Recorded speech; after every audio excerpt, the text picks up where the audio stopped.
Chapter 1 Let's Get Married. Shiyuan City, Tingyu Cafe. Gao Mingyuan stared blankly at the fat woman in booth number 3, his face full of confusion.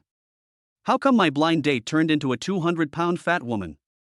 Isn't she a cute girl with a light and soft body? Gao Mingyuan looked heartbroken.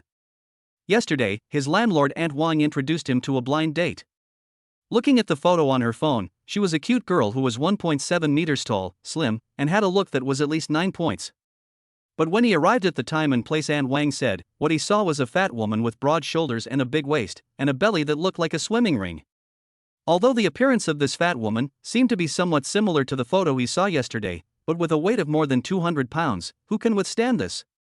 By the way, although he knew that photos were somewhat unreliable these days, with all sorts of beautification, filters, and Photoshop, they could turn an ugly woman into a beauty.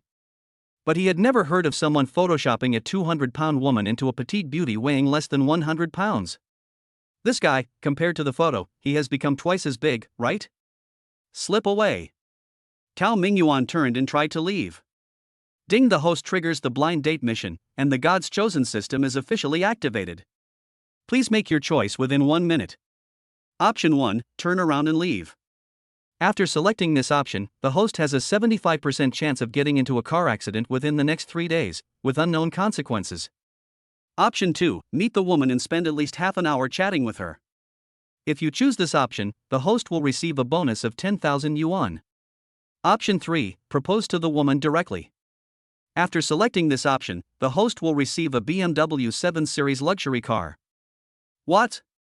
A mechanical sound rang in his mind.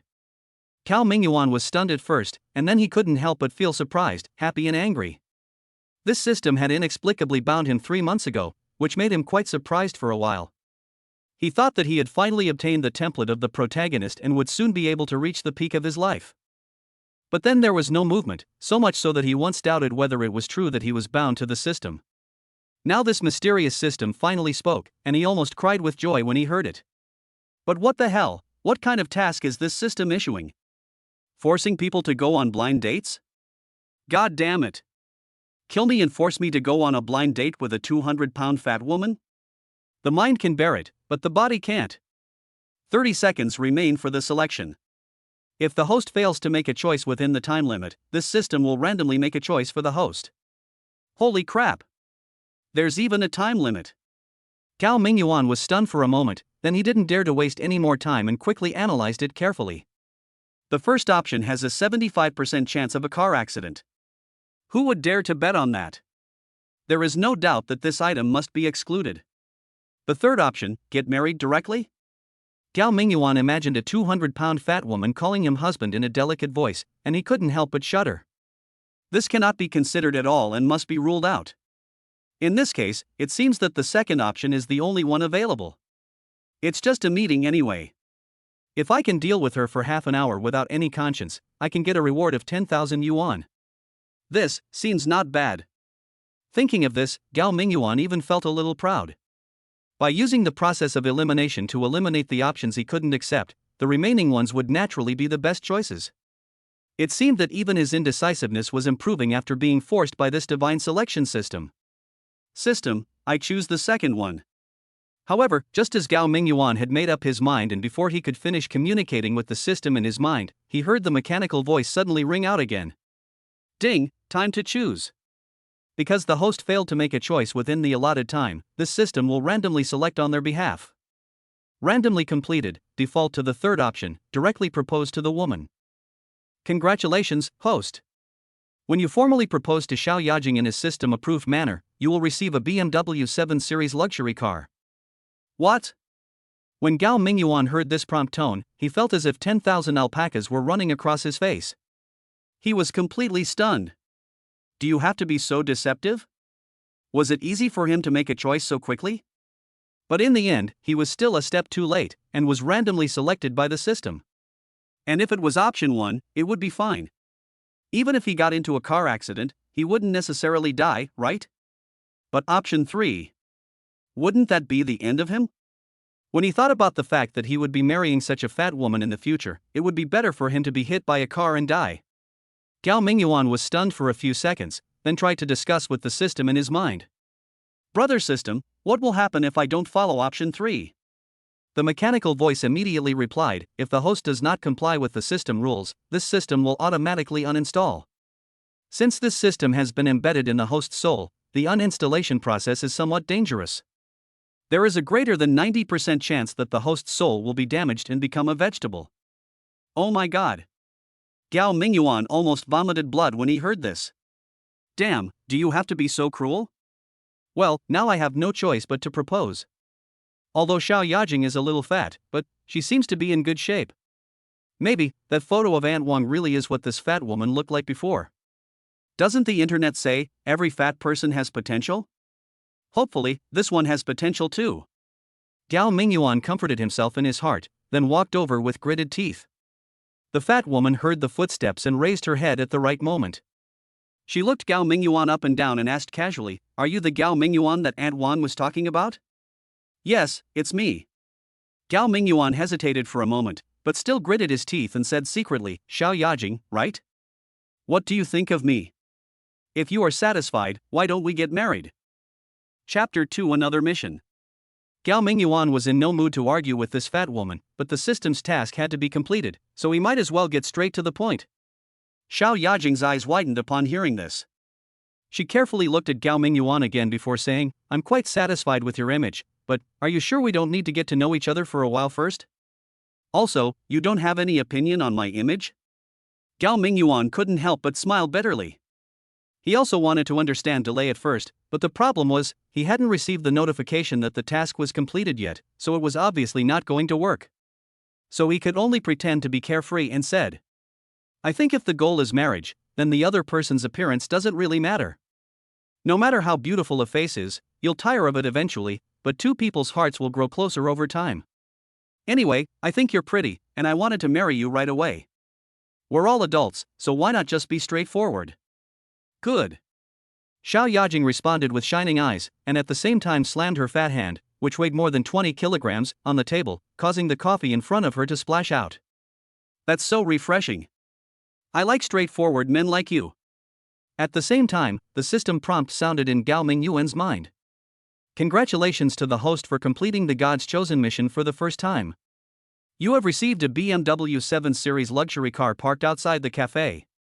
You have also received 20 points as a bonus. The system will open a points mall later, and the host can use the points to make purchases there." Gao Mingyuan still felt a little confused until Xiao Yajing pulled him out of the coffee shop. "It's a good thing that the mission was completed, but the problem is, he proposed to you so abruptly. As a girl, don't you need to be a little reserved?" He originally thought that he just needed to propose according to the system's requirements, but if the other party refused, it would probably be considered as completing his mission. Wouldn't that be a free advantage? But now it seems, the loopholes in the system are not so easy to exploit. This woman, why doesn't she play by the rules at all? Just as Gao Mingyuan was thinking about how to get this fat woman to give up this terrible idea, as soon as he walked out of the coffee shop, he saw a tall and handsome man in his 20s getting out of a silver Tesla nearby. After the man got off the car and saw the two people, he was stunned for a moment and then passed by them. Gao Mingyuan saw that the man had a strange look in his eyes, but he didn't take it seriously. But then he noticed that Xiao Yajing's steps suddenly became hurried, and her expression was unnatural and a little flustered. Gao Mingyuan frowned and couldn't help but say, "Xiao Yajing, slow down." "Xiao Yajing." The man who had just passed by the two of them immediately looked over when he heard the sound, then turned around and caught up with Xiao Yajing. After taking a closer look, he said in surprise, "Jingjing, it's really you. Oh my god, you, how did you get yourself into this state? No wonder I heard Master Feng say a few days ago that you asked him to hire a god-level stylist from Hong Kong Island. I thought you suddenly became interested in the entertainment industry and wanted to make movies for fun. I didn't expect you to actually." Xiao Yajing's expression tightened, and then she snorted coldly, saying, "Wang Weidong, that's enough. What does my decision have to do with you? It's none of your business to meddle in my affairs. Get out of here right now, or I'll be angry with you." The man called Wang Weidong's face froze for a moment, then he forced a smile and said, "What's wrong? Jingjing, why are you so angry? Did someone offend you?" As he spoke, he turned his gaze towards Gao Mingyuan, his eyes revealing undisguised hostility, and said, "Who is this person? He looks a little unfamiliar. Jingjing, won't you introduce him to me?" Xiao Yajing's lips curled up suddenly, and she chuckled and said, "Oh, him. He's my boyfriend, oh no. I should say husband. Because we're getting ready to register our marriage and become a legal couple soon." "What? Are you crazy?" Wang Weidong's face turned red when he heard this. He looked at Gao Mingyuan with hostility for a few times, and then said with disdain, "Jingjing, even if you want to piss me off, you wouldn't choose such a poor and mean girl to act in this drama, right? I did this to piss you off? You're overthinking it." Xiao Yajing sneered disapprovingly and said, "And we're not acting. When we get the marriage certificate, set the wedding date, and send the invitations to your Wang family, you'll understand." "You're not serious, are you?" Wang Weidong saw that Xiao Yajing didn't seem to be joking, and his eyes widened as he shouted angrily, "No. You can't do this. And Uncle Xiao and Auntie won't agree to it." Xiao Yajing raised her chubby chin proudly and said, "I will decide my own marriage. Even my father has no right to interfere. As for you, who do you think you are?" Wang Weidong understood Xiao Yajing's temper and knew that if she said so, she would really do it. He knew that he couldn't persuade Xiao Yajing, so he had no choice but to turn his attention to Gao Mingyuan. He snorted coldly, looked at Gao Mingyuan, and said, "Kid, I don't care who you are, get out of here as far as you can. Otherwise, I'll make sure you die a miserable death. Got it?" Hearing the other party's undisguised threat, Gao Mingyuan couldn't help but feel angry. Although he didn't really want to register for marriage with Xiao Yajing, he had to find an excuse to refuse, right? If he was scared by a guy who appeared out of nowhere and gave in, how could he face people in the future? Just when Gao Mingyuan was about to retort, he heard the system's voice again in his mind. "Ding, host triggers conflicting tasks. Please make a choice within 1 minute. Option 1, agree to Wang Weidong's request and leave Xiao Yajing. After choosing this option, the host will encounter an accident within a week, with a 35% risk of disfigurement. Option 2, remain silent and let Xiao Yajing handle the situation. After choosing this option, the host will receive a mysterious set of numbers, which may be the winning numbers for the next lottery. Option 3, if you can get physical, stop talking and just beat him up. After choosing this option, the host will get a dice. Damn, another mission. Chapter 3 Newbie Gift Pack. Gao Mingyuan was delighted at first, but then he couldn't help but feel extremely conflicted. Why was he being asked to choose again? Didn't he know he had difficulty making choices? Well, I definitely can't find a place to file a complaint now, so I can only analyze it quickly and not be randomly judged by the system again. Well, if Wang Weidong's factor is not taken into consideration, then he would definitely choose to leave Xiao Yajing. But the consequences of this option were too horrible. A 35% chance of disfigurement didn't seem high, but even if it was only a 3.5% chance, he wouldn't dare gamble. Although he thought he was someone who could make a living with his abilities, if his face was disfigured, then no matter how great his achievements were or how much money he made in the future, he would probably just be a monster in the eyes of others. The second option is more moderate. Although it doesn't quite fit Gao Mingyuan's personality, the reward for this option is very generous. A string of numbers that could be the winning numbers for the next lottery draw. If he gets them and immediately places dozens of bets on them, wouldn't he be able to easily become a billionaire? But adding the word maybe here makes people feel uncertain. Another meaning of maybe is maybe not. What the hell, if he really doesn't win the prize, he won't be able to complain to the system, right? Choosing 3 is quite satisfying, but, looking at the tall and strong Wang Weidong, and then looking at his own thin arms and legs, Gao Mingyuan is very doubtful. If he really attacks this guy, who will be beaten? What the hell is the reward for this option? What does one die do? Is it one of those dice that can roll whatever you want? If that were the case, he could have used the dice to cheat at the gambling table. But he already has a system, and he still relies on cheating to make money. Can't we be so embarrassed? Gao Mingyuan knew that he couldn't hesitate for too long, so he quickly made up his mind and decided to choose the second option this time. Even if the numbers given by the system don't win the jackpot, he hasn't suffered any loss, right? However, just as he was about to confirm his choice with the system, Wang Weidong impatiently kicked him, cursing, "You poor, lousy bitch, what are you doing meddling in this? If you don't get out of here, I'll kill you." Damn it! Although Gao Mingyuan dodged, his elbow was still grazed by the opponent's foot, which made him stagger slightly and left a dirty shoe print on his clothes. Gao Mingyuan was immediately furious. His mind raced, and he called out to the system in his head, saying, "System, I choose the third one." If you can take action, stop talking and beat him up. As Gao Mingyuan shouted in his heart, the system immediately responded. The host has completed the selection within the specified time.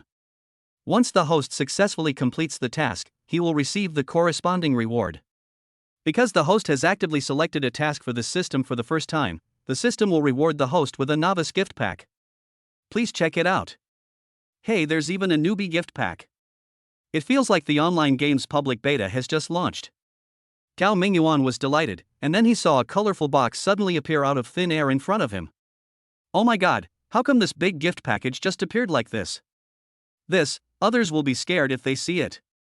Gao Mingyuan hurriedly turned his head to look at the two people next to him, but he only saw Xiao Yajing looking at him with disappointment, while Wang Weidong looked at him with eyes full of disdain and contempt. As for the extremely cool colorful box floating in the air, the two of them seemed not to have seen it at all. Gao Mingyuan felt relieved, and then he carefully looked at the colorful gift box in front of him. When he gently raised his hand and touched the gift box, it exploded into countless colorful spots and disappeared. At the same time, he heard the system prompt ringing in his mind again. The newbie gift pack has been opened. Congratulations to the host for obtaining 3 items. Item 1, Grandmaster Cooking Skill Experience Card. This card is a one-time use card. Once used, the host will gain 60 minutes of Grandmaster cooking skills. Item 2, Grandmaster Piano Skill Experience Card. This card is a one-time use. Once used, the host will gain 30 minutes of Grandmaster pianist abilities. Item 3, Bruce Lee Possession Card. This card is a one-time use card. Once used, the host will be possessed by the Kung Fu star Bruce Lee while awake for 5 minutes. The above 3 cards have been stored in your inventory. If the host needs to view or use them, just say Open Inventory in your mind. Gao Mingyuan breathed a sigh of relief. He was just wondering, why did the novice gift box explode as soon as he touched it? Good man, he was so scared just now that he even suspected that this God-chosen system was trying to scam him. Thinking of this, I quickly followed the system's prompts and called out in my mind, Open the inventory. Then, a flash of light appeared before his eyes, and a wooden shelf like a treasure chest appeared again, floating in the air. There are a total of 18 compartments on the wooden shelf. At this moment, in the first compartment at the top, there is a BMW key. Gao Mingyuan's heart moved and he quickly turned his head to look to the side. Sure enough, a brand new white BMW sedan had been parked in the small parking lot in front of the cafe. He had seen this car online. Even the BMW 7 Series had different grades. And this one, if it was the top model, the price would probably be close to 2 million. Chapter 4, What a Waste. However, Gao Mingyuan was not in the mood to study the car now, and then he turned his gaze to the 3 grids at the back. In each of these 3 grids, there was a glowing card. Gao Mingyuan placed his hand on the first card, and immediately a message came into his mind. Grandmaster Cooking Skill Experience Card, do you want to activate it immediately?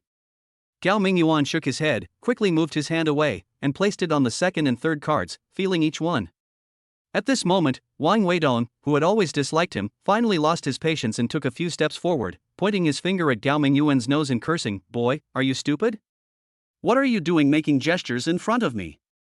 I told you to get out of here, didn't you hear me? As he said that, the guy glared at Gao Mingyuan and slapped him hard in the face. At this moment, Gao Mingyuan had his hand on the third card in the inventory. Seeing this, he quickly shouted in his mind, Activate. The next moment, Gao Mingyuan felt a warm current flowing into his body, and then his hands, feet and limbs began to feel out of control. Ah! He subconsciously let out an incomprehensible roar, and at the same time raised one hand and grabbed Wang Weidong's wrist accurately.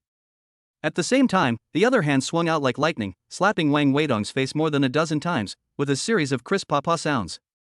Finally, Gao Mingyuan turned around again and kicked Wang Weidong with a very handsome whip kick, which made Wang Weidong's tall figure fly into the air and fly 5 or 6 meters away before falling heavily to the ground. Gao Mingyuan's series of counterattacks were as fast as lightning, and Wang Weidong was completely stunned. At this moment, he fell to the ground but did not faint. Instead, he opened his eyes wide and looked at the clouds floating in the sky with confusion, obviously doubting his life. Ah! Gao Mingyuan couldn't help but shout again, forcibly suppressing the urge to grab Wang Weidong and beat him up again. He posed very coolly, with a defiant expression on his face. He found that although he was possessed by Bruce Lee, he was not completely unable to control his own behavior. Just when he was about to beat Wang Weidong, he intentionally controlled himself and didn't use too much force. Otherwise, Wang Weidong would not only be lying there doubting his life, but he would probably have already gone to report to the King of Hell. After trying his best to restrain the impulse in his heart, Gao Mingyuan felt that his control over his body seemed to have become stronger. At least he would no longer make odd sounds involuntarily. Xiao Yajing, who was standing next to him, felt disappointed and contemptuous at first when she saw Zhao Mingyuan being bullied to the point where he didn't dare to say a word. But on second thought, she originally wanted to find a cowardly and obedient man to be her nominal husband, so that her family wouldn't have to arrange a marriage for her. So, although Gao Mingyuan acted a little cowardly, it actually met her requirements. However, unexpectedly, in just a blink of an eye, Gao Mingyuan turned from a coward into a real man. Especially the scene where he kicked Wang Weidong away, and the pose he made at the end. He was so handsome that when Xiao Yajing looked at Gao Mingyuan now, there were obviously countless twinkling stars in her eyes. Women are emotional animals, and fat women are also women. In their hearts, they also hope that their other half will be a tall, handsome, romantic, humorous, responsible and capable man. But now she is no longer at the age of dreaming and no longer has such extravagant hopes in her heart. She only hoped that her marriage would no longer be a bargaining chip for the family to exchange for benefits. Besides that, she would be willing to marry a cripple or a blind man as long as the other party was not attracted by her family background or her looks. However, what she never expected was that when she randomly asked someone to introduce a man to her so that she could take care of the family, she ended up meeting such a manly guy. This kind of man is clearly her type. In an instant, Xiao Yajing felt like she was in love. Damn, you dared to hit my buddy. Just then, a white SUV stopped by the roadside and 5 people, 3 men and 2 women, got out of the car. The man in the lead was big and strong, like a bodybuilder. When he saw the situation here, he immediately shouted, then called out to the 2 men who came with him, and together they went to meet Gao Mingyuan and the others. It turned out that these people were friends who had made an appointment with Wang Weidong to discuss a business deal in a coffee shop. So, Xiao Yajing thought that Wang Weidong was following her, which was really a wrong accusation. At this moment, the 3 men saw Wang Weidong being knocked to the ground, and they happened to meet him, so naturally they couldn't pretend not to see it. Especially the tall, muscular guy. He was originally a sports expert and even a member of the Shiyuan City Fighting Club. This guy is full of energy. Normally, he can't find anyone to challenge to a fight. Now that he has encountered this situation, he is naturally happy to take the initiative.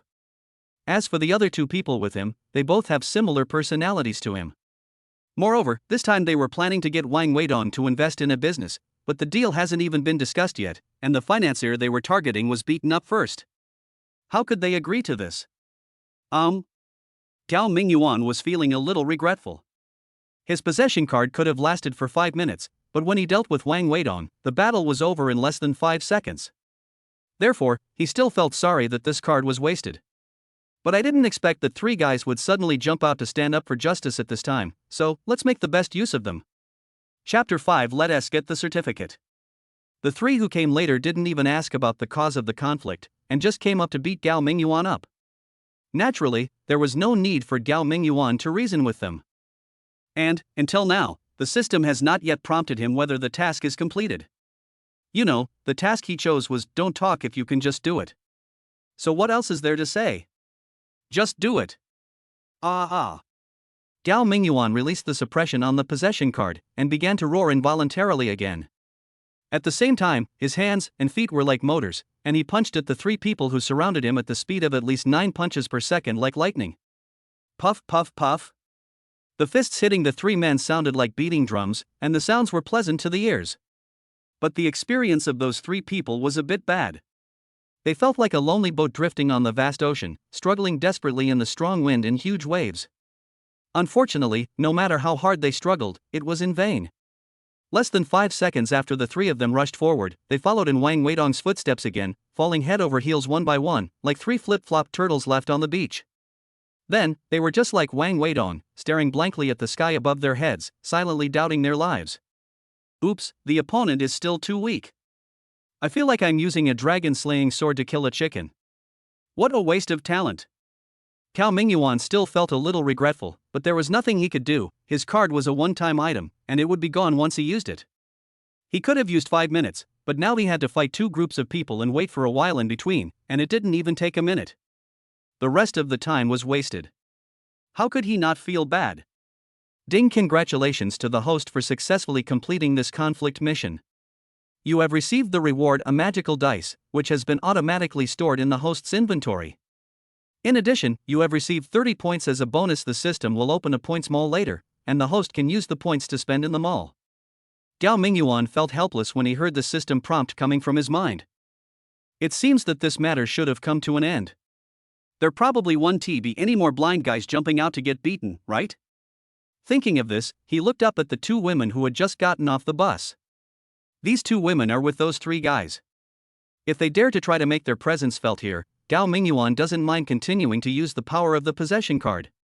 He also knows how to be gentle and considerate to women, but this word can only be used for his own woman. As for other people's women, if they dare to show off, he still won't tolerate them. Unfortunately, the two women were so frightened when they saw the three of them fell to the ground in the blink of an eye that they screamed and hid aside, not daring to come over again. Oh my god!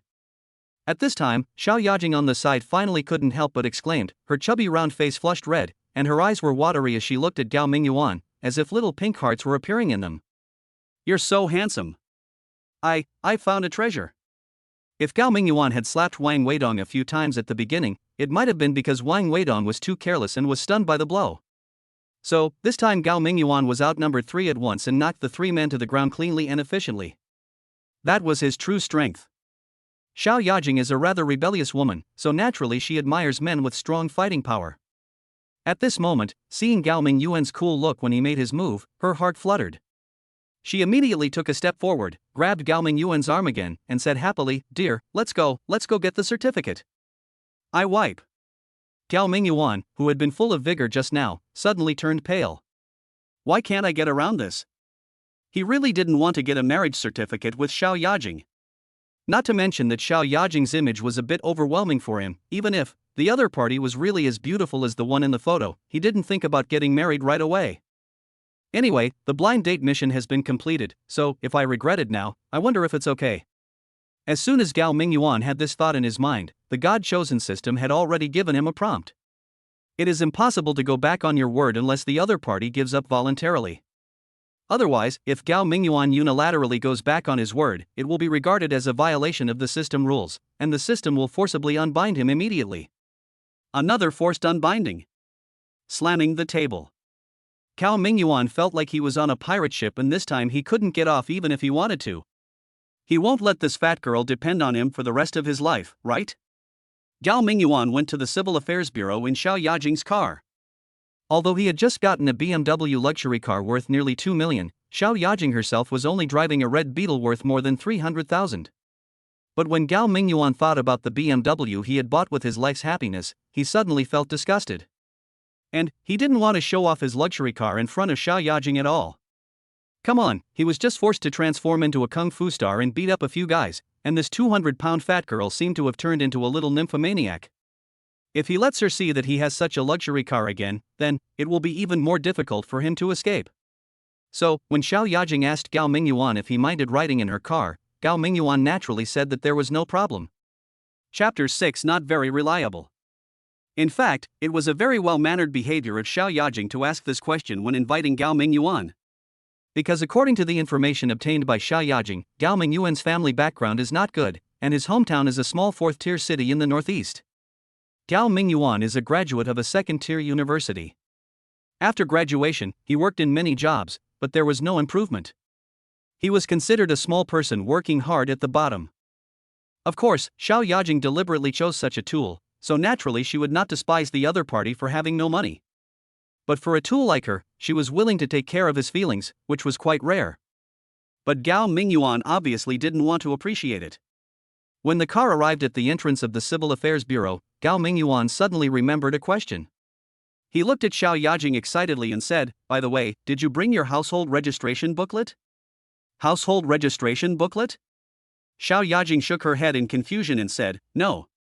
Why would I bring that thing?" Gao Mingyuan scratched his head and said, "I think marriage registration requires a household register, right? You still have such a request. Can't I just use my ID card? I already have it with me."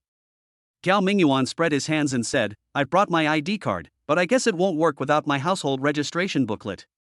Let's go and ask, maybe it can work."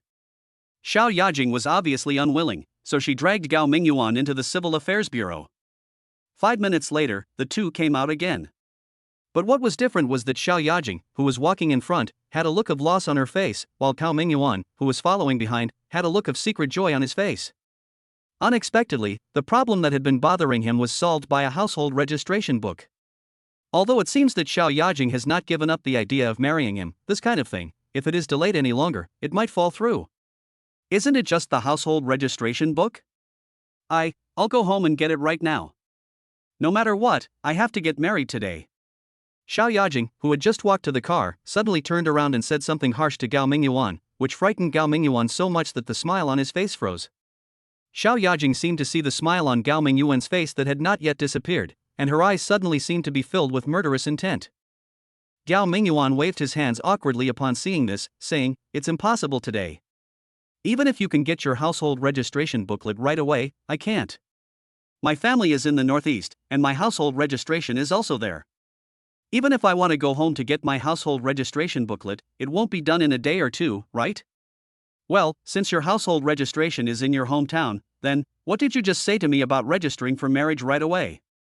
The murderous look in Xiao Yajing's eyes became even stronger. Gao Mingyuan lowered his eyelids guiltily and said, "Well, I'm inexperienced too. I forgot that you have to bring your household registration when registering for marriage." Xiao Yajing reluctantly accepted his explanation. After all, it was everyone's first time, so it was normal to be negligent. Her expression softened slightly, and she said, "Then go home as soon as possible to get your household registration booklet, or have your family send it to you by express delivery." Gao Mingyuan frowned and said, "I'm afraid express delivery won't work. My parents are quite conservative and take household registration very seriously. If I can't give a reasonable explanation, they definitely won't send it to me." Xiao Yajing frowned and said, "Then just tell them the truth and tell them you're getting married." "If I tell the truth, it will be even worse. I haven't even brought my girlfriend back to meet them, let alone gone through the ceremony of recognition by both sets of parents. If they knew that I registered for marriage without asking for their consent, they would definitely skin me alive. What should we do then?" Xiao Yajing didn't think that Gao Mingyuan was just perfunctory with her. In fact, she herself was also having a headache about how to get the household registration booklet from her mother. "Anyway, we have to get married, so why don't you go back to your hometown as soon as possible?" Xiao Yajing gritted her teeth and said, "Don't tell me you don't have the money to go home. Aunt Wang has told you, right? As long as you register your marriage with me, I will give you 500,000 yuan immediately. Besides that, I'll give you another 10,000 yuan every month for household expenses. Well, although we haven't registered yet, it's not your fault. I'll give you this month's allowance later. As for the 500,000, after we officially register, I'll transfer the money to your bank card the next day." "What, is there such a thing?" Gao Mingyuan was suddenly confused. Aunt Wang really hadn't told him about this. If Aunt Wang had told him this at the beginning, how could he have come to this blind date? The conditions offered by the other party are indeed very good, but doesn't this mean that the woman is keeping him? Chapter 7, Bad Luck. It was true that Gao Mingyuan wasn't doing well, and his family didn't have much money. But how could he, a young man with all his strength, possibly make money by selling himself? If a woman did this, she would already be despised. He was a grown man, but he was actually being kept by someone. How could he face people in the future? Furthermore, he was being kept by a fat woman who weighed over 200 pounds. Damn it! If he really did something like this, his parents would beat him to death. Why? Didn't Aunt Wang tell you? Seeing Gao Mingyuan's reaction, Xiao Yajing was stunned for a moment, then shook her head and said, "Auntie Wang is really unreliable. But it doesn't matter, I'm telling you the same thing now." Etc. Gao Mingyuan quickly waved his hand and said, "I think there might be some misunderstanding here. How about you take me back to the coffee shop first? I just left my car there, I have to drive it away." He now understood why the fat girl agreed immediately when he proposed to her in the coffee shop. It seems that she just wants to spend money to buy a man to marry her, and she doesn't care at all about who this man is, okay? And if that were the case, he would have a way to make Xiao Yajing give up on her own. "Oh, you have your own car?" Xiao Yajing was a little surprised, but she didn't take it too seriously. After all, the barrier to buying a car is very low these days. A brand new family sedan can be purchased for tens of thousands of yuan. A used van or something like that can even be bought for a few thousand yuan. Therefore, it's not a big deal for Gao Mingyuan to have his own car. So she nodded and said, okay. I'll take you back to the cafe first, and we can talk about our business later. When he returned to the door of the coffee shop, Wang Weidong and the people who were later beaten down by Gao Mingyuan had all left. There were no police investigating here. It was estimated that those people did not call the police, which made Gao Mingyuan breathe a sigh of relief. Where's your car? Xiao Yajing parked the car on the side of the road, then glanced at the parking spaces outside the cafe, but did not see any second-hand vans. Moreover, it seemed that none of the cars parked nearby were worse than his own. But with Gao Mingyuan's financial situation, how could he possibly own a car of this grade? Here, that's it. Gao Mingyuan had already jumped out of the car, and a pair of car keys appeared in his hand. With a light press, a brand new BMW sedan not far away immediately hummed and its lights lit up instantly. When Xiao Yajing saw this, she opened her mouth wide, as if she had seen a ghost. Is this your car? Xiao Yajing looked at the brand new BMW, then looked at Gao Mingyuan, who was wearing cheap casual clothes, and suddenly felt that it was extremely inconsistent. And Aunt Wang had said. Gao Mingyuan was just a poor, naive man. Not only did his family not have a good financial situation, he himself wasn't well educated, and he'd recently lost his job. How could someone like that afford a BMW? Could it be that this guy borrowed a car just to show off? But this car is brand new. There's not even a speck of dust on the tires. It's obviously new. Who would lend a new luxury car to a poor guy? If the paint gets scratched even a little, he probably won't be able to afford the compensation, right? What do you think? Gao Mingyuan replied with a smile, then walked towards the BMW. A blush appeared on Xiao Yajing's round face. She felt as if she had been slapped by Gao Mingyuan. Although she never showed any sense of superiority in front of Gao Mingyuan from beginning to end, when she came out of the Civil Affairs Bureau just now, she said that she would give Gao Mingyuan 10,000 yuan every month for household expenses. If Gao Mingyuan was really an unemployed poor man, then this 10,000 yuan would definitely be an income that he could not refuse. But the car Gao Mingyuan drives now is almost 10 times more expensive than hers. Do you think he will care about her $2 little? Watching Gao Mingyuan get on the BMW, Xiao Yajing was about to turn around and run away, filled with shame, when suddenly something struck her. Come to think of it, it was Gao Mingyuan who took the initiative to ask her to register for marriage today. And before that, Gao Mingyuan didn't even know the conditions I had given him. Does this mean that he really likes me? Or maybe he was just like me, wanting a marriage where he could decide for himself, and it didn't matter who he married. As long as it wasn't arranged by his family. Wait a moment. Seeing that Gao Mingyuan seemed to be starting the car and about to leave, Xiao Yajing quickly jumped out of the car, ran over quickly, opened the passenger door of the BMW, and sat straight in. Chapter 8. You're in for a treat. Gao Mingyuan glanced at her in surprise and said, "What are you doing? Aren't we still discussing our business?" Xiao Yajing said as if it was a matter of course, "We've already agreed to register for marriage, so we should be considered an engaged couple now, right? Even though we definitely can't get the marriage certificate today, we still have to have a meal together first, right? I'll just leave my car here for now. Let's go. It's your treat today, is that okay?" No problem." Gao Mingyuan wanted to ignore the fat woman, but the system kept threatening to uninstall him, which made him unable to be tough. If I had known that I couldn't get rid of this woman like this, I wouldn't have come back to show off my wealth. Now, not only did I not get rid of the person, but I also had to pay with an extra meal. Isn't this really unlucky? He wanted to refuse, or say that he had no money and asked Xiao Yajing to treat him.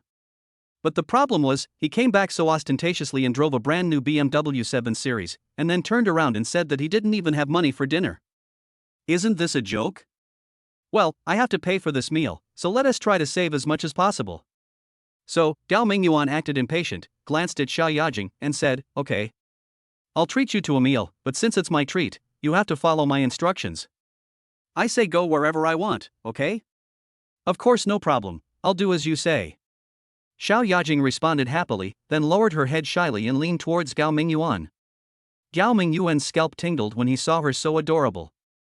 He quickly coughed, said, "Fasten your seatbelt," and then stepped on the accelerator. More than 20 minutes later, when Gao Mingyuan parked the car in a dark courtyard without even streetlights and surrounded by only a few low buildings, Xiao Yajing finally felt that something was wrong. Hey, didn't you say you were going to treat me to a meal? Then, why did you bring me to this dark neighborhood now? In fact, at the beginning, when she saw Gao Mingyuan driving towards a very remote street, she began to have doubts in her heart, but at most she just thought that Gao Mingyuan was very stingy and was probably going to treat her to a roadside meal. Fortunately, Xiao Yajing is not very averse to snacks from street stalls. Unless they are particularly unhygienic, she can generally accept them. And she actually ate at 2 particularly delicious roadside stalls, the kind of snacks you can't get them in a big hotel no matter how much money you spend. But who would have thought that Gao Mingyuan didn't even take her to a roadside stall, but directly dragged her to such a remote residential compound? How could Xiao Yajing not feel nervous? No matter what, she's also a girl, at most she's a little fatter now. But fat girls are also afraid of being raped, isn't that right? Although she has decided to register her marriage with Gao Mingyuan, the problem is, haven't they registered yet? Besides, she has no interest in that kind of thing for the time being. Even if the two of them really got married, she might not allow Gao Mingyuan to do anything too intimate with her. As for now, it's even more impossible. Therefore, when Xiao Yajing saw Gao Mingyuan park the car here, her face suddenly turned dark. She turned her head and stared at him vigilantly and questioned him. At the same time, I didn't forget to take out my cell phone from my bag so that I could call the police at any time if I found anything wrong. Gao Mingyuan saw all of Xiao Yajing's little movements and could naturally guess what she was worried about. At that moment, the corners of his mouth couldn't help but twitch slightly. He really wanted to remind Xiao Yajing. Could you please find a mirror and look at yourself first? As for yours, well, actually Xiao Yajing's face is quite pretty, the only difference is that the area of her face is a little bit bigger. Why don't you find a mirror and look at your body first? I'm not a special forces soldier and I really can't drive a tank. And I don't have that hobby. Isn't it better to drive a BMW? Don't get me wrong. Gao Mingyuan calmly explained, I promised to treat you to a meal, but didn't we agree that I have the final say on where we eat? Originally, I wanted to take you to the Fu Mansion Hotel, but then I thought about it and felt that the food in the hotel was really not that good, so I decided to take you back to my house and cook a meal for you myself. What do you think? Xiao Yajing stared at Gao Mingyuan blankly, and after a while she murmured, You can cook? How fresh. Gao Mingyuan shrugged and said, Isn't it just cooking? If I say I'm actually a great chef, you won't believe it, but... Okay, you're right not to believe me. But my cooking skills are pretty good. You're in luck. Try it later and you'll know I'm not bragging. Chapter 9 I've never seen a beautiful woman. So, Xiao Yajing was tricked by Gao Mingyuan and went upstairs.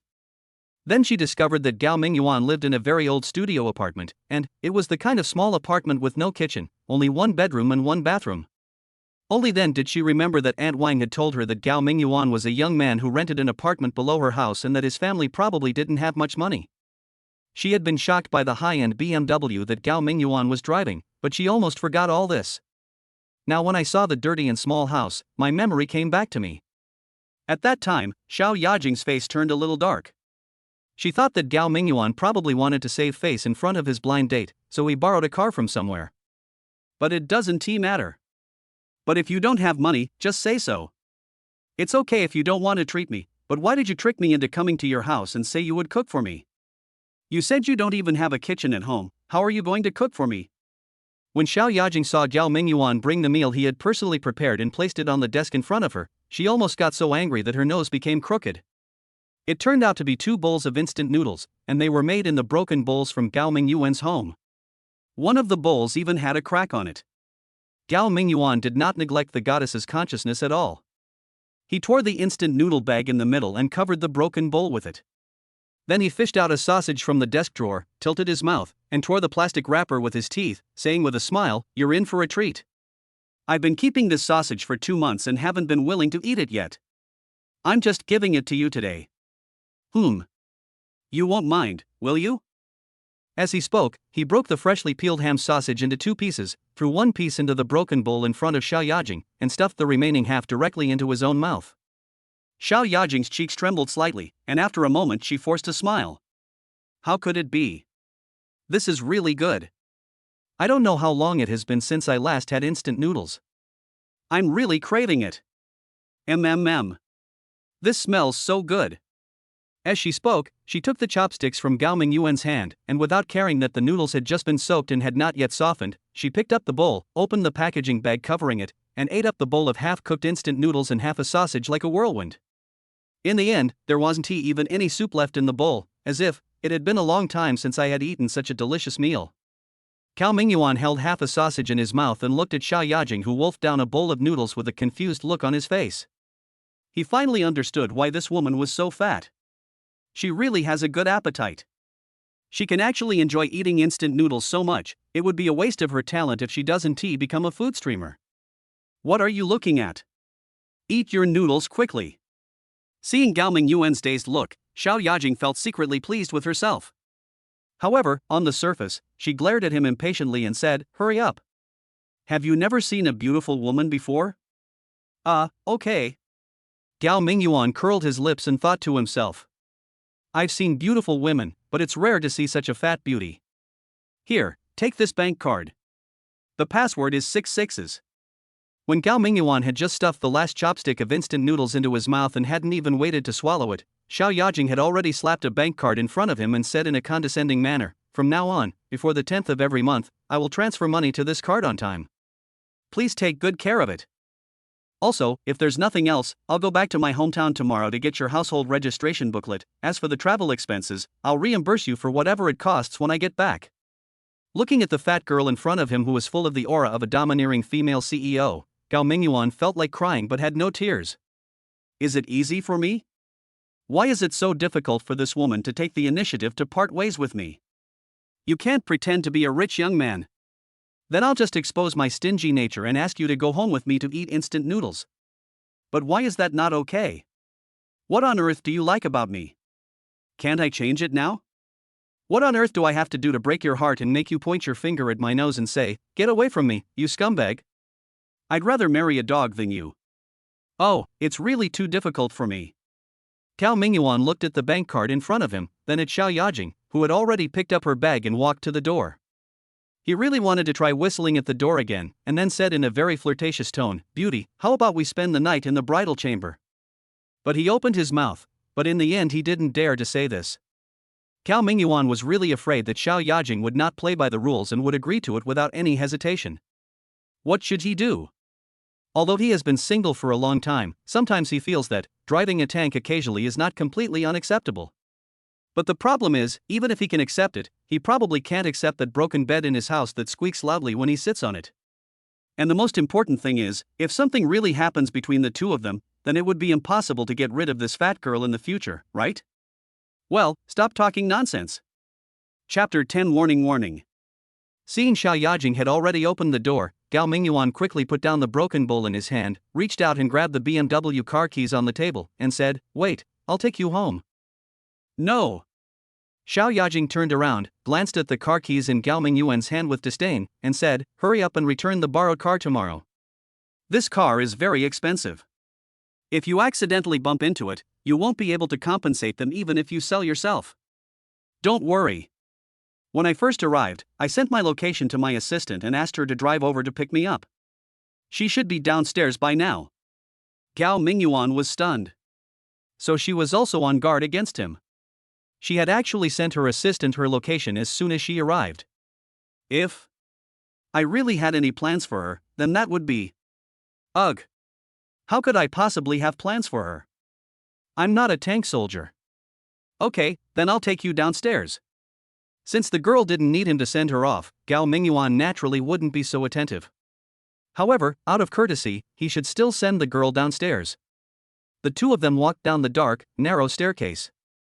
Xiao Yajing gently fanned the slightly pungent musty smell in front of her nose with her palm while continuing to remind her, "Don't forget to go back home tomorrow. Do you want me to book your train tickets for you?" Gao Mingyuan paused slightly and looked at the goddess in front of him who weighed more than 200 pounds. He had the urge to kick her, and kick this piece of meat down the stairs. Of course, he couldn't really go back to his hometown to get his household registration book. After all, he had no intention of really marrying this fat goddess. But looking at Xiao Yajing's attitude, if he didn't go back to his hometown tomorrow, she might come and personally escort him onto the train back to his hometown. Helplessly, he could only cough lightly and said, "No need to be so anxious, right? If I just go home like this, it will be difficult to trick the household registration book out. No matter what. I have to think of a pretext to get away with it first.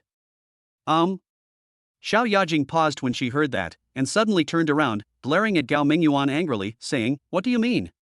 You were the one who proposed to marry me before, so what do you mean by making excuses now? If you don't really want to marry me, then forget it.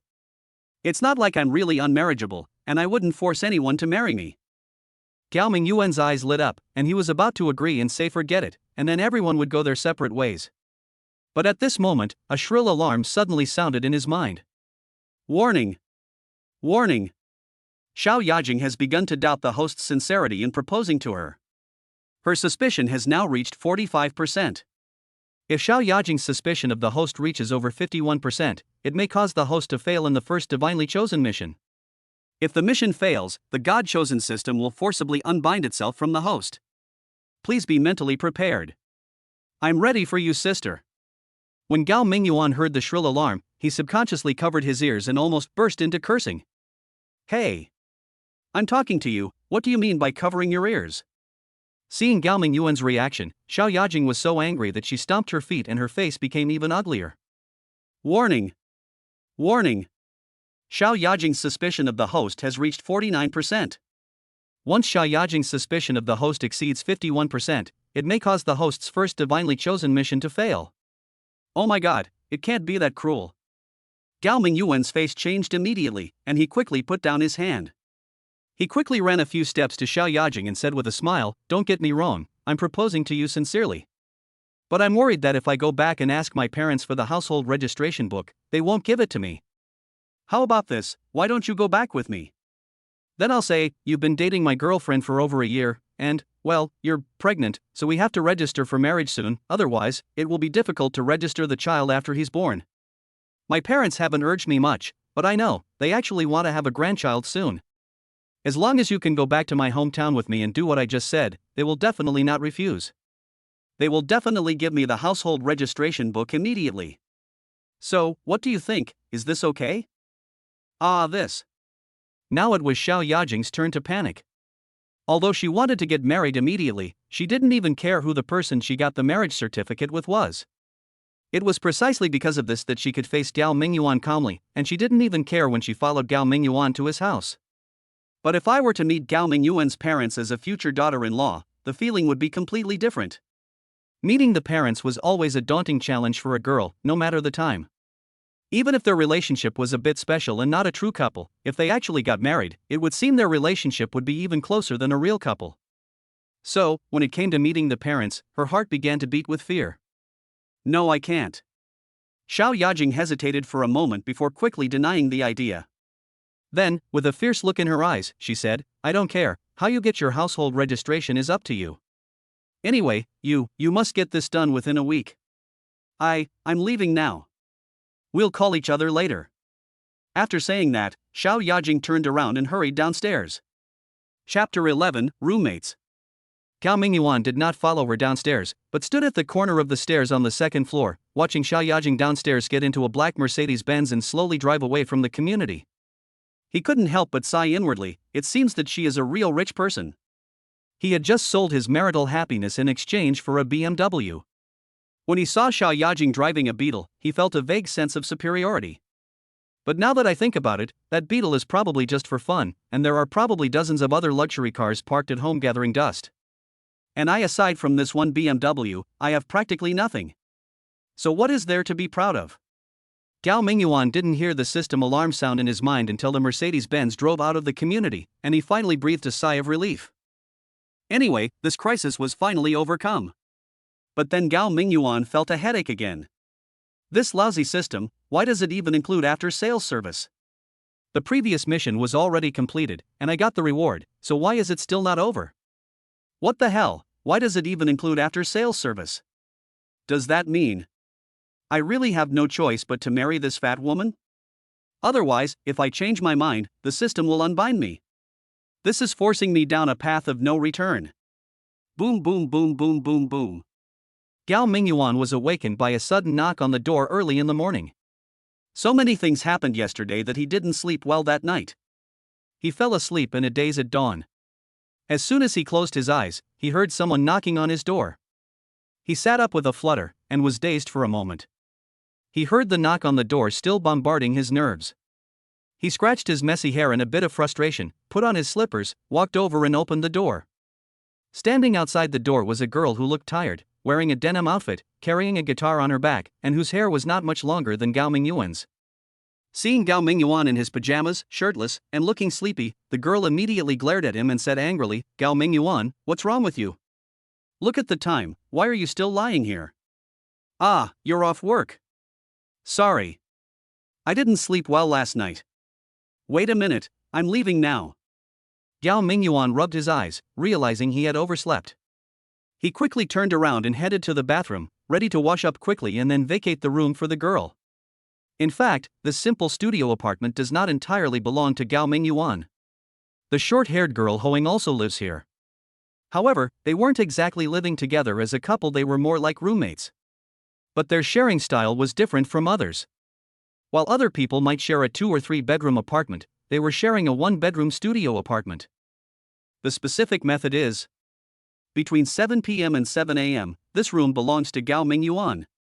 And between 7 a.m. and 7 p.m., it belongs to Hoing. Gao Mingyuan is usually busy with work. Even when he has time to rest, he is busy with his own things, so he basically doesn't stay at home during the day. Hoing, on the other hand, was the opposite. She'd sing at 2 bars at night, then work as a network administrator at an internet cafe later in the night. By the time she got off work, it was already dawn. So, she was always away from home, busy working outside. So, the two of them ended up sharing this studio apartment. Originally, Hoing lived in another apartment upstairs, but her landlord lost a lot of money playing cards some time ago and was being chased for debt, so he had to sell the house in a hurry, and Hoing was kicked out. At that time, Gao Mingyuan was just about to go out to work when he saw Hoing coming down from upstairs in a mess, dragging a large suitcase, carrying a guitar and a large backpack. Upon asking, "I learned that she was suddenly kicked out by the landlord and didn't know where to find a house for the time being, so I asked Hoing to leave her things at my house first, and she could rest there during the day, and then look for a house slowly when she had time." They weren't particularly close before, not even knowing each other's names. It was just that Gao Mingyuan would often see a weary-looking Hoing returning home with her guitar on her back as she walked downstairs to work in the mornings. As their encounters grew, they would simply nod and exchange a rather bland greeting. Gao Mingyuan felt that it was not easy for a girl like Hoing to work hard outside, so he decided to help her if he could. Anyway, he was not at home during the day, and Hoing had to go out to work at night. It would not delay him from going home to sleep, so it would be okay to let her stay here for a few days. But 3 days later, Gao Mingyuan and his colleagues had dinner together in the evening. When they came back, they passed by a bar and happened to see 2 thugs dressed in shabby clothes harassing Hoing. So Gao Mingyuan bravely went up and pulled Hoing away. The 2 hooligans thought Gao Mingyuan was Ho Ying's boyfriend. Although they were a little unwilling, they did not dare to chase him anymore. They just cursed him a lot from a distance. That night, to thank Gao Mingyuan, Hoing treated him to a late-night snack. Then, a sudden thought struck her: since Gao Mingyuan wasn't home during the day and she wasn't home at night, why should she look for a place to stay? Why not just share a room, taking turns using it morning and night? Chapter 12: Temporary Mission. There is something strange about Shiyuan City. It is not a first-tier city, but it has a large influx of people from outside the city and the housing prices are high. The monthly rent for the studio apartment they rented was as high as $1,500. However, the average salary in Shiyuan City is not high, and the average monthly income of workers is only about 3,000 to 5,000 yuan. So, whether it was Gao Mingyuan or Hoing, they could afford to rent an apartment on their own before, but it was still a bit of a stretch. But now, if they share the apartment, including utilities, each person only has to pay 800 yuan at most, which makes things much easier for them. Gao Mingyuan is usually very punctual. Hoing comes back around 7 o'clock every day, and he will have washed up, cleaned the house, and rolled up his luggage and put it inside the bed by 6:50. But he went through so many things yesterday, activating the system and getting engaged to a goddess weighing over 200 pounds. This is so. Most people's nerves can't stand such a torment, so he couldn't sleep the whole night, and only dozed off for a while at dawn, but ended up oversleeping. Seeing Hoing coming back at this time, he naturally felt a little embarrassed. Although he was very sleepy, although he no longer had a job and did not need to go to work, he was still ready to leave home as quickly as possible. However, just as he turned around and prepared to go to the bathroom to wash up, he suddenly heard the system's voice ringing in his mind again. Ding, host triggers a temporary mission. Please make a choice within 1 minute. Option 1, abide by the agreement and leave as soon as possible. If you choose this option, there is a 78% chance that the host will be hit by falling objects in the next 3 days. Option 2, stay home and continue sleeping. Choosing this option will grant the host a magical key. Option 3, confront Hoing, tell her you no longer want to share the apartment with her, and ask her to move out immediately. Choosing this option will grant the host an interview opportunity with Home2 Technology Company, with a high probability of being hired. Hearing the system's prompt, Gao Mingyuan was completely stunned, and then his decision-making difficulty struck again. Is this system deliberately trying to cause trouble for me? Why should I be hit by falling objects just because I keep my promise and choose to leave? This is forcing me not to choose this option, right? Okay, cross it out. Rubbish. Is choosing 3 tempting me? I submitted my resume to Home2 Technology a few days ago and haven't heard back yet. Now, if I choose option 3, I'll get an interview and probably be accepted. This is fucking awesome. But I had talked it over with Hoing before, and we have been behaving well and living in peace for the past 2 months. She hasn't done anything wrong, so why should I kick her out? Well, I'm a system person now. My life has unlocked the golden finger and I even drive a BMW. It seems, there's really no need to share such a small apartment with others anymore. But the question is this something a human would do? Well, it seems like there's no choice. It can only be. I choose the second option. Gao Mingyuan knew that if he didn't make a choice within the time limit, the system would randomly assign him an option, and it would most likely be one he didn't want to choose. So, even though it felt difficult to choose anyone, he can only choose one that was relatively acceptable. After making his choice, Gao Mingyuan took another step, but this time he didn't go to the bathroom. Instead, he went back to the bed, leaned over, and fell asleep again. Hey, what are you doing? Hoing was immediately furious when she saw this. She walked over angrily, pushed Gao Mingyuan on the shoulder, and said, "It's already 7:20, why haven't you left yet? You've already occupied my room for 20 minutes, do you know that?" Gao Mingyuan lay with his head facing inward, waved his hands gently, and said in a dazed manner, "I can't do it anymore, I didn't sleep much last night, let me sleep a little longer." Ha, ha. As he spoke, he pretended to snore. Anyway, he just stayed in bed with an attitude of not fearing boiling water. Hey, stop playing dead and get up. Hoing was also getting anxious. She put her guitar aside, then went over and shoved Gao Mingyuan with both hands, angrily saying, "We already agreed that this place is mine during the day. It's your fault that you didn't sleep well last night, but I didn't sleep all night either, and now I'm dying of sleep. Where am I going to sleep if you stay here?" Gao Mingyuan felt like his bones were about to be shaken apart by her, so he could only turn back helplessly and said with a bitter face, "I'm sorry, just this once. Just let me sleep a little longer, and I'll leave when I wake up." No. Hoing gnashed her snow-white teeth angrily and snorted coldly, "I want to sleep now too, get up quickly." Gao Mingyuan turned around again and muttered, "I'm really too sleepy. At most, I'll pay an extra 200 yuan for this month's rent. Please, let me sleep a little longer." Hoing sneered, "Aren't you sick? With that 200 yuan, can't you just go out and find a motel to sleep in? If you're only staying for a few hours, you shouldn't even need 100 yuan. And why do you have to occupy my bed? If you sleep here, where else can I sleep?" Gao Mingyuan just hugged the quilt tightly in his arms and said, "No. I can't sleep in a different bed, so I'll sleep soundly here. If you're really sleepy, I can at most make some room for you." As he spoke, Gao Mingyuan lay down and moved inward, leaving most of the bed empty. Chapter 13. I treat you as my brother. You. Ho Ying's face flushed instantly, and she subconsciously took 2 steps back, questioning with vigilance, "Gao Mingyuan, what do you mean? Who do you take me for?" Gao Mingyuan still didn't turn around. He smacked his lips and said, "What else can I regard you as? Of course, you are my brother. So? Brother, I just want to sleep a little longer. If you are my brother, please stop disturbing me." Ha! Ha! As he said this, he started pretending to snore again. "Brother, brother?" Hoing was stunned for a moment, then looked at Gao Mingyuan lying on the bed. She was not so angry anymore, but she inexplicably felt a sense of sadness in her heart. Gao Mingyuan was actually extremely embarrassed at this time. To be honest, he really doesn't want to do this. Just as Ho Ying said, if he could choose to leave, he would rather find a motel to catch up on his sleep than play tricks on Ho Ying here. But what could he do? He was desperate. If he chose to keep his promise and leave, he would be hit by falling objects within 3 days. This would really be fatal, right? If it was within 3 hours, Gao Mingyuan could still be more careful.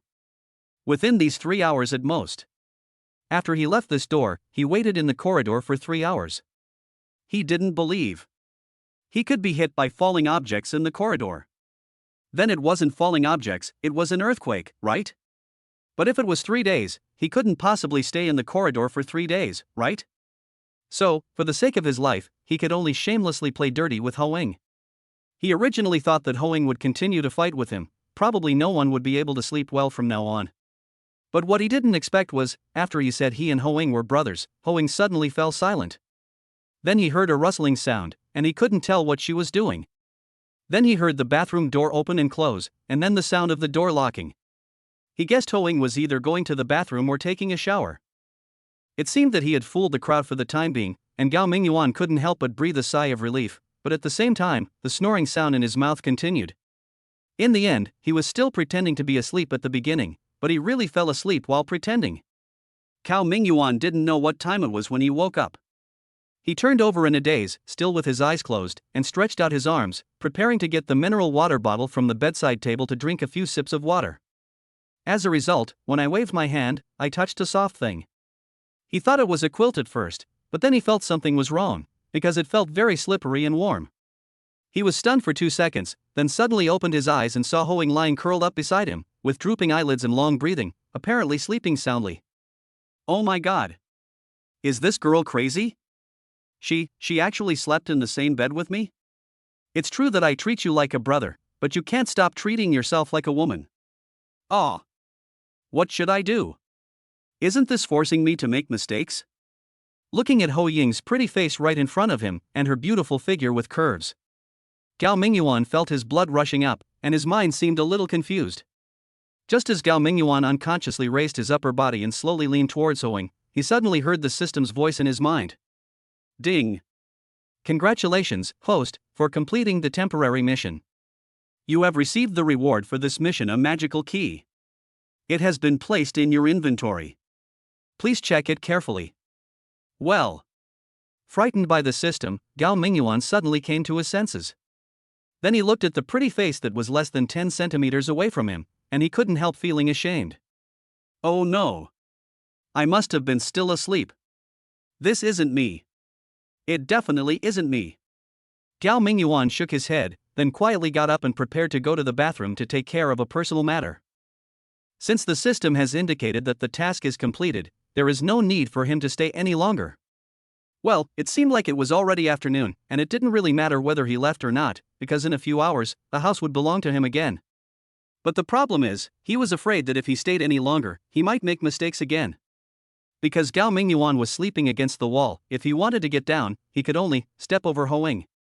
In order not to wake Ho Ying, he carefully placed his hands on the mattress on either side of her body, propping himself up, and then slowly lifted one leg and crossed it over her.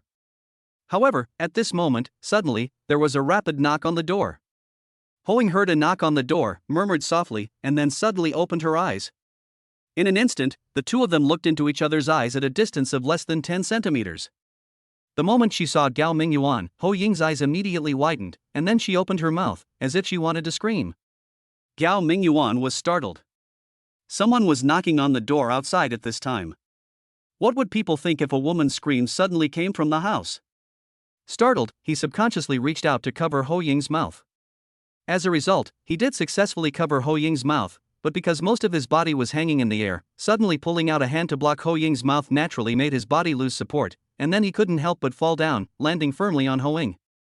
Feeling Gao Mingyuan's body pressing heavily on her, Ho Ying's body stiffened suddenly due to the unprecedented close contact between the two of them. Now Gao Mingyuan didn't need to put his hand to cover her mouth, she seemed unable to scream. At this time, Gao Mingyuan was also confused. He just lay on Ho Ying's body in a daze, forgetting what to do. Chapter 14. The door is blocked. Boom boom boom boom boom boom. The knock on the door sounded again, causing the two bodies, tightly folded together, to tremble slightly at the same time. And, because of their current close connection, a kind of resonance was formed. Ho Ying's pretty face instantly turned red to her ears, and then she murmured something in a low voice. Although Gao Mingyuan couldn't hear clearly because her hand was blocking his hearing, he could still roughly guess. Ho Ying was probably saying to him, "Get down quickly." Yeah. I'm sorry. It was an accident. It was all an accident. Gao Mingyuan quickly apologized, then carefully and slowly slid off Ho Ying's body and onto the bed. The moment their bodies separated, Gao Mingyuan felt empty in his heart, and quite reluctant to let go. Gao Mingyuan then secretly despised himself. How could he have such thoughts? Ho Ying was his brother. After Gao Mingyuan got off the ground, Ho Ying quickly turned over and got up. Then, while hurriedly tidying up her slightly messy clothes, she whispered, "They must be looking for me. You should find a place to hide quickly." Ah. Gao Mingyuan looked around in confusion, then said with a wry smile, Our house is so small, where can I hide?" Ho Ying must have been touched by Gao Mingyuan's "our home" and her face flushed again. But then she glared, pointed in the direction of the bathroom, and said, "Go there." Okay. Although it felt a bit inappropriate to hide in the bathroom, and there was nothing going on between Ho Ying and me, hiding like this seemed really shameful. But Gao Mingyuan also knew that the person knocking on the door at this time must be looking for Ho Ying. After all, he had never been home during the day in the past 2 or 3 months. Even if someone was looking for him, they would not choose to look for him here. What's more, he doesn't have any friends in this city now. After all, he was a man. If Ho Ying's acquaintances found out that there was a man hiding in her home, and a man in pajamas, what would they think? If that man was Ho Ying's boyfriend, then the misunderstanding would be even greater. Although, he felt that Ho Ying most likely didn't have a boyfriend. Otherwise, why would Ho Ying share a house with a man like me? Even though their sharing method was a bit special, and they usually didn't see each other for 10 days or half a month, but they were still living in the same house after all, right? If Ho Ying really has a boyfriend, then she should at least consider her boyfriend's feelings. But no matter what, considering that Ho Ying was a girl after all, and for the sake of her reputation, Gao Mingyuan could only swallow his pride, picked up his coat and rushed into the bathroom, then locked the door. After Gao Mingyuan hid himself, Ho Ying timidly walked to the door and asked softly, "Who is it?" The knocking on the door suddenly stopped, and after 2 seconds of silence, a woman's voice said, "I'm looking for Gao Mingyuan." "Who are you? Why are you in his house?" Ho Ying was stunned. She had already prepared herself for someone familiar to come knocking on her door, and she was ready to send them away as quickly as possible. But who would have thought the person outside wasn't looking for her, but Gao Mingyuan? This made her feel a little overwhelmed. While she was hesitating, the person outside was already getting impatient, even a little angry, saying, "Hurry up and open the door, or let Gao Mingyuan come out. Don't think I don't know he's hiding. His car is still parked downstairs, he must be home." Car? Ho Ying was stunned for a moment. As far as she could remember, Gao Mingyuan didn't seem to have a bicycle or electric car. As for cars, she hadn't even thought about it. How can someone who has fallen to the point of living in a studio apartment like this, and having to share it with others, possibly afford a car? However, this was not the time to ask for these details. Ho Ying knew that the longer she didn't open the door, the more the other party might start to think about it, so she had no choice but to open the door. Then, she saw a fat woman standing at the door, dressed fashionably and exquisitely. "Who are you?" Ho Ying looked at the fat woman outside the door and became a little puzzled. This woman looks very rich, which can be seen from the handbag she is holding. Although Ho Ying herself is very poor, she often goes to some bars to perform, so she has the opportunity to come into contact with some high-spending people, and her vision is still good. When ordinary people talk about luxury bags, they only know about LV and Hermes, but Ho Ying knows that the Gucci handbag in the fat woman's hand is also one of the world's top luxury brands, and it is estimated that it cannot be bought without tens of thousands of dollars. So, why did such a rich woman suddenly come to Gao Mingyuan? Could it be that Gao Mingyuan has started to like living off her? Chapter 15. You call this sharing a house? The person who came was naturally Xiao Yajing. She had called Gao Mingyuan twice before, but no one answered. So she got angry and went straight to Gao Mingyuan's house. But unexpectedly, after knocking on the door for a long time, there was finally a response, but it turned out to be a girl's voice. This immediately made Xiao Yajing feel like she was screwed. Although she didn't really consider Gao Mingyuan as her fiancé, but, no matter what, the two of them had already agreed to register for marriage, right? And now, her future fiancé actually has a woman hidden at home. How could she not be angry? When Hoing saw the fat woman's murderous look, she felt inexplicably aggrieved. I didn't do anything with Gao Mingyuan. What happened before doesn't count. It must have been just a misunderstanding. So, why is this woman angry with me? However, Hoing didn't rush to explain. Instead, she asked arrogantly, who are you? What do you want to see Gao Mingyuan for? Who am I? Who am I? Upon hearing this, Xiao Yajing was furious. She couldn't help but bite her teeth and said, I'm Gao Mingyuan's fiancé. We're going to get married soon. Are you satisfied with this answer? This. Hoing was really scared this time. When did Gao Mingyuan actually have a fiancé? And she's such a wealthy woman. Fortunately, although Xiao Yajing looked fat, she was obviously not very old, only in her early 20s. Otherwise, Hoing would definitely think that Gao Mingyuan was kept by this woman. But now this fat woman actually said that she was going to get married to Gao Mingyuan soon. That was obviously not that kind of relationship. But why did Gao Mingyuan want to marry such a fat woman? Could it be because... Hoing subconsciously lowered her head to glance at the Gucci handbag in Xiao Yajing's hand, and seemed to understand something. So now, isn't it your turn to speak? What is your relationship with Gao Mingyuan?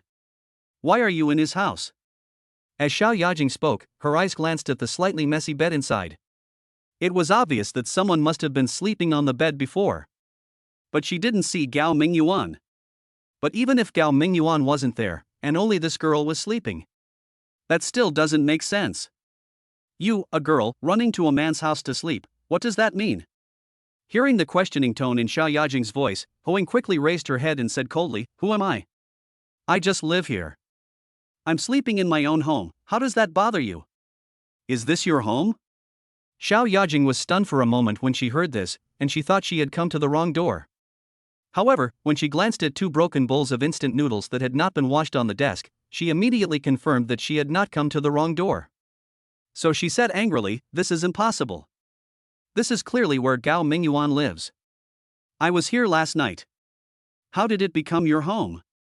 Hoing spread her hands and said, why is that impossible? This is also Gao Mingyuan's home. In fact, I shared the apartment with him. Xiao Yajing couldn't help but laugh out loud. She gestured with her hands and said, shared rent? Ha ha. Do you think I'm an idiot? If this apartment is a 2-bedroom apartment, I might believe you guys shared it. But, this is clearly a studio apartment with only 1 bedroom and 1 bathroom, yet you told me that you and Gao Mingyuan shared the apartment? Ha! Then tell me, how did you and him sleep? If you two slept in the same bed, then it wouldn't be called sharing the apartment, it would be called living together, right? You're not going to tell me that Gao Mingyuan lived in the bathroom, are you? Hoing couldn't help but chuckle when she heard this and said, you guessed it right. He really is sleeping in the bathroom. As she spoke, Hoing walked over and knocked on the bathroom door, saying loudly, Gao Mingyuan, don't hide. A woman claiming to be your fiancé is here to see you. As for what's going on between us, go and explain it to her yourself. A squeaky sound. At this time, Gao Mingyuan had already changed into the clothes he wore when going out during the day in the bathroom, and then walked out of the bathroom with a serious look on his face. Xiao Yajing was completely dumbfounded. She had just said it casually, but how could she have imagined? Gao Mingyuan was actually hiding in the bathroom. So, could he really be living in the bathroom at night? Ugh. Chapter 16. It's not over yet, right? Seeing Xiao Yajing looking at him in shock, Gao Mingyuan had no idea what was going on in her mind. He could only pretend to be calm, coughed lightly, and said, why are you here? Xiao Yajing bit her lip lightly and said coldly, I originally wanted to tell you. If you insist on me going back to my hometown with you to get my household registration book, then I'll go with you. But now it seems. As she spoke, her gaze shifted to Hoing, then back to Gao Mingyuan's face. She shook her head gently and said, but now it seems, you were lying when you said you wanted to register for marriage with me yesterday, right? It seems, you and this girl are already together, and you're living happily together, right? Gao Mingyuan hesitated for a moment, wondering whether he should explain to Xiao Yajing, when he heard the system's voice in his mind ring out again in a very urgent voice. Beep beep beep. Warning! Warning! Xiao Yajing has serious doubts about the host's sincerity in proposing to her. Her suspicion has now reached 49%. If Xiao Yajing's suspicion of the host reaches over 51%, it may cause the host to fail in the first divinely chosen mission. Damn, you're not done yet, are you? Get out of here, you bastard system. I'm not going to beat you up. I'll just find a sow to marry you. Gao Mingyuan lowered his head in pain, clutching his hair with both hands. However, as the system's alarms grew louder and louder, he could only helplessly raise his head, put on a smile, and said, "Do you think, if I really was deceiving you, or if I was playing both sides, would I have brought you here last night?" Xiao Yajing was not the unreasonable person. When she heard what Gao Mingyuan said, her expression froze, and her eyes finally softened a little.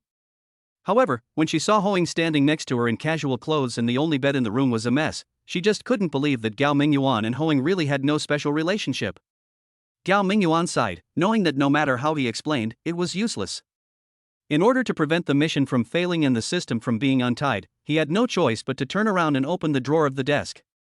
He took out a folded A4 paper from it, then walked over and silently handed it to Xiao Yajing. Xiao Yajing took the paper bewilderedly, a vague suspicion brewing in her mind. Could it be a hospital diagnosis? Could that girl be Gao Mingyuan's ex-girlfriend, a terminally ill woman, and one who had stayed with him to care for her, even after they'd broken up, still taking her in to care for her personally? As she was thinking, Xiao Yajing was almost moved by her own fantasy. She saw that it was a handwritten co-renting agreement. After reading the above content, Xiao Yajing had to admit, she might have watched too many melodramatic dramas recently. But reality is always more exciting than fiction. Isn't the way these two people share a house too weird? The two of them shared a studio apartment, one living there during the day and the other at night. Well, if that was really the case, then we couldn't really say they were living together. After all, if two people can strictly abide by the contents of this agreement, they should not even see each other in normal times. This is even less likely to happen than when a normal man and woman share a house. But, an agreement is an agreement. If it's really as it says, there should be only one person in this room. But now she saw Gao Mingyuan and Hoing in the room with her own eyes. How could she believe that there really was nothing going on between them? Although Xiao Yajing still looked confused, Gao Mingyuan couldn't help but breathe a sigh of relief as the alarm of the system in his mind had stopped. It seems that although Xiao Yajing still has some doubts about her sincerity, this doubt has dropped to a safe level. After taking the co-tenancy agreement from Xiao Yajing and putting it back on the desk, Gao Mingyuan looked at Xiao Yajing, who was still standing at the door, and said, "Well, this place is too small, and now is not my time, so let's go out and find a place to talk." As he said that, Gao Mingyuan picked up his handbag and walked out.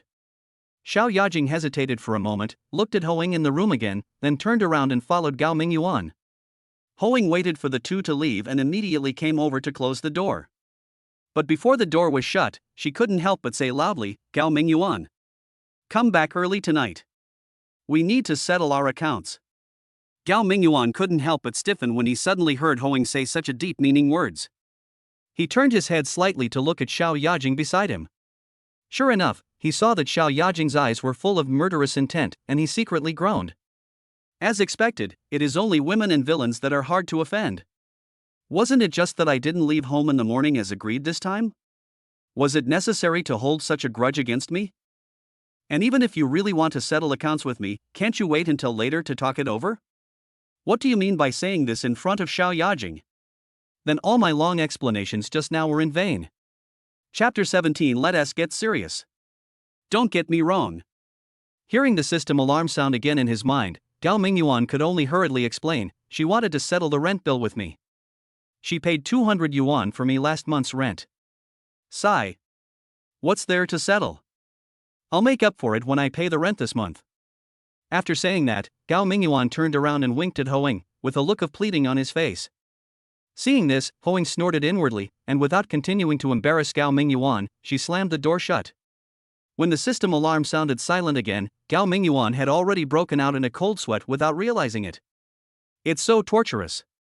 Gao Mingyuan felt like he had a remote-controlled bomb tied to his body, and the remote control of the bomb was in Xiao Yajing's hand.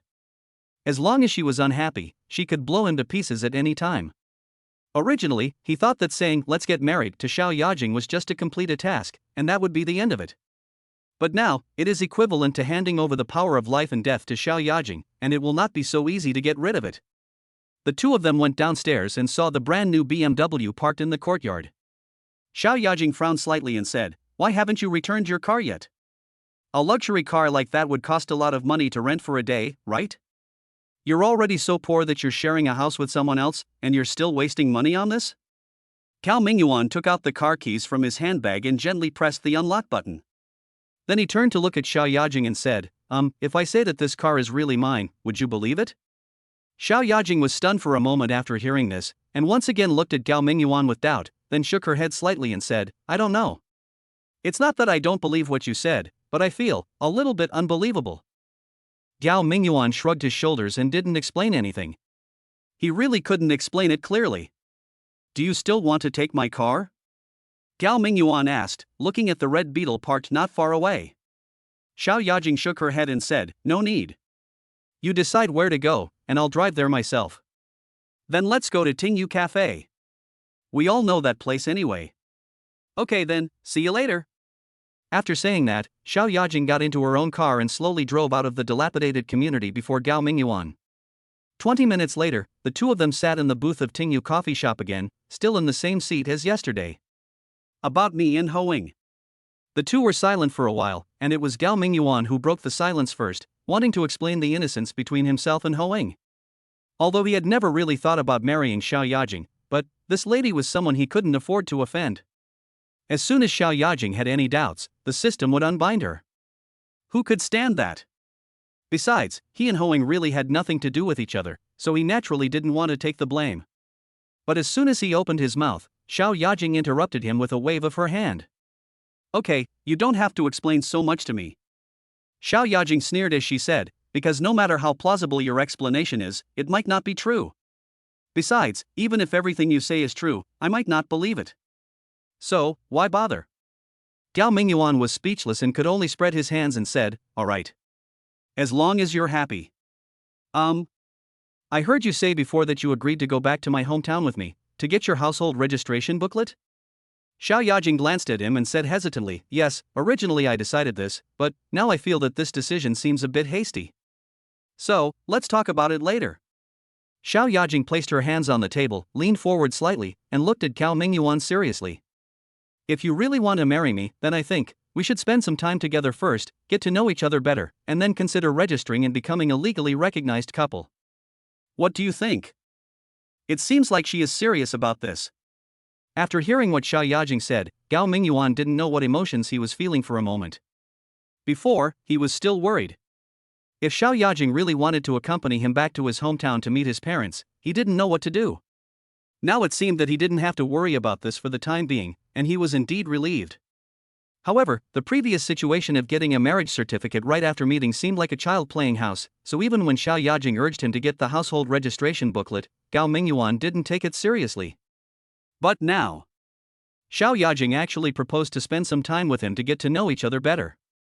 This seems like a formal relationship.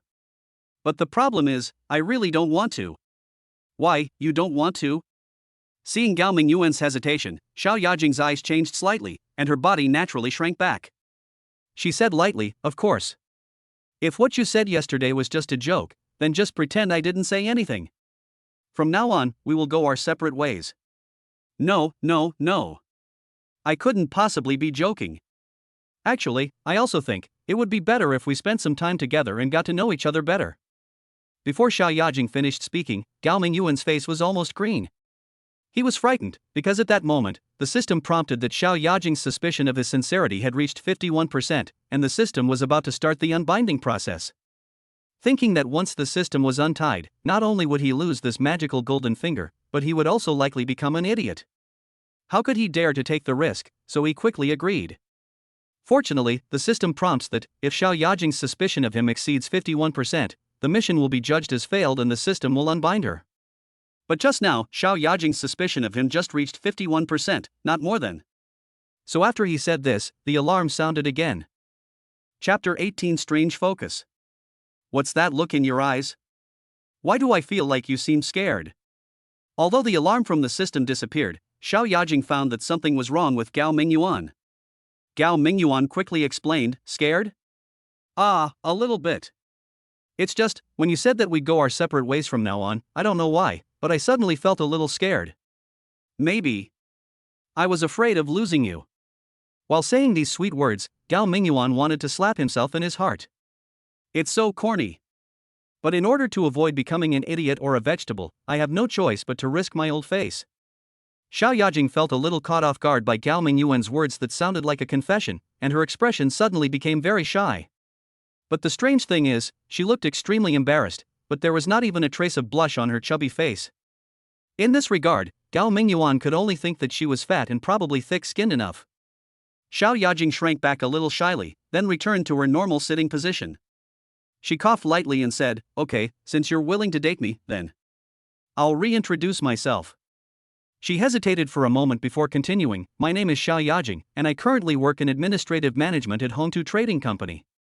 My parents are both in business, and I have an older brother and a younger brother. What about you? What about you?" Seeing Xiao Yajing introducing herself to him so formally, Gao Mingyuan felt a little overwhelmed. It felt like they were really going to talk about marriage. But under Xiao Yajing's expectant and scrutinizing gaze, Gao Mingyuan could only bite the bullet and say, My name is Gao Mingyuan. I'm from northeast China, my hometown is in that part of the country. My parents are honest farmers. I'm the eldest in the family, and I have a younger sister, who's 6 years younger than me. But she went missing a few years ago and hasn't been found yet. I graduated from Shiyuan University of Science and Technology, majoring in electronic information. Now, it's been almost a year since I graduated, and I'm unemployed. Otherwise, you wouldn't have found me at the rental house today. A hint of resentment flashed across Xiao Yajing's eyes, and she curled her lips slightly and said, "Are you indirectly explaining to me about you and that girl you shared the apartment with? But even if you're unemployed and not working, you shouldn't be staying there while that girl is sleeping, right?" Gao Mingyuan shook his head secretly. He knew this woman couldn't be so free and easy. Wasn't she expressing her doubts? Gao Mingyuan could only sigh and say, "This is all my fault. I couldn't sleep last night and didn't fall asleep until dawn, so I didn't leave home on time to make room for Hoing. Hoing called me when she got home from get off work this morning, but I guess she didn't wake me up. She thought I was sick and didn't have the nerve to kick me out. When I woke up, I found her home too, which really scared me." After hearing Gao Mingyuan's explanation, Xiao Yajing's expression brightened up a bit, and then she suddenly asked, "Why did you suffer from insomnia last night?" Gao Mingyuan was a little confused for a moment, feeling that this woman's focus seemed a little strange. However, he wasn't the type of guy with negative emotional intelligence. Although he didn't quite understand Xiao Yajing's focus, he knew what answer she wanted to hear. So, he acted a little embarrassed and said, There are many reasons, but the main reason is because of you." He wasn't lying. He couldn't sleep last night. Firstly, it was because he finally activated the mysterious system. Secondly, it was mainly because he had inexplicably gotten engaged to Xiao Yajing and they almost registered for a marriage certificate. Especially when he thought that if he made Xiao Yajing doubt that he didn't really want to marry her, the system's initial task would fail and the system would have to be uninstalled. He felt overwhelmed, as if his life had become bleak. Of course, he didn't want to actually marry this fat woman, but he also didn't want to cause the system to be uninstalled because of this. For him, this was simply an extremely difficult and torturous thing. Thinking about these annoying things, how could he not lose sleep? However, when Xiao Yajing heard these words, they seemed to have another meaning. Her eyes became more shy, but her chubby face still didn't show any blushing. "So that's how it is." Xiao Yajing's tone slowed down a lot, and her voice became softer. Her eyes drooped slightly, and she seemed a little afraid to look Gao Mingyuan in the eye. "Well, what should you do now that you don't have a job? How about, why don't you come to our Hongtu? Oh, by the way, you're majoring in electronic information, so our Hongtu Trading Company isn't suitable for you. How about I introduce you to Hongtu Technology Company?" Now it was Gao Mingyuan's turn to be surprised. "I didn't expect there would be such a good thing." Hongtu Technology is one of the largest companies in Shiyuan City. He also wants to work in this company and has submitted his resume to the company, but has never received any response. Just today, in the temporary task released by the God's Chosen Task, there is also a reward which is to get an interview opportunity with Hongtu Technology. But Gao Mingyuan did not choose that option, but the result was unexpected. Now without the help of the system, Xiao Yajing could actually give him such a chance. Chapter 19 How sad. Seeing Gao Mingyuan stunned and silent, Xiao Yajing frowned slightly and said, "Why, are you dissatisfied with this company? If so, no. Satisfied. Of course I am satisfied." Gao Mingyuan quickly waved his hands, then said a little embarrassedly, "It's just, if I borrow your relationship to go, isn't it a bit inappropriate?" Speaking of which, Gao Mingyuan still really needs a job now. Although he successfully activated the system, giving him a golden finger in life, the rewards from this system were often bizarre. Aside from the BMW he got in exchange for his first mission at the cost of his lifelong happiness, there were many other rewards, but it seemed none of them could be spent as money. So, no matter how awesome he is now, he is still a poor man with zero income and has to find a job to make money in order to survive. If he could get a job at Hongtu Technology, it would be his most ideal goal at this stage, but if he could only find this job through Xiao Yajing, he would always feel like he was a gigolo. Xiao Yajing shook her head and said, "What's wrong with that? I'll just give them a heads up, and the HR person in charge will at most give you a chance. If you don't have the ability and can't adapt to the job the company assigns you, you'll still be fired." "Is that so? That's fine. Although I am still a gigolo, after hearing what Xiao Yajing said, I feel that I am a gigolo based on my own ability, and it doesn't seem so difficult to accept." "That's settled then." Xiao Yajing was clearly a decisive person. Seeing Gao Mingyuan's agreement, she immediately pulled out her phone. But she didn't call, instead she sent a message via WeChat. Less than 5 seconds later, Xiao Yajing's phone rang with a message alert. It seemed that the other party still replied immediately. After a few words on WeChat, Xiao Yajing put down her phone and said, "It's settled.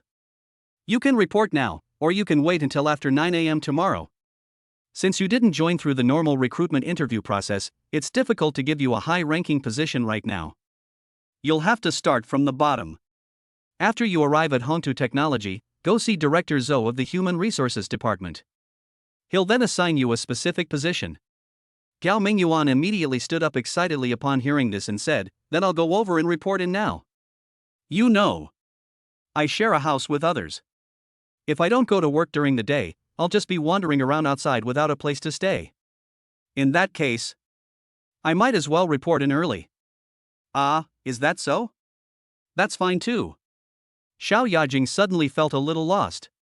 In fact, she really wanted to spend more time with Gao Mingyuan, whether it was having a meal or watching a movie. But she suddenly remembered that Gao Mingyuan had been unemployed for who knows how long, and his current financial situation must be difficult. If she really wanted him to accompany her to dinner or the movies, then if she paid for it, Gao Mingyuan might be embarrassed. But if she asked Gao Mingyuan to pay, his financial situation would not allow it. Perhaps it was for this reason that Gao Mingyuan did not ask me out on a date. After finding a reason for Gao Mingyuan, Xiao Yajing's mood suddenly improved inexplicably. Seeing Gao Mingyuan stand up and rush to pay the bill, I felt more favorable towards him. She naturally didn't care about the money for 2 cups of coffee, but she cared a lot about Gao Mingyuan's attitude. Unconsciously, she almost forgot. Her original intention was to find a man who would live off her, and then get a marriage certificate by tricking him into giving up her single life. When they came out of the coffee shop and were about to go their separate ways, Xiao Yajing suddenly called out to Gao Mingyuan again, saying, "Hey, so, when are you going back to get your household registration booklet?" Gao Mingyuan, who was very excited just now, suddenly felt as if he was poured with cold water, and his feet paused slightly. But when he turned around, his face was filled with a sincere smile. "I'll listen to you on this. Didn't you just say you wanted to date me for a while to see if we're a good match? I think that's fine too. Of course. If you need it and want to register as soon as possible, then I'll listen to you too." When he said this, Gao Mingyuan's heart was broken. Damn it! Who the hell would be willing to do that? However, in order not to trigger the system's alarm again, he decisively accepted it. "Oh, then let's wait a little longer. But, you have to remember to call me. And, don't put your phone on silent mode anymore. Otherwise, I'll come to your house to look for you when the time comes." Xiao Yajing seemed very satisfied with Gao Mingyuan's answer.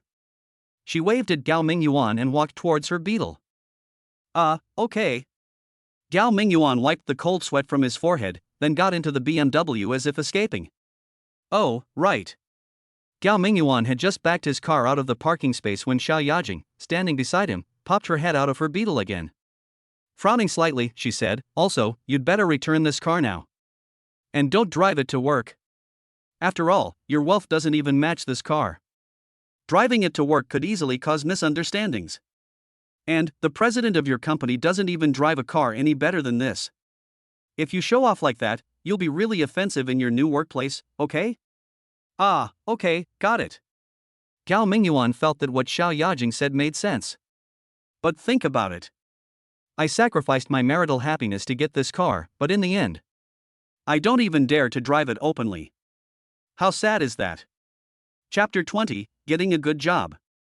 Gao Mingyuan drove to the vicinity of Hongtu Technology, found a parking lot and parked his BMW there.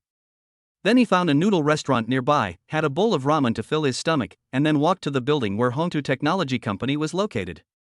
Hongtu Technology, as Shiyuan City's top technology company, has a separate office building. Although the building is not tall, with only 15 floors, and it is a bit old, but the fact that it can own an entire office building on its own also reflects the strength of this company. In the Human Resources Department, Minister Zhou personally received Gao Mingyuan. Minister Zhou is a middle-aged woman in her early 40s. She is not very good-looking, but she has the style of a strong career woman. However, her attitude towards Gao Mingyuan was still very friendly. Not only did she personally make a cup of tea for Gao Mingyuan, but she also took out several forms and patiently explained to Gao Mingyuan how to fill out these forms. The other two staff members in the office cast surprised glances at him from time to time. It was obvious that Director Zhou didn't usually treat job seekers in this way. So, when they looked at Gao Mingyuan again, their eyes became more cautious and meaningful. Welcome Mr. Gao to officially become a new member of our Hongtu Technology. After Gao Mingyuan finished filling out all the forms, Zoubu immediately stood up and once again took the initiative to shake hands with Gao Mingyuan. Then, slightly apologetically, she added, Mr. Gao, you majored in electronic information, which is a perfect fit for our company. Originally, you should have been assigned to the project R&D department or the technical department. However, both departments are currently fully staffed, and the president is even considering laying off some unqualified technicians. So, assigning you to those departments isn't appropriate at this time. As she spoke, she flipped through a document on her desk, then paused for a moment before saying, right now, the only vacancy is in the logistics department. This is for a buyer responsible for purchasing all of the company's office supplies, as well as a small amount of raw materials for scientific research. Mr. Gao, could you please work in the logistics department for a while? If you're not satisfied with this position, I'll reassign you to another position when it becomes vacant. How's that? This. When Gao Mingyuan heard this, he didn't know what to say. Although he had never worked in logistics, he knew that being in charge of purchasing in logistics was definitely the most lucrative position. Even if it wasn't a high-ranking position, it was still a highly sought-after position. However, this position was usually reserved for the company's closest confidants, leaving everyone else with no choice. But now, Minister Zhou actually arranged him to be a purchasing agent. How could he not be surprised? The two staff members in the office also showed expressions of great shock. They looked at each other, and when they looked at Gao Mingyuan, the gossip in their eyes became even more intense. Next, Minister Zhou personally sent Gao Mingyuan to the logistics department and introduced several people from the logistics department to Gao Mingyuan. The people in the logistics department were all shrewd people. When they heard that Gao Mingyuan was taking over the purchasing position, and saw that it was Minister Zhou who personally sent him over, what was there to understand? They all showed enough enthusiasm for Gao Mingyuan. Among them was only a young woman named Zhou Jingjing. Although she smiled when greeting Gao Mingyuan could clearly feel a hint of rejection and hostility in her eyes. Gao Mingyuan was only slightly stunned before he roughly guessed. He and Zhou Jingjing had never met before, so there was definitely no enmity. But she had shown hostility the moment she first met him. So, she must have been eyeing his current position, and now it had been snatched away by someone like him who had suddenly arrived. Gao Mingyuan had no choice but to refuse the position just because Zhou Jingjing was unhappy. Director Lu of the logistics department is Gao Mingyuan's direct superior. He looks like a very kind old man and is extremely polite to Gao Mingyuan. After completing the entry formalities and Minister Zhou said goodbye and left, Director Lu publicly stated that in order to welcome the new colleagues, he would treat them tonight. They would have dinner at Juxian building in the evening. As for whether there would be other activities after dinner, it would be decided at that time. Faced with the enthusiasm of his colleagues and leaders, Gao Mingyuan declined a little, but when he saw that Director Lu acted as if he looked down on him if he didn't go, he had no choice but to agree. At this point, Gao Mingyuan finally realized that Xiao Yajing's identity was probably quite unusual. After all, although Xiao Yajing also worked at Hongtu Group, she was working at Hongtu Trading Company. While there was some connection with Hongtu Technology, there was probably no subordinate relationship. But a message from Xiao Yajing was enough to make Director Zhou of Hongtu Technology hire her as an exception, and even arrange her to such an enviable position. Then Xiao Yajing would not be just an ordinary supervisor in Hongtu Group. However, Gao Mingyuan didn't really want to marry Xiao Yajing. He just expressed his feelings about this and didn't delve into it further. But no matter what, he can now enter Hongtu Technology thanks to Xiao Yajing's relationship. It seems he is destined to be a gigolo. At the same time, Xiao Yajing drove into a quiet villa in the southern suburbs of Shiyuan City and got out of the car with some clumsy steps. A middle-aged woman dressed as a nanny immediately came out to greet her. Seeing Xiao Yajing like this, the nanny-like woman couldn't help but said with a look of heartache, "Oh, my dear lady. Why are you doing this?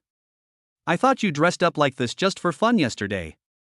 How come you haven't taken off this skin until now? Oh my god." Xiao Yajing smiled sweetly, walked through the living room, entered the bedroom, and sat down in front of the dressing table. Then she tossed her hair, reached into her collar, grabbed a piece of skin, and suddenly tore it off with force. Then I heard a hissing sound, and then I saw her tearing off a large piece of skin from her body. Chapter 21, Bad Intentions. If Gao Mingyuan were here at this moment and saw the scene, he would probably be scared to death. This is simply the real-life version of painted skin, isn't it? However, after Xiao Yajing tore off a large piece of her body and even pulled the skin on her face, what was revealed was not a bloody body. Instead, it revealed a piece of skin that looked even more delicate and white. Immediately afterwards, Xiao Yajing began to tear off the flesh on her body again. The chubby hand with a lifelike palm attached was pulled off from her shoulder, as if she was taking off a sleeve. What was revealed was a snow-white arm as slender as a lotus root.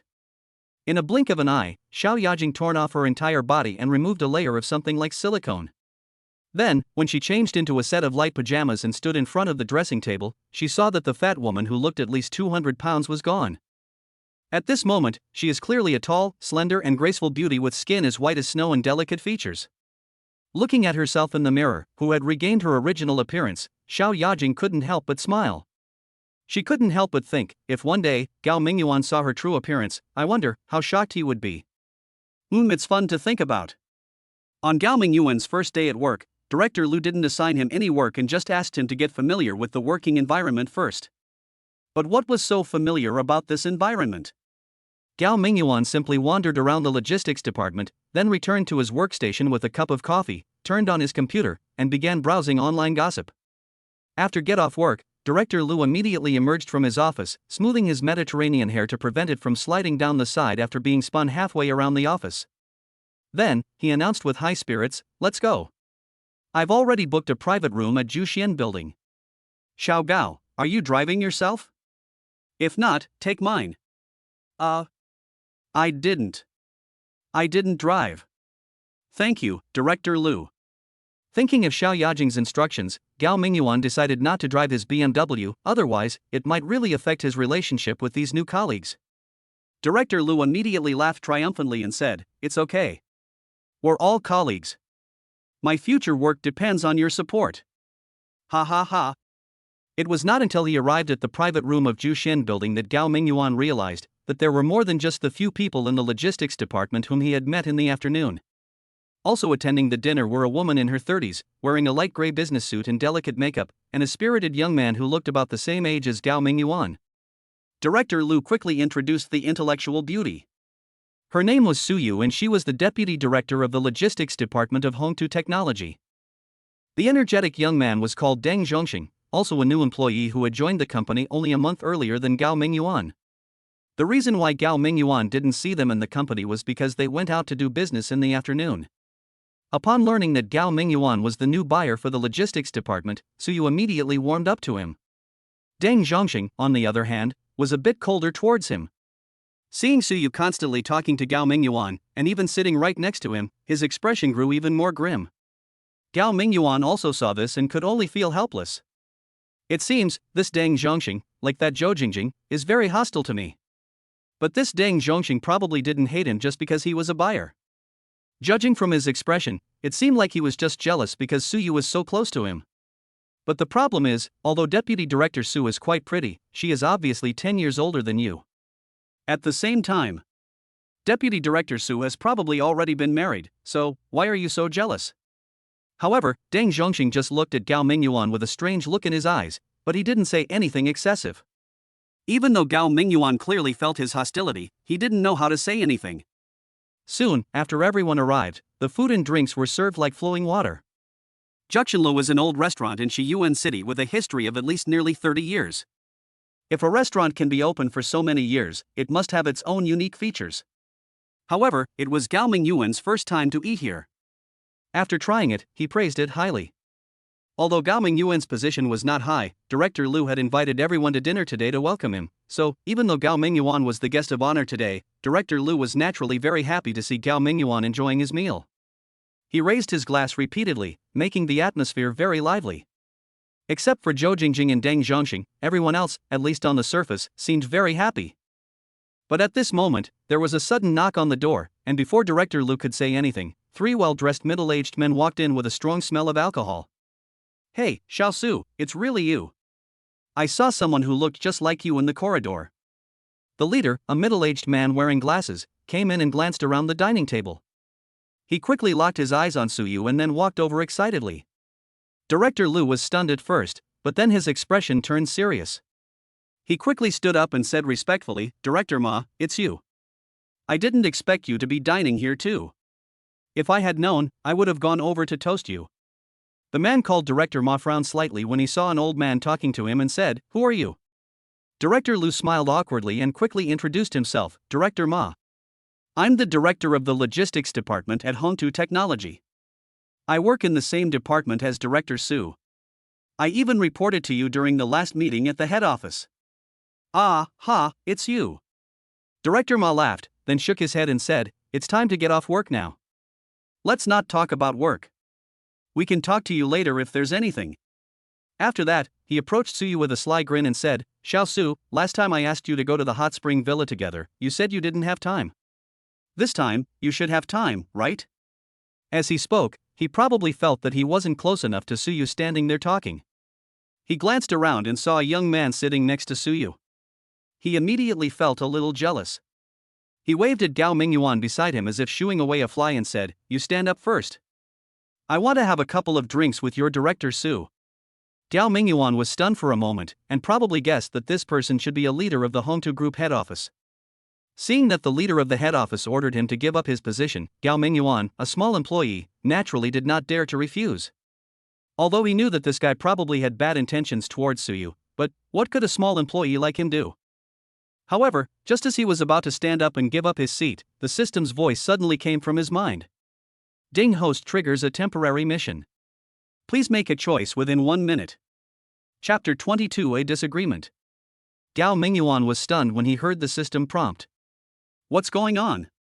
Another temporary mission? What do you want me to do this time?" Then, the prompt sound continued. Option 1, give up your seat to Director Ma. By completing this option, the host will have a 65% chance of getting a promotion. Option 2, politely reject Director Ma. Completing this option will reward the host with the recipe egg fried rice recipe. Option 3, pour the wine in the cup over Director Ma's head and tell him to get out. Completing this option gives the host a 15% chance of winning the lottery jackpot. At the same time, there's also an 85% chance of being fired from the company. Damn, what's going on? This time, the system didn't actually tempt me into doing something outrageous? This doesn't seem like the system's character. When the system prompted that a temporary task was to be issued, Gao Mingyuan's first reaction was that if he really gave up his seat to Director Ma, he might face the risk of getting into a car accident again. As it turned out, among the 3 options, there was indeed an option to give up his seat to Director Ma, but if he chose this option, there would be no punishment, but instead a chance for promotion. This is incredible. When something is abnormal, there must be something wrong. If there had been no system interference, Gao Mingyuan would have definitely stood up and given Director Ma his seat. After all, even if he felt somewhat ashamed of Director Ma's behavior, there were so many people present, and he was the only newcomer who was not very familiar with Su Yu, so it was not his turn to step forward, right? But now seeing the 3 choices given by the system, he suddenly felt something was not right. Moreover, although Gao Mingyuan really needs a job, it is only for a temporary transition and to solve the current problem of food and clothing. As for whether he will get a promotion or something, he really doesn't care. Are you kidding? After all, he is a person with a system. Can he continue to be so miserable like now? So, after thinking about it, he still felt that the first option was inappropriate. The second option is more mediocre. Originally, this one was quite suitable for Gao Mingyuan, but what kind of reward is this weird egg fried rice recipe? Are you kidding me? As for the third option, it's quite exciting. And this reward is a bit extreme. You might win the lottery jackpot, or you might get fired. But the probability of winning is so low, Gao Mingyuan probably will be fired, right? But Gao Mingyuan hesitated for a moment, then suddenly stood up, picked up the wine glass in his hand, and smiled gently at Director Ma. Director Ma thought Gao Mingyuan was offering him a seat and a toast. He immediately waved his hand impatiently and said, "Not bad, young man, quite sensible. Find somewhere else to sit." As he said that, he reached out and pulled Gao Mingyuan, then turned around and was about to sit over. As a result, his pull did not move Gao Mingyuan at all, but instead made him stagger and almost fall. At this moment, Gao Mingyuan slowly raised the glass of wine in his hand. Just as Director Ma thought Gao Mingyuan was trying to force-feed him, a hint of anger appeared on his face, but then he saw Gao Mingyuan actually raise the glass higher and higher, and in the blink of an eye, it was above his head. Director Ma's eyes rolled up subconsciously, and he asked in fear, What are you going to do?" Gao Mingyuan didn't answer him, but just flipped his wrist. With a splash, he poured the entire glass of beer onto Director Ma's shiny hair, then gently put down the empty glass in his hand, opened his lips, and uttered the word "get out." At the same time, Gao Mingyuan's mind rang with the system's prompt. "Congratulations, host, on completing this temporary mission.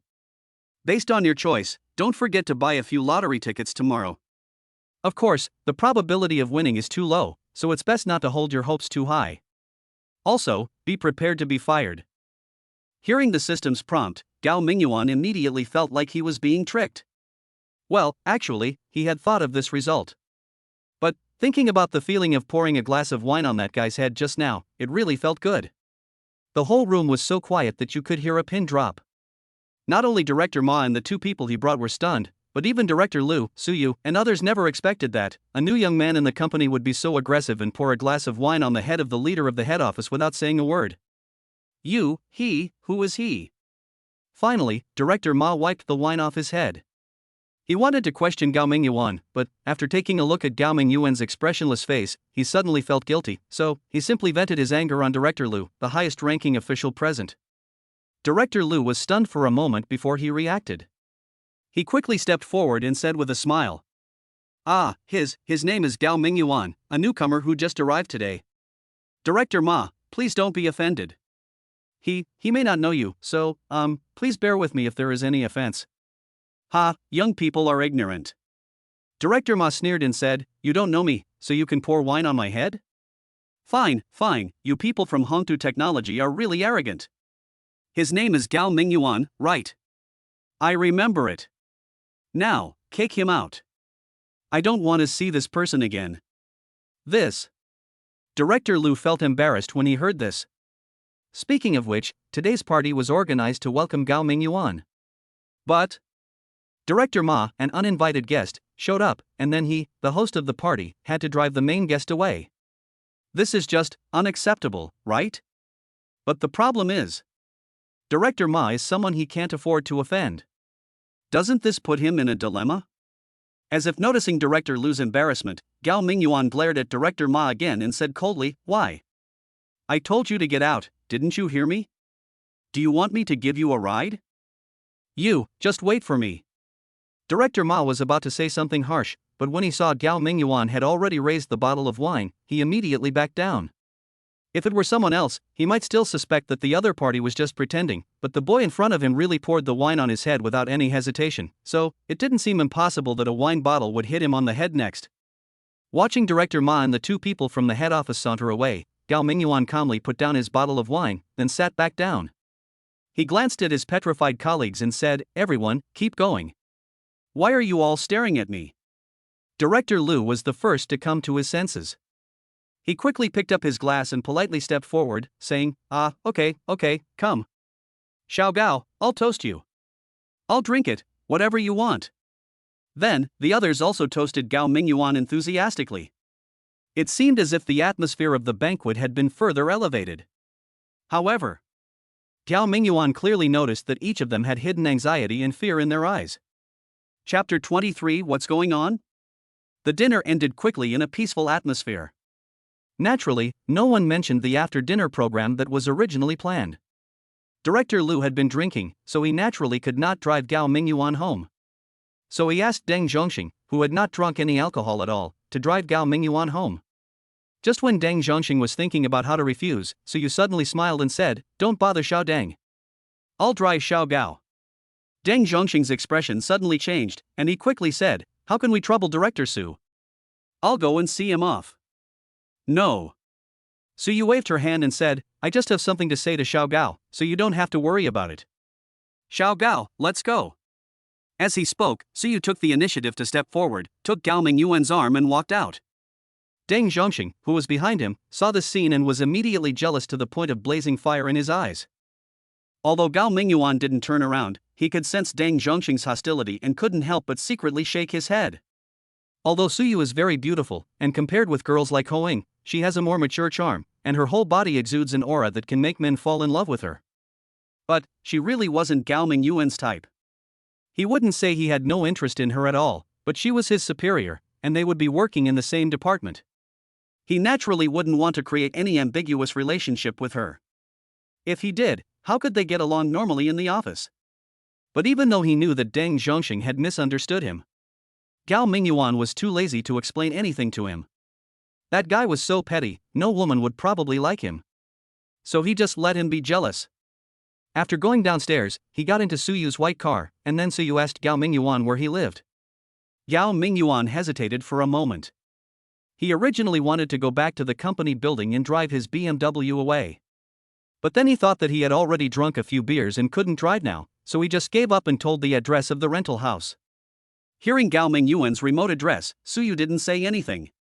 He just opened the electronic map on his phone, roughly planned the driving route, and started the car. "Xiao Gao, I really want to thank you for what happened today."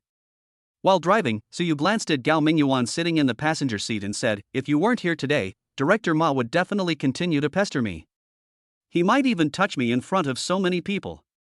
It's just, you made Director Ma look so bad in public. I'm afraid it'll be hard for you to continue working in the company. If you really get fired, I'll definitely find you another job. Maybe the job I find you won't be that good, but at least it won't be much less than what you have now. It should be fine. If you need money, you can always tell me. I don't have too much, but I can still come up with 30 or 50. Also, one day, I'll arrange a good meal for you and treat you to a meal alone to thank you properly." "Ah, no." Gao Mingyuan was stunned for a moment. He didn't expect Su Yu to be so loyal. Although Gao Mingyuan's actions today seemed to be to protect Su Yu, the main reason was that he was forced by the system. Therefore, he felt a little unworthy of Su Yu's kindness. He immediately refused and said, "Director Su, please don't." But as soon as he opened his mouth, Su Yu interrupted him with a scolding tone, saying, "Why call me Director Su? Call me sister." "Okay. Sister Su. Don't take what happened today to heart. I really just don't like Director Ma. If he hadn't bullied me and asked me to give up my seat for him, I might not have cared about his affairs." After hearing what Gao Mingyuan said, Su Yu looked at Gao Mingyuan with even more respect. If it were the quick success-seeking Deng Zhongxing, he would definitely just pick out nice words and boast about his achievements, right? So she smiled slightly and said, "I know you might not have offended Director Ma for my sake, but what you did actually helped me a lot and saved me a lot of trouble, so I just want to thank you, okay?" Since Su Yu had said so, Gao Mingyuan naturally couldn't refuse anymore, so he just agreed and said, "Okay then. But I may not be fired yet. I don't need Sister Su to lend me money. If Sister Su really wants to thank me, then let's have dinner together one day. Then it's settled." Su Yu raised her red lips slightly and said, "Let me prepare. If nothing goes wrong, let's do it the day after tomorrow night. Whether you're still in our company or not, I'll treat you to a good meal, okay?" Although Gao Mingyuan didn't understand, it was just a matter of having a meal, what else needed to be prepared? But when he heard her say that, he agreed without hesitation. At the gate of the community, Gao Mingyuan got out of the car and did not let Suyu drive in. But what I didn't expect was, when I looked up after entering the community, I found that the lights in my house were on. But he was only stunned for a moment, but didn't care much. Hoing was also a bit confused and often forgot to turn off the lights when she left home. Anyway, this was not the first time Gao Mingyuan had encountered such a thing. He walked up the stairs, then Gao Mingyuan took out the key and turned it, but it didn't open the lock. Then he realized something was wrong, the door was locked from the inside. So, Hoing didn't go to work tonight because of something? Or maybe she took leave on purpose to avenge herself for staying at home this morning, just to get back at him? Gao Mingyuan estimated that the latter was more likely. After all, Hoing had never stayed home after 7 p.m. in the past. In response, Gao Mingyuan could only smile and shake his head, then knocked on the door helplessly. Boom boom boom boom boom boom. Gao Mingyuan knocked 6 or 7 times before he heard a creaky sound and the door opened from the inside. Then he saw Hoing standing there with cucumber slices all over her face and wearing a somewhat kawaii pajamas. Ah, you. Gao Mingyuan was stunned. If Hoing had something to do and didn't go to work, that's understandable, but you clearly knew that I would come back to sleep at night, and yet you were still staying at home in your pajamas. What's going on? Are you back? However, Hoing didn't pay any attention to Gao Mingyuan's weird expression. After opening the door, she turned around and walked back. Then she leaned over and lay down on the bed. She picked up her phone and started watching short videos. Gao Mingyuan stood at the door, completely confused. What's going on? What does she want to do? It was obvious that Hoing probably wasn't going to vacate the house for him tonight. But, if she didn't make room for him, where would he sleep tonight? Chapter 24, Stay Calm. Hey, what are you doing? Gao Mingyuan stood there in a daze for a moment before realizing this girl probably did this just to get revenge on him. So he could only walk over helplessly, frowning slightly, and said, I know I was wrong that day. I shouldn't have left the house without following the rules. But, you can't follow my example and do the same. If both of us really don't abide by the original agreement, then how can we share this house in the future? You still have the nerve to say that. Hoing suddenly turned over, looked at Gao Mingyuan angrily, and said, since you broke the rules first, how can you still have the nerve to criticize me? This. Gao Mingyuan was left speechless by Ho Ying's words, so he simply gave up, took off his coat, threw his handbag on the head of the bed, and then lay down next to Ho Ying. What's the matter? You still want to use this trick to deal with me? At worst, I can just sleep with you. Anyway, I won't suffer any loss. Now it was naturally Ho Ying's turn to panic. She quickly sat up, pushed Gao Mingyuan hard, and said, Hey, what are you doing? This is my bed, you've made all my luggage dirty. Gao Mingyuan, however, was completely unmoved. He lay there like a dead pig, motionless. He closed his eyes and hummed softly, It's not like you haven't slept in my luggage before. I didn't say anything, so why are you so stingy? Although they both lived here and slept in the same bed, they usually slept with their own luggage. This morning, Gao Mingyuan stayed here and refused to leave because of a mission. Hoing was so sleepy that she lay down beside him and slept for a while. Now Gao Mingyuan used this as an excuse to criticize her, and Hoing almost exploded with anger. You bastard. Hoing pushed Gao Mingyuan for a long time but failed to move him. She was so angry that she kicked Gao Mingyuan, then turned around, faced the wall, hugged her knees with both hands, buried her face in her legs, and sobbed softly. Hey, don't cry. Why are you crying? Seeing Hoing burst into tears, Gao Mingyuan couldn't pretend anymore. He could only helplessly get up, patted Ho Ying's shoulder gently, and said, Hey, you're not fun like this. I was just joking with you, but you just used your ultimate move. It's like us playing landlord. I just put out a 3, and you directly used 2 kings to bomb me. Isn't this bullying? Woo woo puff puff puff ha ha ha ha. Hoing didn't know whether she was pretending to cry or was so amused by Gao Mingyuan that she couldn't help laughing. Anyway, as she cried, she couldn't help laughing. Then she turned around, tears on her face, and punched Gao Mingyuan twice, saying, It was you who bullied me, how come I'm the one bullying you? Gao Mingyuan rubbed his chest, which was sore from being punched, and said, You still say you're not bullying me? Look, when you get angry and punch me in the chest with your little fist, I have to pretend I enjoy it. But if I punch you in the chest with my little fist a few times, I'll be arrested as a hooligan. As he spoke, Gao Mingyuan subconsciously glanced towards Ho Ying's chest. Seeing this, Hoing quickly put her hands in a cross shape to protect her chest, while showing a vigilant look. Gao Mingyuan immediately rolled his eyes and said, "Come on, your flat chest isn't even as big as my pecs. What's there to be wary of?" "Ah, Gao Mingyuan, I'm going to fight you." Hoing felt embarrassed and annoyed when she heard this. She didn't care about protecting her chest anymore and pounced on Gao Mingyuan like a tiger pouncing on its prey. "Hey, no. Calm down." Gao Mingyuan was thrown onto the bed by Hoing without paying attention. Then Hoing rode on him and started punching him hard with her little fists. "You're crazy." Ouch. While the two of them were playing around, Gao Mingyuan was hit in the eye by Hoing. Although the hit was not very serious, it made Gao Mingyuan see stars. He was a little panicked and grabbed upwards with both hands. Then, the two of them froze at the same time. "This airport, why does it seem a little uneasy? I didn't realize this girl is actually quite attractive." Hoing was stunned for a moment, then she didn't scream or anything, let alone commit suicide with Gao Mingyuan. She just looked down at Gao Mingyuan's hands, and then looked into his eyes. Gao Mingyuan, whose eyes had recovered a little, was immediately ashamed when he met Ho Ying's clear gaze. He quickly retracted his hand and said nothing. Hoing nodded, then turned over and got out of bed, turned around and went into the bathroom. "Oh my god, is this girl going to get a kitchen knife?" Gao Mingyuan shrank back into bed feeling a little guilty. Then he realized that there didn't even seem to be a kitchen in his house, so where would he get the kitchen knife? But he always felt that Ho Ying's reaction was not right. Gao Mingyuan had just teased Hoing a little earlier, and she'd thrown herself at him like crazy, fighting him like crazy. And yet, when Gao Mingyuan actually offended her, she remained so calm. This must be a problem.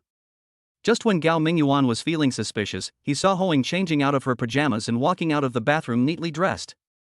Gao Mingyuan was stunned, then he realized, it turned out that the girl went into the bathroom to change clothes. "What are you going to do?" "What else can I do?" "Go to work, of course." "No. You have to go to work, don't you have to leave at 7 p.m.? Why are you?" Hoing shook her head and said, "Actually, my earliest nightclub gig is after 9:30. But you and I agreed to hand in the room at 7 o'clock every night. With the extra time, I usually go to the pedestrian street over on Hangbin Road to sing. But recently, a group of disabled people came over there. They said that street was their territory and they wouldn't let me sing there anymore. So I have nowhere else to go for the time being." Shit. Gao Mingyuan didn't know what to say after hearing this. After losing his job in recent days, he had to wander around outside even though he had no place to work during the day. He would not return to the rental house until after 7 o'clock in the evening. This made him feel somewhat wronged. Unexpectedly, Hoing was the same. "As a grown man, nothing will happen even if I hang out outside all day." But a girl like Hoing had to go to the streets to sing in order to make room for herself on time. This was really too difficult for her. Gao Mingyuan was silent for a moment before asking, "So, are you planning on going straight to the nightclub?" "No." Hoing walked to the door and changed into her own shoes, then bent down to pick up her guitar case. She said calmly, "I smashed the bar owner's head with a bottle yesterday. That bastard must be looking for me everywhere. Not only can I not go to that bar, I don't dare go to any other nightclubs for the time being." "Ah, where are you going?" Gao Mingyuan first praised Ho Ying's courage, and then felt a little strange. "Go sing." Hoing said with a look of astonishment, "There are fewer people on the street now. I guess those disabled people have all left. I'm going to Hangbin Road to sing now. If I'm lucky, I can still earn some money for food." Seeing the helplessness and panic hidden beneath Ho Ying's indifferent expression, Gao Mingyuan suddenly felt as if his heart was being grabbed by someone, and it was extremely uncomfortable. Chapter 25 Lucky Dice. "Let me go with you," Gao Mingyuan said after hesitating for a moment. He didn't tell Hoing to stay and not to go out singing on the street so late. Although, if I go out to sing on the street so late, I'm not sure if there will be any listeners, and it's really dangerous. However, if he let Hoing stay, how would the two of them get along? Would they continue to sleep in the same bed? And if Hoing doesn't go out to sing and loses her job as a resident singer in a nightclub, how will she support herself? Gao Mingyuan wasn't rich now, and he was struggling to support himself. He couldn't just say Hoing said, "I'll support you," right? Besides, he wasn't related to Hoing, so why should he support her? But he was really worried about letting Hoing go out to sing on the street so late, so, after thinking it over, he had no choice but to go with her. Hoing was slightly startled when she heard this. She turned her head and stared blankly at Gao Mingyuan for a moment before slowly nodding. Hangbin Road is a relatively prosperous commercial street in Shiyuan City. Even though it is already past 9 o'clock, there are still many pedestrians on the street. Especially on the pedestrian street, most of the shops are still open, so there are still many pedestrians coming and going, but it is definitely much less than during the day and in the evening. When they arrived, they happened to see a middle-aged man with a somewhat fierce look, leading a man and a woman out of the pedestrian street with a wooden stick. The man and woman in the back were both wearing sunglasses, and the man was dragging a large box in his hand. It seemed that they were two blind people, while the middle-aged man in the front looked quite normal and did not look like a disabled person. Seeing these three people, Hoing stopped in a panic, and even pulled Gao Mingyuan's clothes, signaling him to hide on the side of the road with her, as if she was afraid of being seen by those people. Gao Mingyuan frowned slightly and said, "Is it because they don't allow you to sing here?" Hoing nodded gently and said, "Yeah, the guy in front is a mute, but he's very fierce. He was the one who almost smashed my guitar before." Gao Mingyuan was speechless upon hearing this, but there was nothing he could do. People with disabilities are a vulnerable group and are more likely to gain sympathy from others. If Gao Mingyuan tried to teach these disabled people a lesson in order to vent Ho Ying's anger, he would probably be drowned by the spit of the people around him. So he could only sigh and hide aside with Hoing obediently until those people walked away, then they walked into the pedestrian street. At a location in the middle of the pedestrian street, Hoing stopped, put down the guitar case on her back, took out the guitar inside, and as for the guitar case, she just opened it and placed it in front of her. Afterwards, regardless of whether there was anyone around, Hoing sat on the steps by the roadside, holding her guitar, gently plucked the strings, and then began to sing slowly and leisurely. In 1984, the harvest was not yet complete. My daughter was sleeping so sweetly in my arms. I don't have time to watch the open-air movie tonight. My wife reminded me to fix the pedal of the sewing machine. Speaking of which, although Gao Mingyuan had known for a long time that Hoing was a wandering singer, today was the first time he heard her sing. Her singing voice was not high-pitched, and even a little hoarse. But at this moment, when she sang such a gentle song, it gave people a feeling of green mountains and valleys, gurgling streams and flowing springs, and a hint of sadness in the tranquility. Gao Mingyuan was standing against the wall a few meters away from Hoing, listening to the girl's beautiful singing. He couldn't help but think of his parents who were far away in his hometown, and his sister who was nowhere to be found. He bit his lip lightly and suddenly became more determined. In the past, he could only be powerless when it came to some things. But now, he had this magical system, and he didn't believe that he could still find his missing sister by using the system's power. Although, I feel that his system seems a little unreliable, but that may be just because he himself still doesn't understand the system well enough and hasn't really brought out the effectiveness of the system. Suddenly he thought of the various props and other rewards he had received from the tasks he had completed before, but he had not had the time to study them carefully until now. Now when he thought of this, he immediately felt a little impatient. The moment he thought of it, he called out the system's inventory. Then I saw the virtual screen that looked like the Duobao Pavilion appeared in front of me again. In the first two slots of his inventory were the two remaining trial cards from the beginner's gift pack he'd received. Originally, the novice gift pack gave out 3 cards, of which the experience card possessed by Bruce Lee had been used by him, and the remaining ones were the experience cards for cooking and pianist. Gao Mingyuan didn't even have a kitchen at home, so the chef experience card definitely wouldn't work. As for the piano, what the hell was that? He'd never touched one in his life, so it felt like a worthless item. But in addition to this, there was a colorful dice and a key in the inventory. This was the reward he received from his previous 2 missions. However, he had been in extreme chaos and busyness these past 2 days. Every time he finished a God-chosen mission, he would be exhausted and naturally had no time to check his prizes. Now, it's finally time to reveal the mystery. He glanced at Hoing, who was still singing quietly on the side, and at 3 or 5 pedestrians who were standing nearby to listen and watch. Seeing that no one was paying attention to him, Gao Mingyuan gently reached out and touched the colorful dice in the inventory. Lucky dice, this tiny dice can multiply your luck exponentially. The number on the dice represents a multiple of your luck. Roll a single point, and your luck will multiply by 1, remaining the same. Roll 2 points, and your luck will double, up to 6 times your luck. Each roll of the dice will increase your luck for 24 hours. This item can be used 3 times, so make the most of your luck. The number of uses remaining for this item is 3. This prop seems pretty good. If it is at a critical moment, it should play a big role. Of course, you can also reversely tap into opportunities for good luck. For example, under normal circumstances, if I buy a lottery ticket, the probability of winning is probably less than 1 in 10 million. But if I use the lucky dice and roll a 6, then wouldn't the probability of winning be much greater? So, if I ever use the lucky dice in the future, no matter what I use the dice for, I must not forget to buy a few lottery tickets afterwards. Of course, you can't have too high hopes just because of the lucky bonus. After all, if the original chance of winning was 1 in 10 million, even if your luck increased sixfold, the best you could do would be to increase the probability to 6 in 10 million. Oh my god, this doesn't seem to be any different from before. Chapter 26: The Master Key. Are you kidding? The probability is only 6 in 10 million, so what's the point? Gao Mingyuan shook his head and suddenly felt that this lucky dice didn't seem to be of much use. But, at this moment, he suddenly remembered the temporary mission he had just experienced tonight. At that time, he chose the third option and poured a glass of wine on Director Ma's head in front of so many people. Therefore, he received the corresponding reward for this option. And this reward seems so unreliable. There's a 15% chance of winning the lottery jackpot, and at the same time, there's also an 85% chance of getting fired from the company? Even a fool could see that the chances of winning the prize were slim, but being fired from the company was basically a certainty. In fact, Gao Mingyuan was also prepared to be unemployed again. Perhaps by tomorrow morning at the latest, he would probably receive a call from the Human Resources Department, asking him to go through the resignation procedures. By the way, he only worked less than half a day in total, and I don't know if he will get any salary.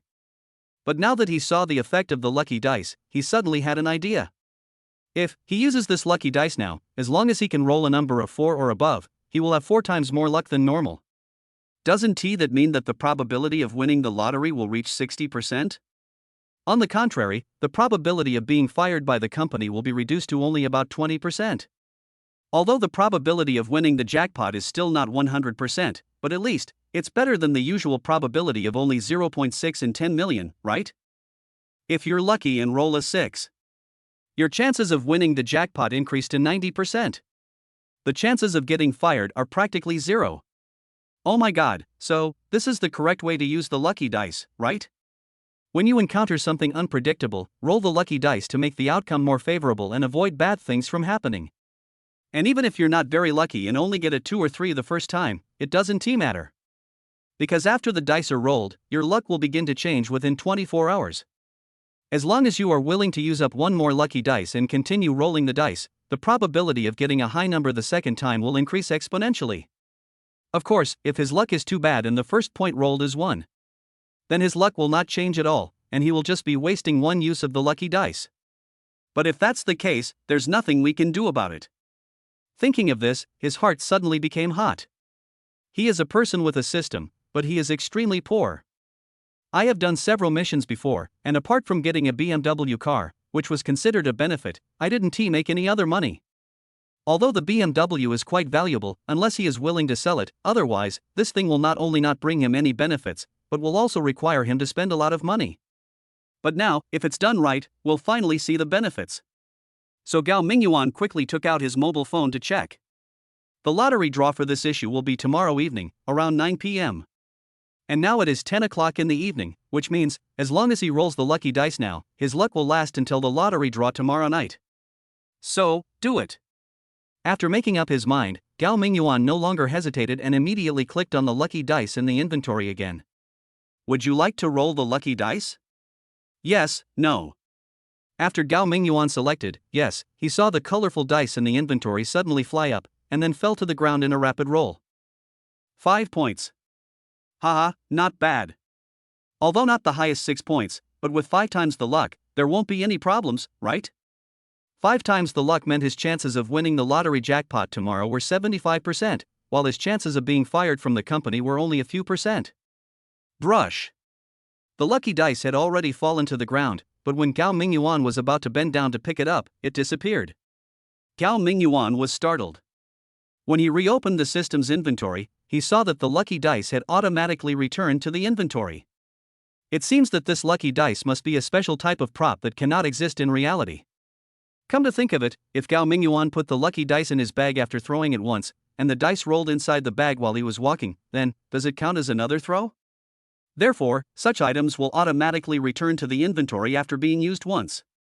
This setting is quite humane. Then, Gao Mingyuan turned his gaze to the things in the grid at the back. That is a shining golden key. He got this key by staying at home this morning and completing the task. He also didn't have time to check it before. At noon, just when he heard the system upgrade, indicating that he had completed the task, Xiao Yajing came running to knock on the door. At that time, he was almost scared to death, so how could he have the mood to see what the prize was? At this moment, he gently touched the key and immediately received a system prompt. This is a magical key that can open most locks in the world, including combination locks and fingerprint locks. And, it can even open the legendary heart lock. Of course, opening the heart lock only means that the other person will unconsciously open their heart to you and answer all your questions. It doesn't mean that they will fall in love with you. This item can be used 10 times. The number of uses remaining is 10. Oh my god, it's another prop that can be used multiple times. But what the hell do I need a key that can open most locks in the world for? I don't want to be a thief. But this ability to unlock the heart is pretty cool. It's a perfect tool for forcing a confession. If I want to know a secret and the other person won't tell me, once I use this key, won't everything be clear? Clatter. At this moment, a burst of warm applause brought Gao Mingyuan's attention back to reality. He turned around and saw that, at some point, there were already at least 20 pedestrians gathered around listening to Hoing sing. At this moment, when Hoing finished her song, the people around her couldn't help but applaud. Then, two energetic young men came forward, each took out a few bills from their pockets and threw them into the guitar case in front of Hoing. Seeing this, the others felt embarrassed to listen for nothing, so most of them came forward and threw a bill into the guitar case. Some people didn't have cash on them, but when they saw the QR code on the guitar case, they took the initiative to scan the code and tip. Ding! WeChat payment received 520 yuan. When Hoing heard the notification on her phone, she was stunned. Gao Mingyuan also felt the same, as if he was being fed a mouthful of dog food. Chapter 27 I don't mean that. Who is so generous? If you hear a singer singing on the street and you think it sounds good, you can give a little more money, but who would just give 520? Do you think this is giving gifts in the live broadcast room? Although Gao Mingyuan didn't have any feelings for Hoing, after all, she was his roommate. When he suddenly found someone confessing to Hoing in this way, he still felt a little sour and uncomfortable. Hoing was also a little confused, and quickly took out her phone to check. I found that there were 3 WeChat payments received recently, one of which was 6.66 yuan, one was 5 yuan, and the other one was 520 yuan. She naturally understood what the number represented and quickly said, "Which friend transferred so much money to me? I appreciate your kindness, but it's too much money, I can't accept it." A man in his 40s, with a large belly, stepped out of the crowd and said with a smile, "I gave you the money, but you posted this payment code here, isn't it just for everyone to tip you freely? There's no set amount to pay for listening to your song. Those who don't have money can give $1 or 2, or even nothing at all. But I think you sing well, so I'm willing to give you a little more. That's normal, right? I'm sorry, uncle. What you said makes sense, but I still can't accept this money." As soon as Hoing saw the longing hidden in the middle-aged man's eyes, she knew he had no good intentions towards her, so she quickly said, "It's okay if you just transfer me 100 or 200 yuan, but the amount you transferred is very easy to be misunderstood. Especially, I'm afraid my boyfriend might think the wrong thing. So, please show me your payment code so that I can return the money." Forehead. The middle-aged man's face turned grim when he heard Hoing calling him uncle all the time. When he heard Hoing talk about her friends, he became even more unhappy. He snorted coldly and said, "I've never received back the money I gave away." "Don't worry, beautiful girl. If you're worried that your boyfriend will misunderstand you, why not delete this payment record?" As he spoke, he sneered in his heart. He just didn't believe it. Is there any woman in this world who doesn't like money? If he could convince this beautiful woman to hide this incident from her boyfriend, it would be like tearing a rift between them. Then, if he increased his financial offensive, sooner or later he would have the opportunity to make this beautiful woman voluntarily dump her poor boyfriend. Humph. A grown man actually lets his girlfriend sing for money. It would be strange if such a man is not a poor guy. Hoing shook her head and said, your idea is not bad, but unfortunately, my boyfriend is right next to you. He heard everything you said. What should I do? As she spoke, she turned to look at Gao Mingyuan, then deliberately turned her back to everyone and made a cute face at Gao Mingyuan. Oh my god, this woman actually used me as a shield. Oh, forget it. Didn't I come here with her in the middle of the night just because I was worried that she would encounter something similar? So, just be a shield. Thinking of this, Gao Mingyuan put away the bitter smile on his face, strode over, and then stared at the middle-aged man with a bad face, but he didn't know what to say for a moment. Ah, yes, I'm sorry. I didn't mean that, I really didn't mean that. Seeing Gao Mingyuan come out, looking like he wanted to compete with him in real life, the middle-aged man immediately became intimidated and quickly said with a smile, I didn't see your girlfriend singing was good, so I was happy. I just sent her a random number. Don't think too much, little brother. Well, if you think this number is not good, I can transfer another 480 to make it a round number of 1,000 for her. Is that okay? Although he felt a little painful, but in order to avoid getting beaten, the middle-aged man decided to spend money to avoid disaster. So he quickly took out his phone again, scanned the payment code on the guitar case, and quickly transferred another sum of money. Then, with a flattering smile on his face, he said, well, I wish you two good business and a son soon. Can I leave now? After saying that, without waiting for Gao Mingyuan's answer, he hurriedly took a few steps back tremblingly, and then ran away. Oh my god. I didn't say anything. Is this guy out of his mind? He actually gave Hoing nearly 500 yuan again. Oh my goodness. This girl earned enough money today just from singing these two songs to pay her rent next month. TSK. How enviable. Gao Mingyuan thought about how he had finally found a job as a purchasing agent in a large company by relying on gigolos, but he estimated that he could only make a little over 10,000 yuan a month at most, which was still not as fast as Ho Ying's earnings. And now he might even lose this job. He suddenly felt like biting a lemon. Of course, he also knew that Ho Ying could not earn so much money from singing on a regular basis. She only had such an unexpected gain today because she met someone with bad intentions. In addition, looking at the money in Ho Ying's guitar case, the largest denomination of cash is 20 yuan, and the rest are basically 1 yuan and 10 yuan. Therefore, if the 1,000 yuan spent by the middle-aged man is excluded, Ho Ying's earnings today would probably be less than 50 yuan. Ah. By the way, it seems I have a chance to win the lottery jackpot tomorrow. By then, I will be a millionaire, so why would I still need to envy this girl's mere possessions? Is it possible? Ho Ying benefited from me, and I am now like a lucky halo, so this girl got such a good harvest today because of me? Thinking of this, Gao Mingyuan suddenly felt full of pride.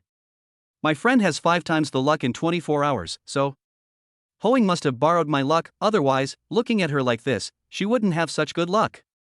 TSK, then should I go shopping now? Who knows, if I get lucky, I might even pick up a few hundred yuan if I fall. Gao Mingyuan immediately waved towards Ho Ying and said, alright, just sing for a bit today. Let's go. Ah. Ho Ying was still confused. Upon hearing this, she asked blankly, leave? Where to? Gao Mingyuan said enthusiastically, come with me to pick up money. No. Ho Ying became anxious when she heard this and quickly shook her head and said, I don't do such petty thefts. Please don't implicate me. Hi. I was just joking, why did you take it so seriously? Gao Mingyuan smiled awkwardly and said, look. I just did you a favor, didn't I? Then shouldn't you treat me to a midnight snack and thank me properly? Then, okay. Although Ho Ying was a bit stingy, but she thought that he had indeed helped her out just now, otherwise, the middle-aged man would definitely not let it go like this after spending so much money on her.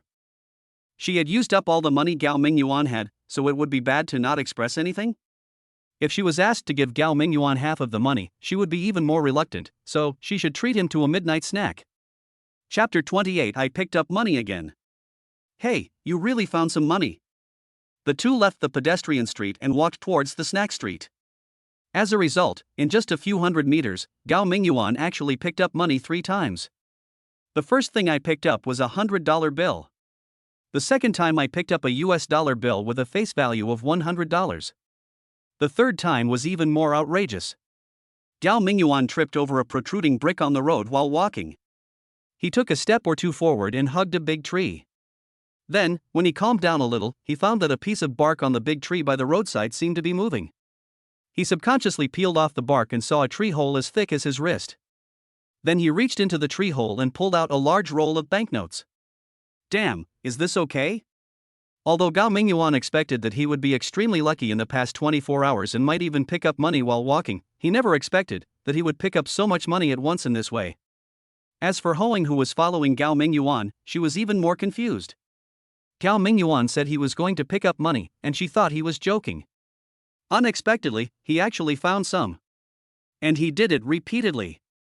If he had not been with Gao Mingyuan all the time, he would definitely have thought that Gao Mingyuan had thrown the money there in advance. But that's impossible.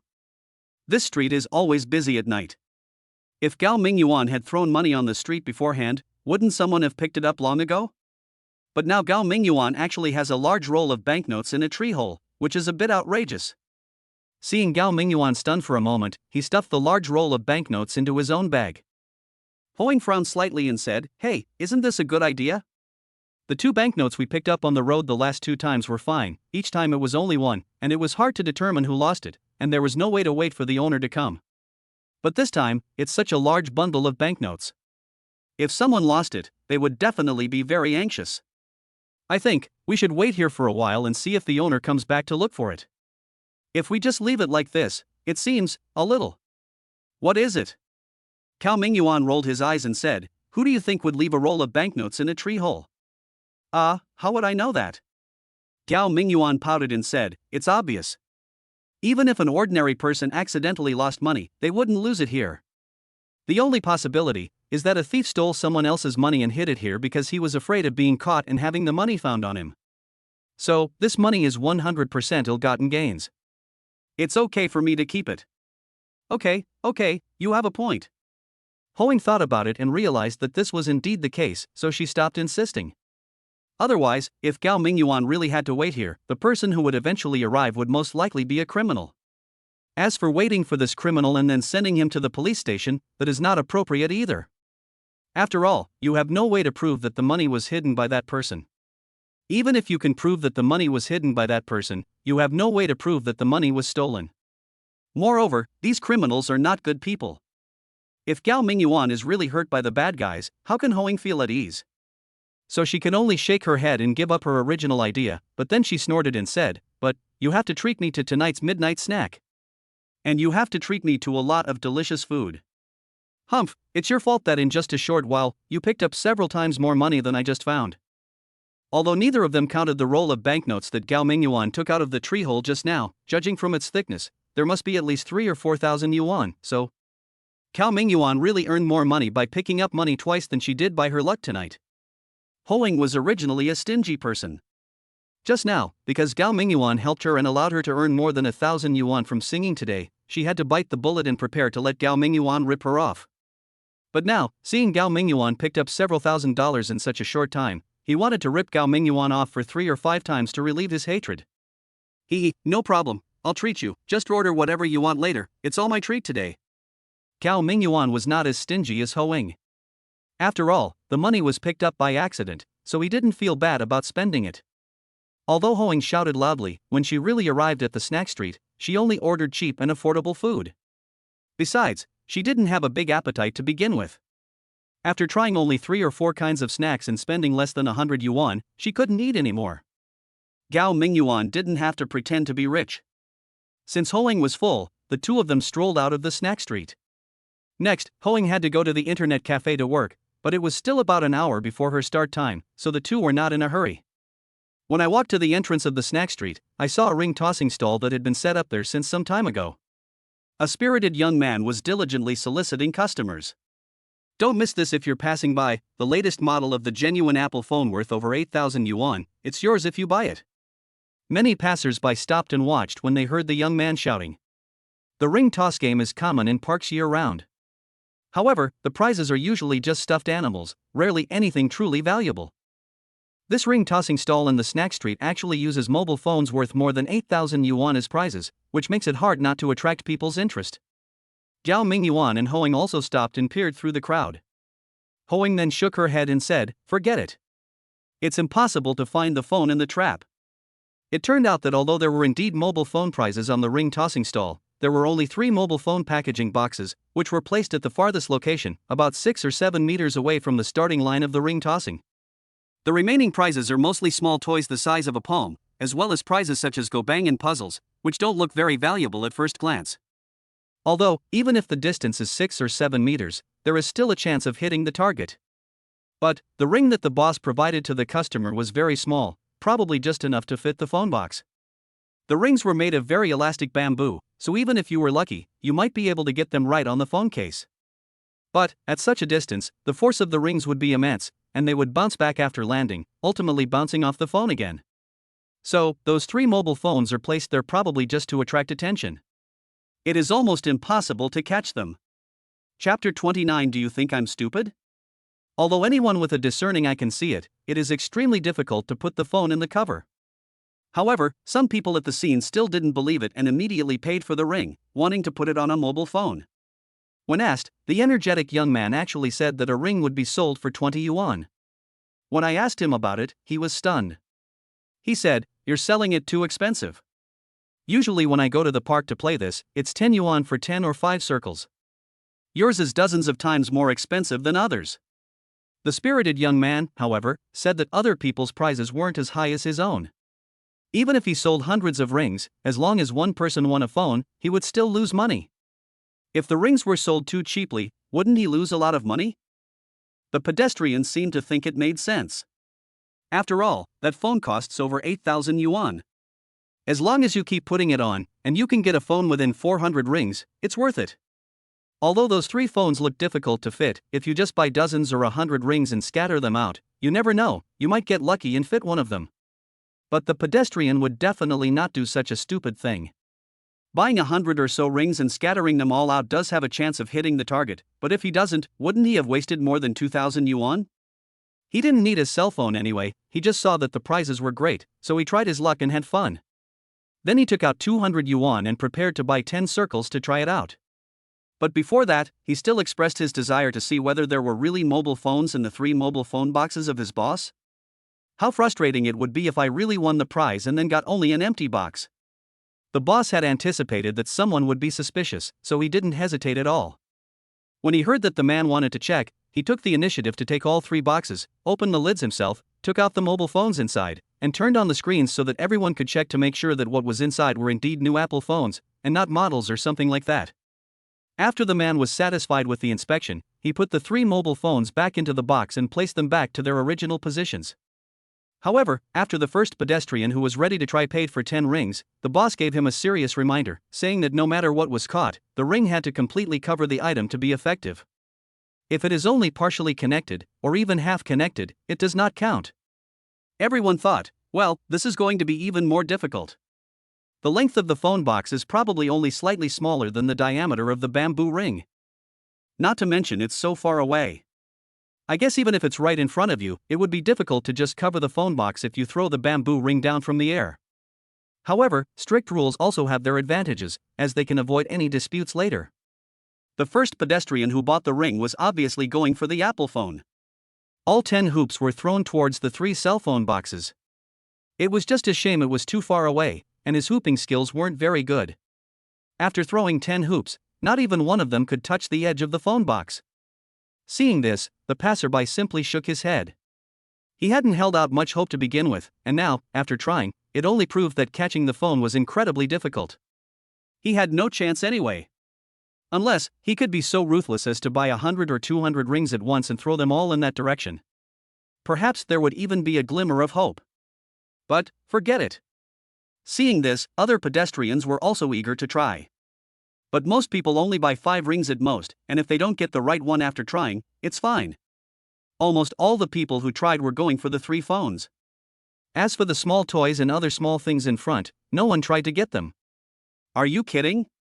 Those little toys are only worth 10 yuan each. This ring is 20 yuan.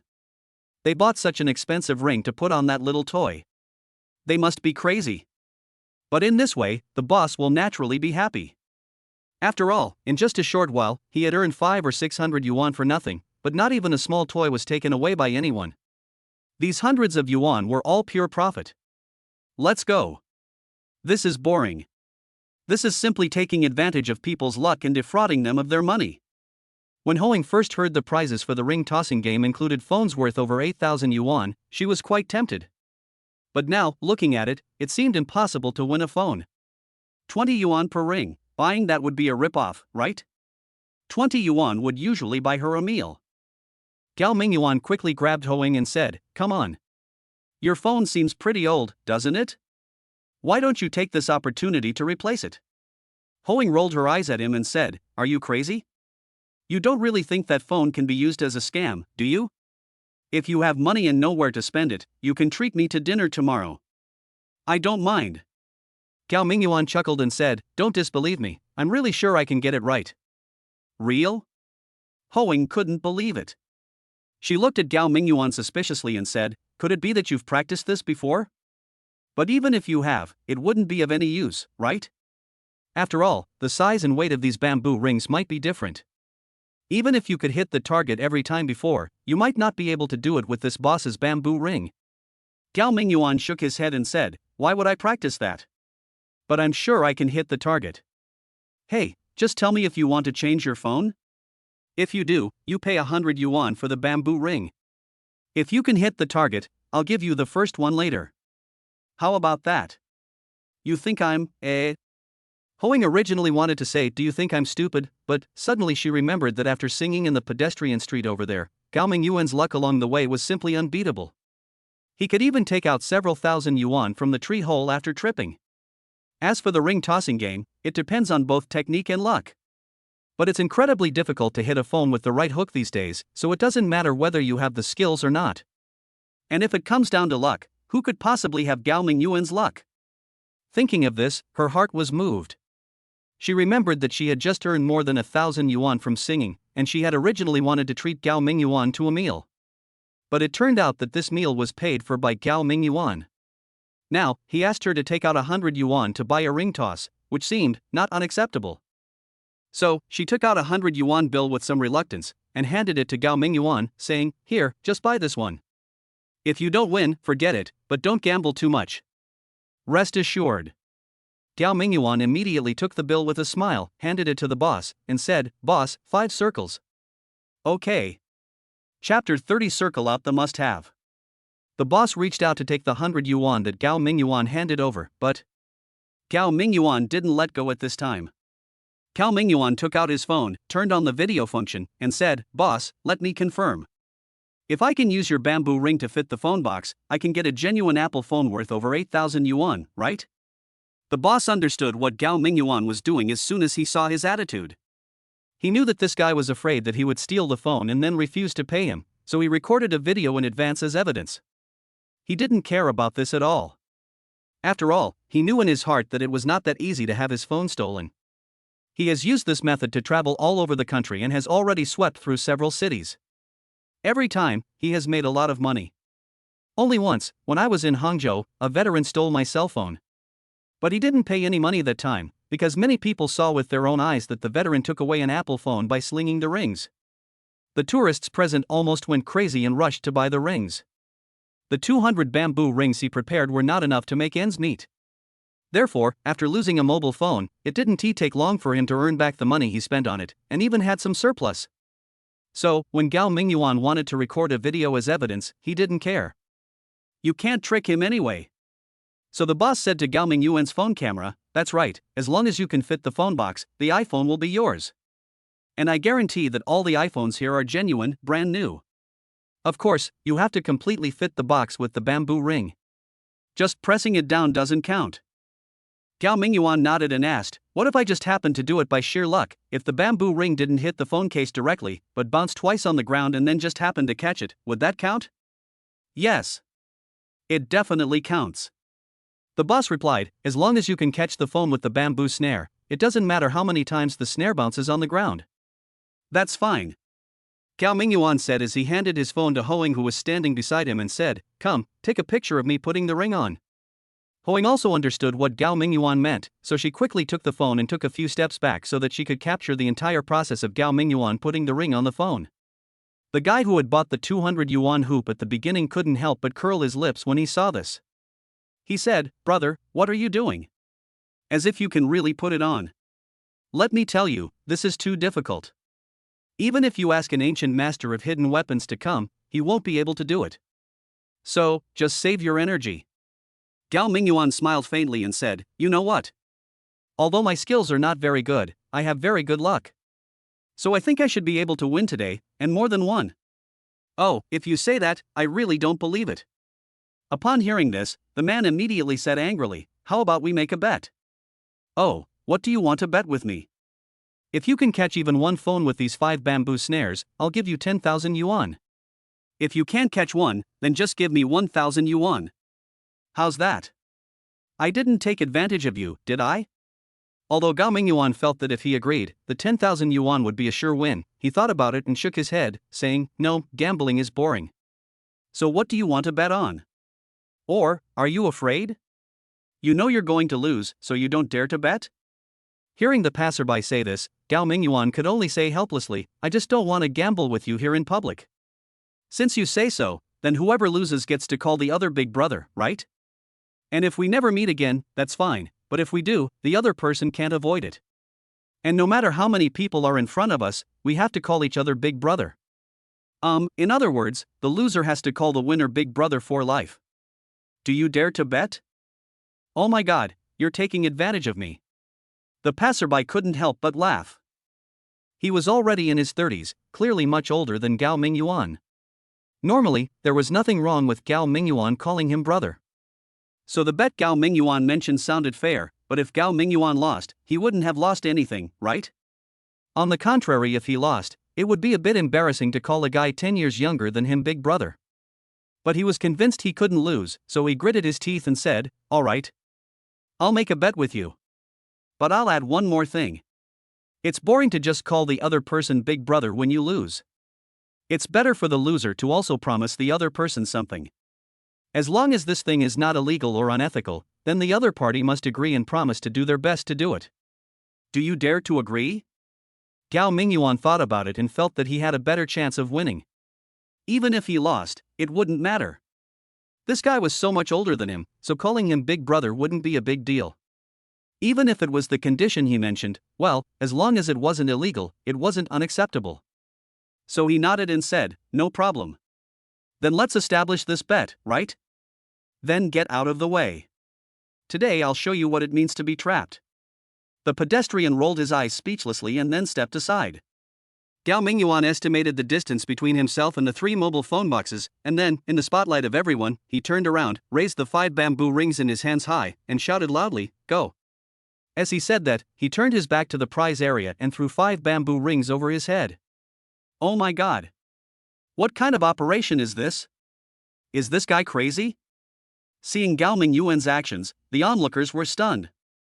This is too outrageous, isn't it? It's impossible to hit the phone when you're facing it, but now Gao Mingyuan has his back to him, and he throws all 5 bamboo rings at once.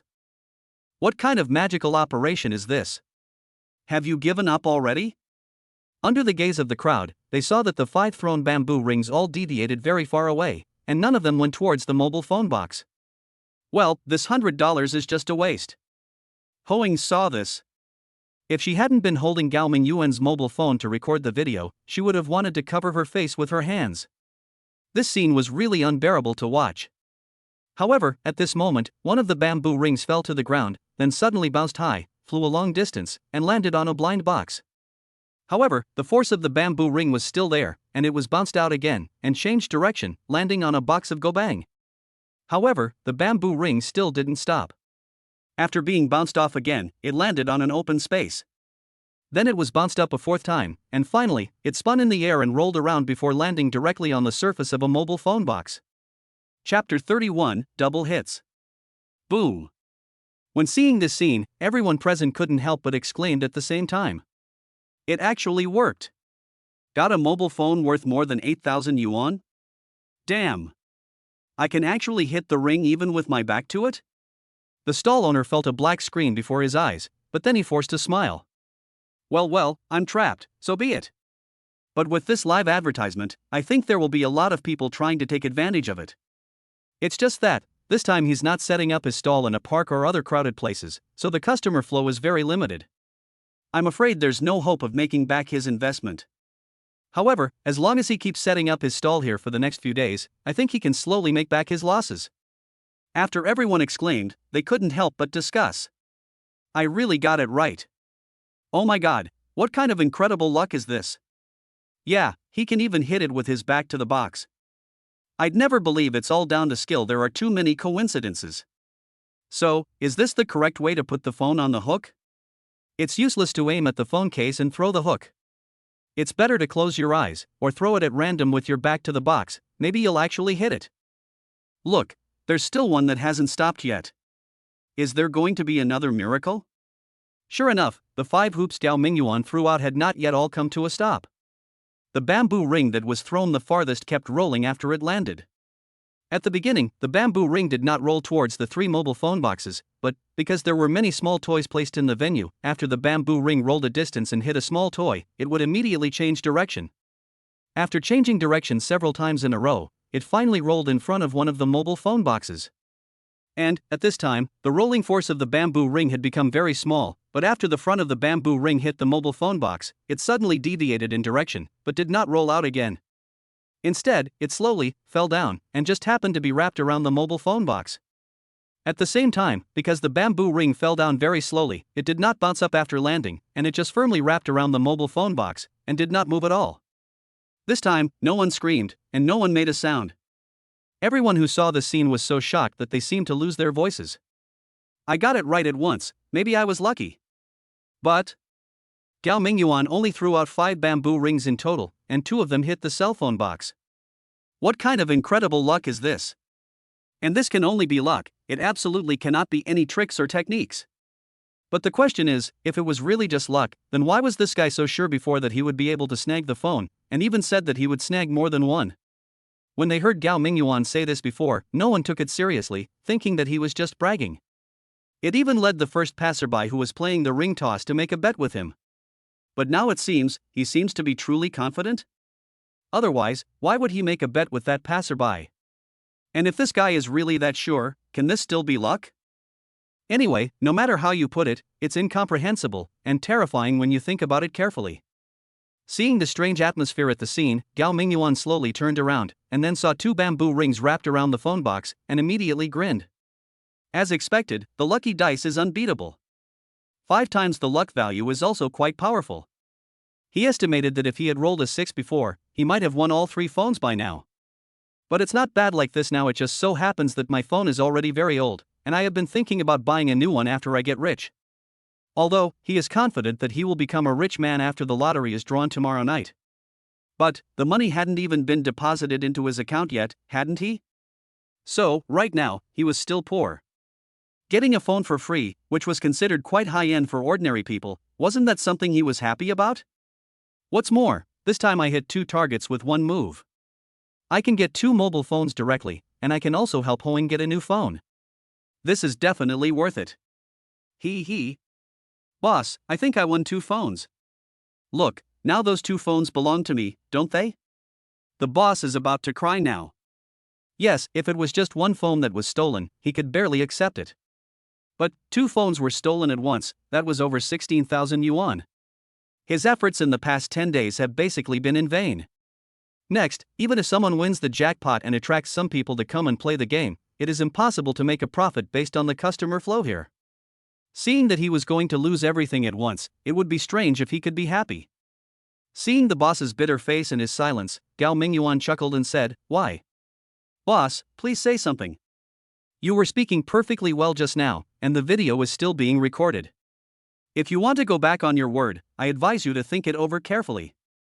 How could I possibly regret it? The boss really wanted to go back on his word, but, when he saw Hoing still filming a video with her phone, he immediately dismissed the idea. After all, he is still planning to make a living by this routine. Even though he had an accident here today, as long as he accepts the loss, his reputation will remain. But if he tries to cheat today and goes back on his word, and refuses to give the phone to the victim, then, if someone posts the video of this incident online, his reputation will be completely ruined. This is an era of global real-time information. If a video related to him really causes some heat on the internet, he may be recognized no matter where he goes in the future. I guess he will never be able to cheat people out of money by using such tricks in his life. Well, just consider it as a loss to avoid disaster. So the boss twitched his lips and forced out a smile that was uglier than crying, then ran over and brought over the 2 mobile phone boxes that Gao Mingyuan had caught. Look here, bro. 2 of the latest Apple phones, along with the matching earphones and charging cables, are all packed inside. The devices are also new and have never been used. Check them out before you take them. If you come back and claim they're not genuine or something, and come back to me, I won't be responsible. Ah, okay, no problem. Gao Mingyuan happily took out 2 mobile phones, handed the white one to Hoeng, and kept the blue one for himself. He turned on the screen of the phone and took a quick look. At least he didn't find any problems, so that was enough. Hoeng was still filming with her phone as she took the phone. She was completely confused. Did he really get himself a cell phone? Oh my god, what kind of luck is this? Could he have been kissed by the goddess of luck? Or, he must be God's own son. Otherwise, how could he have such good luck? Chapter 32, The Return of the Favored. Come, call me Big Brother and let me hear it. Seeing that the owner of the ring-catching stall was sensible and did not refuse to pay or do anything else, Gao Mingyuan naturally would not make things difficult for him anymore. Although he was very confident, now as long as he spent money to buy 5 more bamboo rings and threw them out, he would most likely be able to get the last mobile phone. But Gao Mingyuan didn't want to be a mobile phone dealer, so what did he need so many mobile phones for? Besides, even if you want to take advantage of someone, you can't just do it to one person. Can't you see that the boss already looks awful? If you try to take his last phone, I bet he'll probably just sit there and cry, even if he doesn't get angry or regret it. Gao Mingyuan quite agrees with the saying that one should always leave a way out for others so that they can meet again in the future. But he had no intention of pretending that nothing had happened to the person who had just approached him to make a bet. Just admit defeat. If Gao Mingyuan had lost just now, he would definitely not escape, but would openly call the other party Big Brother. But now that person had clearly lost, Gao Mingyuan had been forced to wait for an entire minute without even being called Big Brother. Gao Mingyuan immediately became very upset. So, he took the initiative to remind that person. Big Brother. The man didn't want to get away with it, mainly because he was shocked by Gao Mingyuan's amazing luck. It was not until he heard Gao Mingyuan mention it at this time that he came to his senses. Then he made a bitter face and called out reluctantly. As the saying goes, everything is difficult at the beginning. Asking that person to call someone who is much younger than him Big Brother will definitely cause him to have a strong psychological barrier, but as long as he calls out the first time, the rest doesn't seem to matter. Brother, this is my business card, please keep it. The man was quite straightforward. Without Gao Mingyuan's reminder, he took out a business card, held it in both hands, and handed it to Gao Mingyuan, saying, "It has my name, phone number, and email address. My WeChat and phone numbers are the same. Don't forget to add me on WeChat later. I might need to trouble you for something." Hey, that's not right. Gao Mingyuan was stunned for a moment when he heard this, and said, "If I haven't lost my memory, our bet seems to be, the loser needs to promise the winner something, and it seems like I won just now. How come, you, a defeated general, are the first to ask me for help?"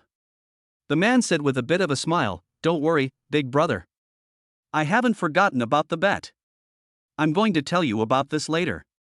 Although I want to ask you for help, but if you can really do this, then you will definitely get the most benefits. Besides, I'm not forcing you to help me. If you don't feel interested in this matter, just refuse.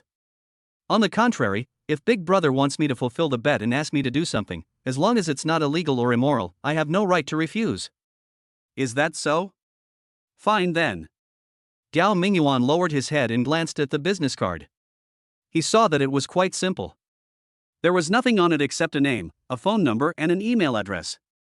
He'd heard people say that the simpler the business card, the more likely it was to be a hidden figure. Conversely, the more titles printed on a business card, like General Manager of XX Company, Director of XX Association, Consultant of XX Department, etc., 90% of them were scammers running shell companies. As for those with titles like Business Manager, Department Head, etc., 99% of them are ordinary employees at the lowest level of the company. There is no way. If your business card says that you are a salesperson from a certain company, and then you go out to talk business with people, no one will want to pay attention to you. Therefore, this practice of elevating one's status by using the name on the business card can be regarded as an established rule. However, if someone is truly capable, no one would be willing to print a long list of names on their business card, because their status and position no longer require them to show off in this way. Gao Mingyuan also didn't know whether this man named Chan Lixing was a very powerful person with a high status, or was he really just an idle person in society without a proper job. But, if you are really an idle person in society, is it necessary to print a business card? Therefore, no matter what, Gao Mingyuan still paid attention to this person and planned to give him a call if he had nothing to do tomorrow to ask him what he wanted to talk to him about. Anyway, no matter what he asked him to do, he could always refuse.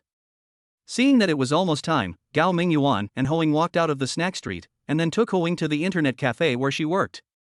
The internet cafe wasn't too far away, so the two of them walked all the way there. When they got there, it was exactly 5 minutes before Hoing was scheduled to go to work.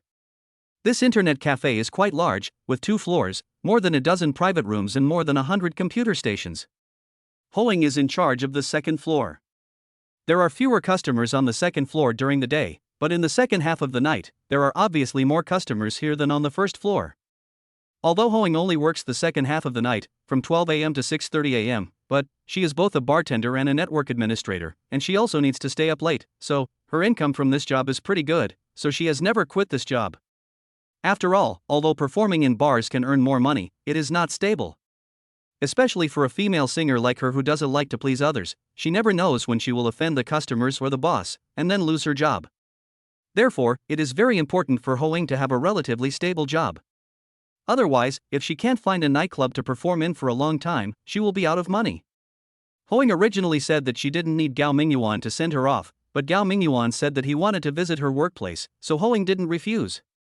After all, she had just received a new iPhone from Gao Mingyuan. It was a shame to take advantage of someone else's hand. Now, it was hard for her to say no to Gao Mingyuan's request, which was not too excessive. Even though it was Hoing who paid for the 100 yuan to buy the ring, she knew in her heart that this was actually just an excuse for Gao Mingyuan to give her a mobile phone. Otherwise, if the 100 yuan was not paid by her, even if Gao Mingyuan won 2 mobile phones, how could Hoing have the nerve to take one? After all, it was something worth more than 8,000 yuan. She was not related to Gao Mingyuan, she was just his roommate. She was not so bold as to directly accept his mobile phone. But, the 100 yuan for the ring was paid by Hoing, so Gao Mingyuan got 2 mobile phones and gave one to Hoing. Isn't this a natural thing? Hoing naturally wouldn't refuse, but she knew very well in her heart that Gao Mingyuan did it on purpose, and he wasn't short of the $100. So, she was still very grateful in her heart. As usual, Hoing walked into the net and climbed up to the second floor. Then she asked Gao Mingyuan to sit aside and rest for a while, and then walked towards the lounge. She had to go in and change her clothes first before switching shifts with the original cashier girl. But just as she pushed open the lounge door, she saw a drunk man walking out. When the man saw Hoing, his eyes lit up immediately, he smiled, and then reached out to grab Ho Ying's chest. Chapter 33 Zhou Pa Pai. Ah! Hoing didn't expect that there was another person in the lounge. She screamed in fright and quickly took a few steps back, thus avoiding the clutches of the drunk man. Boss, what are you going to do? The drunk staggered out, trying hard to open his bleary eyes, then let out a hee-hee laugh and said, "It's Hoing. TSK. I haven't seen you for a few days, you look more and more handsome. Come in with me and have a good chat." Hiccup.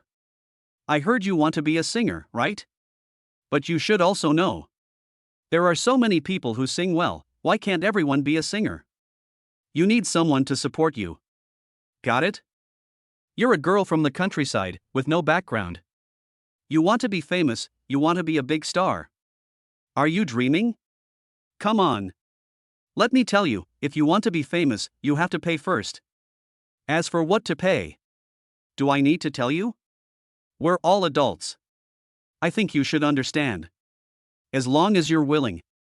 How about I, old who, support you? Hey! Don't leave. As he spoke, the drunk grabbed Hoing again. Seeing that Hoing had dodged again, he couldn't help but fly into a rage. Pointing at Hoing, he cursed, "Who the hell do you think you are? You're still pretending to be innocent in front of me. You don't even listen to the boss. Do you still want to work here?" Even though this guy had drunk quite a bit and his footing was a little unsteady, he was still going crazy. Just as he was about to grab the panicked Hoing, a large hand suddenly reached out from behind her and pressed it against his forehead. Bang! This guy drank a lot of alcohol, so his body coordination was naturally very poor. Although Gao Mingyuan was not very strong, he only pushed the guy's forehead lightly, and the drunk man stumbled all the way and finally sat down on the ground. You dare to hit me, hiccup. The drunk fell and sobered up a bit. He then pointed at Gao Mingyuan and shouted angrily, who is he? How dare he cause trouble in my internet cafe? Doesn't he want to live anymore? Gao Mingyuan sneered and said, wow, you're so arrogant. Those who know you will understand that you drank too much cat urine, while those who don't, would think you're some awesome person. The drunk glared at me and said, how can a little jerk like you judge my awesomeness? Don't you agree? Xiaoyu, call the police. Just tell them there's some idler on our website, asking them to stop beating people up and causing trouble. Ah, okay, boss. At this time, a timid little face stretched out from behind the bar on the second floor. After hearing the drunk's instructions, she picked up the phone, but she looked conflicted. It was obvious that she didn't want to make the call, but she was afraid that the boss would get angry and dared not call. Okay. Call the police, right? That's great. Gao Mingyuan raised his phone and played a short video while saying, it just so happens. I've filmed everything you did just now. I can show it to the police later. Your behavior is at least considered a crime of indecency, right? Even if you have some connections that can cover it up, it doesn't matter. I can also post your ugly face online. Judging from your appearance, you should be a man with a wife and children, right? It's a good opportunity for them to see what kind of person their husband and father are. Oh, by the way, maybe this will make you famous online. Then even if you don't open an internet cafe, becoming a live streamer selling goods would be a good career path. Ha ha ha ha. But I don't know if your fans would criticize you to death if you actually live streamed with your character. You. At this moment, the drunk man was completely sober and his face turned pale in an instant. As Gao Mingyuan said, if Gao Mingyuan had just provided the video to the police, he might have been able to find a way to solve the problem. Moreover, although his actions just now were a bit excessive, he had not touched Hoing after all, so even if the evidence was conclusive, he would not be convicted of any crime. It was estimated that as long as he tried hard, he would probably just have to pay a fine and be criticized and educated, and everything would be fine. But if Gao Mingyuan were to post this video online, his reputation would be completely ruined. This would be a surefire way to ruin his social life. Especially if that tigress of his saw it, wouldn't he be completely finished? His heart sank, and he quickly yelled at the girl at the bar who was about to call the police, Xiaoyu, don't call the police yet. Then he got up from the ground, looked at Gao Mingyuan and said viciously, delete the video immediately. I'll pretend that what happened today never happened. Hoing can continue to work here. Not only will I not harass her anymore, but I'll also give her a modest salary increase. Is this all right? Gao Mingyuan curled his lips and said, you've done something so disgusting in public. Do you think I'd still let her work for you? Stop talking nonsense. I think you should just pay her off first, and then give her unemployment compensation. From now on, we can keep our distance from each other. How about that? This. The drunk hesitated, looked at Hoing, and asked, is that what you mean? Hoing opened her mouth, and for a moment, a conflicted look appeared on her face. However, after turning to look at Gao Mingyuan, she immediately made up her mind, nodded, and said, yes, his words fully represent my opinion. Well then. The drunk got Ho Ying's confirmation, gritted his teeth, and said, how about this? In addition to paying off your wages and the deposit I left before, I'll give you another 20,000 yuan as compensation. Is that okay with you? Ho Ying's eyes suddenly showed a hint of surprise. Although she felt sad about losing this relatively stable job, but she could get a one-time compensation of 20,000 yuan. Even if she couldn't find another job for the time being, she wouldn't have to worry about her livelihood. Therefore, it was still relatively acceptable. However, just when she thought Gao Mingyuan would agree on her behalf, she heard Gao Mingyuan snort coldly and say, are you sending away a beggar? It's because of your negligence as the boss that Hoing can no longer work here. So you have to compensate her 10 times her monthly salary to make up for the loss of finding a new job. Isn't that too much? This. After hearing Gao Mingyuan's words, before the drunkard could say anything else, Hoing said with a wry smile, well, my monthly salary here is 2,000 yuan. 10 times that, that's exactly 20,000 yuan. He actually gave you such a low salary?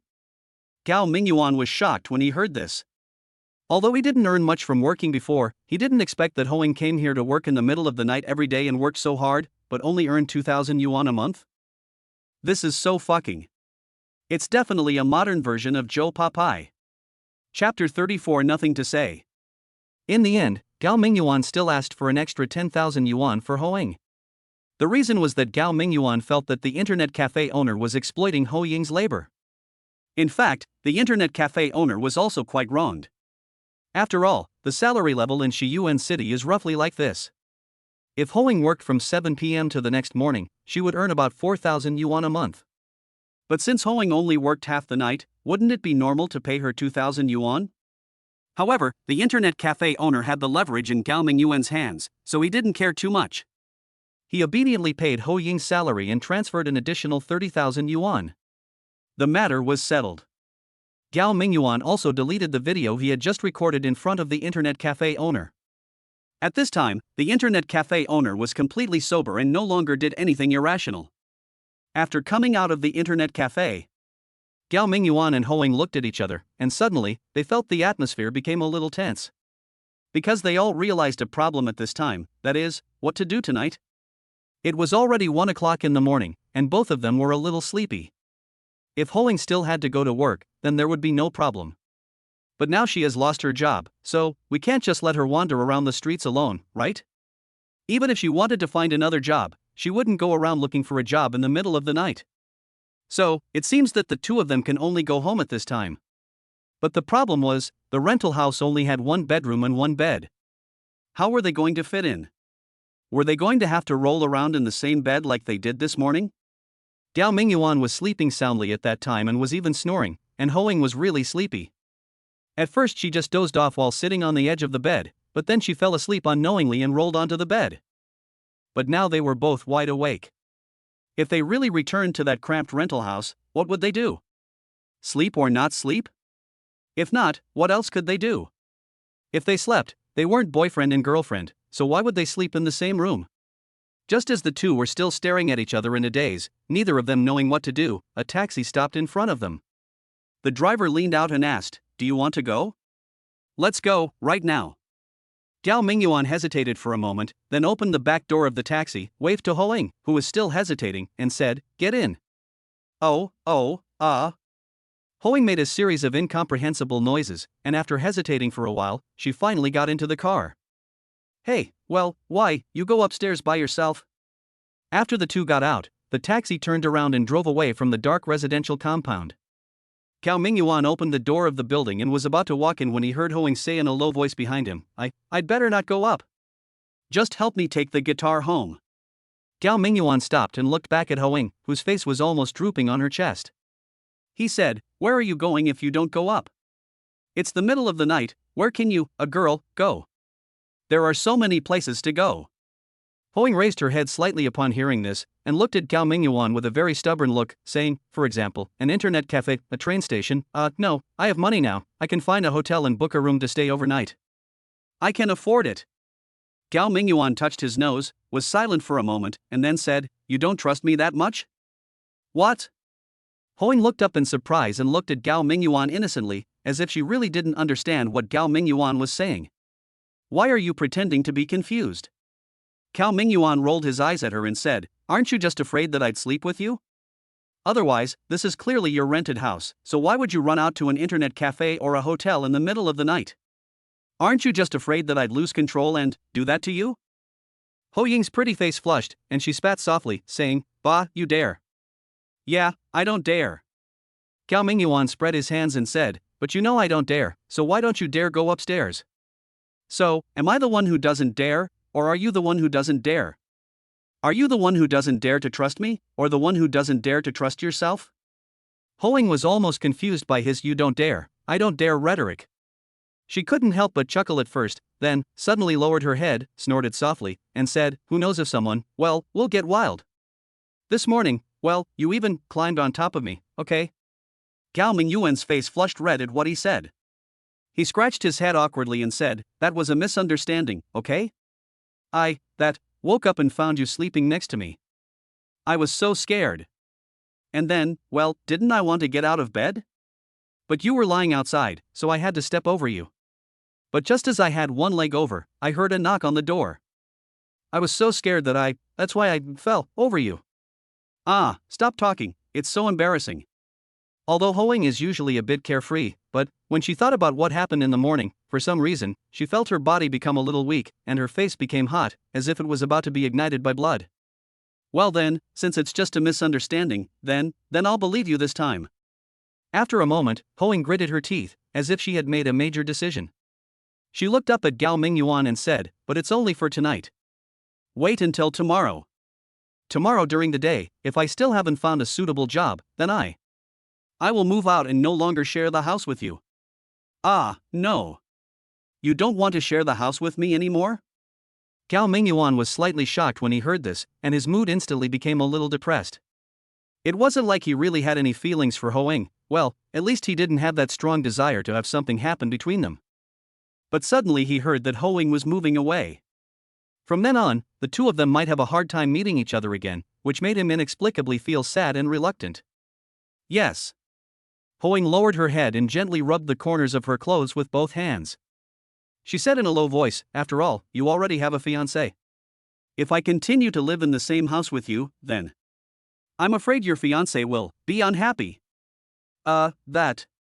Gao Mingyuan was suddenly confused and didn't know how to explain to Hoing. He definitely didn't want to actually marry Xiao Yajing, but there was a system task, and he couldn't refuse.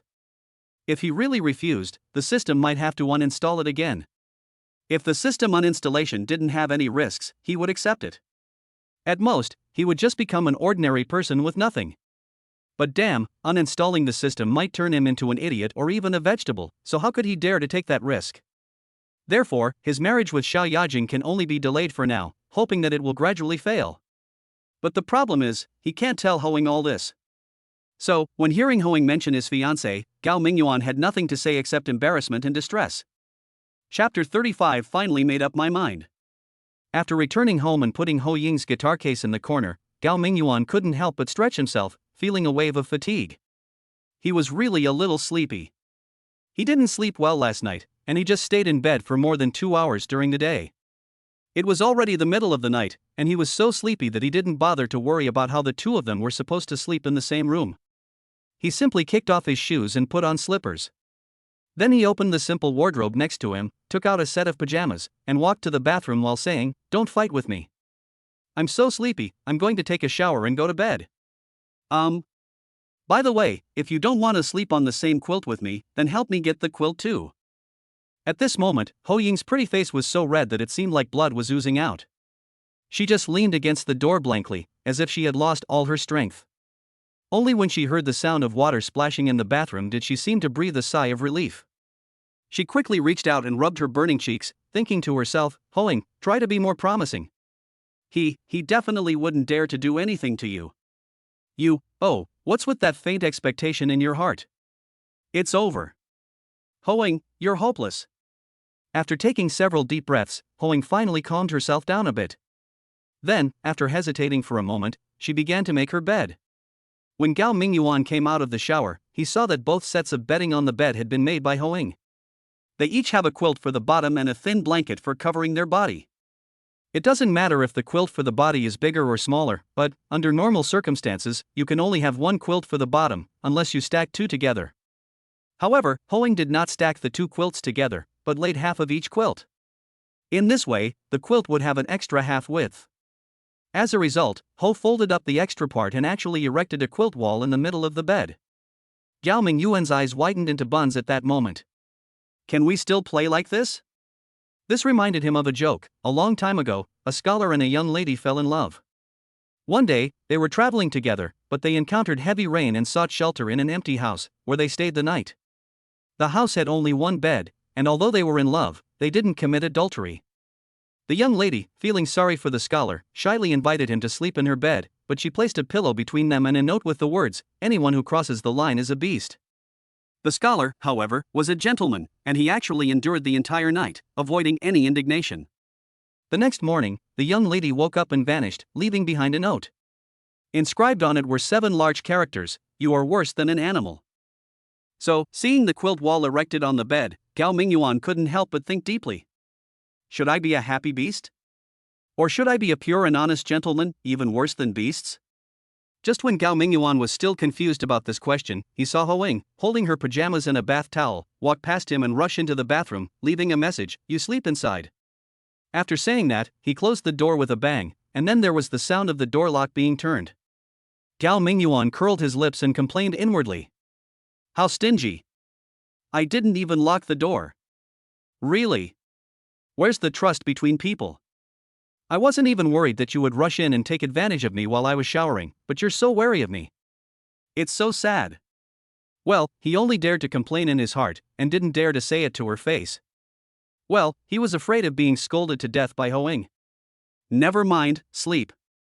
Gao Mingyuan wiped his hair again, and without caring that his hair was not completely dry yet, he kicked off his slippers and jumped straight onto the bed. Well, he still sleeps in there. From this small detail, it can be seen that Hoing still does not have enough trust in him. Because one end of the bed was against the wall, the person sleeping inside had to crawl over the person sleeping outside if they wanted to get down. It seemed like the person sleeping outside was at a disadvantage. But think about it the other way around: if the person sleeping outside has any bad intentions towards the person sleeping inside, then the person sleeping inside would have nowhere to run even if they wanted to. Gao Mingyuan couldn't help but sigh inwardly. It seems Hoing really is a bit of a villain, judging others by her own standards. He wasn't even worried that she might have any improper thoughts about him, yet she's actually on guard against him. Humph. After Gao Mingyuan climbed onto the bed and lay down, he turned his head to look at the wall next to him and felt a little funny. He then took a picture of the scene with his mobile phone. After all, this kind of scene is not common, and it can be regarded as an experience that one will never see again. It is worth collecting. He had originally wanted to wait until Hoing finished her shower and come out to talk to her about something, but he didn't know if Hoing was always this dawdling in the shower, or if she wasn't sure how to face Gao Mingyuan, so she was deliberately stalling in the bathroom anyway. Gao Mingyuan waited until he was so sleepy he couldn't resist it anymore, but Hoing still hadn't come out. Gao Mingyuan suddenly felt a little bit at a disadvantage. The two of them shared the rent equally, which also included water and electricity bills. Gao Mingyuan originally thought that Hoing would only live here during the day, and basically would not turn on the lights during the day, so asking Hoing to pay half of the electricity bill always felt like taking advantage of her. But now he's figured it out. How much electricity does it cost to turn on the lights at night? And the electricity used to heat water for showering is the biggest expense, okay? Originally, no matter whether you stay here day or night, you have to take a shower, so there should be no difference, but the problem is, Gao Mingyuan takes a shower for no more than 10 minutes to ensure that the battle is over. But Hoing, damn, it's been over an hour. Their water heater is that fast heating kind. As long as you run the faucet, your water and electricity bills will skyrocket. So how much water and electricity will this hour-long shower cost? Gao Mingyuan was saying it. The shabby little house they rented didn't even have a kitchen, so why were the water and electricity bills so high every month? Now they finally found the reason. What a scam. This girl is such a scam. However, Gao Mingyuan was so sleepy that he had no time to settle the water and electricity bills with Hoing. Finally, before Hoing could come out, he fell asleep in a daze. And at this time, Hoing in the bathroom finally made a decision after more than an hour of intense mental struggle. Afterwards, she didn't put on her pajamas. After drying herself, she wrapped herself in a bath towel and quietly opened the locked door and walked out. She had thought it through. How could she really treat a hot-blooded man with respect when sleeping in the same bed with him? Ugh, this seems to be a word used to describe a couple.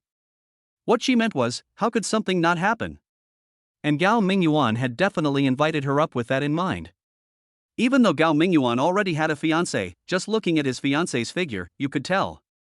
Gao Mingyuan definitely didn't really like that woman, so... Well, it's going to happen sooner or later anyway, so why should I bother with all the pretense? Why not just? Chapter 36 Too Insidious. After finally making the decision, Hoing was still very brave. She wrapped herself in a bath towel, carefully opened the bathroom door and walked out. Then she heard a rhythmic snoring coming from the bedroom, and then she saw Gao Mingyuan lying on the bed, sleeping like a pig. This scene was completely beyond her expectations. She couldn't help but stand there in a daze for a long while before she bit her lips hard and snorted softly. Pretending. This guy must be pretending. She just couldn't believe it.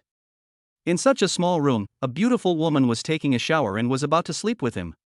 How could a hot-blooded man like him actually sleep while lying there? So, is he waiting for me to take the initiative? Ugh, what are you thinking? Although I don't mind having something happen with you, but you want me to take the initiative, that's impossible. Humph, aren't you pretending to sleep? Then I'll pretend to sleep too, let's see who can hold back first. So Hoing didn't wake up Gao Mingyuan, but just quietly walked to the bed, lifted the quilt, and got into the quilt.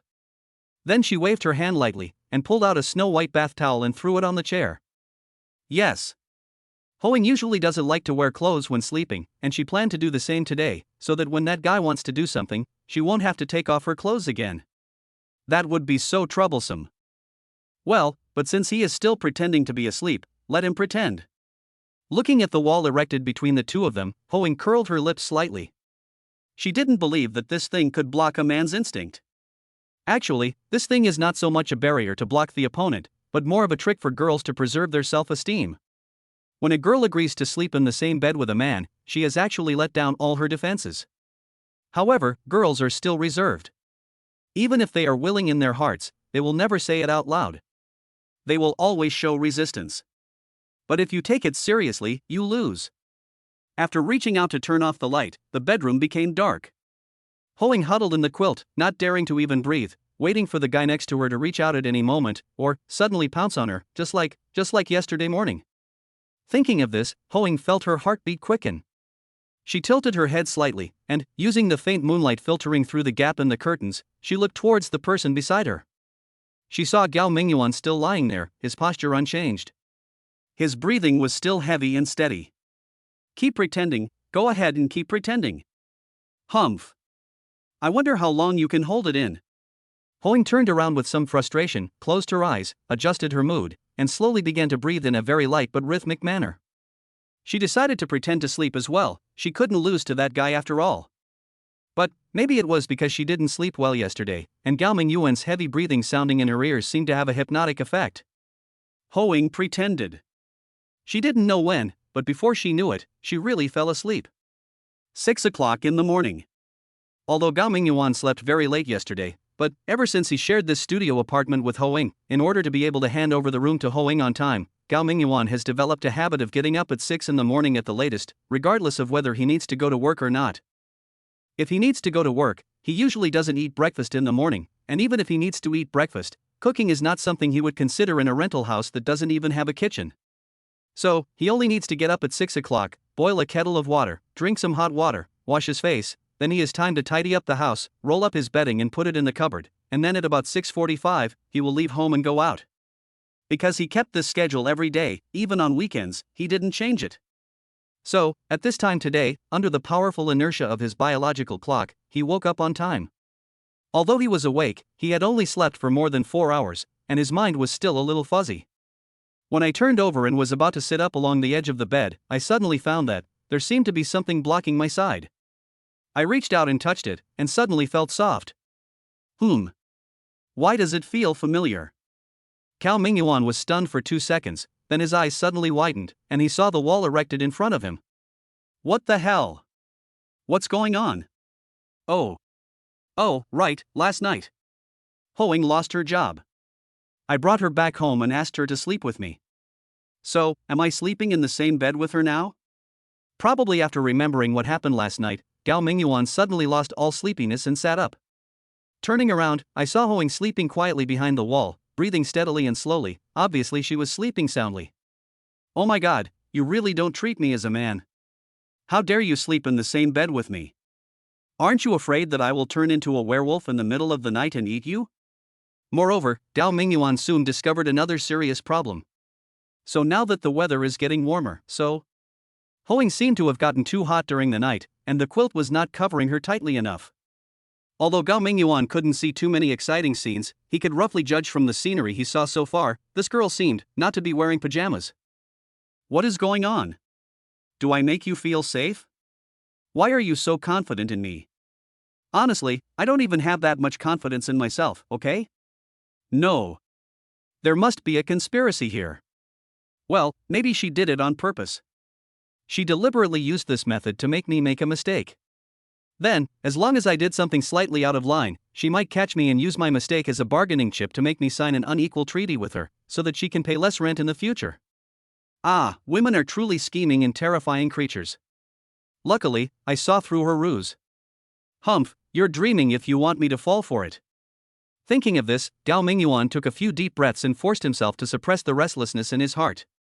Then he quietly got up and slipped out of bed from under Ho Ying's feet. Then, he tiptoed into the bathroom, turned on the faucet, and washed his face with cold water, which slowly lowered his body temperature. That was a close call. It seems I can't be so careless in the future and have to stay vigilant at all times. Chapter 37 The First Time in Life. Gao Mingyuan forced a bunch of chaotic thoughts into his mind, banishing the thought of returning to bed, and continuing to make love with that scheming woman from his mind. Then he hurriedly put on his outer clothes. He left the clothes he wore yesterday here when he took a shower, so now he doesn't have to go out to get them. Then, he quietly walked out. Peeking at the bed, he saw Ho Ying still sleeping soundly. He curled his lips slightly, not knowing if this girl was pretending. But he would not be fooled anyway. He decided to leave this place of trouble while he still had some sense. Oh. Men are always prone to some uncontrollable emotions in the morning, so you must stay calm, and must not fall for the enemy's sugar-coated bullets. He quietly walked through the bedroom and changed into his shoes at the door. Then he gently opened the security door, stepped out, and immediately rushed downstairs as if he was running for his life. When the security door was closed, the sound was quite loud. Although Ho Ying was still sleeping soundly, she woke up instinctively when she heard the sound. Then she was really confused for a while, and then she suddenly remembered, she actually slept in the same bed with Gao Mingyuan last night, and then, she seemed to have taken the initiative to wash herself clean, and was sent to the bed without even wearing pajamas. But, that damn guy was pretending to be asleep, and I pretended to be asleep too, but I didn't know when I fell asleep. Ah, it seems like daybreak now. So, does this mean that everything that was supposed to happen has already happened? But I didn't feel anything at all. It was the first time in my life that I just handed it over without thinking. Isn't this a bit of a loss? She took a deep breath, then mustered her courage and slowly turned her head to look towards the bed. To avoid being discovered, she deliberately squinted her eyes, only opening one eye a tiny bit. She then turned her head very slowly, fearing she would startle the person in the bed. But when she finally turned her head slowly and saw only a messy quilt in the bed, she was stunned. Then she remembered the sound of the door closing that had just woken her up, and she suddenly realized, that guy might have left without saying goodbye. This is really too much. He just picked the plum blossoms that I have treasured for over 20 years, and he ate them all and just ran away. How can this man be so unreliable? Shouldn't you take good care of me first, then promise to be responsible for me, and then, after I reluctantly and half-heartedly agree? No, what am I thinking? This damn man, how could he be so irresponsible? I didn't say I really wanted you to take responsibility, don't you dare even pretend to do so? The more Ho Ying thought about it, the angrier she became. She suddenly turned over and sat up. She first listened carefully, then glanced at the shoe rack at the door to make sure that Gao Mingyuan had indeed left. Then she turned on the headlights in the room, and then lifted the quilt, intending to find the plum blossom that was stolen last night, leaving evidence so that she could go back and hold Gao Mingyuan accountable. As a result, she stared for a long time, but only saw the clean bedsheet, and there was no trace of the expected bright plum blossom. Impossible. How could it be that there wasn't one? Could it be that, the battle last night wasn't here, but where that guy slept? So Ho Ying opened the quilt left by Gao Mingyuan and checked it carefully, but of course she still found nothing. Could it be that, it's because I rode my bike every day when I was in junior high school that the plum blossoms are gone long ago? Or, nothing actually happened last night? But how is this possible? That guy looks normal. How can he resist with a beautiful woman like me lying next to him? This is unrealistic. But I heard that it is always a little painful the first time, especially if you don't actively cooperate. It will be very painful, and you may even have difficulty walking the next day. But it seems, I really don't feel anything at all. Is this old lady really that unattractive? I've put it right in front of your mouth, and you actually won't eat it. This man must be sick. It's confirmed. Humph. Turns out it's just a good-looking piece of shit. Ugh. Gao Mingyuan naturally didn't know that Ho Ying had already labeled him as good-looking but useless. At this time, he did not forget that he was still in the highlight moment of 5 times the luck value. And even if he really forgot, he would be reminded by the lucky halo that hit him anytime and anywhere. Just now, he had just walked out of the community courtyard when he saw something shining with golden light on the ground. I bent down to pick it up and saw, it was a gold ring. Oh my god, this luck is really amazing. Although Gao Mingyuan couldn't tell whether the ring was made of pure gold, he estimated that with his current luck, it should be fine. If he knew who lost the ring, he would not take advantage of it, but now, he still put it in his pocket with peace of mind. Then he went to a nearby breakfast shop to eat something. After eating, he wiped his mouth, hesitated for a moment, and asked the boss to pack another breakfast, then returned to the community with the breakfast. After going upstairs, he came to the door of the rental house, but did not use the key to open the door. Instead, he put the packed breakfast at the door, then knocked on the door several times, dong dong dong, and then listened carefully. When he heard footsteps coming from the house, he immediately ran away decisively. When Hoing heard someone knocking on the door, she quickly put on her clothes and walked to the door, asking, "Who is it?" As a result, no one responded for a long time. She looked outside and saw that it was already bright, so she thought there would be no bad guys around at this time. So she mustered up the courage to open the door, and then she saw a bag outside the door. She first walked out of the house and looked around. Seeing that there was no one in the corridor or on the stairs, she picked up the bag and took a look. Inside was a bowl of packaged millet porridge, a few steaming big buns, and a small bag of pickles.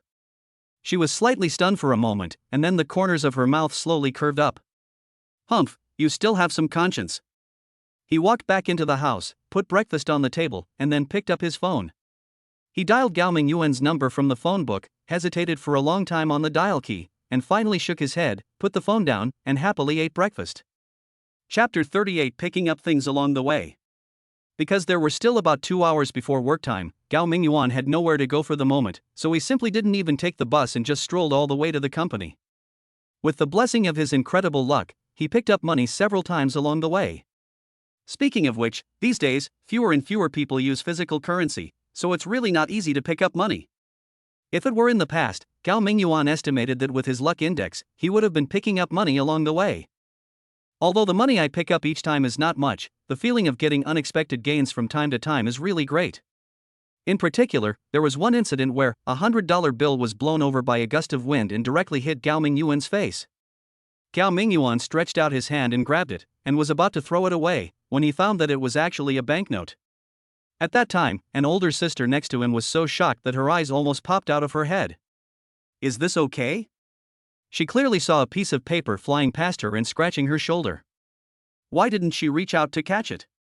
Seeing the frustration and undisguised envy in the older sister's eyes, Gao Mingyuan flicked the 100 yuan bill lightly, then folded it up and put it in his pocket. That's it. Since this $100 flew to his face in the most unexpected way, he was going to use this money to buy lottery tickets to start his rich life. But it's still too early now, he plans to wait until lunch break to buy lottery tickets. Of course, the premise is that he hasn't been fired by the company. Originally, he poured beer on Director Ma's head, and according to the system's prompt, there was an 85% chance of being fired. But, now he is 5 times luckier, so the possibility of being expelled should be infinitely reduced. If he didn't have such confidence, he wouldn't have walked to the company so early in the morning without feeling tired. In fact, after the banquet yesterday, Gao Mingyuan had already decided not to go to the company tomorrow. He was definitely going to be fired anyway, so why bother going and getting scolded? But later, after using the lucky dice, I felt that the chance of being fired had dropped to a very low level, so I no longer had the idea of giving up.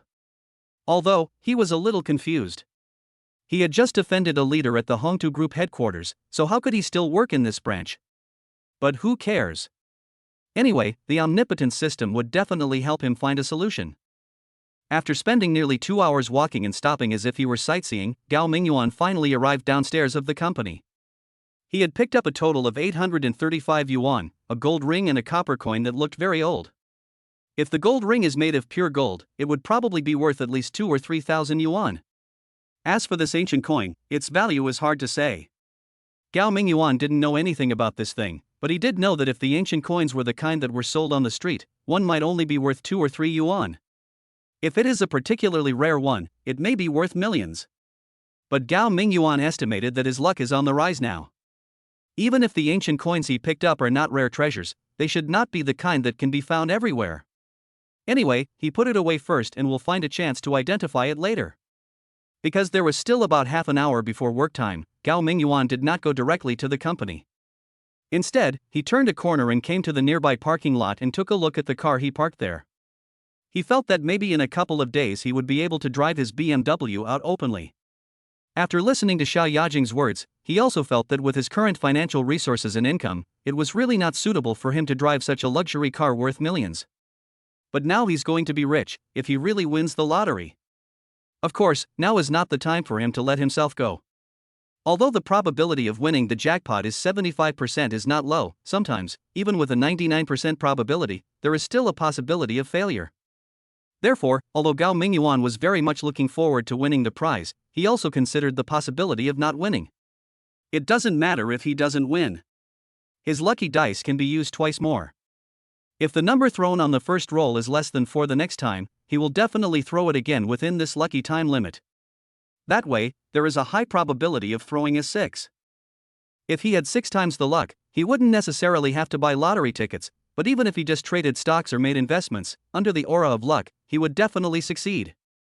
In other words, Gao Mingyuan has no money at all now, otherwise, he wouldn't put all his hopes on buying lottery tickets. At this time, with the blessing of 5 times the luck, if he were to buy any stock in the stock market with his eyes closed, it would basically hit the daily limit, right?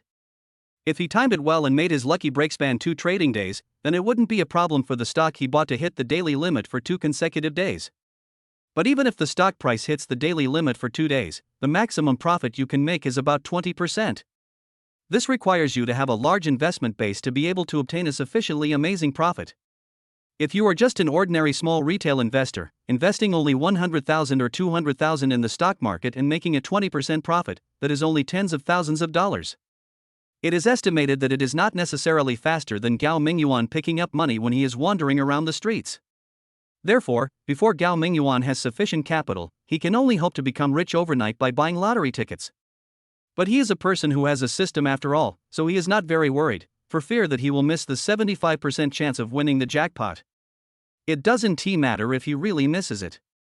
At worst, he can just complete a few more tasks in the future. The system rewarded him with a BMW last time, who knows if it can directly reward him with a big villa next time. Therefore, his current mentality is still very peaceful. Getting rich or something like that is only a matter of time.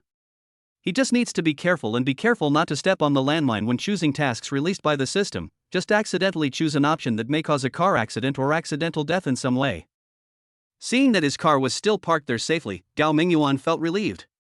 But since it was not time to go to work yet, he opened the car door, got in and sat for a while. Then he connected his mobile phone to the car audio and listened to some music.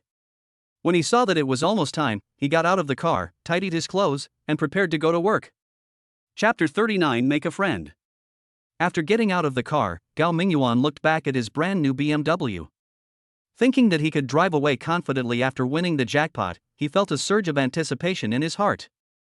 Otherwise, if the car is not driven and is always left in the parking lot, you will still have to pay parking fees every day. It doesn't matter if it's for 1 or 2 days, but if it's for a long time, the parking fee alone is a considerable expense. If I parked in my own shabby residential compound, I wouldn't have to pay parking fees. But that shabby place is unsafe. There wasn't even a surveillance camera in the community yard. When I looked back, all the wheels of my car had been removed and I couldn't find anyone. Moreover, you have such a cool car, but you can't drive it out to show off. This is definitely a very painful thing, isn't it? If it really doesn't work, he had thought about selling the car before. Although this car was a reward given to him by the system, it had all the necessary paperwork, even the license plate had been registered, and Gao Mingyuan's name was written on the paperwork. Given the magic of this system, it seemed that all of this should be true. These documents were placed inside the car, and Gao Mingyuan had already seen them yesterday. So if he really wanted to sell the car, it was not impossible. It's just Gao Mingyuan hasn't driven this new car many times, and it really hurts to sell it like this. But just as Xia Yajing said, his current status does not match this car at all. If he drives it out forcibly, people who are familiar with him will not think that he has suddenly become rich, but most of them will think that he is renting the car and is just trying to save face. For those who didn't know him well, seeing him driving a car like this could easily lead to misunderstandings. Being mistaken for a wealthy person when you're clearly a poor person isn't necessarily a good thing. But if Gao Mingyuan could win the jackpot this time, and have 18 million in hand, then owning a car worth several million wouldn't be such a surprise. Just as Gao Mingyuan was looking at the BMW with a surging emotion, he saw a man who looked to be in his 40s and had a very honest appearance approaching him. He asked with envy, "Wow, the latest model of the BMW 7 Series. Bro, is this your car?" Gao Mingyuan looked at the middle-aged man with some caution, then nodded slowly. The middle-aged man, with a familiar look, took out a box of Huazi and handed one to Gao Mingyuan. Seeing Gao Mingyuan waving his hand and not taking it, he said as if suddenly realizing something, "Hey, yes, smoking is not allowed here."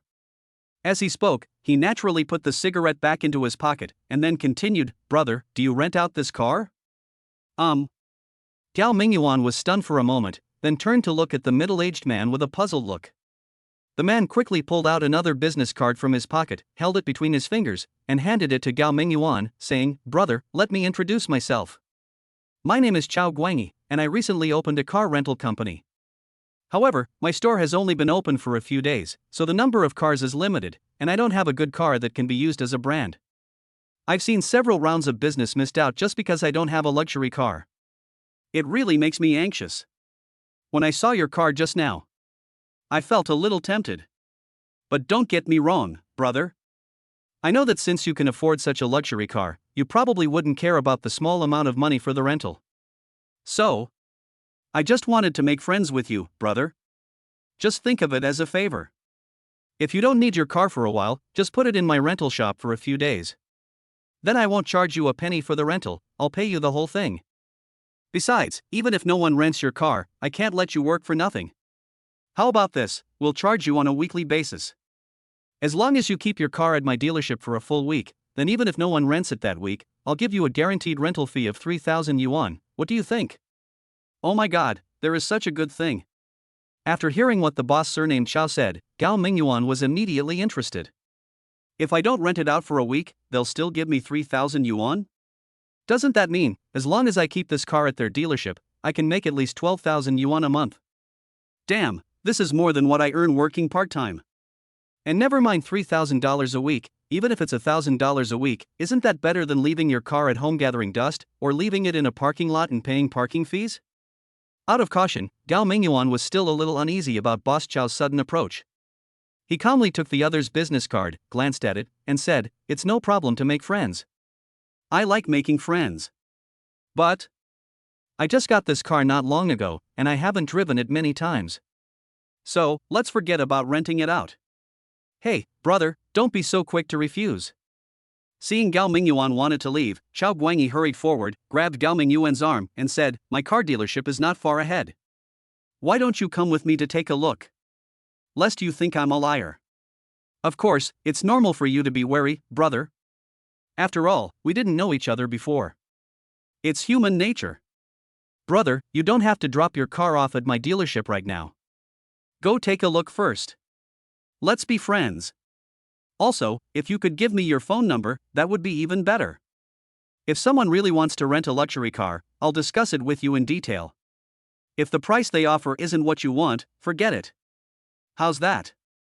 Seeing that Boss Chow was so enthusiastic, Gao Mingyuan found it difficult to refuse for a moment. Moreover, the direction Boss Chow pointed to was right next to the Hongtu Technology Building, which was also on the way. So Gao Mingyuan hesitated for a moment and agreed. Fortunately, it was not far away, only about 300 meters away on the roadside, there was a shop with the words Yuanfang Car Rental Company written on it. There were 5 cars parked in the parking space in front of the shop. Those cars were both new and old, and none of them were of high quality. There was even one that had a license plate from another place. Boss Chow immediately pointed at the cars and introduced them to Gao Mingyuan, saying, "These are the cars I recently acquired. There are also 2 higher-end ones, but I dare not park them outside, so they are all parked inside the store. Brother, come on, come inside and take a look. I really am a legitimate car rental company. Brother, if you leave your car with me, I will definitely treat it like a treasure and take good care of it. Isn't that better than just leaving it in a public parking lot every day? Not only will it collect dust every day, but you still have to pay parking fees." After hearing what Boss Chow said, Gao Mingyuan immediately became alert. This guy had obviously been eyeing my car yesterday, right? Otherwise, my car was only parked in that parking lot for less than a day, so how could he say that I parked my car in the parking lot every day and it was gathering dust? Chapter 40, A Fortune. Boom. While Boss Chow was chatting with Gao Mingyuan, he used the remote control key to open the rolling door of the car rental company. There were two cars parked in the dealership, one was a low-end Mercedes-Benz and the other was an Audi. Although both models looked a bit old, they were still well maintained. The prices of these two cars when they were new should have been less than 1 million, but, fortunately, the brands are strong enough, and for some people who don't know much about cars, they are considered luxury cars. Therefore, if such cars are rented out, they probably won't be very cheap. Gao Mingyuan didn't know much about cars, so he just took a quick look. When Boss Chow invited him into the office to sit down, he shook his head and refused. At this time, there were only a dozen minutes left before he was scheduled to go to work. Since he estimated that he would most likely not be fired, he didn't want to be late on his first day at work. However, just as he was about to say goodbye, Boss Chow's cell phone suddenly rang. Gao Mingyuan thought it would be inappropriate to ask to leave when the other person was on the phone, so he waited patiently for a while, wanting to wait until Boss Chow finished the call before asking to leave. At this time, Boss Chow was heard talking to the person on the other end of the phone for a few words. Then, with a somewhat anxious look on his face, he walked up to Gao Mingyuan, covered the microphone on his phone, and whispered, "Little brother. Look, I have a client here who urgently needs to rent a good car to show off. As long as the car is high-end, he'll pay 20,000 yuan a day for it, which is good for about 3 days. But the problem is, he's looked at several of the cars I have, and none of them meet his requirements. Now I can only ask you, little brother, for a favor. Look, if you don't need your car right now, how about renting it to a client for a few days? Don't worry, the rental fees for the next few days are all yours, little brother. I'm just trying to earn your popularity. If the car is damaged in any way, I'll compensate you. If the car is lost, you can also come to me. I'll take full responsibility. Of course, this situation is impossible to happen. After all, these days, the SkyEye system is everywhere in every city. If someone rents a car and wants to steal it, the police can just check the Skynet system and quickly find out where the car has gone. Furthermore, before we rent out the car, we'll also install a hidden satellite locator in it. That way, no matter where the car ends up, we can track it down in real time. Otherwise, if a rented car is stolen, even just once, our dealership will be completely covered in damages. Isn't that right, little brother? So, our only concern is that the car might get into an accident or be damaged while renting. Then, there might be some liability disputes. But don't worry about that, little brother. I'll be responsible for anything that goes wrong.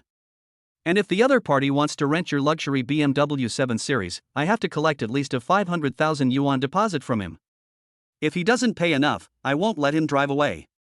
And as long as I have this 500,000 yuan, no matter what happens, it will be enough to cover the loss. Isn't that right, little brother? If you rent it to me, you can make at least 60,000 yuan in 3 days. Bro, where else can you find such a good deal? This. Hearing that the car could be rented out right now, Gao Mingyuan couldn't help but feel excited. Although Gao Mingyuan felt that he was extremely lucky today and there was a great chance that he would win the lottery jackpot, if he really won a jackpot of more than 5 million, then of course he would not care about the mere 60,000 yuan. But the problem is, hasn't he won the lottery yet? Even though he has been making a lot of money since last night, but in fact, apart from the 2 mobile phones he got from the trap, the total cash he got was only more than 3,000 yuan. And the total deposit in his own bank card is less than 3,000 yuan. So, he is actually still quite poor. If he can use the car rewarded by the system to make some extra money, it seems to be a good choice. After all, even if Gao Mingyuan really won the lottery jackpot today, he would not be considered a rich man unless he had other stable and continuous income. In that case, it's still not appropriate for him to drive such a luxury car, and in order to maintain this car, he has to spend a lot of money on it every month. But if he really put the car in this car rental company, he doesn't need such a big business every month. As long as he can make 18,000 yuan a month, it is a considerable income for him. This way, even if he becomes unemployed again in the future, he won't have to worry about anything. Well, he also felt that as a person who had a system, he was still living so cautiously, which was simply a disgrace to those of them who had golden fingers, but there was nothing he could do. It was because his system was not very powerful and did not give him money directly. In fact, Gao Mingyuan had also thought about it. If he handed the car over to Boss Chow, would he be cheated? If the car was destroyed, he would be depressed to death. However, first of all, this Boss Chow really did open a car rental company. Judging from the appearance of this company, it is not the kind that has just opened, but has obviously been in business for at least 2 or 3 years. Such a car dealership should still have a good reputation. In addition, the most important point is, Gao Mingyuan feels that today is a day that makes him 5 times luckier. How could he be cheated by others? Moreover, if you just let someone drive the car for a few days, you can get 60,000 yuan. Gao Mingyuan knew that under normal circumstances, even a luxury car would not be able to get such an outrageously high rental price, so it was very likely that he was able to get such an opportunity because of his 5 times lucky halo.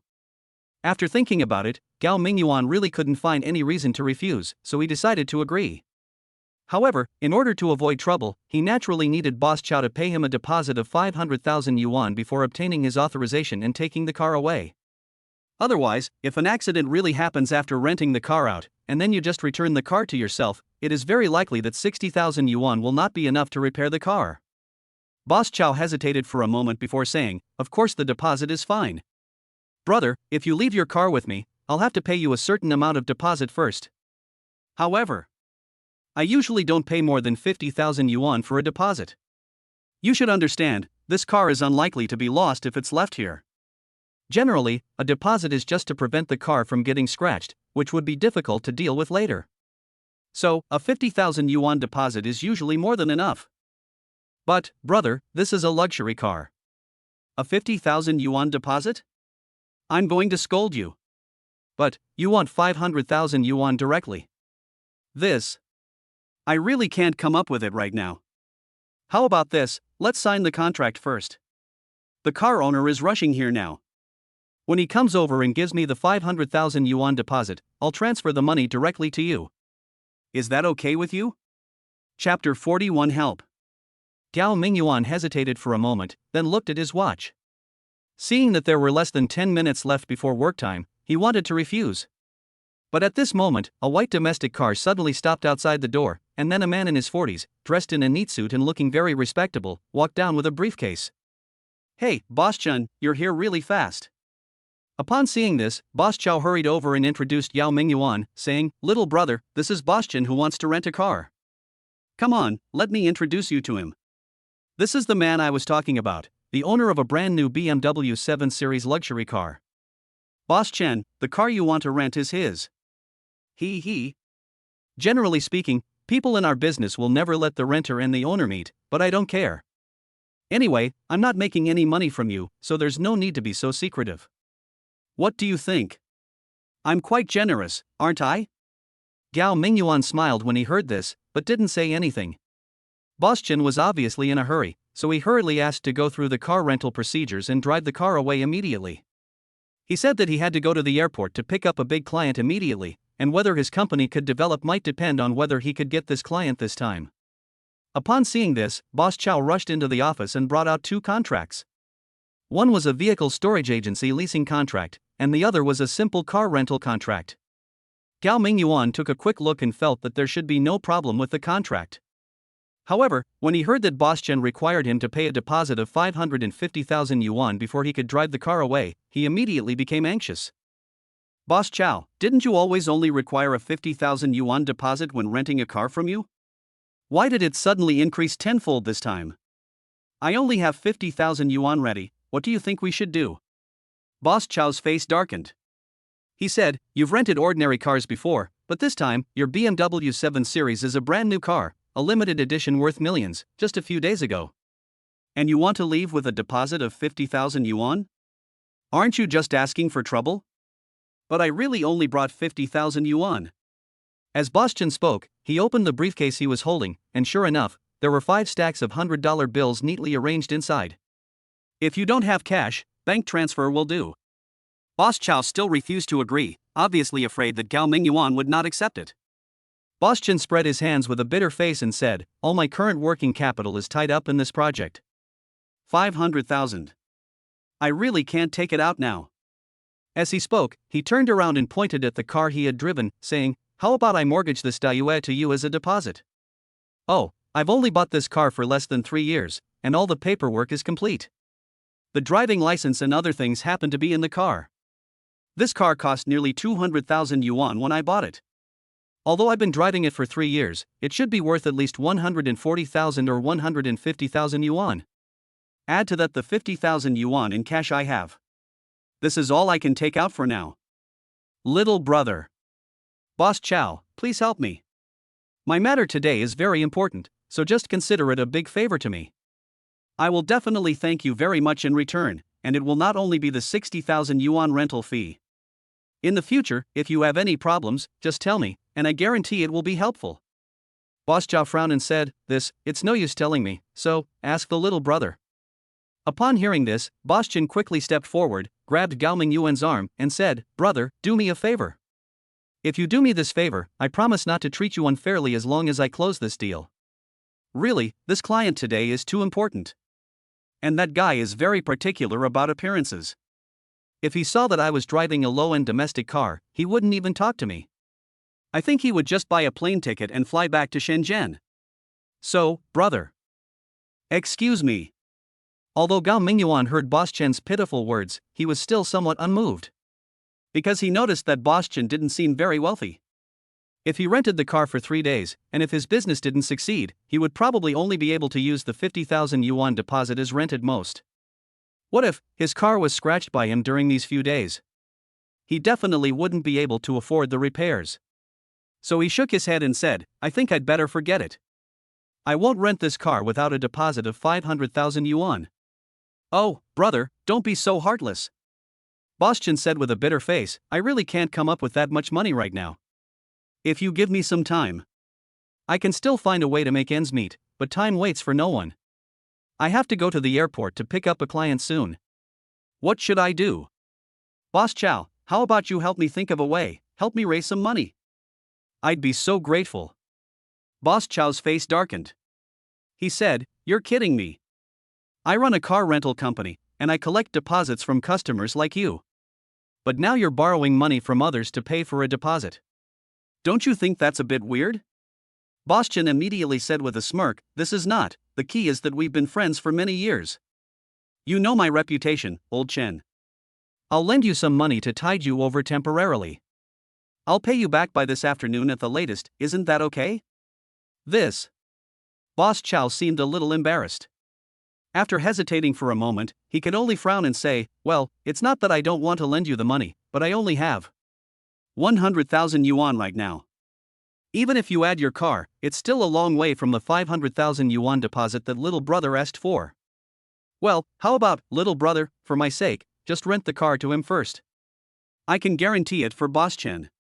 What do you think? Oh well. Hearing that Boss Chow was actually willing to pay a deposit of 100,000 yuan for Boss Chen, Gao Mingyuan felt that it would be inappropriate for him to continue to hold on to the 500,000 yuan. Now with Boss Chow's 100,000, Boss Chen's 50,000 in cash, and this car, the deposit together is worth about 250,000. Generally speaking, even if my car had an accident or a scratch during these 3 days, the loss would not be more than 200,000 yuan. Otherwise, if he insists on doing so, this deal will probably be ruined. And, let Boss Chen mortgage his Dayu to me, so I can drive it to and from get off work. Driving a luxury car with my wealth is not in line with my status, but driving a domestic car worth hundreds of thousands of yuan is nothing, it's too normal. Many young people, who haven't even started working and earned a penny, have their families buy them a car worth around 100,000 yuan to drive. So, driving this car out by myself won't be so conspicuous. Thinking of this, Gao Mingyuan agreed, then, the three of them signed the agreement respectively. After that, Gao Mingyuan received another 150,000 yuan in cash and a domestically produced Daewoo sedan, but he handed over the keys to his BMW and asked Boss Chen to pick up the car from the parking lot. As for Gao Mingyuan, he hurriedly got into Boss Chen's car and headed towards the company. If he delayed any longer, he would be late. Chapter 42 I will be responsible for you. There is a large parking lot in front of the Hongtu Technology Building, which is exclusively for the company's internal use. In addition, there is also an underground garage, so there are quite a few parking spaces. Gao Mingyuan parked his car in an open-air parking lot, then hurried upstairs, and finally managed to punch in successfully by pressing his fingerprint at the last minute. When he walked into the office, he saw that most of the other people were already there. When they saw Gao Mingyuan come in, the expressions of several of his colleagues were somewhat strange. They were probably wondering why Gao Mingyuan came to work today? That glass of beer poured directly on Director Ma's head last night, didn't that indicate he was going to resign? You are a newcomer and you have offended the leader of the group headquarters. Even if you have some connections. I guess you won't be able to stay in the company, right? Seeing that Gao Mingyuan hadn't come before, they thought Gao Mingyuan would not humiliate himself. But, unexpectedly, Gao Mingyuan actually came to work on time. This is really a big heart. Oh. Xiao Gao is here. At this time, Suyu, who had just walked out of an office, saw Gao Mingyuan and immediately came over with a somewhat nervous expression. Then he smiled and said, "It just so happens, there seems to be something wrong with my computer. Xiao Gao, can you repair computers? Can you help me take a look?" Gao Mingyuan was stunned for a moment, then quickly responded and followed Suyu to her office. Although Gao Mingyuan had never learned how to repair computers, he guessed that Suyu didn't really want him to repair the computer, but probably had something to say to him. Unexpectedly, at this moment, Deng Zhongxing, who was working one workstation away from Gao Mingyuan, stood up hurriedly and said, "Sister Su, no. Director Su, I majored in computer science in college and also studied computer repair and assembly. How about I help Director Su look after the computer?" Suyu's expression froze, and then she could only smile and say, "Xiao Deng, you know quite a lot. But let's not use it for now. It's the same if I let Xiao Gao take a look." Deng Zhongxing had already walked out of his workstation. He was at a loss when he heard Suyu's obvious rejection. He then turned to look at Gao Mingyuan, his eyes revealing an unconcealable hatred. Gao Mingyuan was speechless. What the hell is going on? It's not like you and I are competing to repair Director Su's computer. He prefers to come to me and not you, so why the hell are you glaring at me? He knew that Deng Zhongxing was like a little boy who was secretly in love. He automatically regarded any man who was close to the goddess in his heart as an enemy. For this kind of little boy with full of middle school characteristics, you can't pay attention to him. Wait until he suffers enough social beatings, and then he will understand what's going on. So Gao Mingyuan didn't bother to look at Deng Zhongxing again, and followed Suyu into the small office. There are not many people in the logistics department, and the office environment of Hongtu Technology is still very relaxed, so every director-level leader has his or her own separate office. However, Suyu is only the deputy director, and her office is not big. But perhaps because she is a young woman, she has decorated this small office in a very warm and grand way, giving people a very comfortable feeling. After Gao Mingyuan came in, he didn't go to Suyu's desk to look at the computer. Instead, he walked straight to the sofa and sat down without Suyu's invitation. Then he asked, "What do you want to talk to me about, Director Su?" Suyu couldn't help but chuckle and said, "You said, you and Xiao Deng are both college graduates who just graduated not long ago. How come there is such a big gap between you?" "Well, actually, I didn't ask you anything. I just wanted to ask, what happened last night?" "Well, you must have connections in the company's upper echelons, right? Otherwise, you wouldn't have been hired directly without going through an open recruitment process. So, have you asked anyone to sort this matter out? Director Ma is said to be a veteran of the group company. I'm afraid it would be really difficult to deal with him with ordinary connections." Gao Mingyuan shook his head and said, "I don't really have any connections in the company. I just know someone from Hongtu Trading Company, and she introduced me here. But I don't know if she has any connections at the head office, and it's only my first day on the job, and I've already offended the head of the head office. I'm a bit embarrassed to go back to her. Anyway, whatever happens, fire me, I can just find another job. It's no big deal." "You're really open-minded." Suyu couldn't help but roll her eyes at Gao Mingyuan and said, "No. I'm not as patient as you. Wait a minute. I'll ask someone at the head office for help." As she spoke, she picked up the phone, but then explained to Gao Mingyuan, "However, the people I know at the head office are all similar to me, and no one can have a say with Director Ma. So, the most I can do is ask them for information. I really can't help you." "Don't worry, I understand." Gao Mingyuan said nonchalantly, "If you really have such powerful connections, would you be completely helpless against Director Ma?" "I understand all this." Suyu narrowed her eyes upon hearing this, looked at Gao Mingyuan pretentiously, and said, "So, you did that yesterday just to help me out, right?" Gao Mingyuan said with a smile, "All right. If you think so, then let it be so." Suyu gave Gao Mingyuan a look that said, "I knew it would be like this," then picked up the phone and walked aside to start the call. After a moment, she was heard chatting with the person on the other end of the phone for a few words. Then, she came back with a grim expression and said, "Oh no. I asked someone to find out, and I heard that Director Ma was running around at the head office early this morning. Then he gathered a group of people and said they were coming to inspect our company. I guess he's probably here for you. Gao Mingyuan nodded. He also knew that he had offended Director Ma so badly yesterday, it would be strange if that old pervert didn't want to find a way to take revenge. But who told him to activate the God's chosen system again yesterday? And now it seems that if he can really win the lottery jackpot, even if he loses this job, it will be well worth it. After all, if he won the jackpot once, it would be at least 5 million. And if he worked here, how many years would it take to earn 5 million? Therefore, Gao Mingyuan said nonchalantly, "It's okay. He probably just wants to come to our company and find a reason to fire me on the spot. Ha ha. Anyway, this job isn't that important to me.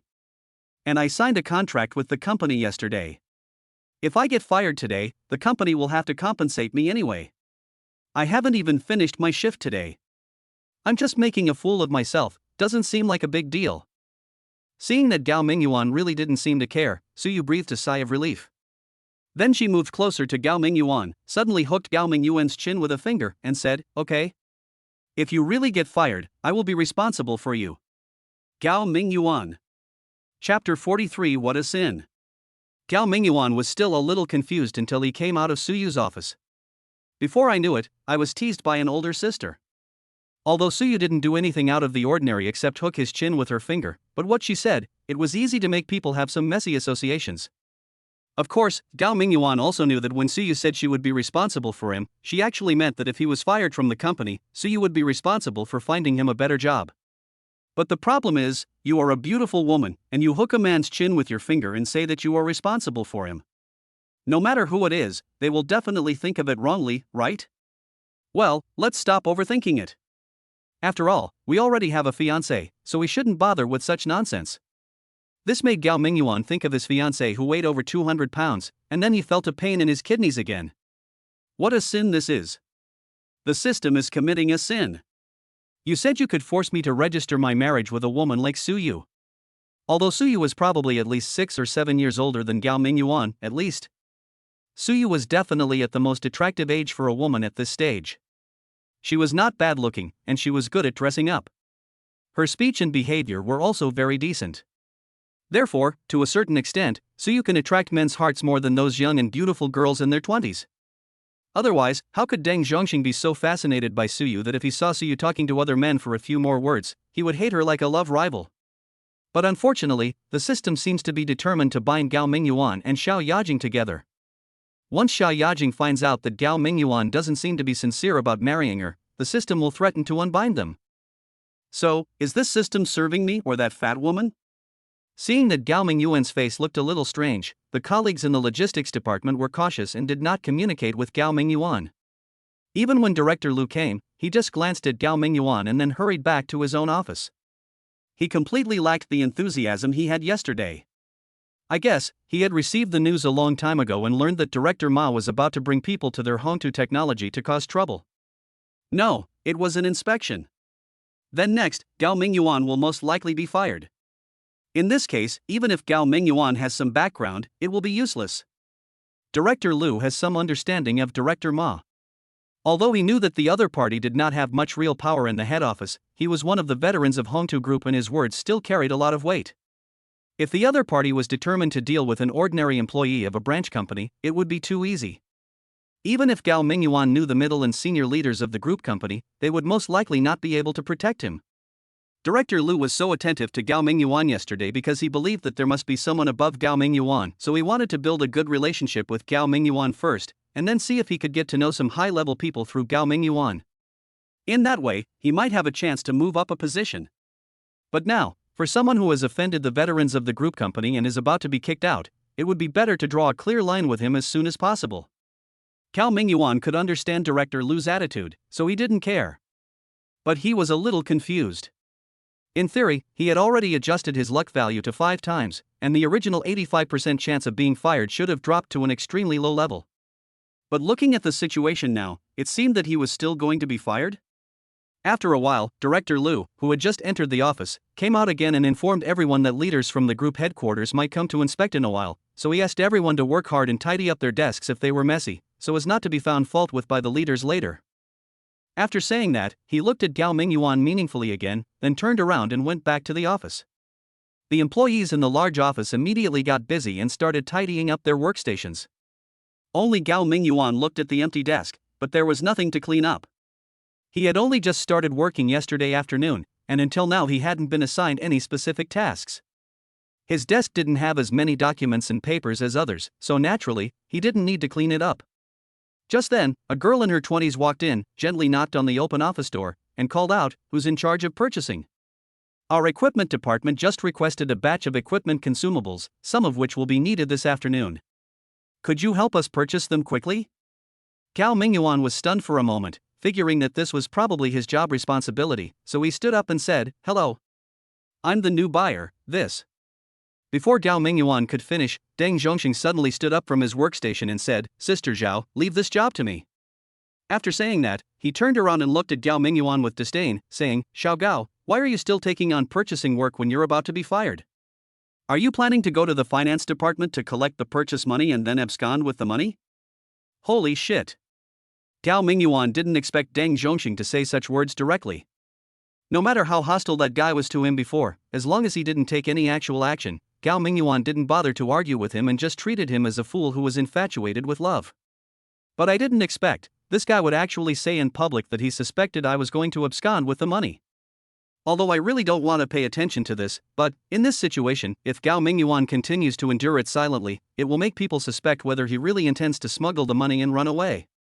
Gao Mingyuan's face turned cold, and he said, "Deng Zhongxing, what do you mean? Isn't what you said a serious slander?" "Slander? Ha ha. What's the matter? I just said it, so what?"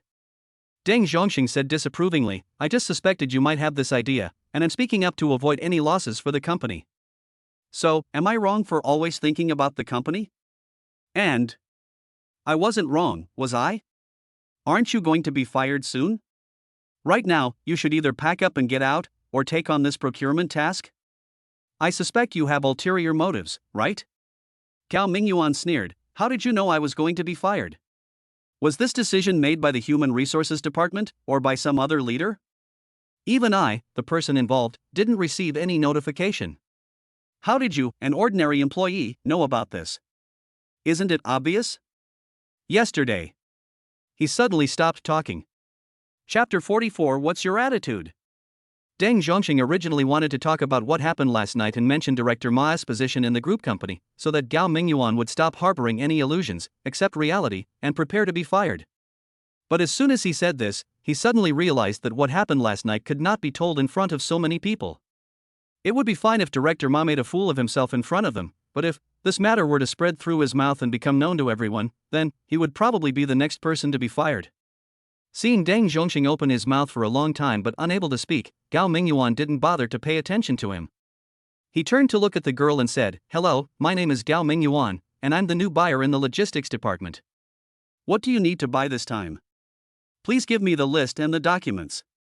The woman from the equipment department immediately stepped back warily, staring at Gao Mingyuan and saying, "No. If you're really going to be fired soon, I can't let you do this. Director Liu. I'll go find your director and have him make the arrangements." After saying that, she shook her head and walked towards the director's office with a proud look on her face. Seeing that the other party didn't trust him at all, Gao Mingyuan could only shake his head helplessly. It was better not to let him do it, otherwise. He was a newcomer and knew nothing. If the woman really handed him the shopping list, he would most likely be in the dark and have no idea where to buy those things. TSK. What do you think? I don't trust you. Deng Zhongxing was somewhat disappointed when the woman from the equipment department didn't give him the list. But, in the end, Gao Mingyuan also didn't get the task, so he immediately started gloating over the misfortune. He looked like a monkey who had just won a battle. Gao Mingyuan glanced at the idiot speechlessly, then sat back at his workstation, ready to play a round of spider solitaire. What else could he do if he wasn't playing? He was supposed to be doing his job, but now that he's been blocked by some villain, he's been unable to do it. So, he might as well use this precious time to play a few games. Bite. At this moment, the message alert sound of the mobile phone rang. Gao Mingyuan picked up his brand new iPhone and saw it was a WeChat message from Xiao Yajing. Gao Mingyuan clicked on it and took a look. He saw two angry expressions at the beginning of the message. Listening to Shuelua, "Gao Mingyuan, what do you mean? Didn't we agree that we would try to spend some time together? But, from yesterday afternoon until now, you haven't even sent me a single WeChat message. Is this how a boyfriend and girlfriend get along? Gao Mingyuan was stunned when he saw this. What is going on? It's only been less than a day since yesterday afternoon. I haven't sent you a single WeChat message in less than a day, and you're already this mad? Are you sick? Besides, who the hell wants to be with you as a boyfriend or girlfriend? However, Gao Mingyuan seriously suspected that if he said a few words to Xiao Yajing at this time, the system would sound the alarm again. Moreover, his current job was arranged by Xiao Yajing. Although he is about to be fired, he can't just turn around and ignore this favor, right? So Gao Mingyuan could only suppress his anger and reply. Yuan Feng, I'm sorry. I also want to have more time to communicate with you. However, things haven't been going well at work these past 2 days, and I've been feeling a little down. I'm afraid that this state of my mind will affect you, so I haven't contacted you. Listen to the falling snow? Yuan Feng, I think I offended a leader at the Hongtu Group headquarters, and I'm probably going to be fired soon. But, it doesn't matter. Although I'm really sad to lose this job, even if it happened all over again, I would still pour beer on his head.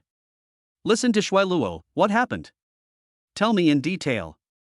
Listen to Shui Luo, hey, wait. I'd better call you. Then, Gao Mingyuan's phone rang. Seeing this, he had no choice but to pick it up. Then he heard Xiao Yajing's voice angrily saying, "What's going on? Did you offend someone at the head office? Why did you pour wine on them? Did you go to the nightclub last night and run into someone from the head office? Who do you think I am?" Gao Mingyuan explained somewhat helplessly, "The thing is, I came to Hongtu Technology to report yesterday afternoon." Then, Gao Mingyuan began to tell Xiao Yajing what happened last night. He didn't want to complain to Xiao Yajing or ask Xiao Yajing to help him settle the matter. When he heard that Director Ma was a veteran of Hongtu Group, he completely gave up the idea. Anyway, for him, this job is gone, so is it. He definitely cannot let Xiao Yajing be implicated because of himself. That would be bad. However, he must explain this matter to Xiao Yajing. After all, he came to work here through Xiao Yajing's relationship, but he was fired by the company the next day. He had to explain what happened to Xiao Yajing, otherwise, who the hell knows what reason the company will use to fire him. Anyway, it is unlikely that he would say that he was fired because he poured beer on Director Ma's head in the restaurant. He will definitely find some other excuse. Gao Mingyuan is currently a purchasing agent in the logistics department. What would be the most reasonable excuse? It would definitely be that he abused his position to embezzle public funds. Therefore, if this matter were to be passed on to Xiao Yajing through the company's internal channels, it would definitely tarnish Gao Mingyuan's image. By then, Xiao Yajing would think that Gao Mingyuan was a person who could not be trusted. Well, now that Xiao Yajing has contacted Gao Mingyuan, he might as well explain the whole thing to Xiao Yajing directly, so that he won't be slandered later without knowing it. Just as Gao Mingyuan was still whispering to Xiao Yajing on the phone, a chaotic sound of footsteps was heard in the corridor, and then a large group of people were seen walking into the logistics department from outside. Judging from their attire and demeanor, this group of people seemed to be leaders. However, Gao Mingyuan only knew Director Zhou from the Human Resources Department. But this group of people all supported Director Ma, that shameless old man. Director Ma looked nothing like he did yesterday at the hotel. Instead, he looked serious, like a respected veteran cadre. As soon as they entered the door, Director Ma glanced around and found Gao Mingyuan. He happened to see Gao Mingyuan sitting at his workstation and making a phone call, and his face immediately darkened. Then he strode over to Gao Mingyuan's workstation, tapped on the partition with his finger, and shouted angrily, "What kind of work attitude is this? Ah! You're so careless talking on the phone here during work. Don't you need to work?" Chapter 45. Are you looking for me to settle a score? Seeing Director Ma rushing towards him as soon as he came in, Gao Mingyuan was speechless. This guy is really looking for trouble without any concealment. Is it not allowed to make phone calls while at work? Do you think this is a factory assembly line? Besides, Gao Mingyuan works in the logistics department as a buyer. The nature of his job means he can't possibly not use his phone. Now Director Ma is actually using this as an excuse to reprimand Gao Mingyuan. I can only say that he's a bit crazy. Seeing everyone present looking at him with surprise, sympathy, or even gloating, Gao Mingyuan didn't get angry, nor did he react with any panic. He simply glanced at Director Ma calmly, then spoke to his phone. "Did you hear that? Director Ma is here and is mad at me.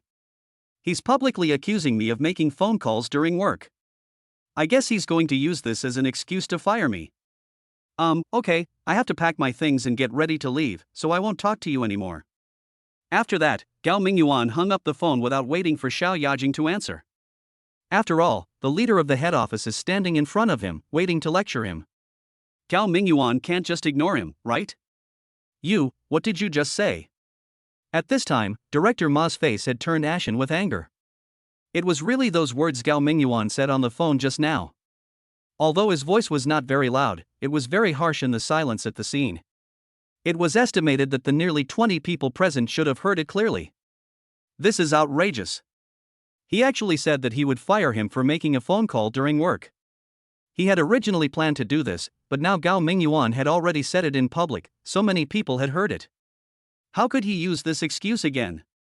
Then, wouldn't he have to find another excuse next time? That would be so troublesome.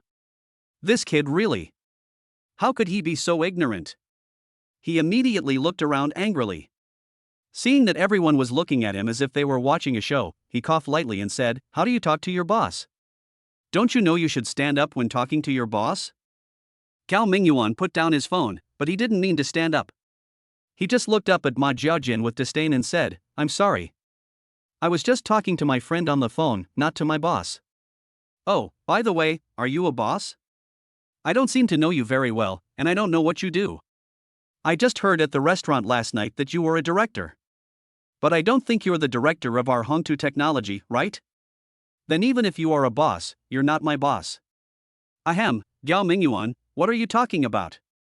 Minister Zhou, who was standing in the crowd, immediately stepped forward and said in a scolding tone, "This is Director Ma Rongxing of our Hongtu Group headquarters. He's responsible for supervising all branches. So he's not only your leader, he's also the leader of all of us. Ahem, why don't you stand up and apologize to Director Ma?" Minister Zhou obviously didn't want Gao Mingyuan and Director Ma to have a strong conflict, so he stepped forward to introduce Director Ma to Gao Mingyuan to prevent Gao Mingyuan from speaking without thinking. Little did she know that Gao Mingyuan not only knew who Director Ma was, but that there was also a deep grudge between the two of them. Gao Mingyuan was stunned for a moment, but nodded gratefully to Director Zhou. Then he turned to Director Ma and said, "So you're the head of the head office. I was wondering, no wonder my colleagues seemed a little scared of you at the restaurant last night. I'm sorry, maybe I didn't know you were the head of the head office, so I offended you at the dinner table." "So? Director Ma, did you come all the way to our company today just to settle the score with me about what happened last night?" "You." Director Ma was immediately choked by Gao Mingyuan's words and was speechless for a long time. Well, he did come to cause trouble for Gao Mingyuan because of what happened yesterday. But the problem is, now that Gao Mingyuan has said it in public, what else can he say? If he admitted that he was just looking for trouble with Gao Mingyuan, then others would definitely think he was too petty, that he would even care about a small conflict at the drinking table.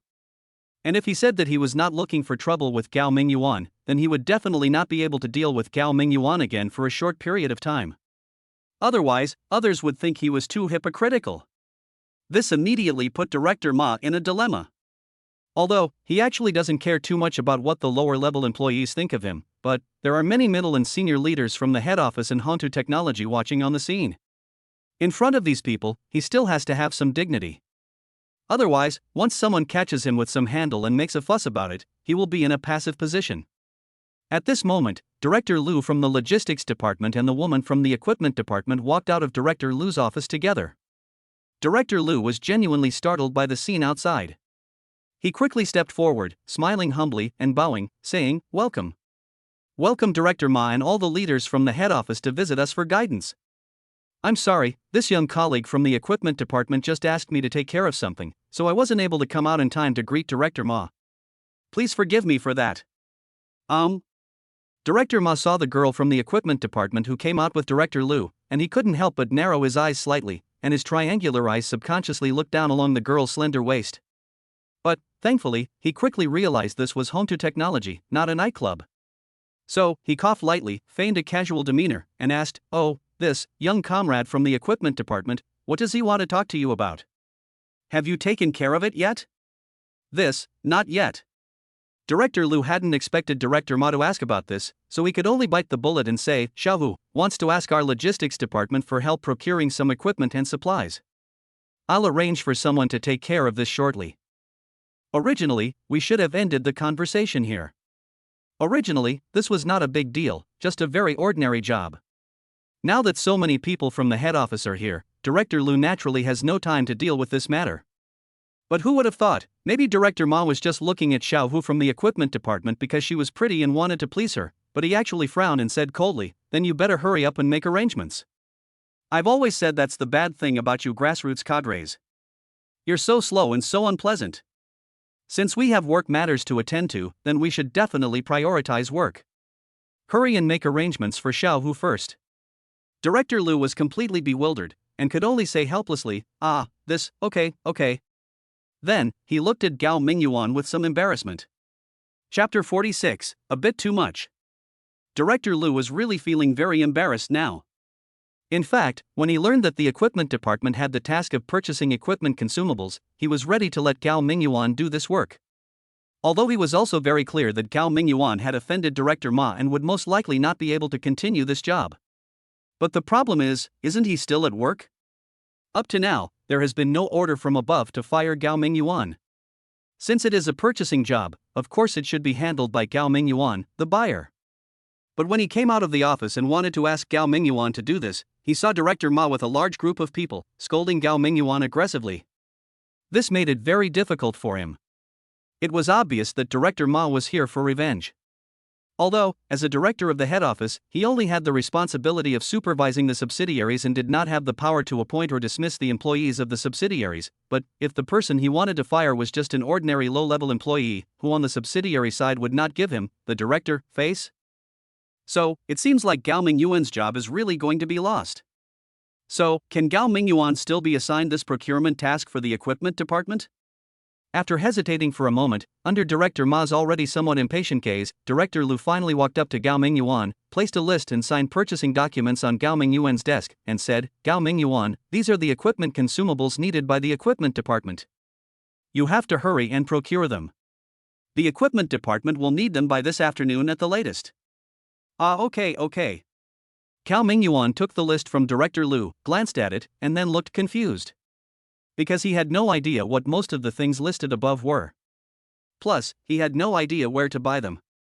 How the hell was he supposed to go about buying them? If the company wasn't in a hurry, then he could still slowly research it online, or ask his colleagues around him, but now. Director Ma was a little unhappy when he saw Director Lu actually gave the purchasing task to Gao Mingyuan. However, when he saw Gao Mingyuan frowning after picking up the list, his eyes suddenly lit up. Since he was planning to cause trouble for Gao Mingyuan, it was impossible that he knew nothing about Gao Mingyuan's affairs. In fact, he had already found out most of Gao Mingyuan's situation through his connections last night. Of course, I knew Gao Mingyuan was a new employee who had just joined the company yesterday afternoon. However, when he learned that Gao Mingyuan was hired through non-public recruitment and was directly appointed as a purchasing agent for Hongtu Technology, he was a little hesitant. He knew that Gao Mingyuan must have strong connections in the company's senior management, otherwise such a lucrative job would never have fallen to Gao Mingyuan. Then, he inquired from other sources and found out, it turned out that Gao Mingyuan was able to enter Hongtu Technology only because he was introduced by an administrative director of Chengtu Trading. This made him feel relieved and dared to deal with Gao Mingyuan unscrupulously. Now thinking about the fact that Gao Mingyuan had just started working and was probably not very familiar with the content of his job, Director Ma immediately found an angle from which he could attack Gao Mingyuan. "Gao Mingyuan, what are you doing? Director Lu has already assigned the work to you and also stated that these consumables are urgently needed. Why don't you hurry up and get this done? If this delays the work of the equipment department, can you bear the responsibility?" Gao Mingyuan glanced at Director Ma, then grabbed his backpack, put the shopping list in it, and turned to leave. "Wait a minute. I suspect you're slacking off." Director Ma, however, didn't intend to let Gao Mingyuan off the hook.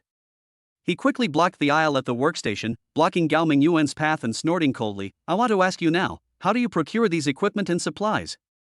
Which suppliers do you need to contact? What's the detailed procurement process? Describe it all to me now." Gao Mingyuan stared at Director Ma in astonishment. After a few seconds of silence, he said, "I'm sorry. I just joined yesterday, so I don't understand anything you're talking about. I need to ask my colleagues about the specific procedures. Of course, if your goal is to fire me, just say it directly. There's no need to beat around the bush. Tell me, aren't you tired? You, what's your attitude? Director Ma was speechless at first, but then he flew into a rage. He slammed Gao Mingyuan's desk, then turned to look at several senior leaders at Hongtu Technology and said, "Look at this. Is this the attitude a new employee should have? How can we at Hongtu Group employ such unorganized, undisciplined, and leaderless employees? Fire them. People like them must be fired." Vice President Zhou, Director Zhou, Changgong. Do you think people like them can continue to work at the company?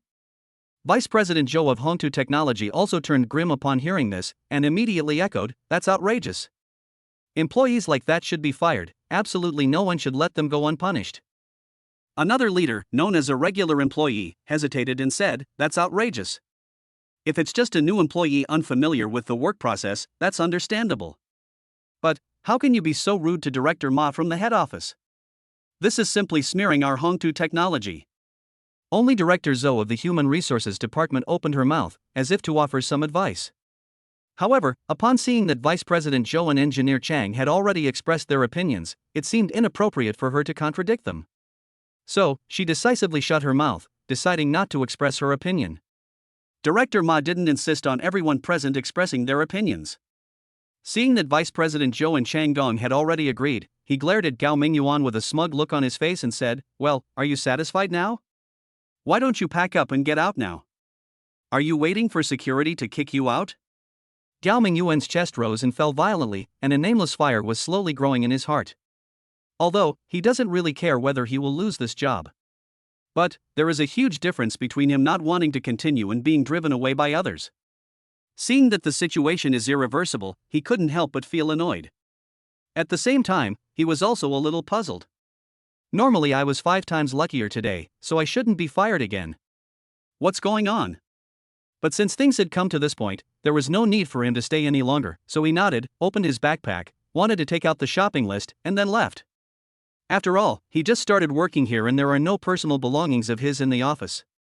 He doesn't need to pack anything. He can just pick up his bag and leave. But at this moment, a slightly angry voice suddenly sounded from outside the door. "Director Ma, you're going a bit too far." Chapter 47 Powerful Background.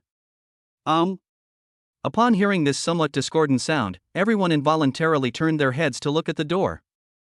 Then a man in his 40s, wearing a dark gray suit and with a serious expression, walked in with a gloomy face. "Mr. Sun." "Hello, Mr. Sun." "Mr. Sun, you're here." Seeing the man walk in, everyone's faces changed, and most people hurriedly greeted the man respectfully. The man called Mr. Sun nodded slightly at those who greeted him, and his eyes swept across the faces of Vice President Zhou and Changgong with a bit of hostility, and finally stopped at Director Ma. Director Ma's face showed an unnatural smile, and then he coughed lightly and said, "Boss Sun, what do you mean by this? What do you think?" Mr. Sun said coldly, "Why are you coming to our company so early in the morning to cause trouble? Since when did the appointment and dismissal of an ordinary employee in our company have to go through you, the director, to make the final decision?" "You." Director Ma could no longer hold back his smile, and angrily said, "Boss Sun, what are you talking about? How did I end up causing trouble for your company? I'm the director of the group company, with the authority to monitor all major companies.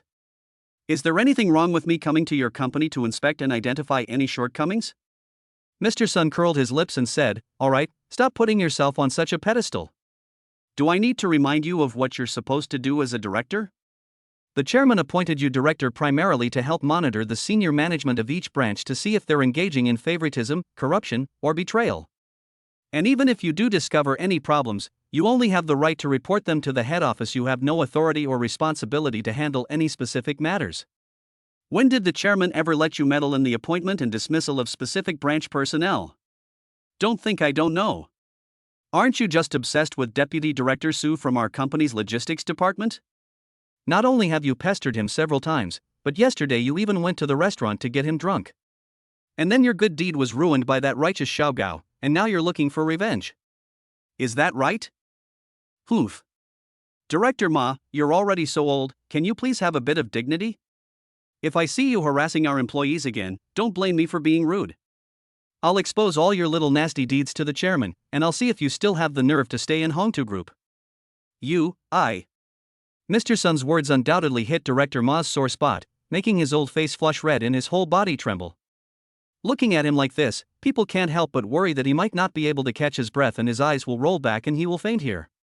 Fortunately, Director Ma finally pulled himself together. He seemed to have been holding his breath for a long time. He suddenly opened his mouth and took a few quick, heavy breaths. Then he pointed at Director Sun with a trembling finger and said, "You are really unreasonable." Then he stomped his feet, separated the crowd, and left in disgrace like a fleeing dog. The staff members brought by Director Ma from the head office were stunned when they saw this, and then they could only hurriedly greet General Manager Sun and hurriedly chase after Director Ma. After those people left, President Sun glanced at the company's middle and senior management one by one, then said calmly, "All right, you all can go away. Go about your business. But you must remember, although the head office is one level higher than ours, not just anybody can come in and tell us what to do. Especially when it comes to personnel appointments and dismissals, our company has absolute autonomy. How can you just blindly agree to the nonsense of an old guy who eats away at the head office? If everything is decided by the people at the head office, then why would our company still be supporting you guys? Wouldn't it be better to just let the head office manage everything?" Humph. Upon hearing this, the others just responded and dispersed. Only Vice President Zhou and Chang Gong had ugly expressions. After all, everyone could see that President Sun was somewhat dissatisfied with their performance just now, and was trying to criticize them. But they also have their own difficulties. Director Ma may not hold any real power within the group, but he's still one of the group's veterans. Only you, Mr. Sun, have such a close relationship with the chairman that you could ignore Director Ma and even slap him in the face without a care. But how dare they? After all, isn't Director Ma's job to supervise these branch executives? Even if he doesn't have the power to directly punish them, if you offend that old guy, he'll always complain to the chairman about you. Who can stand that? However, although they were somewhat dissatisfied in their hearts, they did not dare to say anything under the majesty of Mr. Sunday. They could only lower their heads, respond, and then turn around and leave. It was not until this time that Mr. Sun set his eyes on Gao Mingyuan, and his originally serious face actually showed a rare smile. "You're Gao Mingyuan, right?" "That's right. People in our company should have this kind of integrity. We can't give up our bottom line just because of someone's identity. Well, do your job well. As long as you haven't done anything wrong, no one can fire you." "Oh, right."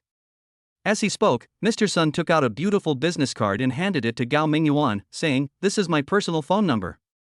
If you encounter any trouble in the company in the future, just call me directly." After saying that, he reached out and patted Gao Mingyuan on the shoulder, then turned and left in the astonished eyes of everyone in the logistics department. After Mr. Sun's back disappeared outside the door, the eyes of those people in the logistics department fell on Gao Mingyuan again. However, at this time, everyone looked at Gao Mingyuan differently than before. There are those who are envious, those who are jealous, those who regret, but more are those who try to please. When Gao Mingyuan arrived yesterday, everyone guessed that he must have some powerful connections within the company. But no one expected his connections to be so strong that even CEO Sun came to his aid, effectively sending Director Ma from the head office running away. But they could also see that Mr. Sun probably didn't know Gao Mingyuan, but now he came to rescue Gao Mingyuan and support him, and he also expressed, intentionally or unintentionally, that he would continue to protect Gao Mingyuan in the future. So, what exactly is Gao Mingyuan's background and how could he be so tough? Chapter 48: Opportunity to Make a Fortune. In fact, Gao Mingyuan himself was also quite puzzled. He had no idea that the president of this company would actually come to stand up for him. But if you think about it carefully, you will know, this must be because of Xiao Yajing. After all, he only knew Xiao Yajing in Hongta Group, and he just happened to have a phone call with Xiao Yajing and told her about his situation. Then, Mr. Sun came to stand up for him. From this perspective, Xiao Yajing's identity is obviously extraordinary. Otherwise, how could she possibly invite the president of a company? Originally, Gao Mingyuan thought that although Xiao Yajing came from a well-off family, she wouldn't be wasting too much money. After all, the red Beetle that Xiao Yajing was driving wasn't a luxury car at all, and anyone from a better-off family could afford it. But now it seems, choosing a person based on his car may not be the right thing to do. Meanwhile, Mr. Sun returned to his office. After sending his secretary away, he pulled out his phone, dialed a number, and then sank into his boss's chair. He smiled and said, "Xiao Jing, I've already taken care of that Gao Mingyuan issue for you. How are you going to thank your uncle?" "Ah, but I'm really curious. What's your relationship with that Gao kid? Why are you so worried about him? Well, although there are some things that I, as your uncle, shouldn't say, but, my brother-in-law has a very stubborn temper. If you really piss him off, then, well, fine, I won't say anything. I can't interfere with your affairs. Anyway, your uncle is just reminding you, don't let things get out of hand. Okay, your uncle will definitely keep it a secret for you and won't tell your mother or the others. After hanging up the phone, Mr. Sun's eyes showed a hint of amusement. I muttered to myself. That guy looks pretty ordinary. Aside from being a bit bold, there's nothing unusual about him. Next, I need to observe him carefully. In the logistics department, Gao Mingyuan has already figured out how to do his job. After what happened just now, everyone in the logistics department has realized this new guy is definitely a hidden boss. Anyone with a little ambition will naturally not miss this opportunity to curry favor with him. So, Gao Mingyuan didn't even need to ask anyone, as a kind-hearted colleague came over and helped him explain it. Especially the female colleague named Zhou Jingjing, who was extremely attentive to Gao Mingyuan. She was almost sitting in Gao Mingyuan's arms and teaching him step by step. Gao Mingyuan remembered, when he first arrived yesterday, all his colleagues were very enthusiastic towards him, except Zhou Jingjing, who seemed obviously hostile towards him. Unexpectedly, after having Mr. Sun's support, it was Zhou Jingjing who had the biggest change in attitude towards him. Gao Mingyuan is quite disgusted with such snobbish people. But there was no other way. The person who knew his purchasing job best was Zhou Jingjing. There were many things Gao Mingyuan couldn't get any answers from others, but Zhou Jingjing knew them all. After asking, he found out. Zhou Jingjing was just helping the previous buyer. It could even be said that most of the purchasing work was done by Zhou Jingjing. The previous purchasing agent was elusive. He would say he would not come to work and he would not come. It was common to not see him for 3 to 5 days. Of course, that person wasn't completely idle. At least, the lucrative purchasing tasks were definitely completed by him personally, and only the remaining hard work was pushed onto Zhou Jingjing. But the previous one obviously had a strong background. Even though he worked intermittently, he was promoted to the head office after working there for less than a year. No wonder Zhou Jingjing felt such deep hostility towards Gao Mingyuan after learning yesterday that Gao Mingyuan had become the new buyer. After all, under normal circumstances, when the buyer's position became vacant, Zhou Jingjing would most likely take it. But in the end, Gao Mingyuan suddenly appeared out of nowhere, making all of Zhou Jingjing's plans go awry. It would be strange if she didn't have some objections. And this is indeed the case. Zhou Jingjing also realized that the new buyer might have a stronger background than the original one. Then, this person will definitely not be able to stay in the current position for long. Who knows when he will be promoted again? In this case, it would be better to establish a good relationship with Gao Mingyuan now. That way, when Gao Mingyuan is transferred, maybe he can be given the purchasing position by just saying a word. As for the previous one, Zhou Jingjing was not sure if he had such strength, but Gao Mingyuan, then there would be no problem. He believed that if Gao Mingyuan really said a word for her, then there would be no problem. After all, this guy didn't even take the head of the head office seriously, pouring wine on his head, and even CEO Sun would protect him. So, if Gao Mingyuan really wanted to recommend himself to the company, who could refuse to give him this favor? It was precisely because of this idea that Zhou Jingjing immediately changed her attitude and began to cooperate with Gao Mingyuan's work very seriously and actively. With the help of this capable assistant, Gao Mingyuan felt much more comfortable. For example, if there were some errands that required running, he wouldn't have to ask. Zhou Jingjing would take the initiative to help him. However, Gao Mingyuan felt that it would be inappropriate for him to bother others in everything, and Zhou Jingjing was in a good mood now and was willing to teach him. If one day she was in a bad mood again, and he didn't know anything, wouldn't he be completely clueless when facing daily work? So, even though Zhou Jingjing was willing to take the initiative to help Gao Mingyuan do many things, Gao Mingyuan did not really let go. No matter which procedure it was, Gao Mingyuan would follow Zhou Jingjing to deal with it. Soon, most of the items on the procurement list had been contacted with upstream units, and the other party would deliver the items on the list on time according to their requirements. However, there are 2 types of consumables that are particularly scarce and very valuable, and the suppliers simply don't have them. However, the resourceful Zhou Jingjing managed to find the source of the goods after making several phone calls. However, because the quantity they wanted was too small, the supplier refused to deliver the goods, so they had to go pick it up themselves. Zhou Jingjing said she could pick up the goods herself, but Gao Mingyuan couldn't order her around like that. So she offered to drive with her. Coincidentally, Gao Mingyuan was also thinking of buying some lottery tickets while he was there. Everything happened just as he expected. Originally, there was an 85% chance that he would be fired from the company, but after he became 5 times luckier, he was able to escape danger and passed the test successfully. So if that is the case, he originally only had a 15% chance of winning the lottery jackpot, but now he is almost certain to win it, right? Whether he can quickly get rid of poverty and become rich depends on this time. Gao Mingyuan will naturally not miss this opportunity. Chapter 49 Only Terror. Xinqing Road Computer City isn't close to here. It's not easy to get a taxi here. How about I call an online taxi? When Zhou Jingjing and Gao Mingyuan were taking the elevator downstairs, she took out her cell phone to call a taxi while talking to Gao Mingyuan. No need. Gao Mingyuan quickly said, I'm driving today, just take my car. That would be the best.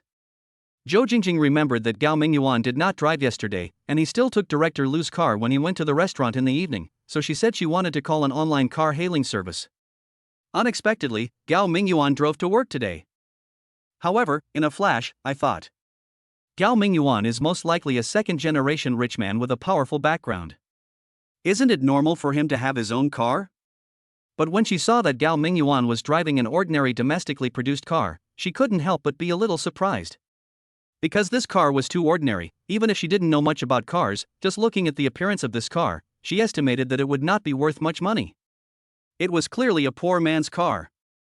Even if Gao Mingyuan didn't drive, Zhou Jingjing wouldn't find it too strange, but now that she saw Gao Mingyuan actually driving such a broken car, she felt that this car was obviously not in line with Gao Mingyuan's identity. But after what happened this morning, Zhou Jingjing no longer dared to harbor any hostility towards Gao Mingyuan. Even though she was puzzled, she naturally wouldn't say anything sarcastic. Instead, she obediently sat in the passenger seat. Seeing that Zhou Jingjing looked a little strange, Gao Mingyuan didn't think much about it. He started the car and drove towards Xinqing Road. Although he is not from Shiyuan City, he went to college here and has been in Shiyuan City for 5 years, so he is quite familiar with most of the streets here. After Zhou Jingjing got in the car, she sat there without saying a word. Gao Mingyuan didn't know what was going on, so he didn't talk to her and just concentrated on driving. And the rickety car that Boss Chen had mortgaged to him was truly shabby. Just as he was crossing an intersection, a child suddenly ran onto the road, frightening Gao Mingyuan so much that he slammed on the brakes. Suddenly there was a loud bang, and the glove box on the passenger seat was shaken open. Then, dozens of pink $100 bills fell out and hit Zhou Jingjing's legs directly. Ah! Zhou Jingjing's eyes widened when she saw this, and she looked incredulous. That's money. So much money, wouldn't it fit in the glove box? What the hell is this guy doing? Why would he just leave so much money in his car? Although I don't know how much money is in the glove box, but at a glance, there must be at least a dozen bundles. So much money. I guess this car isn't even worth that much, right? So, is this guy rich or poor? It's really confusing. Seeing Zhou Jingjing's bewildered expression, Gao Mingyuan felt a little embarrassed. He quickly bent down to pick up the scattered bundles of banknotes and stuffed them back into the glove box, saying, I'm sorry. I hope it didn't hurt you. No. Nothing. Zhou Jingjing responded casually, then couldn't help but think. When she was in school, one of her roommates often said that she hoped to have a rich and handsome white man in the future and just throw money at her to death. I feel like I'm overwhelmed by money today. Even though only a few bundles of banknotes fell out, I wasn't going to die from the falling money, but the feeling of being hit by money was really shocking. But unfortunately, this money wasn't mine. After being stunned for a moment, she hurriedly helped Gao Mingyuan pick up the money. She originally wanted to ask how Gao Mingyuan could just leave so much money in the car, but, thinking that she and Gao Mingyuan didn't seem to be that familiar, asking like this would seem a bit too formal, so she could only suppress her curiosity. After arriving at the computer city, Zhou Jingjing found the supplier and purchased the last 2 consumables needed by the equipment department. Next, as long as they bring these 2 consumables back and hand them over to the equipment department before 2 p.m., their mission will be successfully completed. The 2 consumables were not heavy, but they were fragile, so the supplier put them in a phone box filled with paper scraps. When Gao Mingyuan was settling accounts with the supplier, Zhou Jingjing had already rushed to pick up the phone box. Later, Gao Mingyuan wanted to take the box, but Zhou Jingjing said it was not necessary, saying that the box was very light, probably weighing less than 2 kilograms. Seeing her say that, Gao Mingyuan didn't force her. It wasn't like he didn't have the gentlemanly manners to deliberately let a girl move things. Really, this Zhou Jingjing now seemed to be trying to please him, so what else could he do? The two of them left the computer city and came to the parking lot. Gao Mingyuan looked at the phone box that Zhou Jingjing was holding. Although the phone box was not heavy, it was quite large. It would definitely be inconvenient to put it in the car, so he opened the trunk of the car. As a result, I saw a large canvas bag in the trunk, placed horizontally there, taking up most of the trunk space. Gao Mingyuan was stunned for a moment, then thought it must belong to Boss Chen, so he didn't pay much attention to it. However, the bag was lying there horizontally, so the phone box couldn't fit in it, so he casually moved the canvas bag to the side. When I moved it, I found that the bag was quite heavy, and through touching it with my palm, it felt like it contained papers or books. He was a little curious about what was in it, so he reached out to unzip the bag and took a look inside. Then his eyes suddenly widened. Money! There's actually a bag full of banknotes in there. What I saw was that the bag was filled with scattered bundles of $100 bills. Damn, what is going on? How come there is so much money in Boss Chen's car? Could he have just robbed a bank? But, could you rob a normal bank of that much cash? This huge bag, it must be at least 3 or 4 million, right? But now, what should I do?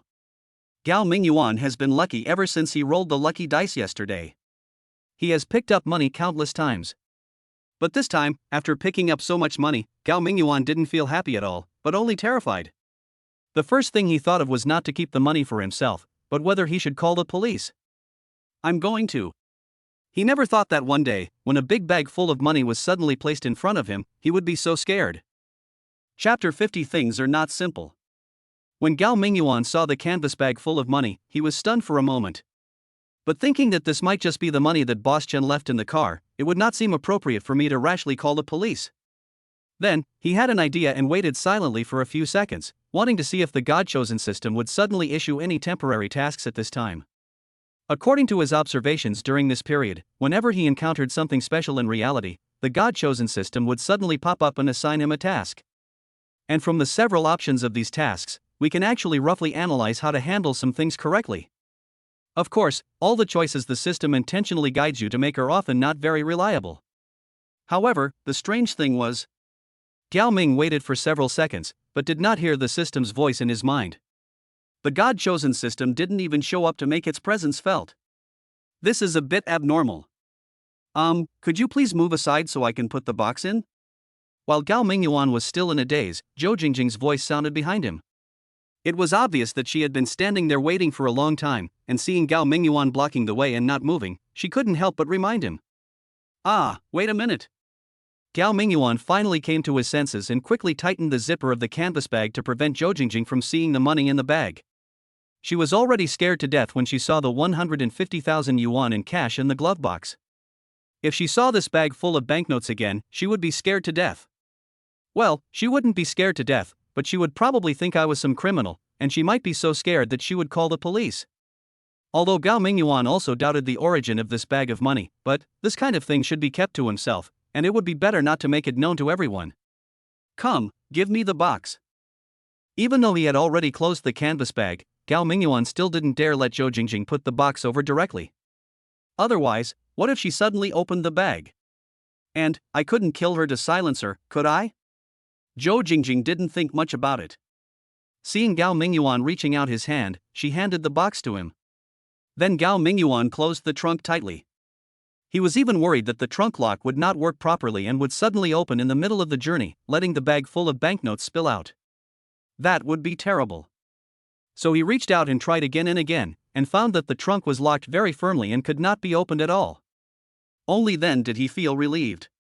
After they both got into the car, Zhou Jingjing looked at her watch and said, "It's probably almost time to get off work if we rush back to the company. How about we eat out before going back? It's my treat today. I'll take you to a very special barbecue place. I guarantee you'll love it there." No. No need. If there was nothing going on, Gao Mingyuan would most likely not refuse Zhou Jingjing's proposal. At most, he would treat her to a meal. But now there is a big bag of cash in Gao Mingyuan's car. How can he feel safe driving around in such a car? Although he had put 150,000 yuan in cash in his car before, but that money was the deposit for renting out his car, and it could be considered his own money. Even if it was lost, it would not be a big deal. Although he is very poor now, doesn't he still have a BMW worth millions? But now there was a bag of money in the car, and it wasn't that simple. He still hadn't figured out what was going on with it. What if he lost it while he was eating? And if Bastian came to him for money, where would he get it? And he also had to be on guard against the fact that this was a trap set by Bastian. After all, he had asked Bastian to pay 500,000 yuan as a deposit for renting a BMW, but he said he didn't have any and could only pay 50,000 yuan at most. But why did he have at least several million in cash in his car? This matter seems a bit bizarre no matter how you look at it. Moreover, this car belongs to Mr. Chen. Who knows if he only has this one car key? Well, just like Gao Mingyuan's BMW also has 2 keys. When he received the reward, one of the car keys appeared directly in his system inventory, but after he got in the car, he found that there was a spare key in the car. In order to avoid the spare key being locked in the car, he took out the spare key. He usually drove with the spare key, but the original key was left at home. So, what if Bastian finds this car while Gao Mingyuan is away and quietly takes the bag of money from the trunk, and then, when I come back to return the car, he forces me to pay for the bag of money? Where can I get so much money for him? Therefore, he didn't dare to leave the car until he figured out the matter of the bag of money in the car, not even to go eat. Gao Mingyuan shook his head and said, "Sorry, maybe next time. I have something to do at noon today. So, if you don't want to go back to the company, I'll take you wherever you want to go. Then, I'll definitely be there before 2 p.m. to deliver these 2 consumables to the equipment department." Is that so? Zhou Jingjing was somewhat disappointed after hearing this. She had wanted to take the initiative to invite Gao Mingyuan to dinner, so that she could take the opportunity to ease the tension with Gao Mingyuan and hold on to this big thick leg in the future. But now it seems Gao Mingyuan probably still has some grudges against her, otherwise, she can at least be considered a little beauty, but she refuses to be treated to a meal by a beautiful woman. Isn't it obvious that he is still angry with her? With a sigh, Zhou Jingjing felt that she still needed to work harder to slowly change Gao Mingyuan's impression of her. Then she smiled gently and said, "If you have something to do, forget it. If you're in a hurry, just drop me off here and I'll take a taxi back to the company with the boxes. This way, if you haven't finished your work by lunch, you don't have to rush back. I'll deliver the 2 consumables directly to the equipment department. And you don't have to worry about whether my absence from the company this afternoon will delay your work. With me here, even if there are any temporary procurement tasks, I can help you with them. Of course. I won't act on my own. No matter what the task is, I will call you first for approval and will only do it with your consent.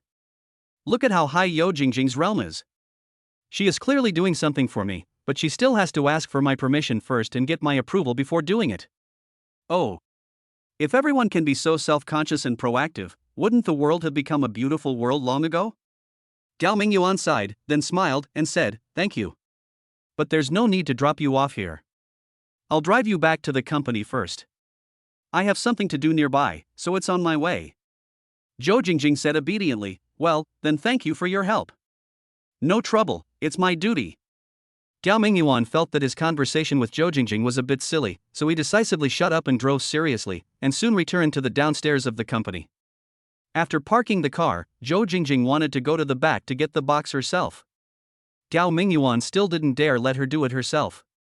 He quickly got out of the car, quickly rushed to open the trunk before Zhou Jingjing, and then took out the phone box and handed it to Zhou Jingjing. He watched Zhou Jingjing enter the company's gate, then got back in the car and drove straight to the car rental company. Chapter 51: The Boy Who Brings Wealth. Gao Mingyuan originally wanted to call Bastian directly and ask him what was going on, but Gao Mingyuan didn't have Bastian's contact information at all. In fact, this is normal. Originally, Gao Mingyuan was the upstream supplier who provided cars to the car rental company, while Bastian was the downstream buyer who wanted to rent cars from the car rental company. Normally, as the party of the car rental company, it is the middleman who holds the information of the upstream and downstream suppliers.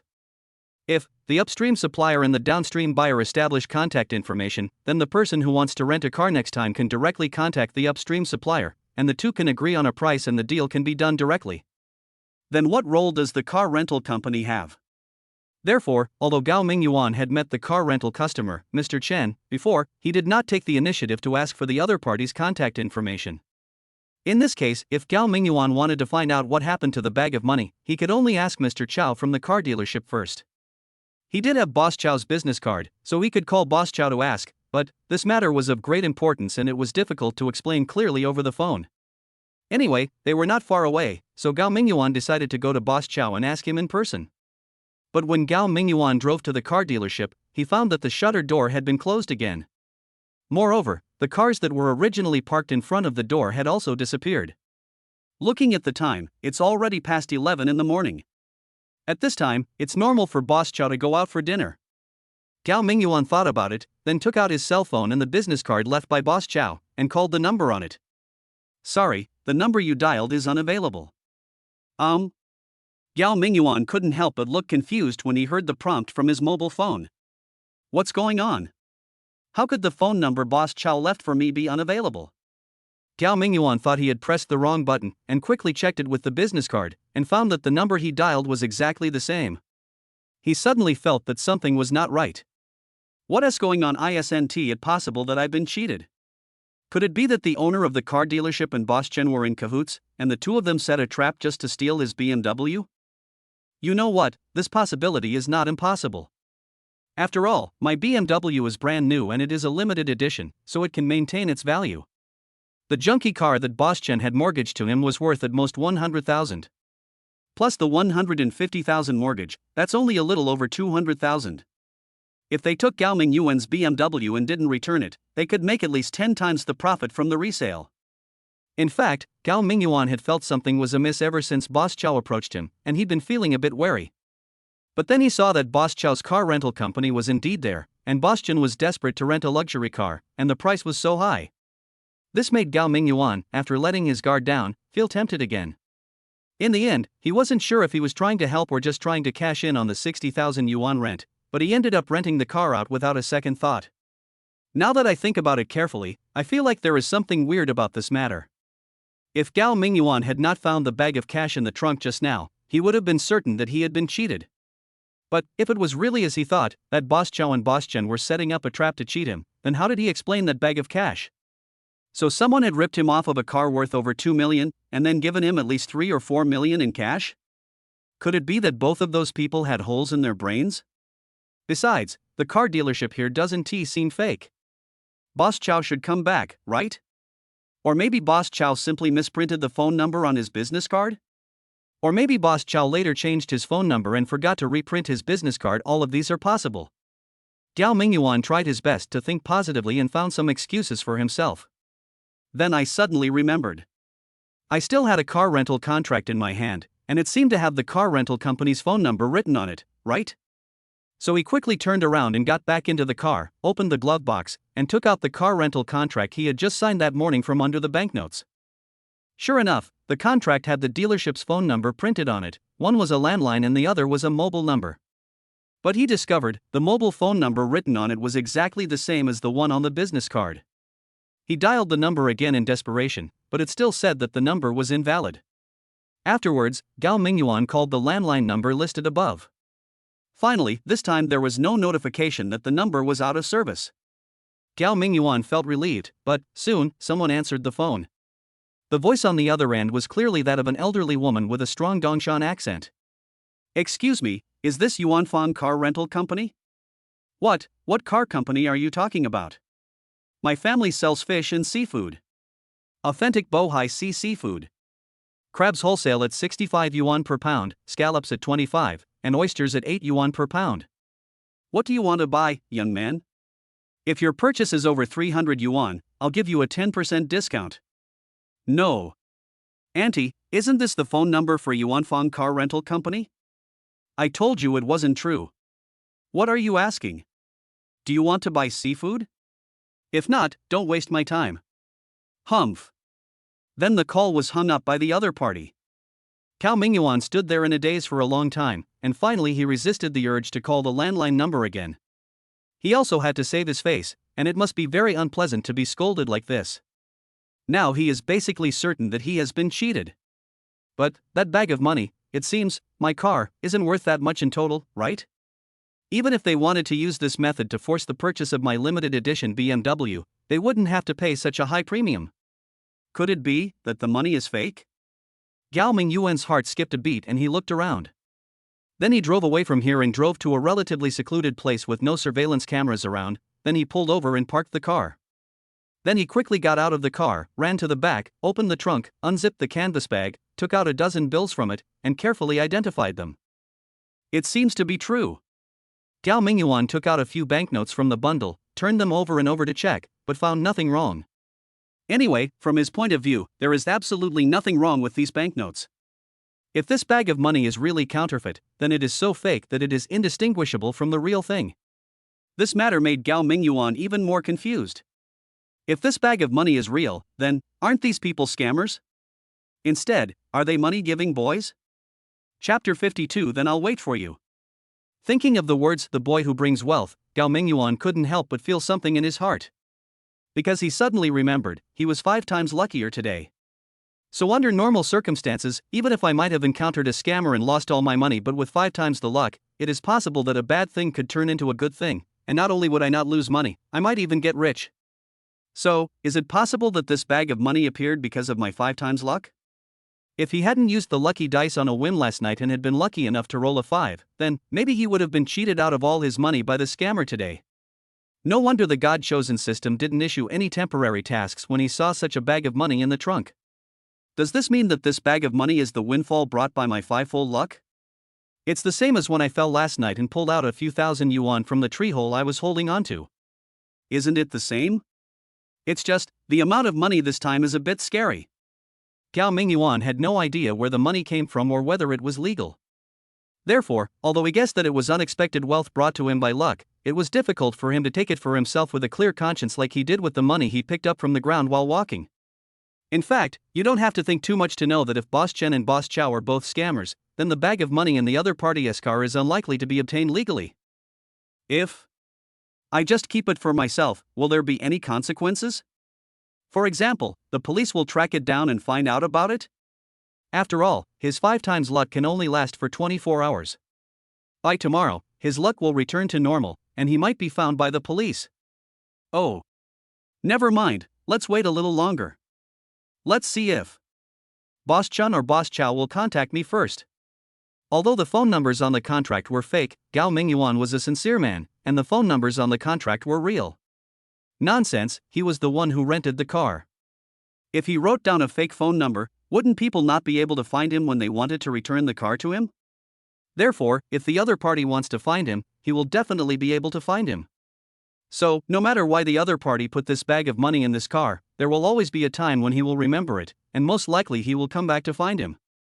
But what should I do with this bag of money before the other party returns it? If the other party really comes to him and wants to get the bag of money back, then what should Gao Mingyuan do? Just returning the money is definitely not an option. Unless the other party drives his car back. However, these scammers are obviously using the car rental scam to defraud people. Is it possible for them to drive their cars back? Never mind, even if I really got cheated, I still didn't lose anything since I got so much cash. After making up his mind, Gao Mingyuan decided not to call the police for the time being and wait and see how things develop next. But it is definitely not safe to keep so much money in this car now. After all, if Boss Chow and Boss Chen are really scammers, I guess they will cheat more than just me this time. It is unlikely that they will contact me. But if Gao Mingyuan didn't move the bag of money in the trunk, he estimated that, when the other party found out that there was money left in the car, they would definitely find a way to steal the money back at all costs. But where can this money be transferred? Depositing the money in a bank is definitely the safest option, but the problem is, Gao Mingyuan is not sure of the source of the money. If he rashly deposits so much money in a bank, what if someone traces it back? In the end, he won't be able to spend a penny of the money, and instead will be involved in a lawsuit. That would be a loss. After thinking about it, Gao Mingyuan decided to take the money back home first, that is, to his rental house. Although he felt that it was not safe to keep the money at home, if those scammers found out where he lived, they could break into his house when he was not at home and search it. Besides, he was sharing the house with Hoing. Although Hoing usually wouldn't touch his things, what if one day she suddenly felt like cleaning up and organizing his things, and found the money? But now he really has no other place to hide things except at home. He can't just put the money in the company's office, right? So, after thinking about it, Gao Mingyuan called Hoing first, asking indirectly whether she was at home. If Hoing was still at home, he definitely couldn't just go back with a bag of money. If it were any other time, Hoing would definitely be home at this time. But she'd lost both of her previous jobs, and she hadn't stayed up late last night, so at this hour, she'd probably be out looking for a job, right? But unfortunately, Gao Mingyuan called Hoing, and after a few casual conversations, he learned that she was still at home. She said she had found a new job as a cashier at a restaurant. Her hours were from 9 a.m. to around 9 p.m., and she would officially start tomorrow. In addition, the hotel also provides dormitories for its employees, so she went back home to pack up, and she would probably live in the hotel dormitory from now on. When Gao Mingyuan heard that Hoing was moving away, he suddenly felt a little empty in his heart and didn't know what to say for a moment. After a long while, he asked, "So, you don't want to sing anymore? Isn't your dream to be a singer?" Hoing was silent for a moment before saying, "Singers need to eat too. After I offended that person, no one in Shiyuan City will hire me as a resident singer in the bar for a while, unless I leave the city. But I don't want to go anywhere else just yet, so let's find a job that pays the bills first. I won't give up on music either. After work, I can write some songs and upload them online. Who knows, maybe one day I'll suddenly become famous. Don't you think so?" All right then. Gao Mingyuan also knew that he had no reason to interfere with other people's choices, so he could only sigh and say, "Since you are moving out tomorrow, then I will treat you to dinner tonight." "Okay. I'll wait for you." Gao Mingyuan hung up the phone and sat in the car silently, starting to worry again. On the other side, Hoing put down her phone, took a look at the packed luggage, was stunned for a while, then bent down, unfolded the rolled bedding, and put it back in the cabinet. Then, she picked up her phone again, found a newly added contact on WeChat, and sent a message, "Boss, I have something to do here, so I can't move in tonight. I will go to work on time tomorrow morning, and I will move into the dormitory after get off work tomorrow night." Chapter 53: Buying Lottery Tickets.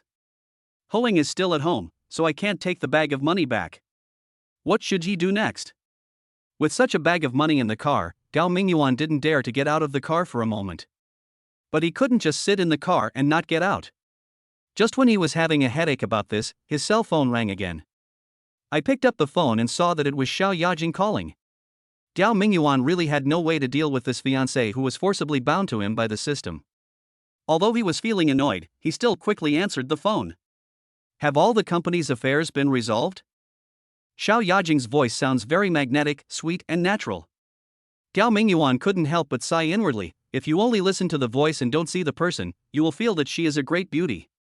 But as long as you see her in person, you will find this beauty is really big. Ah, yes, it's been resolved. Mr. Sun from the company suddenly went and scolded Director Ma away. I think you were the one who called Mr. Sun over, right? I was thinking of calling you when I have time to thank you very much. Xiao Yajing said unhappily. Really? Are you blaming me for calling you too early? No, how could that be? Gao Mingyuan quietly wiped the sweat from his forehead and said, "It's my fault for not calling you right away. Mainly, there were a lot of people in the office at the time, and there happened to be a procurement task waiting for me to complete, so I was busy with it the whole time. Look, I just finished it now, and I haven't even had time for lunch yet." Is that so? Fine then, I'll reluctantly accept your explanation. Xiao Yajing softened her tone a bit and said, "Since you haven't had lunch yet, why don't we have lunch together? It just so happens that I have something else to tell you." Ah, okay, then, where are we going to eat? Gao Mingyuan hesitated, glanced back at the trunk, and finally decided not to refuse Xiao Yajing. He was truly frightened by the system. When dealing with Xiao Yajing, he had to be extremely cautious and careful, trying not to refuse any of her requests. Otherwise, if he wasn't careful, the system would uninstall him again. Who could possibly stand that?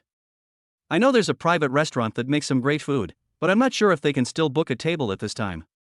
Wait a moment, I'll ask someone and get back to you. Private restaurants, places like these must be very expensive, right? Damn, my decision was wrong. I shouldn't have asked her where to eat. Couldn't I have just booked a more affordable restaurant myself? Sigh, I'm afraid this is going to cost me a fortune. Although Xiao Yajing didn't ask Gao Mingyuan to treat them, but he was a little stingy sometimes, but at least he still had some gentlemanly manners. It wouldn't be nice to let a girl pay for a meal when going out to eat.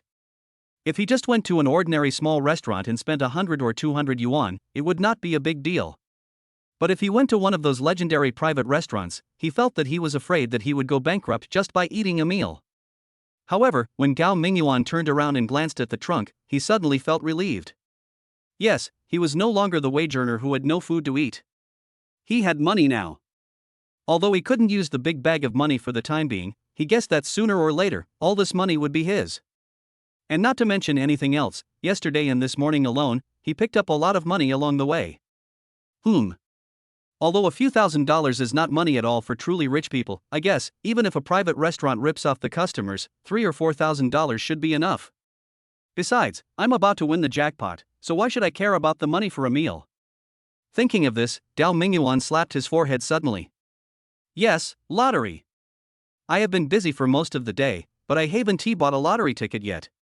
Although, because of the 5-fold luck bonus, I should have a 75% chance of winning the jackpot today. But, even if you have a 100% chance of winning the jackpot, the prerequisite is that you have to buy a lottery ticket first. If he missed today, he wouldn't even buy a lottery ticket, so how could he win the jackpot? So Gao Mingyuan didn't bother waiting for Xiao Yajing's call, and hurriedly drove along the road. Soon he saw a lottery station on the side of the road, so he pulled over, got out and walked into the lottery station. Boss, get me a set of welfare lottery tickets, the ones that will be drawn tonight. As he spoke, Gao Mingyuan took out a 100 yuan bill from his pocket and slapped it on the counter. The owner of the lottery station was an old man in his 50s. He looked up at Gao Mingyuan and said, "What number do you want to play?" Casual. Gao Mingyuan never buys lottery tickets because he knows the odds of winning the jackpot are too low. If you play with the intention of contributing to the nation's welfare, then there's no problem. If you don't win, consider it a donation. If you do, it's a pleasant surprise. However, Gao Mingyuan had never been rich before. He himself could not even get enough to eat, so naturally he had no ability to do charity. When the boss asked him what numbers he wanted to buy, he had no idea. He simply believed that winning the lottery was a matter of luck. With good luck, any number would win. But with bad luck, even if you studied hundreds of winning numbers, it would be useless. Then I'll give you a random bet. The old man then operated the computer for a while, and a line of numbers immediately appeared on the screen. Then he asked, "Is this number okay?" Gao Mingyuan took a quick glance and nodded, saying, "Okay, this is the number. Give me a 10-fold bet." Okay. The old man liked this kind of straightforward customer.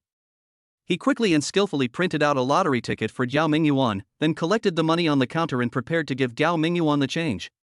At this time, Gao Mingyuan's cell phone rang again. Seeing that it was Xiao Yajing calling again, he quickly answered the call. "We're lucky. That private restaurant only accepts 4 tables of guests a day. Originally, you had to make reservations several days in advance to get a spot. But today at noon, a table of guests who had made a reservation in advance had something urgent to do and cancelled their reservation, so we got a bargain." That private restaurant doesn't have a sign. It's just in the courtyard of a residential complex. I don't think you would be able to find it even if I told you the address. Where are you now? How about I drive over to pick you up? You don't have to pick me up. I'm driving too. Just tell me the approximate address, or you can text me the location when you get there. You're driving again? Didn't I ask you to return that BMW? It's not that BMW.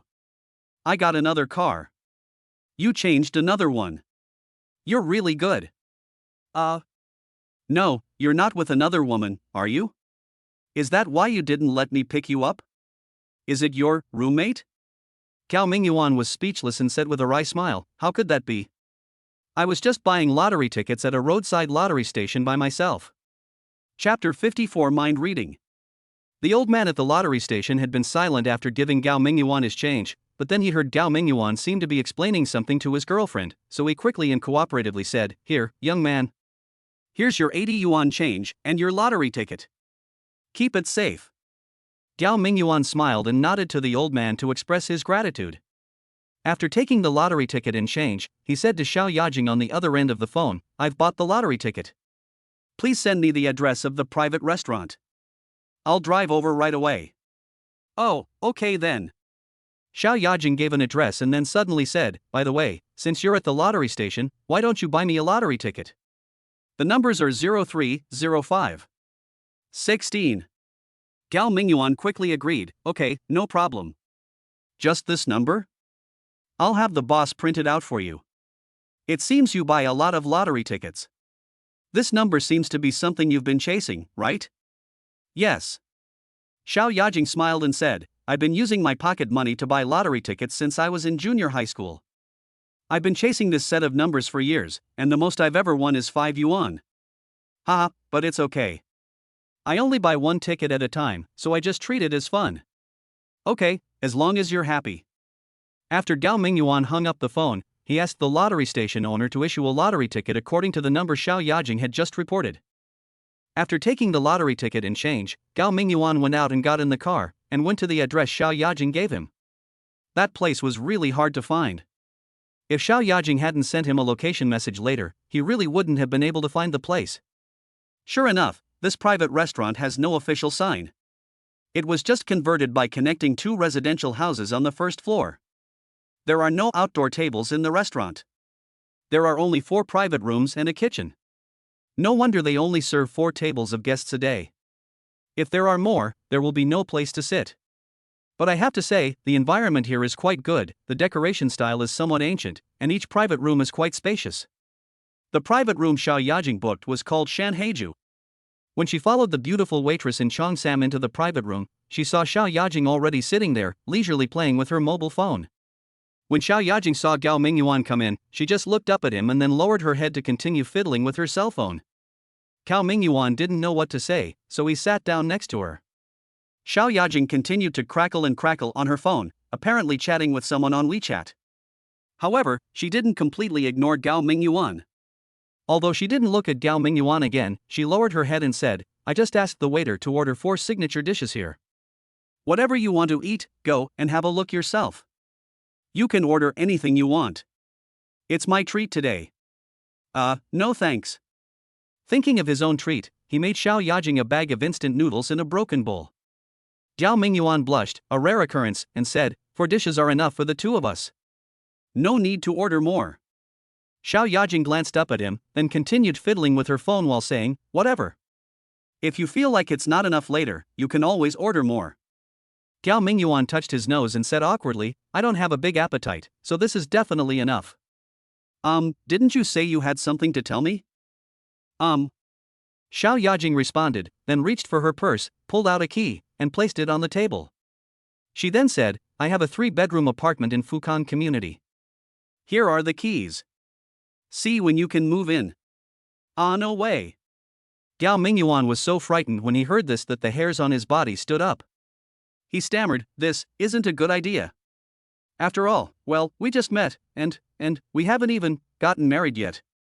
If I move in right now, will this cause people to gossip?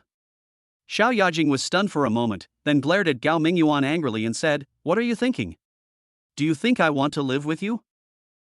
Although that apartment is mine, I don't live there, that apartment is vacant, do you understand? I just think, it's not quite right for you to share a house with a woman.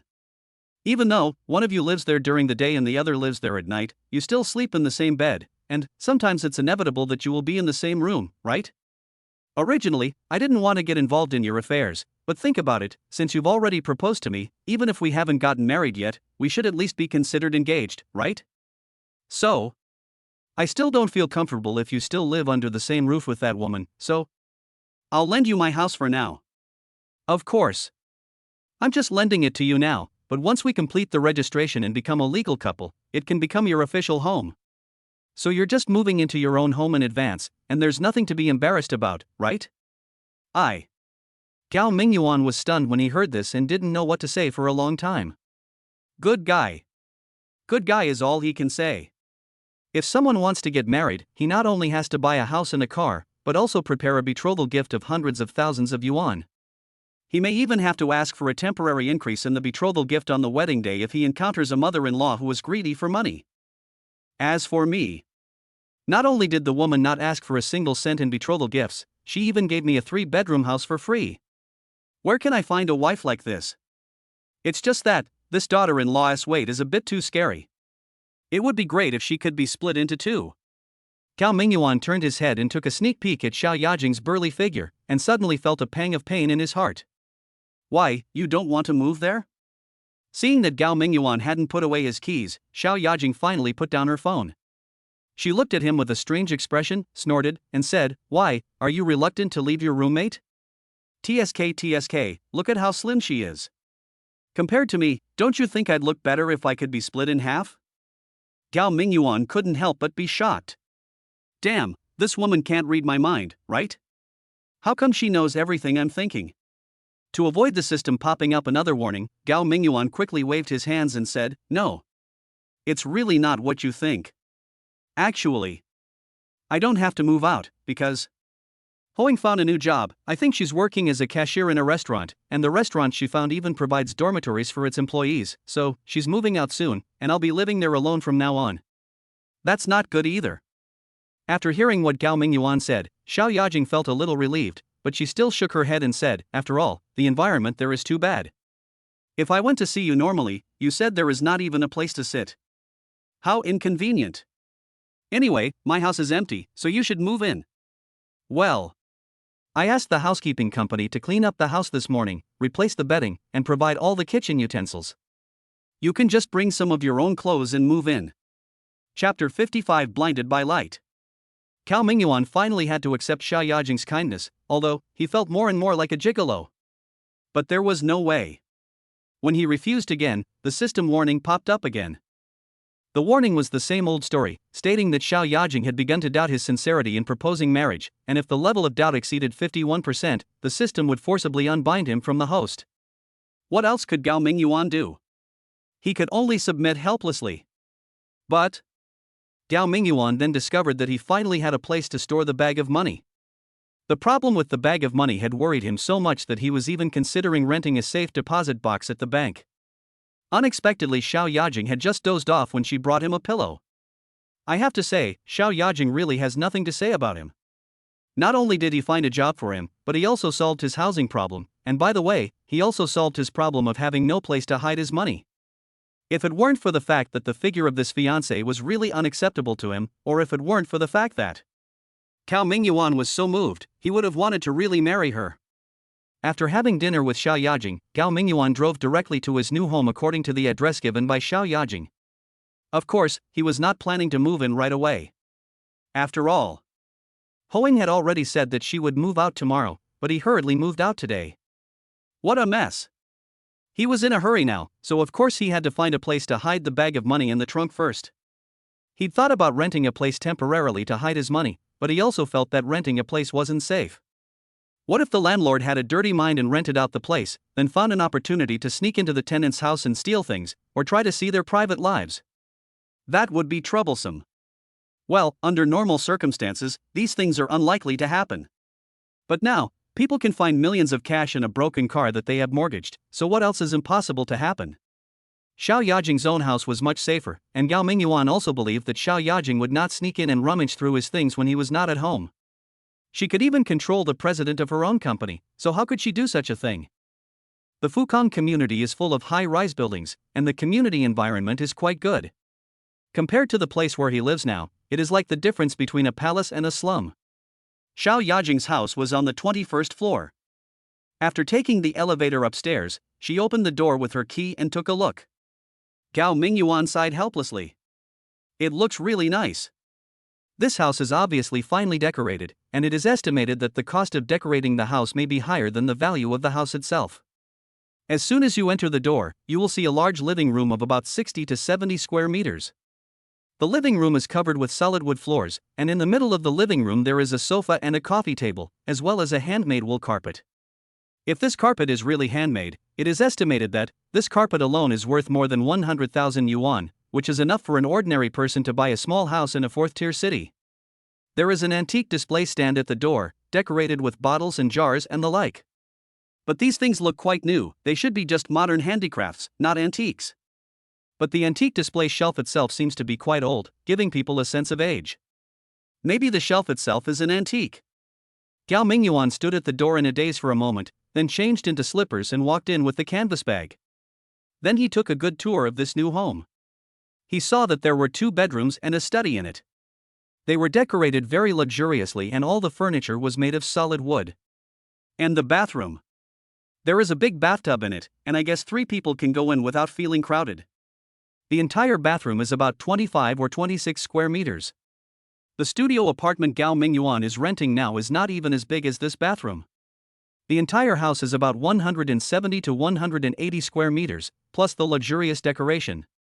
Gao Mingyuan estimated that the money in the bag in his hand could only buy a house like this at most. It seems Xiao Yajing's family is really rich. From what Xiao Yajing said, this house belongs to her, not her family.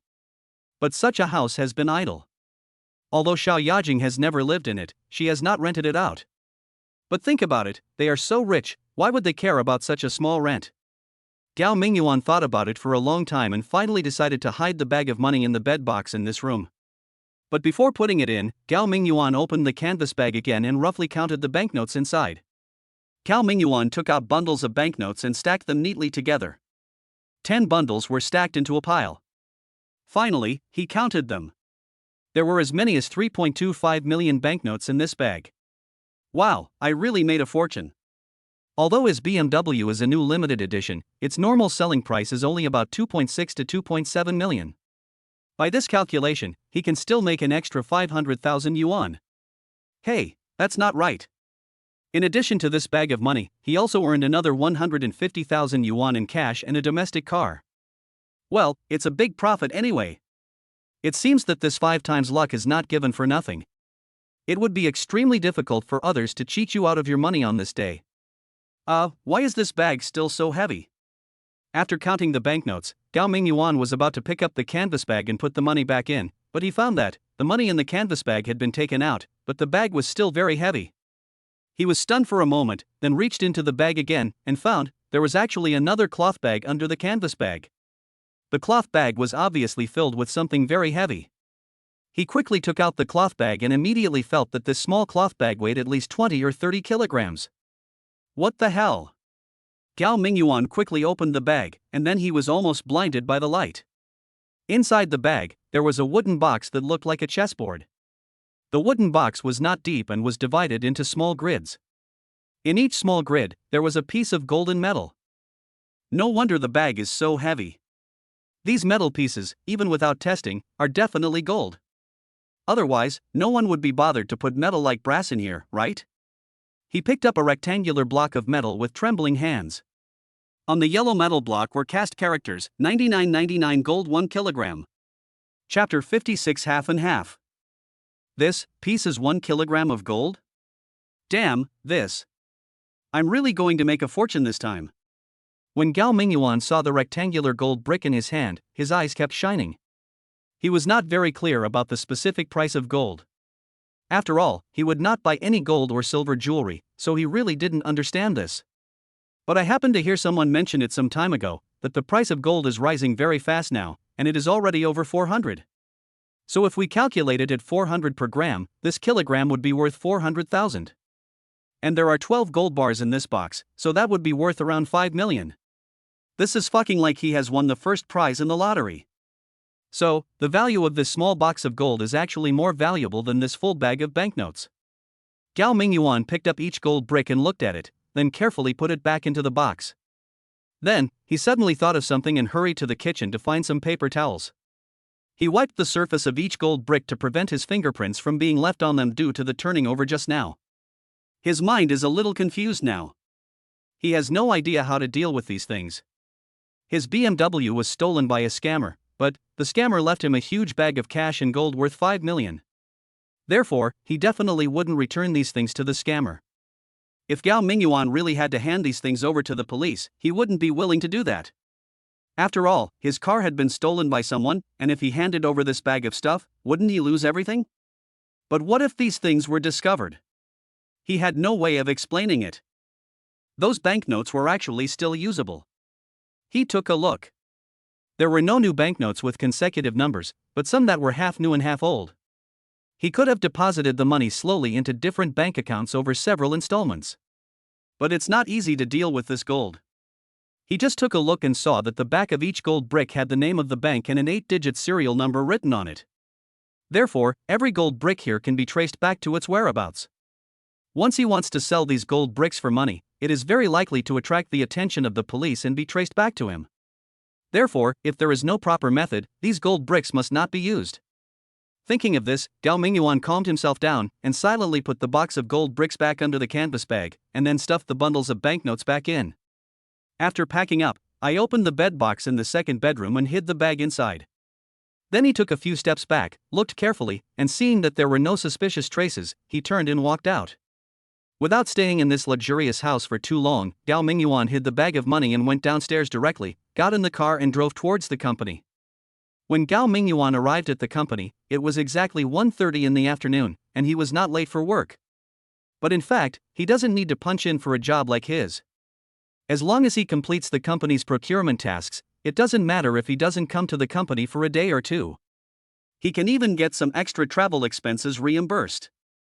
But since he had nothing to do, Gao Mingyuan still tried to get off work on time.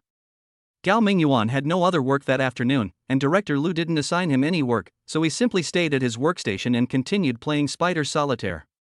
Seeing that there were only 8 hours left and his 5 times lucky time was about to end, Gao Mingyuan wondered if he should do something else. He has roughly figured it out. Although he has the halo of 5 times luck, he will have super good luck and everything he does will go smoothly. But the prerequisite is, he has to do it. For example, last night, after he used the lucky dice, he and Hoing strolled around the street, and they would pick up some money from time to time. But in the second half of the night, when he was lying at home sleeping, nothing would happen that night. Therefore, no matter how lucky he is, he still needs to take the initiative to do something to trigger this good luck. If he has been sleeping at home for 24 hours, even if he is 10 times luckier, it will probably have no effect. So to make sure his 5-fold luck didn't go to waste, shouldn't he find another chance to go for a stroll this afternoon? Even just wandering around the streets, who knows, he might pick up a few thousand or even tens of thousands of dollars. However, when he thought of the bag of banknotes and gold, he gave up this dangerous idea. This unexpected fortune is so much, it's quite scary. What if he goes out for a walk and picks up another bag of money? Just this bag of money is almost giving him a nervous breakdown, so he'd better not come again. If he only picked up a few $100s when he went out. Gao Mingyuan now doesn't think much of it, but if he picked up too much, he would be afraid. It would be so tiring. So after thinking it over, he decided to just stay at the company. After all, he had bought a lottery ticket. As long as the lottery results were drawn tonight, there was a high chance he would become a multi-millionaire. The chance of winning the jackpot is 75%, so it should be possible. Thinking of the lottery, he suddenly remembered that he had also bought a lottery ticket for Xiao Yajing, but forgot to give it to her during dinner. So Gao Mingyuan quickly took out his phone and sent a message to Xiao Yajing, saying that he had bought the lottery ticket and forgot to give it to her. Xiao Yajing replied immediately, saying let's leave the lottery ticket with Gao Mingyuan for now. Anyway, I've been buying it for over a decade and have never won more than 5 yuan. Most likely, this time I'll contribute to national welfare. If I really win the jackpot this time, then the ticket will be considered a joint purchase between the two of them, and whatever the winnings are, they'll each keep half. After seeing Xiao Yajing's reply, Gao Mingyuan's eyes suddenly widened. Damn, this lottery ticket was obviously bought for Xiao Yajing, but now, half of it belongs to me. This is fucking weird.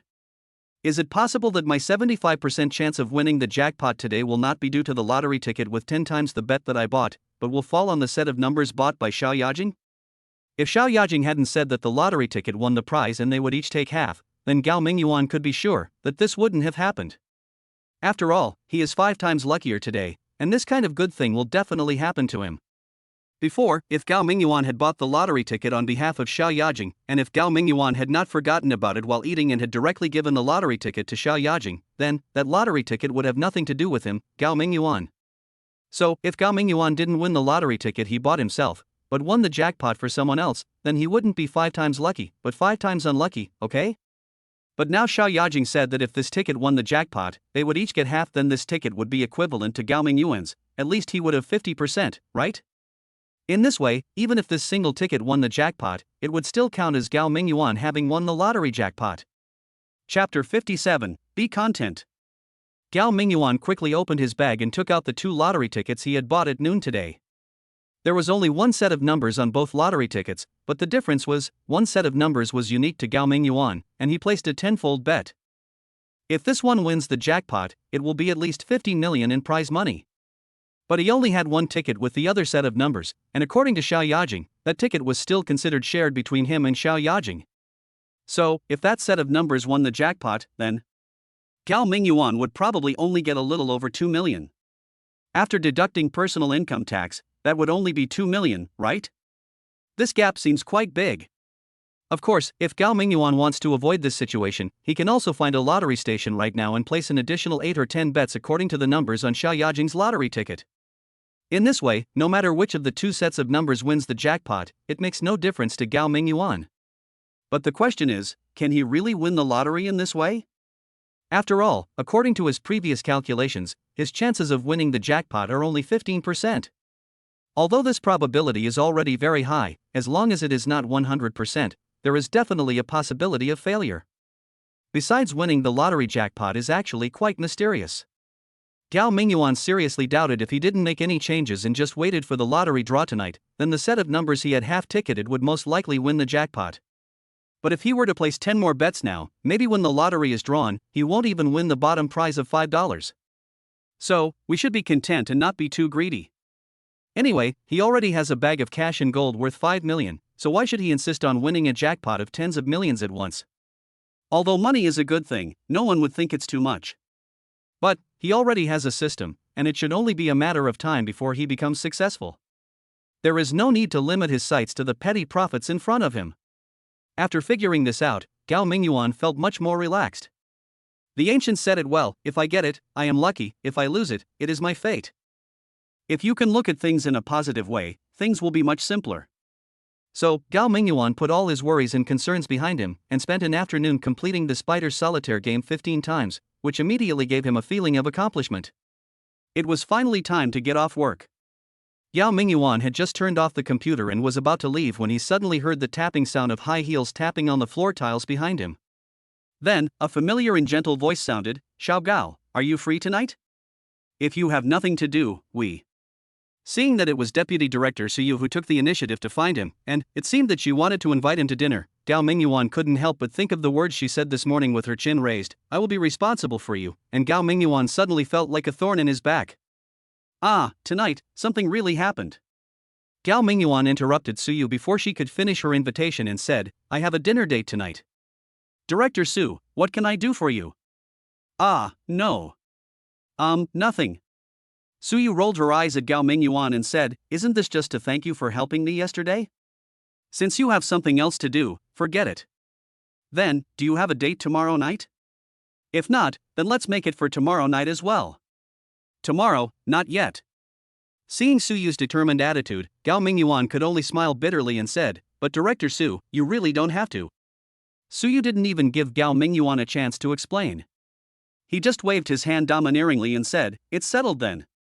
I'll treat you to dinner tomorrow night. But you're not allowed to change your clothes again. Otherwise, humph."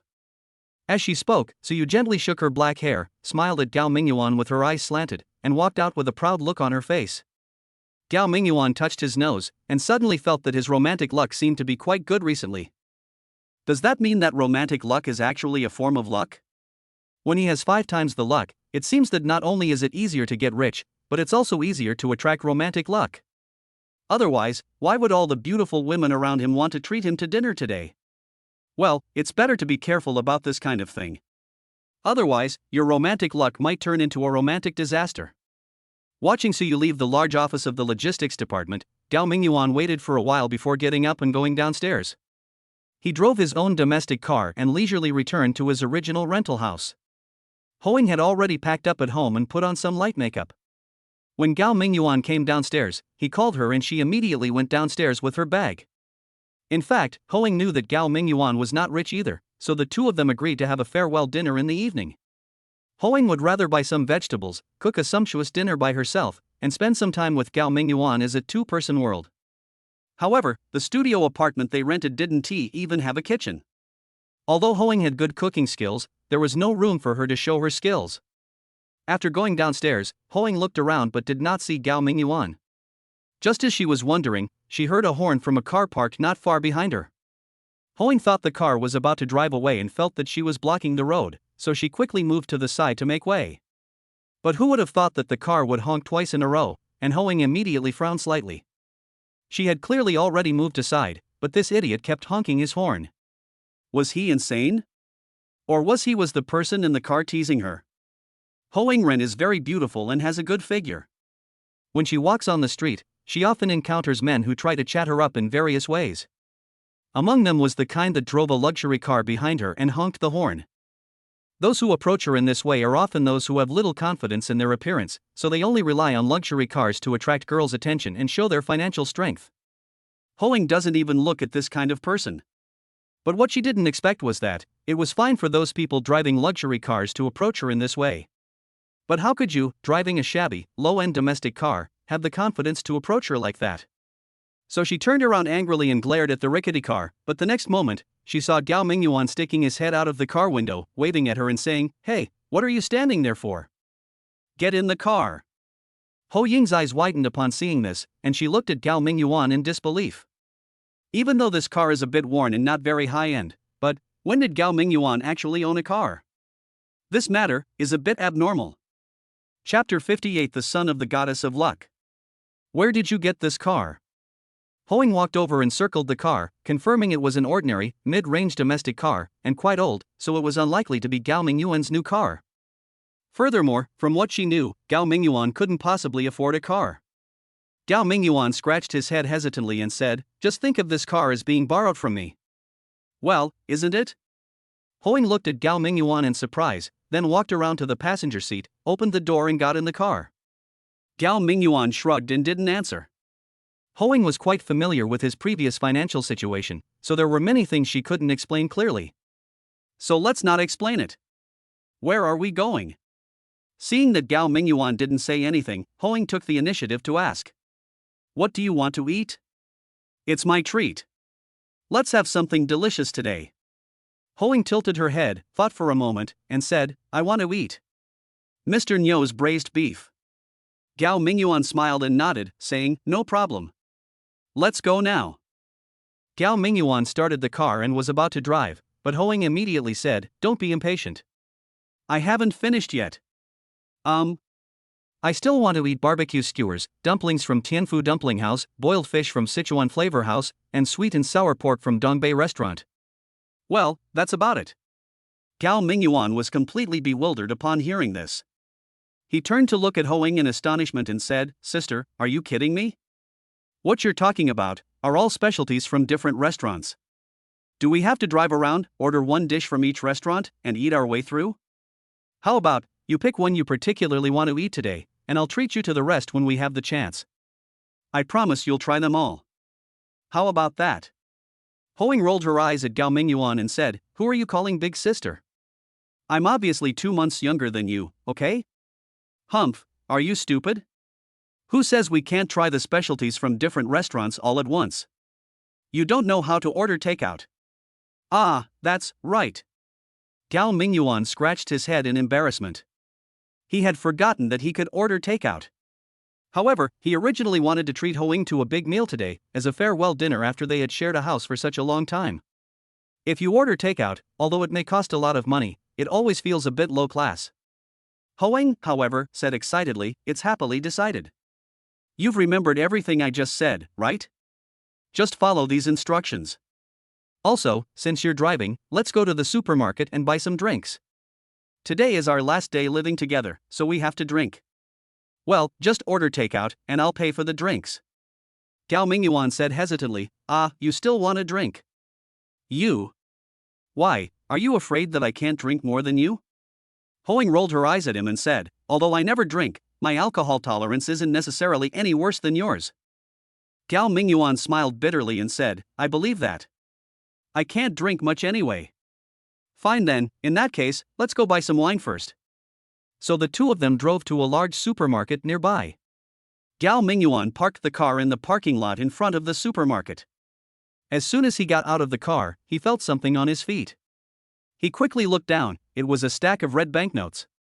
Gao Mingyuan picked them up and counted them. There were 500 yuan bills in total, plus a 50 yuan bill and some tens of yuan bills, totaling more than 600 yuan.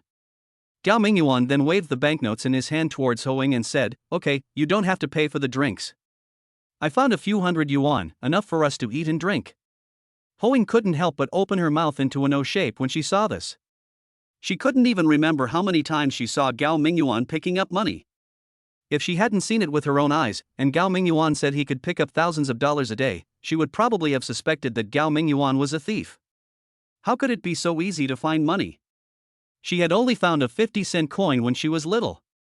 How come when it came to Gao Mingyuan, it seemed like he could pick up a lot of money just by walking around the street? If money was so easy to find, why was he still so poor? He would have become a millionaire long ago. Since Gao Mingyuan picked up so much money, Hoing didn't hesitate to be polite to him.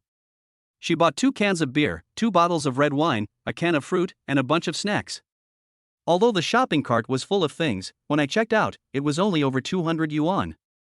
The main reason is that the red wine Hoing chose is not high-end, otherwise, there are also relatively high-end red wines in this supermarket, and a bottle costs several thousand yuan. They first ordered takeout on their mobile phones in the car, and then drove to buy drinks. So, when they came back from the supermarket and returned to their studio apartment, they had just tidied up their desks when delivery men started delivering food to their door one after another. By the time all the things they ordered were delivered, the entire desk was filled. Looking at the 2 cartons of beer at his feet and the 2 tall bottles of red wine on the table, Gao Mingyuan frowned slightly and said, "Shall we drink beer or red wine?" Hoing generously tore open the plastic packaging of the beer, took out 2 cans of beer, threw one to Gao Mingyuan, and said, "Drink 2 cans of beer to moisten your throat first, and then drink the red wine." Gao Mingyuan was speechless and shook his head, saying, "This isn't good. Mixing 2 kinds of wine together will make you drunk very easily." Hoing glanced at Gao Mingyuan with disdain and said, "So long as you get drunk, we're at home anyway. If you pass out, you can just lie down on the bed and take a nap." "Why? I'm not even afraid of you doing that after drinking, so why are you so afraid?"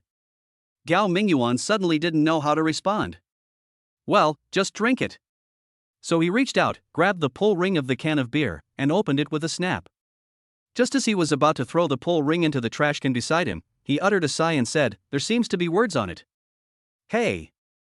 First prize. TSK. I won the jackpot again.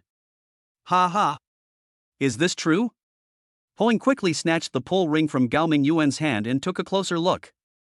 Sure enough, the 3 black characters "first prize" were clearly printed on it, and there was a line of small digitally coded characters below. Oh my god. I really won the lottery. Let's see, what's the first prize? Then the 2 of them quickly raised the cans in their hands and checked the instructions on them. The grand prize is an 11-day trip to Europe for 2, and the first prize is a fruit laptop. Wow. I'm rich. I can win the jackpot just by drinking beer. Gao Mingyuan, I'm really impressed by your incredible luck. I'm saying, are you the biological son of the goddess of luck? Otherwise, how could you be so lucky? Chapter 59, Slap in the Face. Gao Mingyuan chuckled and said, "We're just getting started, the big boss is still to come."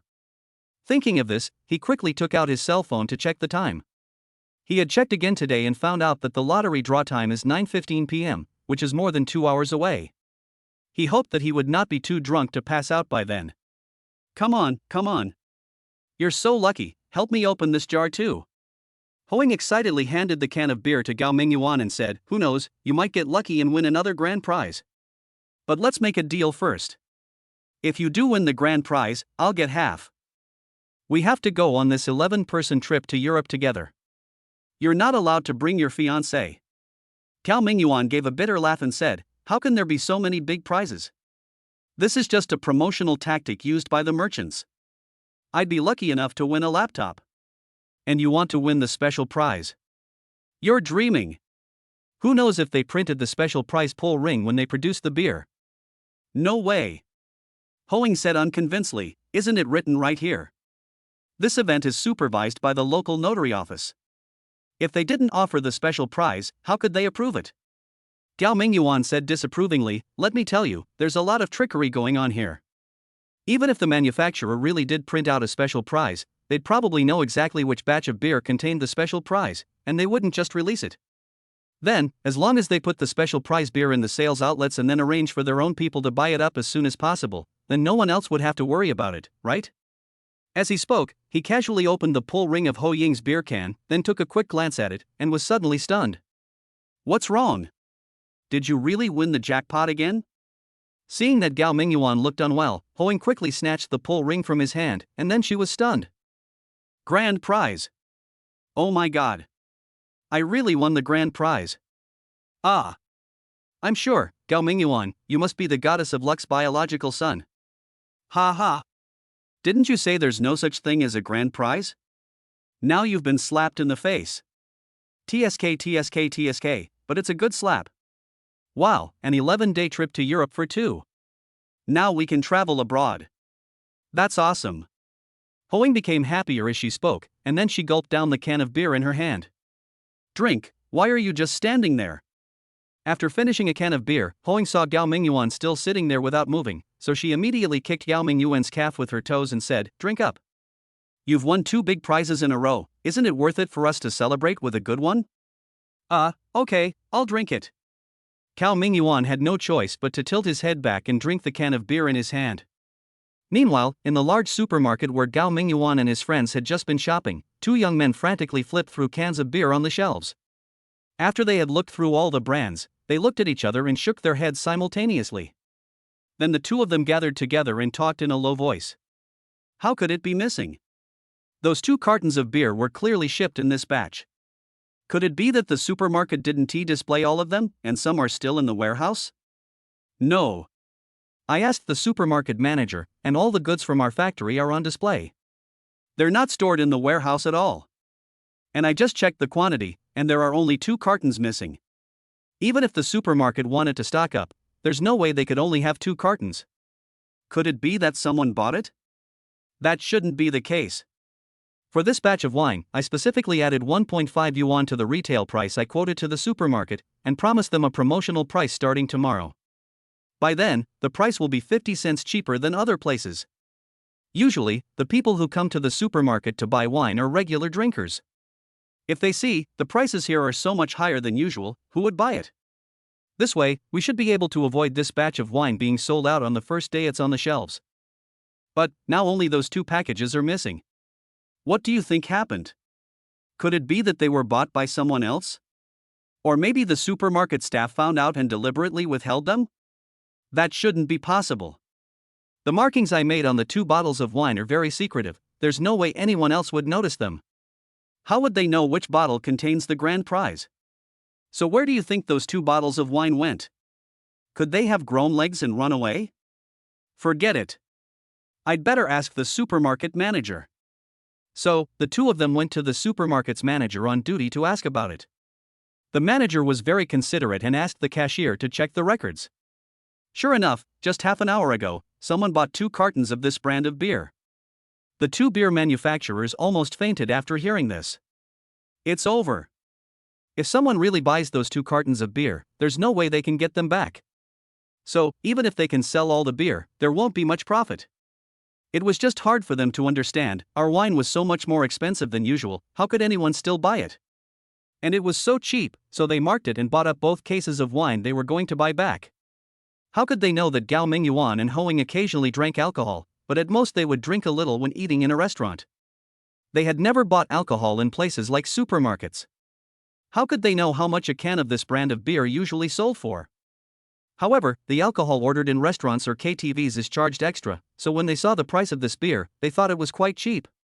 As for why there were so many bottles of beer on the shelf, and why only 2 cartons were sold, it was naturally because cartons of beer were heavier, and Gao Mingyuan definitely couldn't let Ho Ying carry them. When he started moving the beer, he didn't think much about it.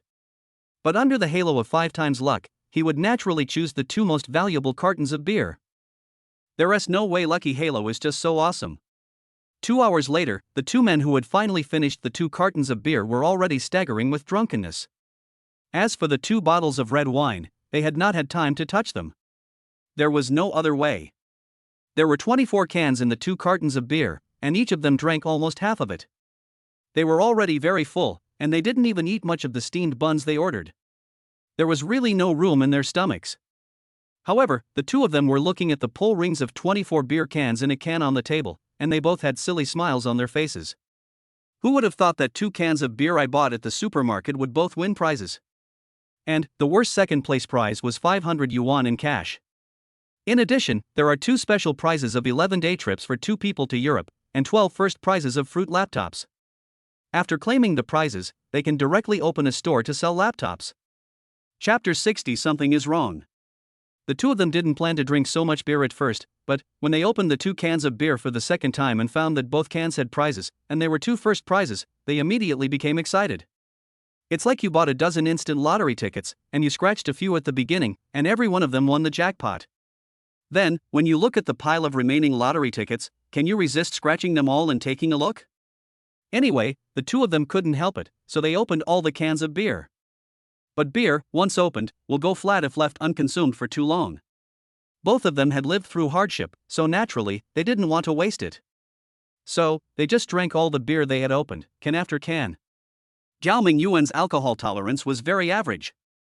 In fact, after drinking 6 or 7 cans, he could no longer hold on. But, seeing Hoang still drinking, he felt embarrassed to be outdone by a girl, so he could only continue to pour the wine into his mouth. During this time, he went to the toilet 6 or 7 times, otherwise, his stomach really couldn't hold so much. As for Hoang, she only went once from start to finish. Gao Mingyuan admired her greatly, but also wondered if women's bodies were so different from men's. If they poured out a dozen cans of beer, they would fill a wash basin. But Hoang only went to the bathroom once, and her stomach didn't look bloated. He wondered where all the beer went. Come on, it's time for us to drink red. When Gao Mingyuan came out of the bathroom again, he saw Hoang opening a bottle of red wine with a corkscrew. Then she found 2 bowls and poured half a bowl of red wine for each of them. Gao Mingyuan's eyes widened upon seeing this. He said, "No way, we've already drunk, hiccup, so much beer, that's enough. Why do we need red wine?" Hoang rolled her eyes at Gao Mingyuan and said, "I've already bought it, why aren't you drinking it? I'm moving out tomorrow. Then you can drink the rest all by yourself." "Humph. I won't. Come on, good things should be shared, let's drink together. Hurry up and sit down, have one first." After saying that, Hoang picked up the bowl, tilted her head back. Dun dun dun dun, half a bowl of red wine was poured into her mouth in one breath. No way. Gao Mingyuan's eyes widened immediately. Is this how you drink red wine? It seems.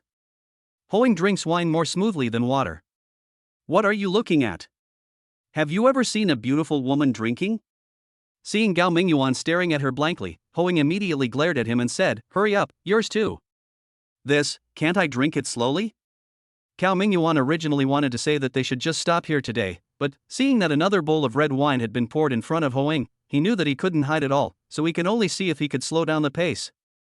When it comes to red wine, you don't feel the alcohol in your mouth, but, once it goes into your stomach, it quickly becomes strong. If he drank slowly, Gao Mingyuan estimated that he could hold on for a while longer. But if he drank like Hoang, he was afraid that he would die soon. But Hoang didn't indulge him. She just looked at Gao Mingyuan with a look full of contempt and said, "I've already done it. You can do whatever you want." What else could Gao Mingyuan do? He could only bite his eyes, close them, and follow suit. Sure enough, when Hoang opened the second bottle of red wine and each of them drank half a bowl, Gao Mingyuan could no longer hold on. He staggered to the bathroom to flush the toilet again, and when he walked back, his feet began to move in an arc, and he walked to the edge of the bed, then his body tilted and he lost consciousness completely. "Hey, I haven't finished the wine yet, stop pretending to be dead." Seeing this, Hoang couldn't stand it anymore and came over to drag Gao Mingyuan up. However, drunk people are particularly heavy, and Hoang is just a girl, so how could she drag Gao Mingyuan? Furthermore, she had also drunk quite a bit of alcohol, so she was already tipsy, and her hands and feet were limp. She tried hard twice but failed to move it. Instead, she was so tired that she fell down beside Gao Mingyuan. Then, she felt as if the whole world was spinning, and she closed her eyes. Shortly after, the 2 of them fell drunk. Gao Mingyuan's phone started ringing non-stop. However, the 2 people in the room were already drunk and unconscious, so how could they hear the phone ringing? The ringtone continued to ring for a long time before it automatically hung up. Then, after a few minutes, it rang again, and then continued for a while before hanging up again.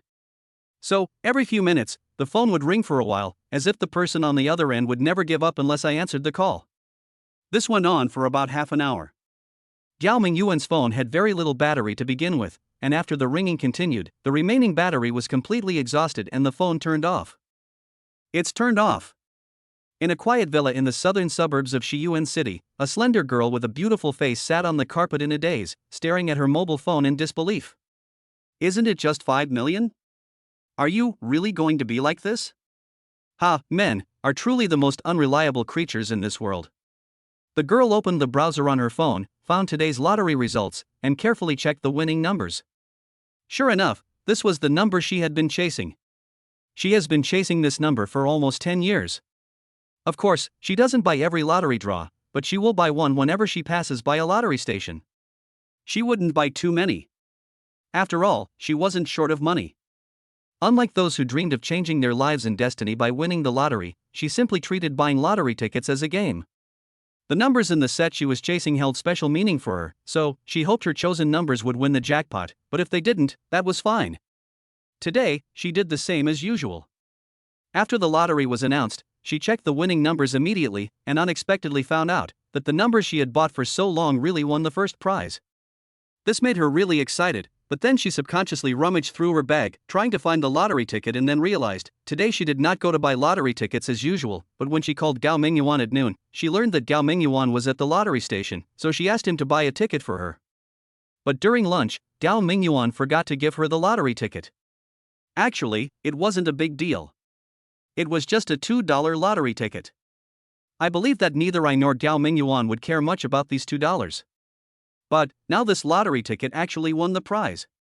So, she called Gao Mingyuan immediately. At first, she really didn't think much about it, nor was she prepared to ask Gao Mingyuan to return the lottery ticket to her immediately. Because she still remembered, she and Gao Mingyuan had promised each other that if they really won the jackpot this time, they would split the prize money in half. But, when she called again and again and no one answered the phone, she finally felt something was wrong. Chapter 61. I'm really stupid. The first prize of the welfare lottery is at least 5 million. Xiao Yajing knew this, but she didn't really care about the 5 million. After all, not to mention anything else, the total value of the house she lent to Gao Mingyuan today, plus the decoration and furniture, is about this amount. As for the villa she lives in now, it goes without saying, it can't be bought even with several 5 million. So, what she cared about was not money at all, and the joy after winning the lottery had nothing to do with how much prize money she could get. However, she doesn't care about the 5 million, but given Gao Mingyuan's financial situation, he definitely cares. So, why doesn't he want to answer my call? Is he trying to avoid me? Yes, lottery tickets are bearer items. Whoever holds the winning ticket owns it. And strictly speaking, although I asked Gao Mingyuan to buy the lottery ticket, I don't think I even gave Gao Mingyuan the $2. Even though the house she lent to Gao Mingyuan today would cost at least 3,000 to 4,000 yuan a month in rent if rented out normally, she didn't ask Gao Mingyuan for any money. But things can't be calculated like this. After all, I never gave Gao Mingyuan any money for the lottery ticket, which means the ownership of this lottery ticket can only belong to Gao Mingyuan himself. Even if this matter were brought to court, the court would probably rule that the ownership of the lottery ticket belonged entirely to Gao Mingyuan. Even if she had the chat records between the two on WeChat to prove that she had indeed asked Gao Mingyuan to buy the lottery ticket, it would be useless. After all, something that you have not paid for cannot be considered yours from a legal perspective. But now Xiao Yajing has never thought about competing with Gao Mingyuan for the ownership of this lottery ticket. She just called Gao Mingyuan simply to share her joy, but what was the result? Man. At first, when no one answered the phone, Xiao Yajing didn't think too much about it. She believed that Gao Mingyuan just didn't hear it, maybe he would answer the phone soon. Then he thought. Did something happen to Gao Mingyuan? Otherwise, why wouldn't he answer the phone? If he really didn't want to answer my call, shouldn't he have blocked my number or turned it off? She seemed to be angry with herself and kept dialing the phone number over and over again, until she finally heard the message, "The number you dialed is powered off," from the phone, and then she felt her heart completely chilled. So, is this the man I'm looking for? Well, this is normal, right? I originally just wanted to find a man who would marry me for money, and who had no interest in me as a person. Didn't she originally want to use this method to end her single status and prevent her family from interfering with her freedom of marriage? Of course, although she was resisting her family's arrangement for her, she was not really ready to give herself completely to a bastard man who only cared about money. Because of this, when she suddenly came up with this idea, she specially asked a friend to invite a senior makeup artist from Hong Kong. At the end of the last century, when the entertainment industry in Hong Kong was booming, it not only produced a batch of superstars who are still very active today, but also made various industries related to film and television very developed. Xiao Yajing remembers watching a movie called Big Guy starring Andy Lau, where he transformed into a muscular hunk through makeup. Then there's the later film Slimming Down, where Andy Lau and Zhang Nude both dressed up as overweight dudes. The silicone-made look was so convincing it was practically indistinguishable from the real thing. And now so many years have passed. Although the entertainment industry in Hong Kong has gradually declined, some related technologies will only become more advanced due to the development of science and technology. Sure enough, when Xiao Yajing found a makeup artist in Hong Kong through a friend, the artist didn't feel any embarrassment at all about her request. Isn't it just about making people look uglier or fatter? This is the technique they rely on for a living, and of course it's very easy. But people also said, sticking so much fake skin made of silicone on your body is like being covered in a quilt all the time. It's okay if you're just acting for a short time, but wearing such fake skin for a long time will be harmful to your body, and it will also be quite uncomfortable. Xiao Yajing didn't really care. Her goal was to find a man, register as a legal couple, and then, she probably wouldn't have any contact with this man anymore. She just needed to send money to this nominal husband on time, as if it were her wages. As long as that man sees how ugly I am, he probably won't be interested in my body. After I marry him, I won't care about his private life. It doesn't matter if he has a few women outside, and I will also give him money. I believe that any man who is greedy for money will definitely not be able to refuse such a good thing. Things seem to be going smoothly. Xiao Yajing asked someone to introduce her to a man who was not too old and had relatively poor financial conditions. She originally thought that she would have to spend some time talking to him and impress him with all the benefits she promised, so that he would let go of his so-called face and succumb to her money strategy and agree to become her nominal husband. But I didn't expect, the first blind date I met, after seeing me, the first thing he said was that he wanted to register for marriage with me.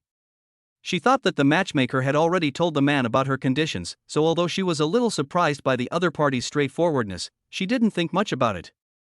But who knows, things seem to be different from what I expected. Xiao Yajing couldn't explain clearly how she felt about Gao Mingyuan, it was just, she had an inexplicable feeling that if she really married him, it wouldn't be a loss. Especially the look when Gao Mingyuan beat up Wang Weidong and his friends, he was so handsome. However, as the two of them interacted more and more, Xiao Yajing found that she could no longer understand this man, and thus she unknowingly became more and more curious about Gao Mingyuan. Xiao Yajing forgot where she saw a sentence that said, being curious about a man is the beginning of a woman's fall for him. She didn't know whether she had fallen or not, but for some reason, she always couldn't help but think of that man, otherwise, why was she the one who took the initiative to call Gao Mingyuan these times? She even suspected, if things continued to develop naturally like this, she might really fall in love with this man.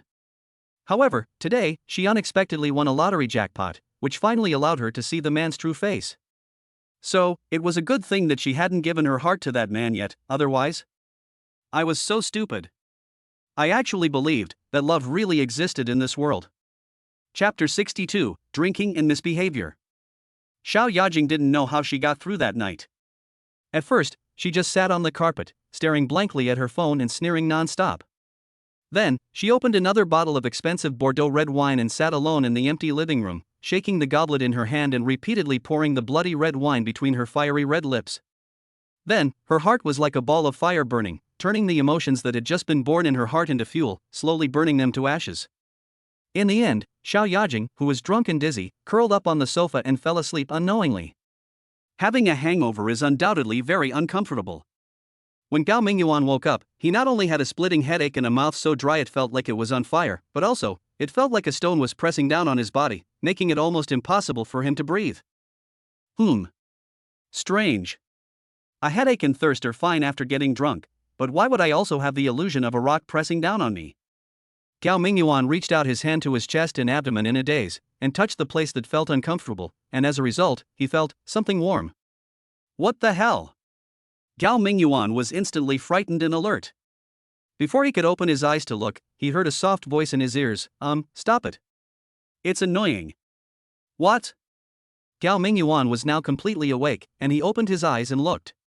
He saw Hoang sleeping soundly on his chest like a kitten. No wonder I felt uncomfortable with the pressure on my chest and abdomen, and almost suffocated. If she had been using my head as a pillow for the whole night, it would have been lucky if she hadn't crushed me to death. Oh my god, isn't it a little inappropriate for the two of us to be like this? Last night we slept in the same bed, but there was a wall between us. But today, we are really very close. This isn't a good idea, is it? I'm innocent, but, I seem to have drunk quite a bit last night. I didn't do anything unknowingly, did I? Thinking of this, he hurriedly touched himself. Fortunately. At least my clothes are still there, and I was so drunk yesterday, so I shouldn't have done anything bad, right? I turned my head to look at the window and saw that it was already bright outside. Judging from my experience, it must be at least 7 or 8 o'clock now, right? Oops, I'm going to be late for work. He had worked so hard to get such a good job, but he didn't expect to be late after only 2 days. Although in the company, it seems that even Director Lou has to look at his face, but the problem is, he can't eat gigolo like this forever, right? Weird, why didn't the alarm go off today? Or, maybe I was so sound asleep that I didn't hear it? Cao Mingyuan tried to get up, but Hoing was halfway on top of him, and he couldn't move at all. And think about it. It seemed that Hoing had found a new job and had to go to work this morning. If she was late on her first day of work, she might be in more trouble than him. So Gao Mingyuan quickly patted her warm face and said, "Wake up, it's dawn. You're going to be late for work." Aga! Hoing first impatiently pushed Gao Mingyuan's hand away, but then, probably when she heard the words "you're going to be late for work," she suddenly came to her senses and sat up. However, when she sat up, she pressed one hand on Gao Mingyuan's neck, almost crushing him to death. Cough cough cough.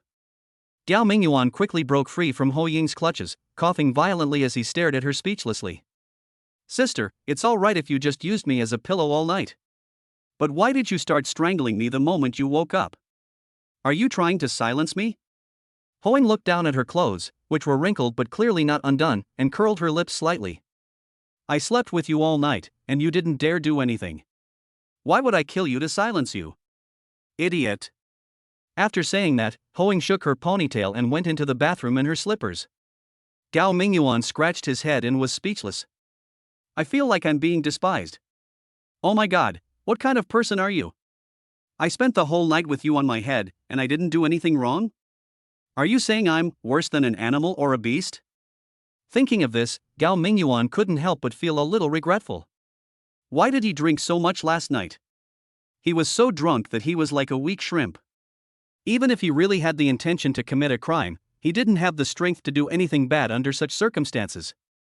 Hearing the sound of water splashing in the bathroom, Gao Mingyuan felt hot all over again. Oh my god. No wonder people say, it's harmful to one's physical and mental health for a single man and woman to sleep in different beds. But even though I slept in the same bed with her, it didn't do anything, so it was even worse. Rubbing his face vigorously with both hands, Gao Mingyuan stopped thinking about it, quickly put on his shoes and went downstairs. Then he remembered something and searched everywhere, finally finding his cell phone. He wanted to see if the 2 lottery tickets he bought yesterday had won the jackpot. If so, which set of numbers had won? After all, this was a matter of at least several million. How could he not be concerned? He'd drunk too much yesterday, and at first, he'd been constantly checking the time on his phone, eager to watch the live broadcast of the prize draw. But by the end, he was so drunk that his eyes were blurry and his tongue was straight, so he naturally forgot about the lottery. Now that he was sober, the first thing he wanted to do was to check if he had won the jackpot. But, when he finally found his phone, he discovered that it had no battery and had turned off automatically. Oh my god, drinking is a waste of time. Gao Mingyuan shook his head and quickly found a charging cable to plug in his phone. At this time, Hoing pushed open the bathroom door and said to Gao Mingyuan while brushing her teeth with a small pink toothbrush, "Oh no. It's already past 8 o'clock, and you should be at work at 9, right? Hurry up. Drive me to work later, or I'll be late." "Ah, okay. Then I'll go to the bathroom first." Gao Mingyuan had been holding it in for a long time, so he didn't hesitate any longer and went straight into the bathroom, then took off his pants and prepared to go to the bathroom. He was in a hurry, and he usually lived alone in the rental house, so he didn't have the habit of locking the door when going to the toilet. He just closed the bathroom door casually. But what he didn't expect was that just as he was about to open the floodgates to release the water, he heard the door open and Hoing walked in with a toothbrush in her mouth. Gao Mingyuan's whole body stiffened and he stood there for a moment. Hoing glanced at him and mumbled with a mouthful of toothpaste foam, just do what you need to do, don't worry about me. I haven't finished brushing my teeth yet. As he said that, he continued brushing his teeth at the wash basin behind Gao Mingyuan with his back to Gao Mingyuan. Chapter 63. Half of you. Even after he went downstairs and got into the car, Gao Mingyuan was still in a daze, as if he had lost his soul. Hoing opened the door from the other side and got in. Seeing Gao Mingyuan sitting there in a daze, holding the steering wheel, she reached out and patted him on the shoulder, saying, "Hey, let's go." "What are you doing?" "I just looked at you. Is it really necessary for a grown man like you to do this? Do you still want me to be responsible for you?" Well. Gao Mingyuan didn't know what to say for a moment. He could tell that Hoing had some feelings for him. Otherwise, how could a grown woman like her be willing to sleep in the same bed with him, and... However, he couldn't establish a romantic relationship with Hoing at this time. The truth was, his system was still tied to a wealthy woman weighing over 200 pounds. Even if he could treat money as dirt and not care how well off Xiao Yajing's family was, he couldn't stand the fact that he had to unbind the system whether it came or not. And since he hasn't resolved this matter yet, the relationship between him and Xiao Yajing is still that kind of unclear relationship. If something happens between him and Hoing now, or if they confirm a romantic relationship or something, then when he meets Xiao Yajing again, how will he introduce Hoing to her? And claiming this person was his roommate? That would undoubtedly be a disservice to Hoing. But if he told Xiao Yajing that Hoing was his girlfriend, that would be the end. He guaranteed the system would immediately pop up and ask for an unbinding or something. And if he really did confirm his relationship with Hoing, the system probably wouldn't warn him repeatedly this time. It might just unbind him straight away, and then, he'd become a fool, or even a vegetable. It's scary just thinking about it. So it's better to just play dumb at this point. So Gao Mingyuan smiled stiffly and said, "No. How could that be? I drank too much yesterday and my head is still a little dizzy." "Really?"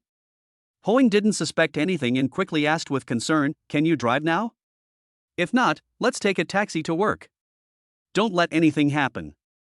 "It's okay." Gao Mingyuan shook his head, then started the car and slowly drove out of the compound. The restaurant where Hoing worked was not too far away, but it still took nearly 20 minutes to drive there. It was a small restaurant called Tuan Yu Rinjia, which was obviously a Sichuan restaurant. As Hoing pushed the door open and prepared to get out of the car, Gao Mingyuan suddenly remembered the beer prize he won last night and quickly said, "Oh, by the way, when can you take a day off? We can go together and claim that beer ring prize." Hoing was startled for a moment, then narrowed her eyes and said with a smile, "You bought all that beer, what does it have to do with me? You can just go and claim your prize yourself. But here's the deal. If you want to go on that 11-day trip for 2 to Europe, I have to take up one spot. But you won 2 of the special prizes, so after you finish the trip with me, you can find another girl to go with you again." Gao Mingyuan smiled wryly and said, "Let's talk about the trip later. I just got a new job, so it's been hard to take time off lately, and I don't know when I'll have time to go. Although I paid for the beer, we found the money together at the supermarket entrance. And, if you hadn't suggested ordering takeout and eating at home, we wouldn't have gone to the supermarket to buy beer. So, no matter how much the prize is, you will definitely get half." Hoing blinked and said, "Let's talk about this later. And even if I get half, I don't have to go with you to receive the award, right? It's not like I don't trust you. You can handle it yourself when you have time.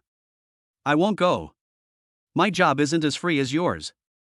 I can't leave my post from morning till night, so you can receive the award first.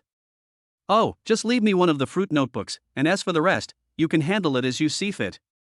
After saying that, Hoing opened the door and got out of the car.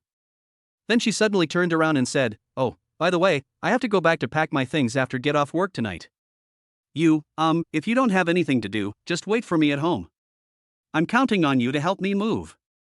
Okay. Thinking that this time he might really be separated from Hoing completely, Gao Mingyuan couldn't help but feel a little sad in his heart. After driving to the company, Gao Mingyuan went upstairs and sat at his workstation. Only then did he have time to pull out his phone to check. Because he was about to be late for work, Gao Mingyuan had not turned on his phone after charging it.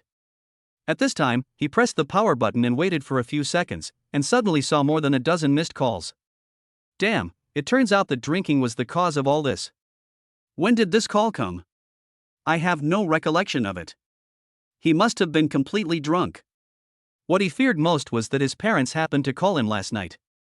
If no one answered, his parents would definitely be scared and he probably wouldn't be able to sleep well that night. When I opened the call log, I found that the dozen or so missed calls were actually from Xiao Yajing. He was stunned for a moment, feeling helpless.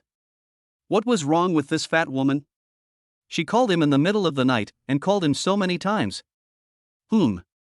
At this time, it started around 9:30 and lasted until after 10 o'clock. Could it be that the lottery ticket really won the jackpot? Thinking of this, Gao Mingyuan did not rush to call Xiao Yajing back, but quickly turned on the computer at his workstation and searched for the winning numbers of the latest lottery. 0305. Damn, it turned out that the lottery ticket Xiao Yajing picked was the winner. Now he finally understood why Xiao Yajing called him so many times. He said, I remember my phone still had some battery last night, so it shouldn't have shut down automatically after one night. Oh my god, it turns out that his battery was completely drained by a phone call from this fat woman. I was already fast asleep when she found out she'd won the lottery, and when she tried to contact me, I didn't answer. What would she think? She probably thought I was going to keep the $5 million jackpot for myself, right? Maybe this fat woman was so angry that she couldn't sleep all night? Why do I suddenly feel so happy when thinking about this? Gao Mingyuan couldn't help but whistled, then turned on his phone again. However, he didn't choose to call Xiao Yajing back. Instead, he sent a message on WeChat, saying, send me a red envelope of 1 yuan. A few seconds later, the phone dinged and Xiao Yajing replied, but she only sent an angry expression and a question mark. Chapter 64. Sooner or later, we will be a family. Seeing Xiao Yajing's reaction, Gao Mingyuan smiled and shook his head, then repeated the message, send me a red envelope of 1 yuan. This time Xiao Yajing didn't reply immediately, probably because she was sulking over there. It was not until more than a minute later that he heard the sound of his cell phone clattering like a pile of coins falling, and sure enough, Xiao Yajing sent him a red envelope. Gao Mingyuan opened the red envelope and received $1. Then, Xiao Yajing sent another message, saying, what do you mean? Gao Mingyuan replied, I'm asking you for lottery money. Didn't we agree yesterday? If the lottery ticket you asked me to bring you wins the jackpot, we'll split it in half. But I just remembered you haven't given me the lottery money yet. Brothers should be fair. If we split the winnings in half, then we should each pay half for the lottery ticket, right?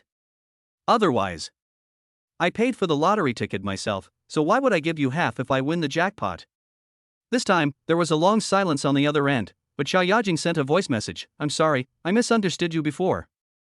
I thought you were going to keep the prize money after finding out that the lottery ticket had won the jackpot, so you deliberately ignored my call last night. Gao Mingyuan couldn't speak in the office, so he continued typing his reply. As expected, women are all suspicious creatures. I had dinner with friends last night and drank a little too much. I was so drunk I didn't hear my phone ringing. And you kept calling me until my phone ran out of battery and turned off. Forget it. Let's talk about the prize money. This first prize seems to be redeemable only at the Provincial Welfare Lottery Center. Well, I just started working at Hongtu Technology, and it wouldn't be a good idea to ask for leave after only 2 days. How about? I'll give you the lottery ticket later, and if you have time, you can go to the provincial capital to claim the prize? Xiao Yajing said in a teasing tone, you want to give me the lottery ticket? Let me collect the prize myself. Then, aren't you afraid that I will just pocket all the prize money? Gao Mingyuan replied, what's there to be afraid of? We're planning to get married, and we'll be a family sooner or later. How can I not trust you? After typing this on the screen, Gao Mingyuan himself felt that it was a bit corny. He wanted to delete it and rewrite it several times, but in the end he thought about it and just sent it out. At the same time, I thought to myself you'd better take the lottery prize and keep it all for yourself. That way our engagement would be cancelled. I wouldn't have to worry about the system unbinding me any more perfect. Thanks. Xiao Yajing first replied with 2 words, then sent another voice message, hearing you say that, I feel even more petty. I'm sorry. I will give you more trust in the future. Then, let's have lunch together. Okay. Gao Mingyuan typed back, but this time I have to treat you. I won the jackpot thanks to you, so I have to show my appreciation, right? Yesterday at lunch, Gao Mingyuan was about to pay the bill, but unexpectedly, Xiao Yajing, who had arrived at the private restaurant first, paid immediately after ordering. Gao Mingyuan didn't have any feelings for Xiao Yajing, but, no matter how fat she was still a girl, right? What was wrong with always letting a girl pay the bill when eating together? Xiao Yajing said, okay, you can choose the location. As long as you don't treat me to instant noodles, it's fine. Once you've chosen a place, just send me the location. The two finished their chat. Gao Mingyuan put away his phone and began to play Spider Solitaire seriously on the computer. Anyway, this is his job. When there are no purchasing tasks, he can do whatever he wants and does not need to deal with a bunch of paperwork like others. Of course, if there is a procurement task, some documents and archival materials need to be organized, but Zhou Jingjing said that she can help Gao Mingyuan with all these, so Gao Mingyuan doesn't need to worry about anything at all, he just needs to have fun. But after playing the Spider Solitaire game for a long time, it felt a bit brainless. After failing several times in a row, Gao Mingyuan felt a little bored. After closing the Spider Solitaire game, Gao Mingyuan hesitated for a moment, wondering whether he should download a game. But thinking about it, the company seems to have a rule that prohibits downloading games on office computers. Although, it seems that no one cares about his gaming, but he can't be too arrogant. After thinking about it, he gave up the idea, then opened the browser on his computer and checked the latest real-time news. Most of the news on the internet is entertainment gossip, such as a certain celebrity is suspected of being divorced, or a certain celebrity was photographed appearing at the airport with a haggard face. In short, it is all meaningless stuff. Suddenly, Gao Mingyuan's attention was attracted by a news report on the legal channel.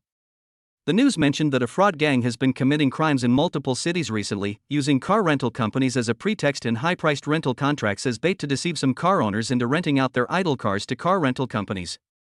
After collecting a certain number of cars, they would suddenly disappear, transport these cars away through secret channels, and then sell them to Southeast Asian countries or remote mountainous areas of the country after simple modifications, making huge profits.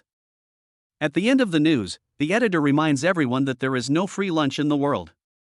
Although car rental is a legitimate industry, if the other party quotes the car owner an excessively high rental price, there is likely something fishy going on.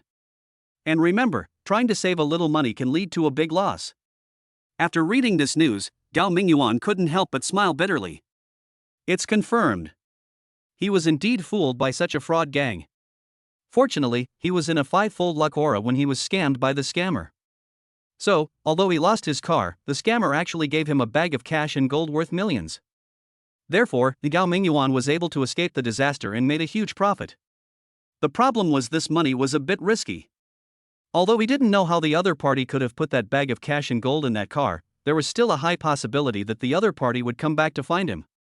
But now, the other party's incident is most likely to have erupted. After all, it's not just him whose car was stolen. The other people who were cheated will definitely call the police, so those scammers can't come to him through formal channels to ask for the canvas bag back, but it's hard to say what means they will use privately. Therefore, he has to be careful recently. Chapter 65, Domineering. Gao Mingyuan searched for a long time on his phone and finally chose a Sichuan hot pot restaurant. He then sent the location to Xiao Yajing and agreed to go to the hot pot restaurant for dinner at 11:30. It just so happened that there was an ordinary purchasing task in the morning, which required purchasing a batch of printing paper for office use. In fact, he doesn't need to make a trip himself for such a small matter. He just needs to make a phone call to the supplier, and the other party will naturally deliver the goods to the company within the specified time. However, Gao Mingyuan used the excuse of picking up the goods, and then at 10 o'clock, he left the company alone. He planned to go to the office supply store first, load the printing paper he needed to purchase this time into the car, and then go to redeem the 24 beer pull tab prizes. Although he just won the lottery jackpot, but only half of the prize money belongs to him, and after deducting taxes, it is only about 2 million. But I don't know when I can get the money. The beer pull ring prize may look insignificant, but when added together, it is worth at least hundreds of thousands. Gao Mingyuan had been afraid of being poor before, so naturally he would not ignore the hundreds of thousands of dollars just because he had recently received huge sums of money. Besides, Hoing still has half of these awards. Even though Hoing said she doesn't want them, Gao Mingyuan can't refuse to give them to her. So, it's better to redeem the awards as soon as possible. Otherwise, if time drags on for too long, and the beer manufacturer suddenly announces the cancellation of the event, where can he find anyone to reason with then? You know what, this possibility does exist, because any prize-giving activities of this kind will always have a sentence added at the end of the activity description. The final right of interpretation of this activity belongs to our factory. What is the right of final interpretation? It means that I decide how to play this activity, and I can stop playing it whenever I want. Although this explanation has no legal basis, if you really want to sue them for this, they will argue with you endlessly. It is not uncommon for a lawsuit to last 3 to 5 years. Who would have nothing better to do than to argue with them endlessly over a prize? The paper pickup went smoothly. When he arrived at the supplier, they had already placed several boxes of paper at the door, waiting for him to load them. After all, the customer was the boss. Normally, for orders like this, they would deliver the paper to the customer's door. This time, since this customer was willing to come pick up the paper himself, he had to be more attentive. So Gao Mingyuan didn't even have to go in, he just got the job done right at the door. Because there were only 4 boxes of printing paper in total, Gao Mingyuan could just drive his own car to load them. Moreover, there was no need to use these things urgently, so he could bring them back to the company in the afternoon. After the transaction was completed, Gao Mingyuan opened the trunk of his car and asked the staff to help load the paper. Otherwise, the printed paper was so heavy that he might not be able to move it by himself. However, when he just opened the trunk, he was slightly stunned. The trunk clearly showed signs of having been turned over, but that wasn't a big deal, because there weren't many miscellaneous items in the trunk to begin with. Even if it was a little messy, it might have been because he braked suddenly one of the times, causing the things in the trunk to shift. But at this moment there was a newspaper in the trunk, with a line of large red words written on it, "Put the things back before tonight." Behind this line of words, there is a drawing of a knife dripping with blood. The threat is self-evident. Did he really find me? Gao Mingyuan's heart sank slightly. He knew that it must be Boss Chow and his group of scammers who, for some unidentified reason, left the canvas bag on this car. But when they discovered this, they had already seized all the vehicles in the car rental company. At this point, they had no way to turn back. There was no way for them to contact Gao Mingyuan normally and exchange the car that was mortgaged to Gao Mingyuan. So, just as Gao Mingyuan guessed, they must have found the car last night and then searched inside the car. After not finding the canvas bag, they realized that the bag must have been discovered by Gao Mingyuan, so they left this note. It wouldn't matter if this note was seen by others, after all, it didn't say who should put what back or where to put it, but Gao Mingyuan understood what was going on at a glance. However, this kind of thing was already within Gao Mingyuan's expectations. "Ha, are you threatening me? I haven't even asked you for the car yet. Now you're writing a crappy note, who are you trying to scare?" Although Gao Mingyuan was not frightened, he couldn't help but be alert, thinking that the note must have been put in when the car was parked downstairs in his community last night. After all, he had parked his car in the open-air parking space in front of the company in the morning. In broad daylight, those guys might not dare to come and rummage over the car.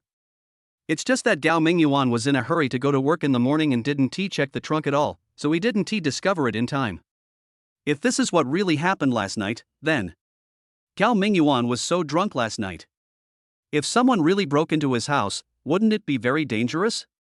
So, try to drink less in the future, or you might lose your brain after a good night's sleep. How unfair would that be? Gao Mingyuan was stunned for a moment, then he grabbed the newspaper and rolled it into a ball. Then he stepped back 2 steps and asked someone to load 4 boxes of printing paper into the car. Then, Gao Mingyuan put the matter aside for the time being and drove straight to the beer brand's sales office in Shiyuan City.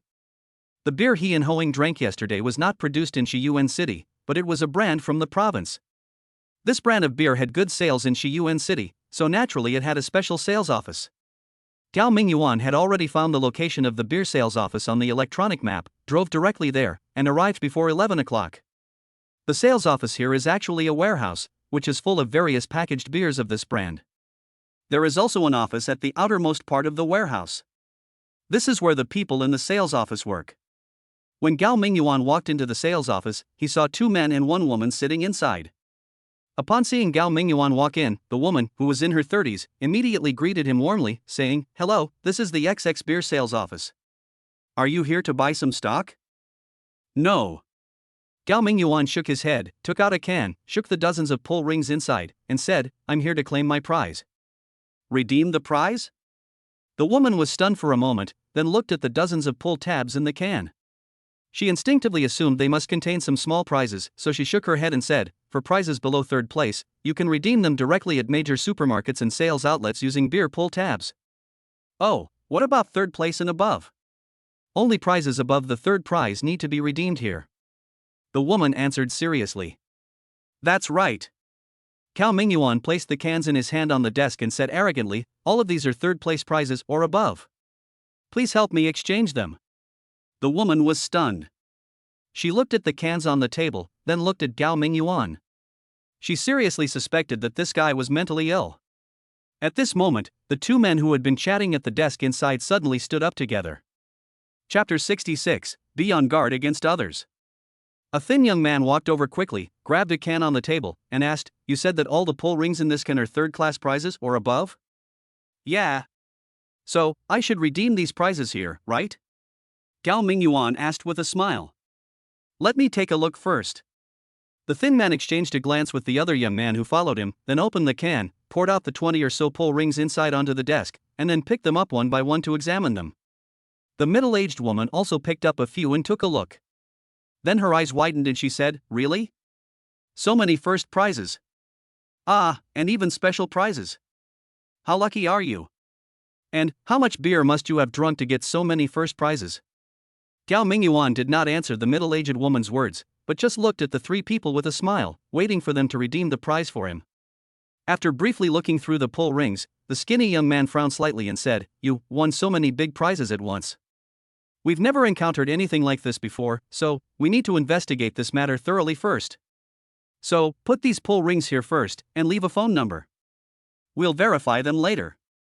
If we're sure these pull rings are real, we'll call you and ask you to come and claim your prize." Gao Mingyuan looked at the young man with a strange look and said speechlessly, "Please. If you want to verify the authenticity of the pull ring, then I can wait. But it shouldn't take long, right? Each of your pull rings has a different code. Obviously, you are worried that someone will forge a pull ring to claim the prize, right?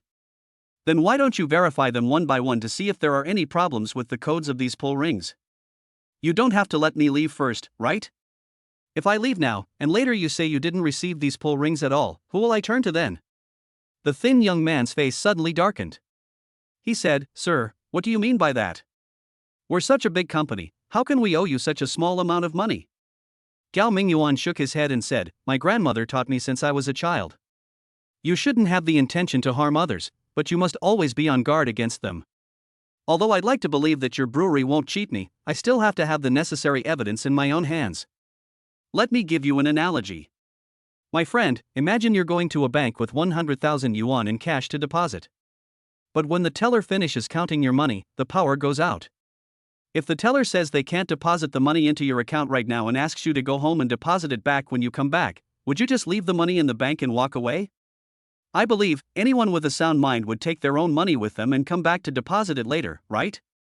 So, according to your theory, how could you possibly doubt that such a large bank would cheat you out of such a small amount of money?" The thin man's face froze, and he said, You're just making up stories."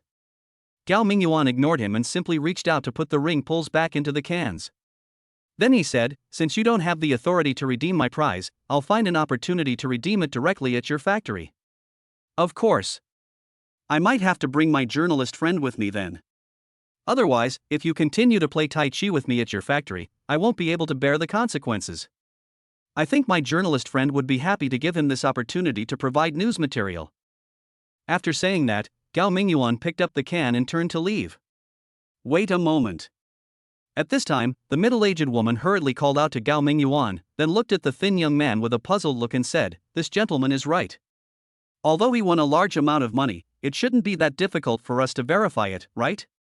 We just need to connect to the factory and confirm whether the codes on these pull rings are correct, and then we can confirm whether these pull rings are real. So, why did you let him go first? If this matter is not handled properly, it will affect our factory's reputation.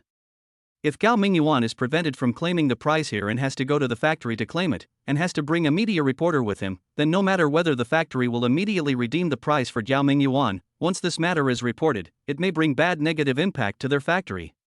Unless it can be proven that Gao Mingyuan's pull tabs are counterfeit, then their factory's reputation can be restored.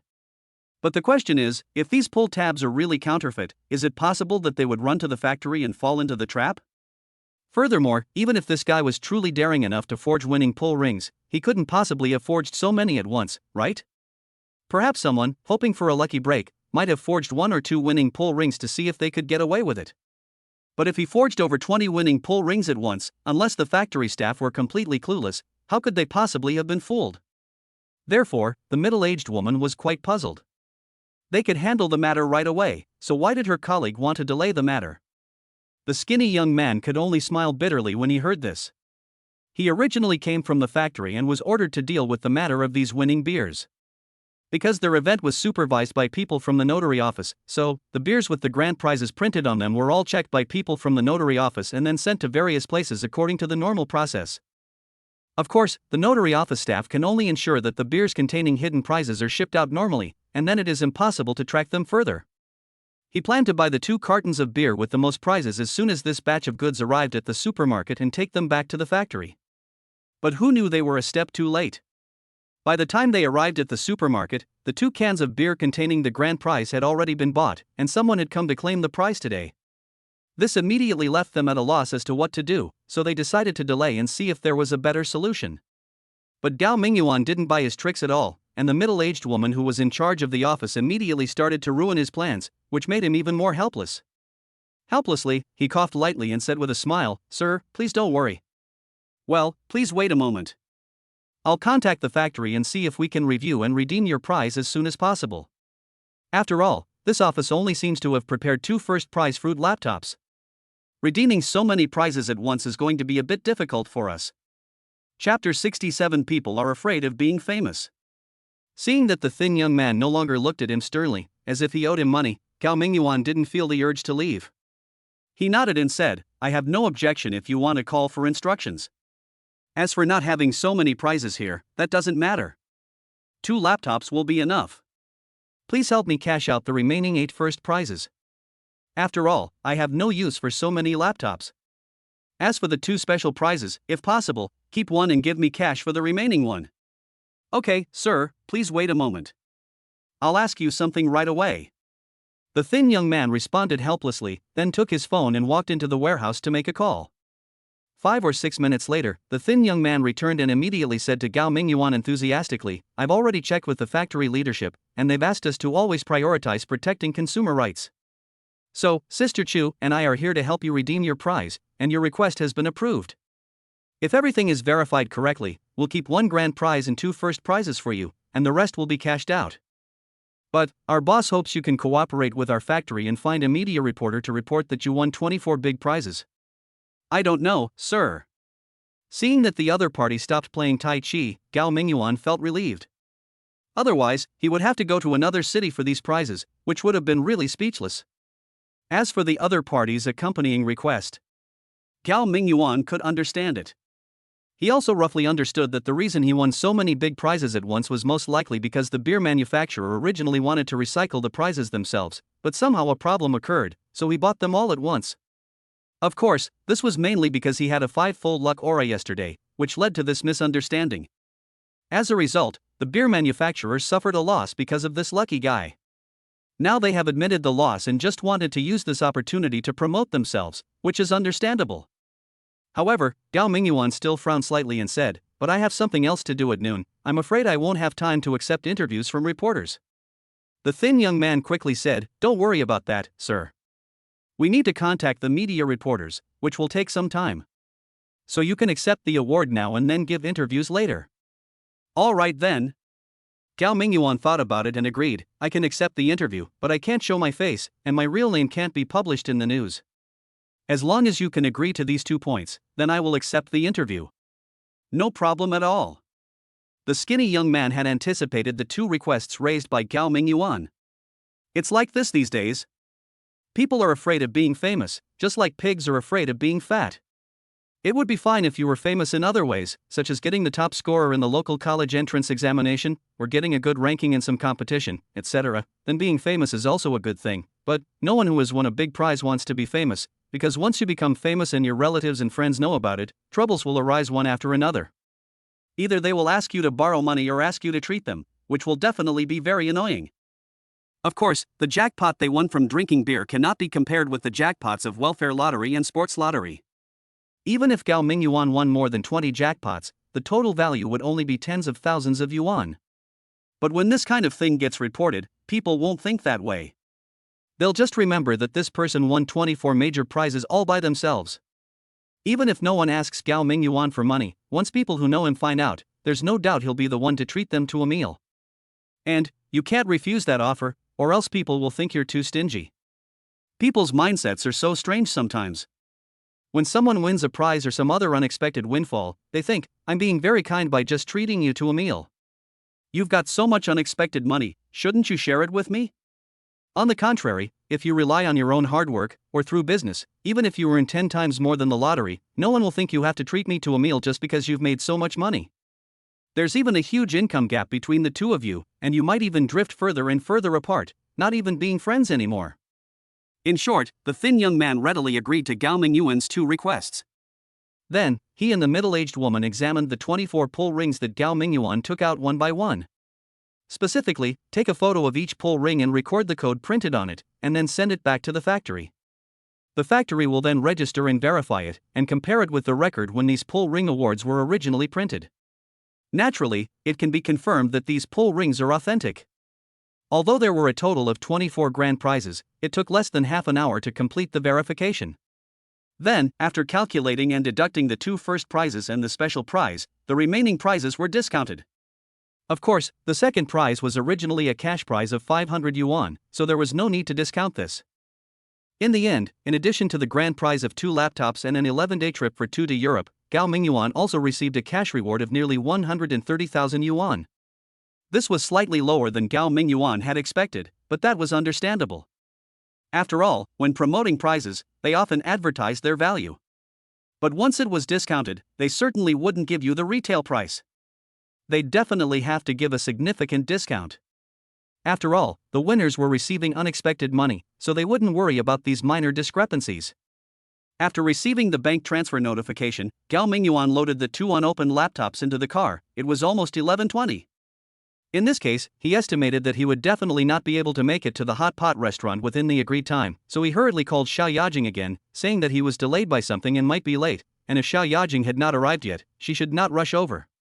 Xiao Yajing said that she is already at the hot pot restaurant. Upon hearing this, Gao Mingyuan could only apologize repeatedly and said that he would definitely rush over as soon as possible. Almost all the prizes have been claimed, and only one special travel prize is left. The brewery office issued a certificate to Gao Mingyuan. Later, he can take this certificate to an international travel agency and sign up for an 11-day trip for 2 to Europe. And this certificate is valid for half a year, so you can participate whenever you have time. Chapter 68, Protracted War. Rushing to the Sichuan hot pot restaurant, Gao Mingyuan immediately handed the winning lottery ticket he'd bought yesterday to Xiao Yajing. He was worried that his memory might be bad and he might forget about it after dinner, which would make Xiao Yajing suspect he was trying to keep the prize money for himself. Xiao Yajing looked at the lottery ticket in her hand, and for a moment she couldn't help but feel mixed emotions. She found that she was increasingly unable to understand Gao Mingyuan. She hadn't been able to get through to Gao Mingyuan yesterday, and at first she was furious and disappointed. But then she remembered, hadn't she originally wanted to find someone who was willing to sell his marriage for money, and get a marriage certificate in name only, so she could break free from her family's control? So, isn't it normal for this man to be greedy for money? If he wasn't greedy, how could he have used money to buy a marriage in name only? If he wasn't greedy, could it be that he was really attracted to a 200-pound overweight woman like me? But Xiao Yajing always felt that Gao Mingyuan was not the kind of person who was greedy for money. Anyway, when she thought that Gao Mingyuan might betray her for 5 million, she felt heartbroken unconsciously. At this moment, seeing the winning lottery ticket in her hand, Xiao Yajing finally confirmed. Gao Mingyuan really wasn't the kind of person who would forget his principles for the sake of profit. Otherwise, he wouldn't have handed the lottery ticket to her so easily. Although Xiao Yajing was born into a wealthy family, she had come into contact with many people from ordinary families since she was a child, so she understood. For an ordinary family, this 5 million may be a sum that the whole family cannot earn in their entire lifetime. Speaking of which, these days, even if you rob a bank, you'd hardly steal that much money. So, for 5 million, someone would definitely lose their mind and do things they wouldn't normally dare to think of. But now, Gao Mingyuan seemed to not care about the money at all. If she hadn't specifically learned about Gao Mingyuan's past, she would even suspect whether Gao Mingyuan also had assets worth at least tens of billions like her own family, so he didn't take these few millions seriously at all. During this meal, Gao Mingyuan finally noticed that Xiao Yajing was a little strange. Because in Gao Mingyuan's opinion, the reason why Xiao Yajing became so fat was probably because she overate and never knew how to control herself. But when he really paid attention to Xiao Yajing, he realized she actually ate very little throughout the meal. At least compared to him, what she ate was like bird food. Could it be that this fat woman has been trying to lose weight recently? But it doesn't look like her weight loss has been very effective. If she's still this fat despite her consistent diet, then she must have weighed over 300 pounds before she started losing weight. However, Gao Mingyuan was only slightly confused, but didn't take it too seriously. After seeing Xiao Yajing solemnly put the lottery ticket away, he couldn't help but pray in his heart that it would be best if this fat woman would be blinded by the money and just pocket the 5 million. That way, he could be completely free. It's not that he doesn't care about the more than 2 million that he can get, but the main thing is, he cares more about his freedom. Anyway, now that he had the system, there would be plenty of opportunities to make money in the future. For example, this time, he had directly or indirectly made nearly 10 million in profits in a single day. Wasn't it all because of a lucky roll of the dice on a whim? And that lucky dice can be used twice more. If you are really short of money in the future, you can just roll the dice again and become rich in minutes, right? Therefore, if he could really get rid of this fiancée weighing more than 200 pounds and make her leave him on her own initiative, then, even if it meant losing more than 2 million, Gao Mingyuan would be willing to do so. However, he estimated that this possibility should be small. After all, after experiencing the turmoil in the company yesterday, he has realized that Xiao Yajing should not be an ordinary administrative director of Hontu Trading Company, but most likely, a big shot with a very strong background. She'd previously said she'd give me $500,000 right away if I registered with her. Plus, she'd give me $10,000 a month for household expenses. And then, she'd casually throw me a house worth millions. So, this fat woman is at least a small rich woman, maybe 5 million is not that attractive to her. If that's the case, this is bound to be a protracted battle. After the two of them had dinner, Gao Mingyuan drove his broken car back to the company. Originally, he wanted to go and take a look at his new home. After all, he was a little worried about leaving those millions and so many gold bricks there. However, he then thought that his every move might be under the surveillance of Boss Chow and the other scammers. If he went to his new home now, wouldn't it be like leading a thief? He didn't think the community security or the anti-theft doors there could stop these guys. Therefore, it's better for me not to go back there in the short term. I'll just deal with this studio apartment for a while. Anyway, I've already lived here for almost a year, so a few days one tea make a difference. For the rest of the afternoon, Gao Mingyuan was a little absent-minded. He played Spider's Solitaire more than a dozen times but didn't pass it once.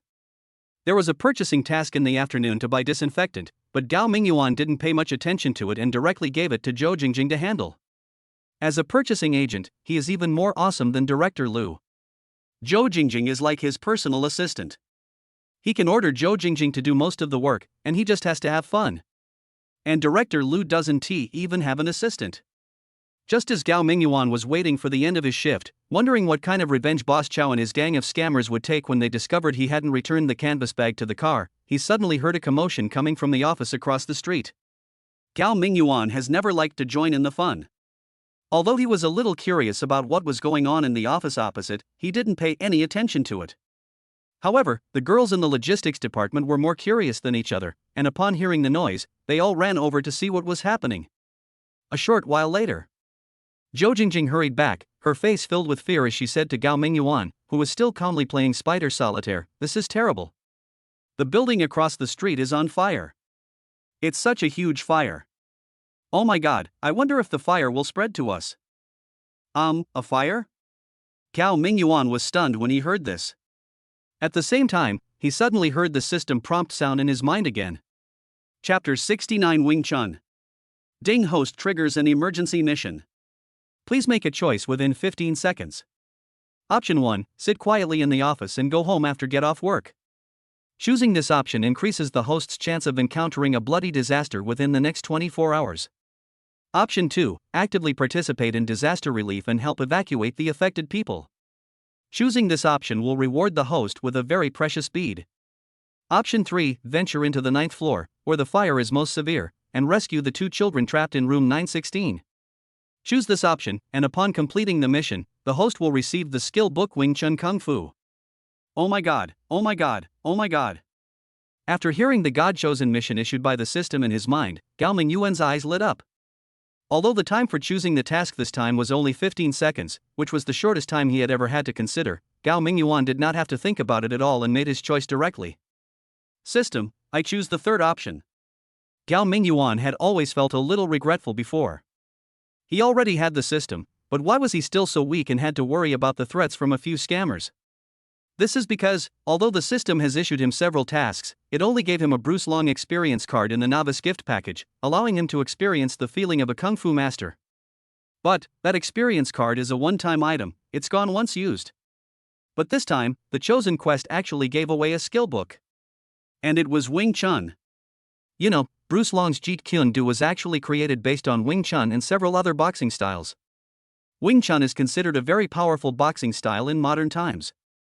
If Gao Mingyuan could master this boxing style, I think he would be able to say goodbye to the ranks of weaklings in the future.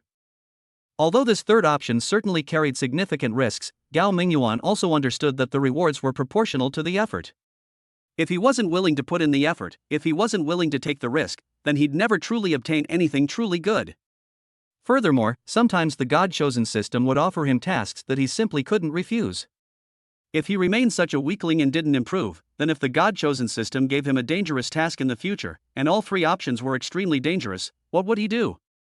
Therefore, he felt that he had to take advantage of every opportunity now and try every possible way to improve his abilities. Only in this way would he have the opportunity to face the dangers that might arise in the future. Of course, he didn't know if such a situation would arise in the future, it was just a guess. But he did know the old saying, if you don't plan for the future, you'll have immediate worries. Since it was a possibility, he had to be prepared. Otherwise, if a divinely chosen mission like this truly pushed him to the brink of despair appeared, wouldn't he just be waiting for death? After accepting the mission, Gao Mingyuan did not hesitate at all.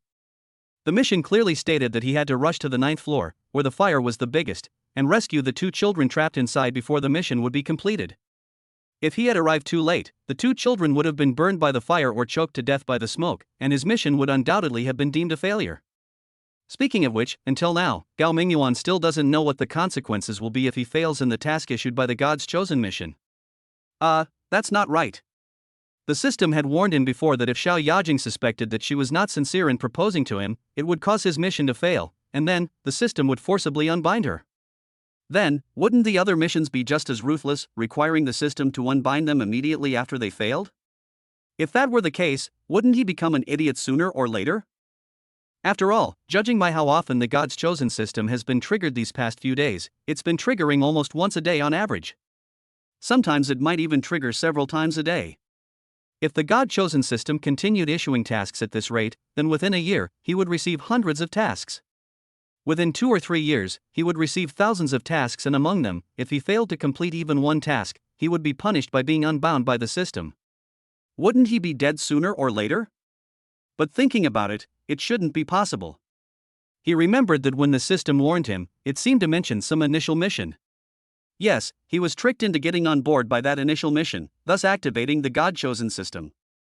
So, if this initial task is judged as a failure, it makes sense that it will be untied by the system. As for other tasks, if they really fail, there shouldn't be such severe penalties, right? Anyway, Gao Mingyuan couldn't care less now. He decided to hurry up and complete this mission first. He decided that no matter what kind of mission it was in the future, he would do his best to complete it. As long as there were no failed missions, wouldn't that be enough? Gao Mingyuan stood up and ran, but when he reached the door, he suddenly stopped, then turned to Zhou Jingjing and asked, "Does our logistics department have those, fire blankets, gas masks, and other things?" Although time is urgent, Gao Mingyuan also knows that he is not a professional firefighter. If he rushes into the fire to save people, if he makes a mistake, he might even lose his life. So, sharpening the knife does not delay the chopping of wood. It is the wisest choice to make the necessary preparations before putting out the fire. Zhou Jingjing was stunned for a moment and said, yes, I do, but what are you going to do? What else can I do? Of course, I'm helping to put out the fire. Gao Mingyuan said unhappily, "There's a fire in the building across the street. We can't just stand there and watch. Go, find me a fire blanket and a gas mask first. If there are any more firefighting supplies, take them out and send them across the street later." But Hearing that all the firefighting supplies were to be given away, Zhou Jingjing couldn't help but hesitate. But, these supplies need approval from higher-ups before they can be moved, right? If we just give them away, wouldn't that be a little inappropriate? What's wrong with that? Gao Mingyuan couldn't help but glare in anger and said, "This is a firefight. Go quickly and find what I need first. I'll take care of anything that happens, you don't need to worry." "Ah, all right then." Although Zhou Jingjing still felt that this was not in accordance with the rules, but, when she thought of Gao Mingyuan's powerful background, she had nothing to worry about. Didn't you see that even Director Ma from the head office had to retreat in disgrace when he tried to mess with Gao Mingyuan? Then, what was there to worry about? Chapter 70 The Reverser. Give it to me. Gao Mingyuan took the fire blanket and a gas mask that Zhou Jingjing found from the warehouse, and immediately ran out of the office without saying a word. When he arrived at the elevator, he saw that the elevator was still stopped on the first floor. He couldn't wait any longer, so he simply rushed into the fire escape and ran down the stairs. Opposite the Hongtu Technology Building is a 3-star hotel. At this moment, countless disheveled guests and some hotel staff are fleeing from the building in panic. The fire had just started a short while ago and the fire truck had not arrived yet. Fortunately, it was morning and most of the guest rooms in the hotel were empty. Even if there were guests in some rooms, most of them had woken up by now and ran out as soon as they found out that the hotel was on fire. Gao Mingyuan ran over quickly from across the street, and at the same time looked up at the blazing fire on the upper floor. It can be roughly judged that the fire should have started from the 8th floor, but the fire is spreading upwards, so the most serious fire at the moment is on the 9th floor. Just looking from downstairs, you can see that flames are spreading over most of the 9th floor, and the fire is extremely fierce, making crackling sounds. Gao Mingyuan was secretly terrified, but, for the upcoming reward, he couldn't think that way. It should be for those 2 children, so he had to fight for it, right? Thinking of this, he no longer hesitated, lowered his head and hurriedly walked into the hotel door. "Ah, get out of my way. Asshole, get out of here. Who are you? There's a fire upstairs. Are you going in there to get yourself killed?" At this time, a group of people were rushing out of the hotel, and suddenly they met a man running in from outside. The already crowded doorway became even more anxious with frightened people, and some of them couldn't help but shout and curse. Gao Mingyuan couldn't help but feel furious. He yelled at the 2 guys who were crowding in front of him, "There's no fire on the 1st floor, why are you crowding here? I'm going in to save people, get out of my way." After Gao Mingyuan's shout, the panicked crowd calmed down a little. Knowing that Gao Mingyuan was actually going in to save people, these people who were eager to escape suddenly felt a little ashamed. When they learned that the hotel was on fire, their first reaction was to run for their lives. No one thought about whether there was anyone still trapped in the fire area, and no one thought about saving others. And now someone wants to rescue someone, but they are still crowding at the door to block the other person here. This seems a bit unreasonable. They themselves cannot sacrifice themselves to save others, but that does not affect their admiration for people who have this spirit. Therefore, after being yelled at by Gao Mingyuan, and seeing that Gao Mingyuan was still holding a fire blanket and a gas mask in his hands, as if he was indeed preparing to go to the fire scene to rescue people, the few people who had just been cursing took the initiative to step aside and make way for Gao Mingyuan. Of course, they were able to develop their awareness at this time mainly because the fire had not yet reached the 1st floor. In fact, they had already escaped here and were basically safe. It didn't matter much if they ran outside a little earlier or later. If there was a raging fire behind them at this moment, it is estimated that few of them would be able to develop any style and awareness at this time. Gao Mingyuan thanked him and rushed into the hotel lobby. He looked around, found the direction of the fire escape, and ran over in a hurry. Is this guy a firefighter? He doesn't look like one. No way, didn't you see a fire truck outside? But he came from outside, so he's obviously not a hotel employee. It's truly rare to find someone so proactive in saving lives these days. While everyone was talking, Gao Mingyuan had already climbed up the fire escape and started running upstairs quickly. However, at this moment, many people were still running down from the upper floors to escape. As someone going against the flow, Gao Mingyuan was obviously still facing a huge obstacle. So he kept shouting as he ran, "Everyone, don't push. The more you push, the slower you run. Everyone, walk on the right side. Make room for one person on your left. Thank you, I'm going up to save someone. Please cooperate." Fortunately, most of these people who escaped were relatively well-mannered. When they heard that someone was going upstairs to rescue people, they tried to move to the right as much as possible, barely leaving a passage on the left for Gao Mingyuan to escape. Gao Mingyuan ran up the stairs while quickly putting on the gas mask on his head.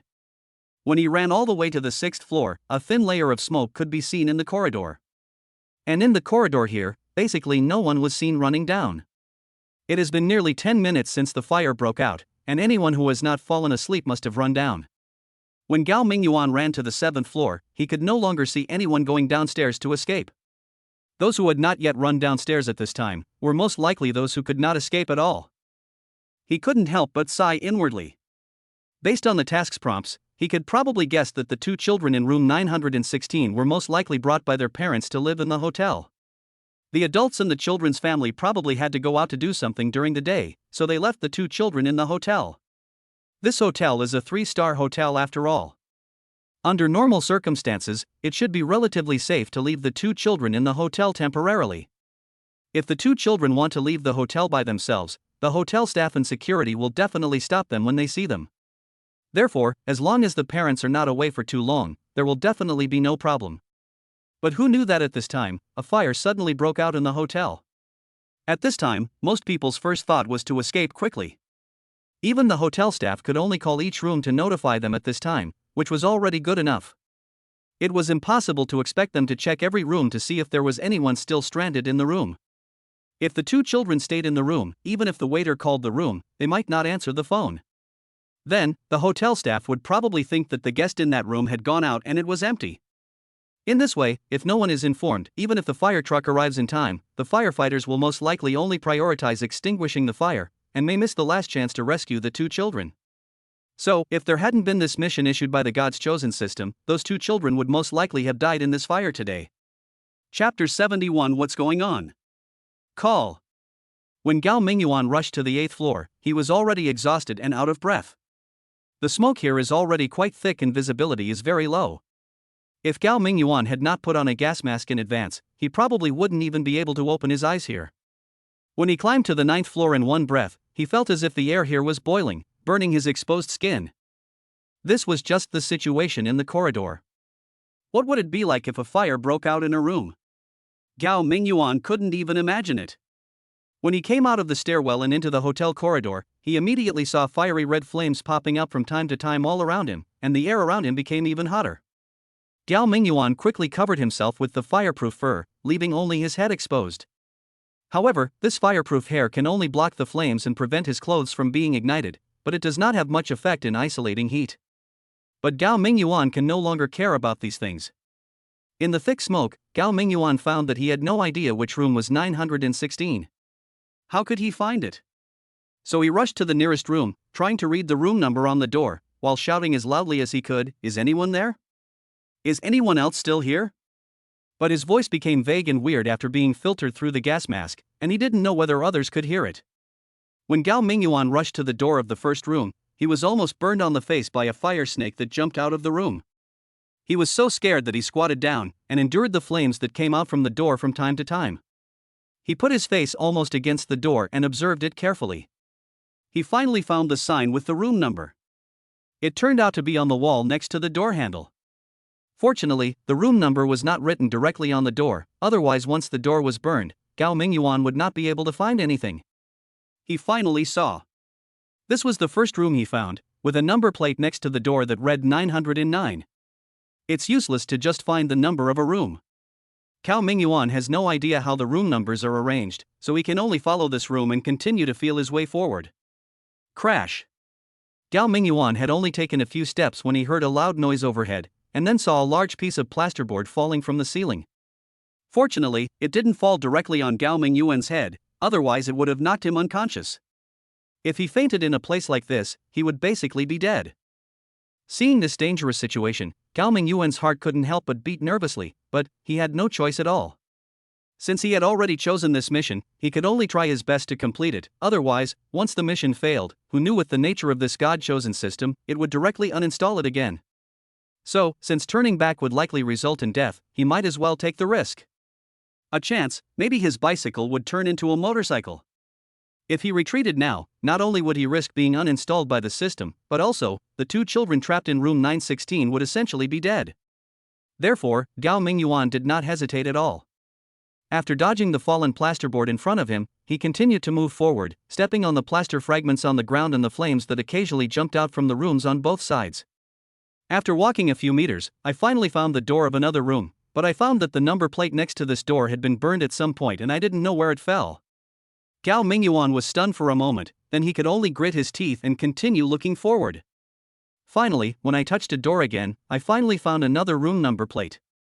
This is room 905. There's a room across from me. This one is 905, so the one with the missing number in the middle is probably 907. And the room across from me is probably an even numbered room, 906 or 908. If that's the case, then I think I went the wrong way. Room 916 should be on the other side of the elevator. Thinking of this, Gao Mingyuan hurried to the other side of the corridor. When he found a nearby room and discovered that the room number was indeed 906, his judgment was finally confirmed. Fortunately, this hotel wasn't very big, with only about 20 rooms per floor, so finding room 916 shouldn't be difficult. If Gao Mingyuan had come across a hotel with 40 or 50 rooms per floor, and corridors shaped like a U-shaped corridor instead of running horizontally, then finding a room wouldn't be so easy. After determining the direction, Gao Mingyuan quickly turned around and ran back. Crash! At this time, another loud noise was heard, and a large piece of plasterboard and even some red-hot air conditioning pipe fragments fell down on his head. Gao Mingyuan's luck was not so good this time. Although he was not hit on the head, he was hit on the back by a piece of air conditioning duct fragment. Gao Mingyuan was hit so hard that he staggered and fell to the ground. Fortunately, he was wearing a fire blanket, otherwise if the red-hot air conditioning duct hit him, not only would his clothes be ignited instantly, but his body would also be burned to pieces. Cough! Gao Mingyuan's vision went dark due to the pain, but he knew that the situation on the 9th floor would only get worse and he really couldn't afford to delay. Otherwise, even if he found the two children trapped in the room, once the fire completely blocked the corridor, it would be difficult for him to escape by himself, let alone escape with the two children. So, Gao Mingyuan endured the excruciating pain in his back, struggled to get up, and then stumbled forward again. 910, 912, 914. Almost there, the next room should be 916. Gao Mingyuan searched along the rooms on the right side of the corridor. Seeing the room numbers one by one, getting closer and closer to 916, he couldn't help but feel relieved. However, when Gao Mingyuan walked forward a few meters, he finally touched a door in front of him. Facing the flames that occasionally jumped out from inside the door, he looked at the number plate embedded in the wall, and was shocked to see that it actually said 902. At that time, he was completely stunned. Holy crap! What the hell is this? 912, 914 according to the rules, even elementary school students should know that the next one should be 916. Can anyone tell me what this sudden appearance of number 902 is all about? Who the hell designed this hotel room number? Tell me. I definitely won't beat him to death, I'm going to eat him alive. Aw. Chapter 72 Fire Hydrant. When Gao Mingyuan continued to feel forward along the wall with a glimmer of hope, and saw that the number of the next room was 904, he almost went crazy. If the person who designed this room number was standing in front of him at this moment, Gao Mingyuan really couldn't guarantee what he would do in extreme anger. It's unlikely that he would kill someone directly, but it's very likely that he would remove the license plate, stuff it into that guy's mouth, and let him swallow it. This is simply murder. To avoid any confusion, Gao Mingyuan ran to the room across the corridor to check. As expected, room 913 had suddenly become room 901. And surprisingly, the order of the odd and even numbers hadn't been completely disrupted. Even though Gao Mingyuan was so angry that he wanted to kill someone, he had no choice. He could only turn around and run to the other end of the corridor. The fire on the 9th floor was getting more and more fierce, and probably because the fire on the 8th floor was also getting bigger and bigger, so, at this moment, even stepping on the ground felt very hot.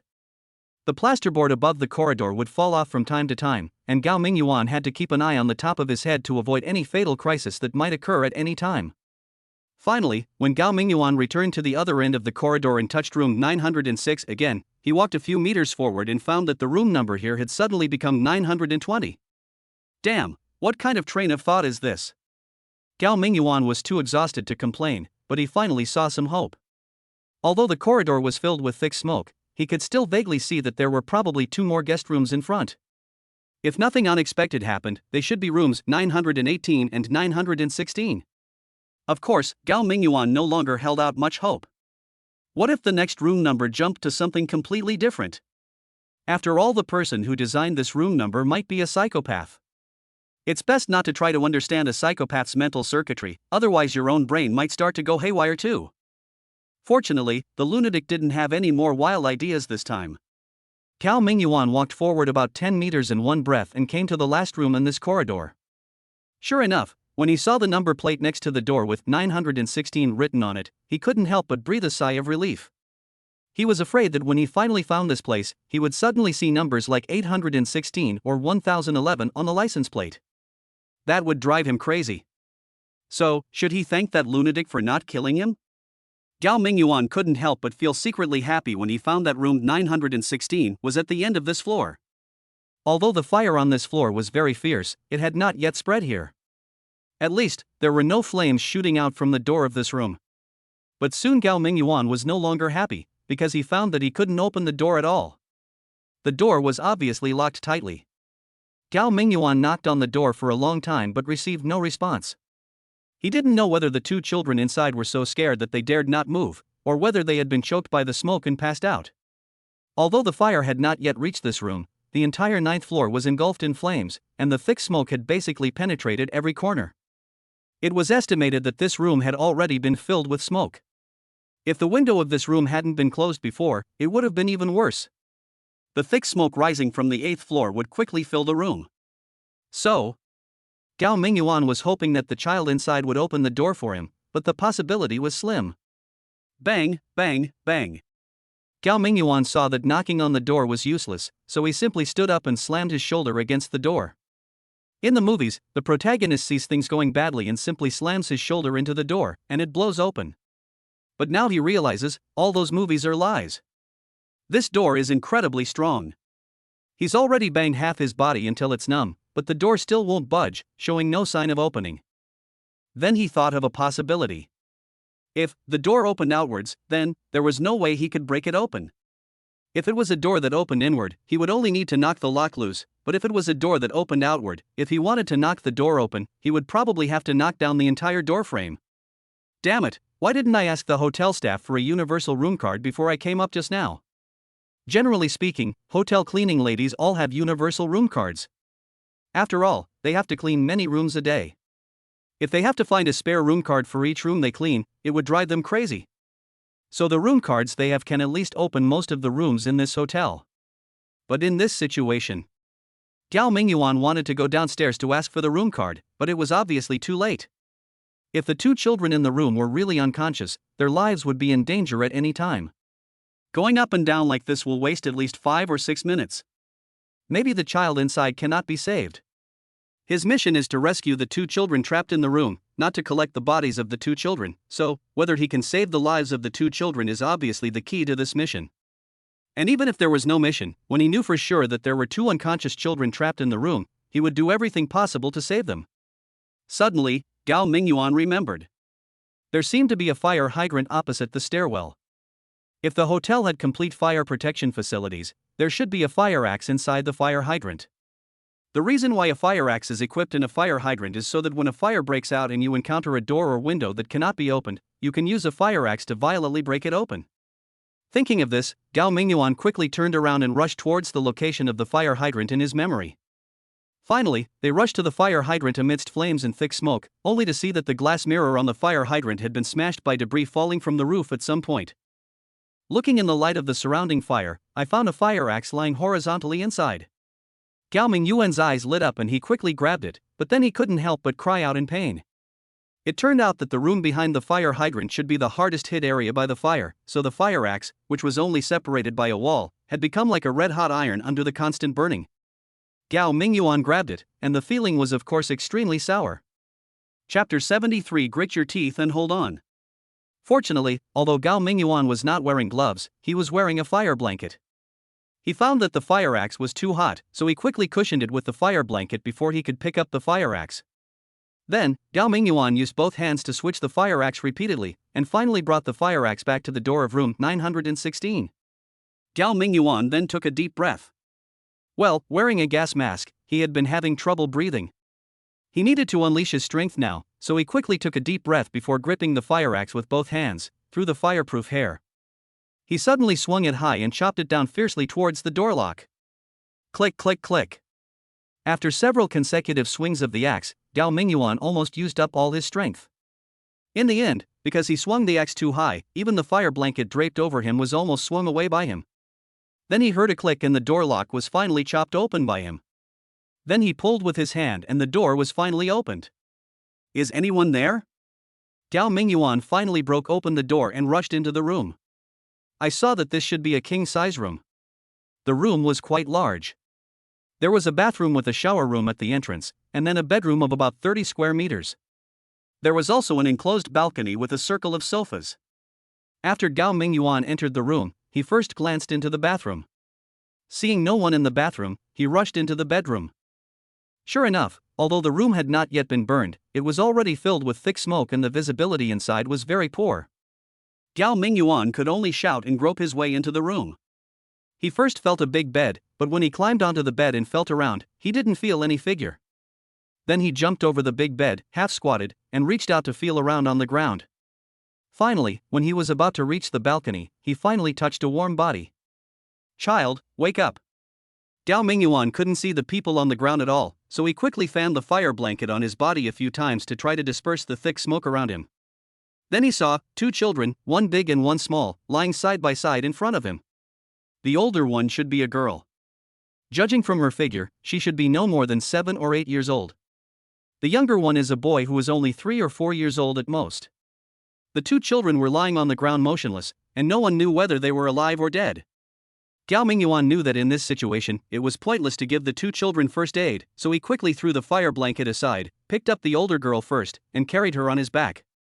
Then he wrapped the fire blanket around the child and himself, tightening it as much as possible. Then he picked up the little boy and wrapped him in the fire blanket again. Then he turned around, crouched slightly, and trotted out. Gao Mingyuan's process of going down the stairs was relatively smooth, and he did not encounter the dangerous situation of the plasterboard falling on his head. Otherwise, even if he could hold on, if the 2 unconscious children were hit, they would really be in great danger. After going down the 7th floor stairs, the smoke wasn't as thick as it used to be. Gao Mingyuan was exhausted from carrying a child on his back and in his arms. When he finally reached the 1st floor and entered the hotel lobby, he saw a team of firefighters jogging into the hotel. Seeing Gao Mingyuan wrapped in a black fire blanket, his body covered in smoke and fire, a female firefighter immediately stepped forward, took the boy from Gao Mingyuan's arms, and escorted him through the lobby to the open space outside the hotel. At this time, in addition to the fire truck, an ambulance also arrived. Although no one had reported any casualties before, an ambulance was definitely needed for such a large fire. If there were seriously injured people carried out of the fire, it would be too late to call an ambulance after they were out. Seeing the doctor and nurse rushing up and taking the child from his back, Gao Mingyuan finally breathed a sigh of relief. He then took off the gas mask on his face, gasped for breath, and sat down on the ground in a very ungraceful manner. Speaking of which, Gao Mingyuan doesn't usually exercise. If he were to have a thorough physical examination, his physical condition would probably be sub-healthy. Moreover, he hadn't done any heavy work for a long time. Normally, if he had to climb the stairs to go up and down all 9 floors, he would be exhausted, not to mention that this time he had to brave the flames and thick flames, swing an axe to chop open a door, and then carry one on his back and hug another, and carry 2 children down from the 9th floor. He almost fell down several times due to exhaustion, but, because he was afraid of hurting the child, he gritted his teeth and held on even though his legs were as soft as noodles. But now, seeing doctors and nurses coming to save the 2 children, Gao Mingyuan finally didn't need to be so nervous anymore. As a result, his legs suddenly couldn't support his body anymore. Fortunately, he just fell to the ground, and at least his mind was still clear, and he didn't faint. He didn't dare faint right now because there was only 1 ambulance on the scene, and the medical staff was quite limited. The doctors and nurses were already busy giving first aid to the 2 children. If he fainted again, it would just cause more trouble. Gao Mingyuan was barely holding on here. After a while, before he could see any results from the 2 children who were being treated for the emergency, he heard a crying voice behind him calling him. Gao Mingyuan, are you okay? What happened to you? Gao Mingyuan looked back and saw Zhou Jingjing running hurriedly from the other side of the street with a dozen fire blankets in her arms. Seeing Zhou Jingjing coming over with some firefighting supplies as he had instructed, he couldn't help but grin. But he didn't know how scary he looked at the moment. Although he had been wearing a gas mask before, his face was still dark from being drunk. When he opened his mouth, 2 rows of snow-white teeth were exposed. He looked no better than a ghost. Fortunately, Zhou Jingjing recognized him from his clothes and his back. Otherwise, if she had seen his front directly, she would not have been able to recognize who this man was who looked like he had just crawled out of a coal pit. No. It's okay, the child has been rescued. After he finished speaking, Gao Mingyuan just happened to hear a child coughing again, followed by a girl crying. He turned around and saw that both children had woken up under the first aid measures of the medical staff. Finally, my efforts were not in vain. Gao Mingyuan's heart was finally at ease, and then he felt dizzy and his head was spinning. His body leaned back and he fainted. However, just before he lost consciousness, he faintly heard the system's voice in his mind again. Chapter 74 Body Foundation.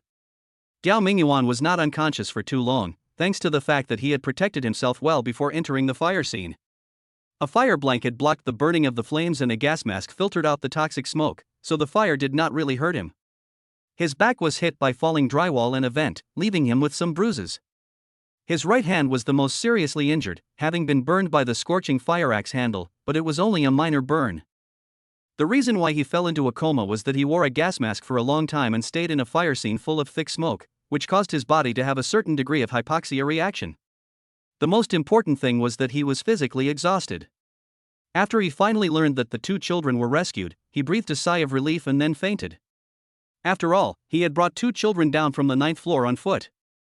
For a nerd who usually gets exhausted just carrying a box of instant noodles upstairs, the weight of 2 children was almost enough to challenge his physical limits. Without the Bruce Long possession card, Gao Mingyuan is just a typical otaku and a weakling. But now it's okay. 2 hours later, when Gao Mingyuan woke up in the hospital ward, he opened his eyes and saw that there was no one else in the ward, so he hurriedly called up the inventory of the God's Chosen system. Sure enough, there was one more item in the inventory at this moment. He quickly reached out and tapped the box on the book-like object. Immediately, he heard a prompt in his mind: Skill Book Wing Chun Kung Fu. Host, do you want to use this skill book immediately? Ha ha. Looks like it's just as I suspected. This thing is called a skill book, not a martial arts manual. That means I don't have to learn it step by step. Instead, I can master the skill directly after using it. Beautiful. This is what I want. Otherwise, if I only get a martial arts manual, I don't know if I have the talent to practice martial arts. Who knows how long it will take to learn this boxing technique? Besides, isn't it tiring to practice boxing every day? I think gaining something for nothing is more suitable for me. Oh, that's not right. This is not something I could get for free, I clearly earned it with my own life. Thinking about the suffering he had endured and the dangers he faced this time, Gao Mingyuan suddenly felt at ease. Confirm to use. Gao Mingyuan had no reason to hesitate, and he didn't want to be a weakling forever. He had experienced the feeling of being possessed by Bruce long before. Being able to fight 3 or 4 people alone, that was the power every man wanted to have. Boom. After Gao Mingyuan confirmed it, the skill book in the inventory turned into a bunch of light spots, and then followed his fingers and penetrated into his body. At the same time, Gao Mingyuan felt a strange heat flowing straight into his forehead, and in an instant, some messy information penetrated into his memory like a tide, causing his brain to almost crash at this moment. After about 2 minutes, Gao Mingyuan's eyes, which had been staring blankly, and without focus, finally regained some of their alertness. Suddenly, Gao Mingyuan heard someone beside him crying and calling his name. Gao Mingyuan, whoa, don't scare me. Gao Mingyuan, you're not really going to become a vegetable, are you? Damn it, you've become a vegetable. Gao Mingyuan shook his head and realized. At some point, Zhou Jingjing ran to his bedside, calling his name and crying as if she was at a funeral. He estimated that Zhou Jingjing might have come over when he was using the skill book and receiving the information transmitted in the skill book. But Zhou Jingjing found that he looked a little strange, and no matter how she called him, he didn't respond, so she started to suspect that he had become a vegetable. By the way, the process of information transmission is really overbearing. It feels like downloading a T-rated love action movie into the computer in an instant. Well, it's good enough that the computer doesn't crash. If it lags a little, that's no big deal. However, this kind of information transmission was just like an initiation. In just 1 or 2 minutes, Gao Mingyuan felt as if he had gone through decades of hard training and had mastered the Wing Chun Kung Fu to an extremely profound level. What surprised Gao Mingyuan was that he discovered that he had not only learned a simple boxing technique, but seemed to have gained decades of skills at the same time. Unbeknownst to him, his physical condition had undergone a drastic change. His body, which had been slightly overweight due to lack of exercise, had now been adjusted by a miraculous force. He estimated that his weight would not change much, but most of the fat on his body had already been converted into muscle. A powerful force, along with his breathing and blood flow, was circulating endlessly in his body. He even had a feeling that he could kill a cow with just one punch. Of course, this is most likely just an illusion, a cognitive error in his perception of his own strength after his body has undergone drastic changes in a short period of time. That's not right. This physical change shouldn't be caused by this skill book, but rather, an extra reward from the quest. It was only then that Gao Mingyuan suddenly remembered. Just before he fell unconscious, he fainted and heard the system's notification chime. It seemed to say something. Because he had completed the mission perfectly, he was being rewarded with a chance to build his physical foundation. Gao Mingyuan was not sure what was said afterwards. All of a sudden, his vision went dark and he lost consciousness. I think the huge changes in his body must have a lot to do with this body foundation building. But no matter what, the feeling of mastering powerful strength still makes Gao Mingyuan very intoxicated. So he didn't bother with Zhou Jingjing's tears and possibly snot. Instead, he coughed lightly and reminded her, "Why are you crying? I'm not dead yet, am I?" Are you okay?" Startled by Gao Mingyuan's shout, Zhou Jingjing's crying stopped abruptly. Then, she squatted down slightly with a look of surprise on her face, and looked Gao Mingyuan up and down carefully. When Gao Mingyuan was a little scared, she stood up, breathed a sigh of relief, and said, "Thank God, you're okay. Do you know? I was almost scared to death when I saw you just now. You looked like you had lost your soul. If anything happened to you, how would I explain to Director Liu and the others?" Gao Mingyuan rolled his eyes, thinking, "So you're afraid of taking the blame? Good fellow. I thought you were really sad because of my accident. You almost touched me." Chapter 75. It's better to keep a low profile.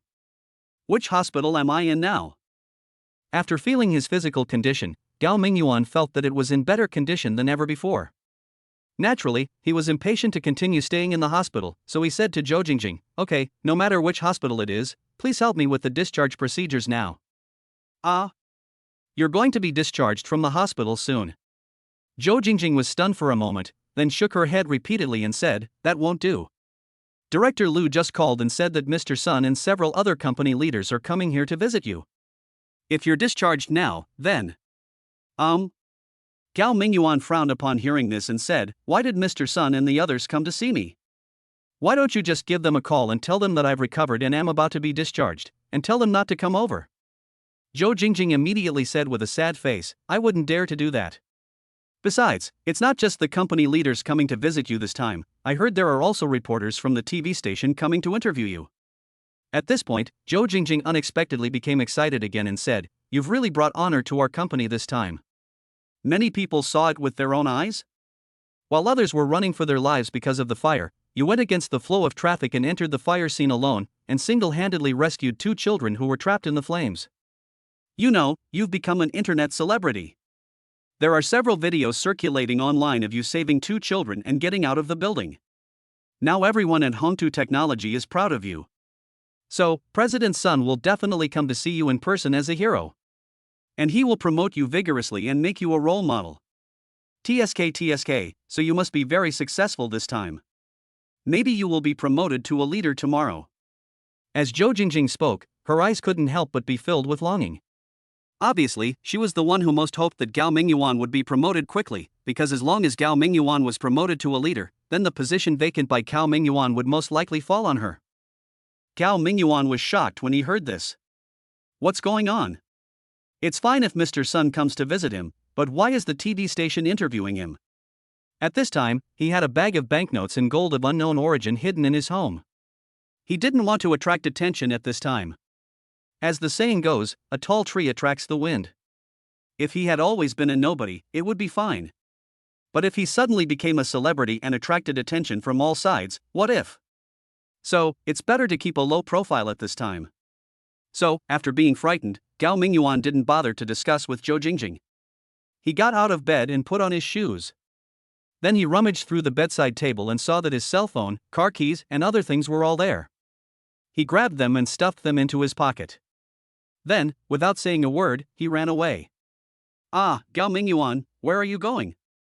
Zhou Jingjing, who had just been dreaming, was stunned when she saw this and hurriedly chased after him. Gao Mingyuan simply waved his hand behind him and said, "Of course I'm leaving. I've fully recovered now and I'm not seriously injured. Why would I stay in the hospital? Tell Mr. Sun that I'm fine and don't need him to visit me. Also, tell the TV station not to come either. I won't be interviewed by them." After saying that, Gao Mingyuan quickened his pace again, and in the blink of an eye, he had disappeared. Zhou Jingjing saw that Gao Mingyuan was running faster than a rabbit and she couldn't catch up at all. She could only stop and then squat on the ground with some powerlessness as she looked at Gao Mingyuan's disappearing back. After leaving the hospital, he realized that this was Shiyuan City's second People's Hospital, which should not be too far from the company. So he stopped a car at the hospital entrance and returned to the company first. It's not that he's really that dedicated to his work and is in a hurry to be discharged from the hospital and go back to work.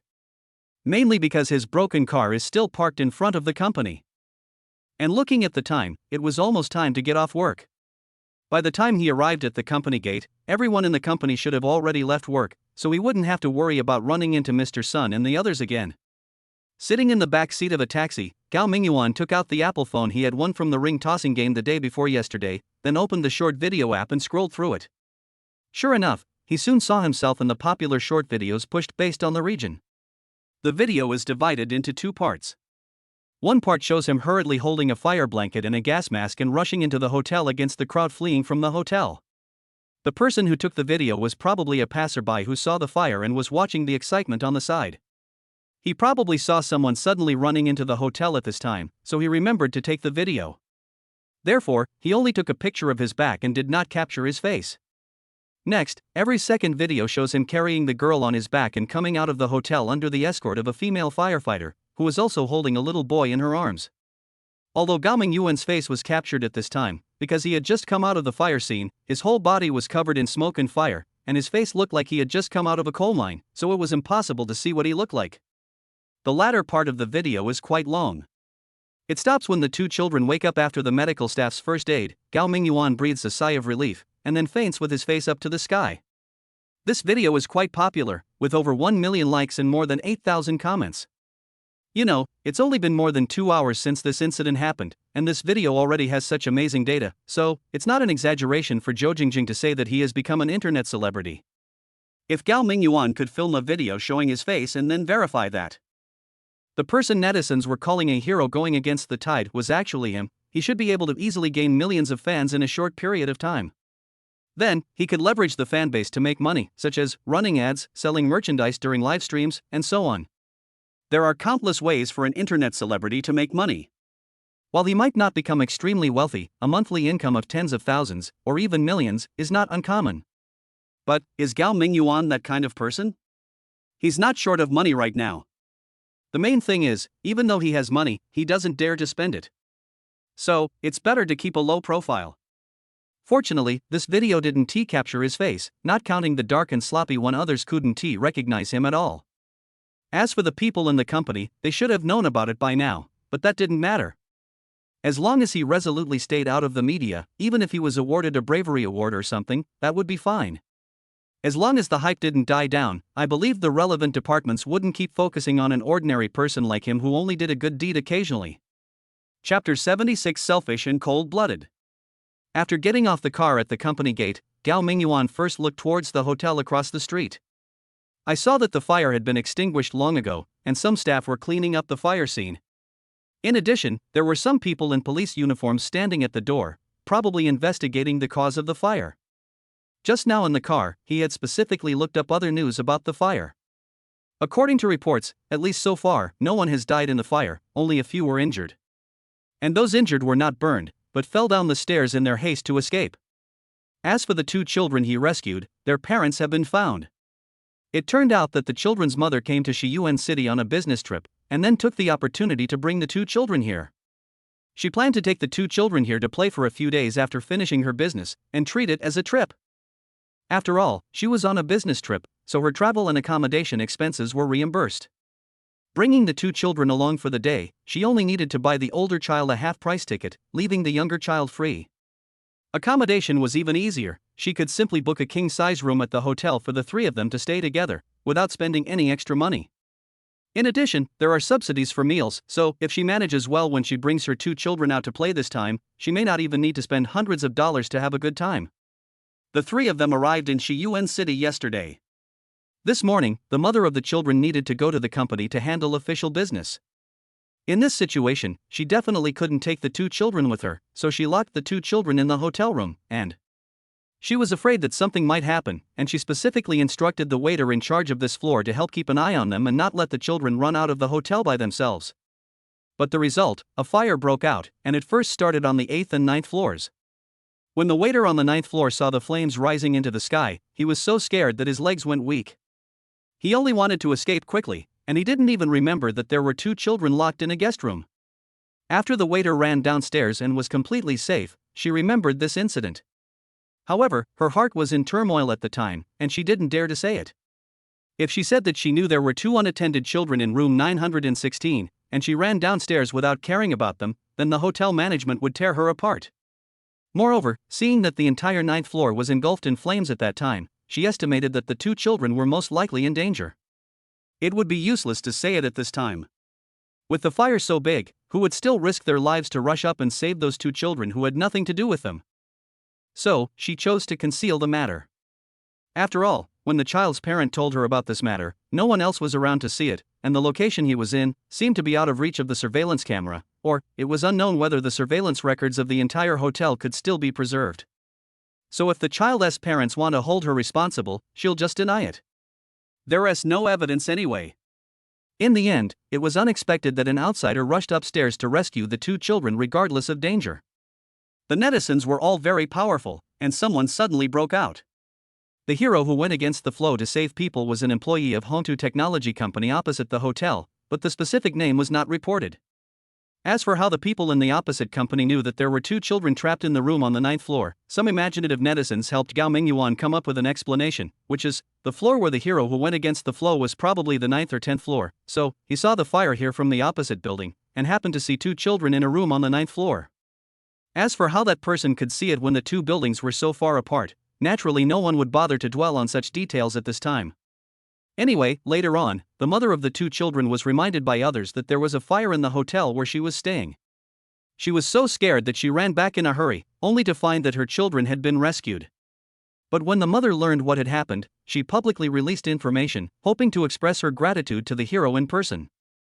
At the same time, she strongly condemned the hotel, hoping that the hotel would give her two children an explanation. It would be fine if she had not asked the waiter to help look after the child in advance. After all, as a mother, she had failed to fulfill her duties and obligations in the first place, so she had no face to ask others to do anything.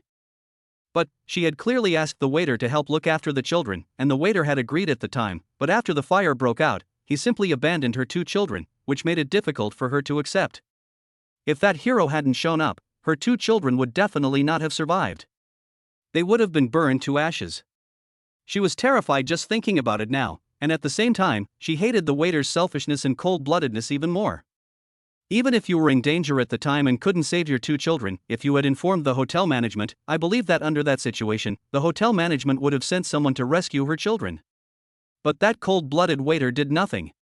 As for how the hotel will handle this matter, whether to give compensation to the child's mother or to file a lawsuit, there is no follow-up news yet, but Gao Mingyuan is no longer interested in these things. As long as he knows that the two children are safe, he will feel relieved. Gao Mingyuan rescued the two children for the system mission and for Wing Chun. But, he thought carefully, if there was no system mission, if he knew for sure that two children were in a room on the 9th floor of the hotel across the street and their lives were hanging by a thread, he would probably go and save them just the same. Gao Mingyuan withdrew his gaze from the hotel opposite and looked at the Hontu Technology building. It was already past closing time, and aside from a few who needed to work overtime, most employees had already left. However, at this moment, there were some suspicious individuals lingering at the company entrance. Occasionally, when they saw someone leaving the company, they would immediately approach and hold a microphone to their lips. Wow, these must be the media reporters who are waiting for him. Gao Mingyuan couldn't help but feel secretly frightened. It was a good thing he didn't go to the company gate, otherwise he would have been caught by these reporters. And now, he should just run away. Chapter 77 Arousing Suspicion. Seeing that no one was paying attention to the parking lot, Gao Mingyuan quickly used his key to unlock his old car, got in, and prepared to drive home. But before he could start the car, he suddenly heard a strange noise coming from the back of the car. Gao Mingyuan was startled, but before he turned around to look back, he felt a chill on his neck. A sharp machete was placed on his neck. Don't move, and don't try to call for help, otherwise I'll cut your neck with this one blow. A deep and eerie voice rang out from the back seat, causing Gao Mingyuan's heart to tighten. Sure enough, those guys came to the door. Isn't this voice exactly the voice of Mr. Chow, the boss of the car rental company? In fact, when Gao Mingyuan picked up the canvas bag, he had already anticipated that the current scene might happen. But he had no choice, his BMW had been stolen by these scammers. If he didn't keep the canvas bag, wouldn't he lose everything? But leaving the canvas bag behind would inevitably lead to endless troubles. These guys are frauds and don't take the law seriously, so they naturally have no qualms about doing illegal things. I want to make them suffer in silence, just treat that bag of cash and gold as lost, give up on it completely and never look for it again. It's impossible even to think about it. Look, these guys are coming to our door now. Gao Mingyuan knew that these guys were just after money, and at least before they found the canvas bag, they probably wouldn't dare to hurt him. So, even with a machete at his neck, Gao Mingyuan wasn't terribly scared. What's more, he has now learned Wing Chun and has been given a physical foundation by the system. His current physical fitness is far superior to before. At this time, he naturally has some confidence. Gao Mingyuan raised his head slightly and looked in the rearview mirror at the guy behind him, who was wearing a windbreaker, a hood, and a mask, covering himself tightly. From the guy's eyebrows and eyes, he could vaguely tell that this person was indeed Boss Chow. Boss Chow, right? Gao Mingyuan said calmly, "Don't worry, I won't call for help. But you guys aren't being very polite. You clearly mortgaged this car to me, but you still keep a spare key for yourself, and you get in and sit in it from time to time. Isn't that a bit too much?" Veins bulged across the corner of Boss Chow's forehead, which was barely visible. He was clearly furious, but he managed to lower his voice and said, "Stop talking nonsense. Where's that canvas bag? Where did you put it? If you don't want to die, hand it over to me. Otherwise, this day next year will be the anniversary of your death." "What canvas bag?" Gao Mingyuan feigned confusion and said, "Boss Chow, what are you talking about? And, where's my car? After you rented it out, I wanted to ask when it would be back, but I couldn't get through to you on the phone. I went to your store and found that your car rental agency was also closed. What's going on? You're so mean, keep pretending with me." Boss Chow said, growing increasingly annoyed, "Don't change the subject. I'm asking you, where's the bag? Where did you hide it?" Gao Mingyuan said innocently, "I really don't know what bag you're talking about. Boss Chow, can you please explain clearly? I don't even know what you're talking about. You're asking me where something I've never seen is, so how can I tell you?" Boss Chow held back his anger and said, "Okay, then I'll explain it to you. The car that Boss Chen mortgaged to you earlier had a canvas bag in it. The things in the bag. I'm sure you've seen them. But I want to remind you, those things are not yours to get your hands on. You'd better return them to us now. Otherwise, no matter how much money you have, if you have the life to take it but not the life to spend it, it's all in vain. Instead, you'll bring yourself trouble in vain. That's not worth it, don't you think?" Gao Mingyuan frowned slightly and said, "I think there's some misunderstanding here. Who said there was a canvas bag in this car? But why have I never seen it? Boss Chow, you might have been deceived. From what you said, the things in that canvas bag should be quite valuable. But, if it's a very valuable bag, why would it be placed on such a junky car for no reason, and then Boss Chen mortgaged this junky car to me? Is he mentally ill? Listen to my analysis. Since you, Boss Chow, are the ones asking me for that canvas bag, it seems you also have a share of what's inside, right? But then, Boss Chen said he left the bag in the car? Even if that's true, it wouldn't have taken him that long to remember. Why didn't he contact me immediately to ask for the bag back when I drove away? That's obviously unreasonable, right? So, Boss Chow, do you think it's possible that the bag wasn't lost at all, and certainly wasn't left in this car by Boss Chen? He insists on saying it was in the car, simply trying to find someone like me who knew nothing about it to take the blame. But in reality, who knows where he hid the bag? Boss Chow, you actually believe such a flawed story?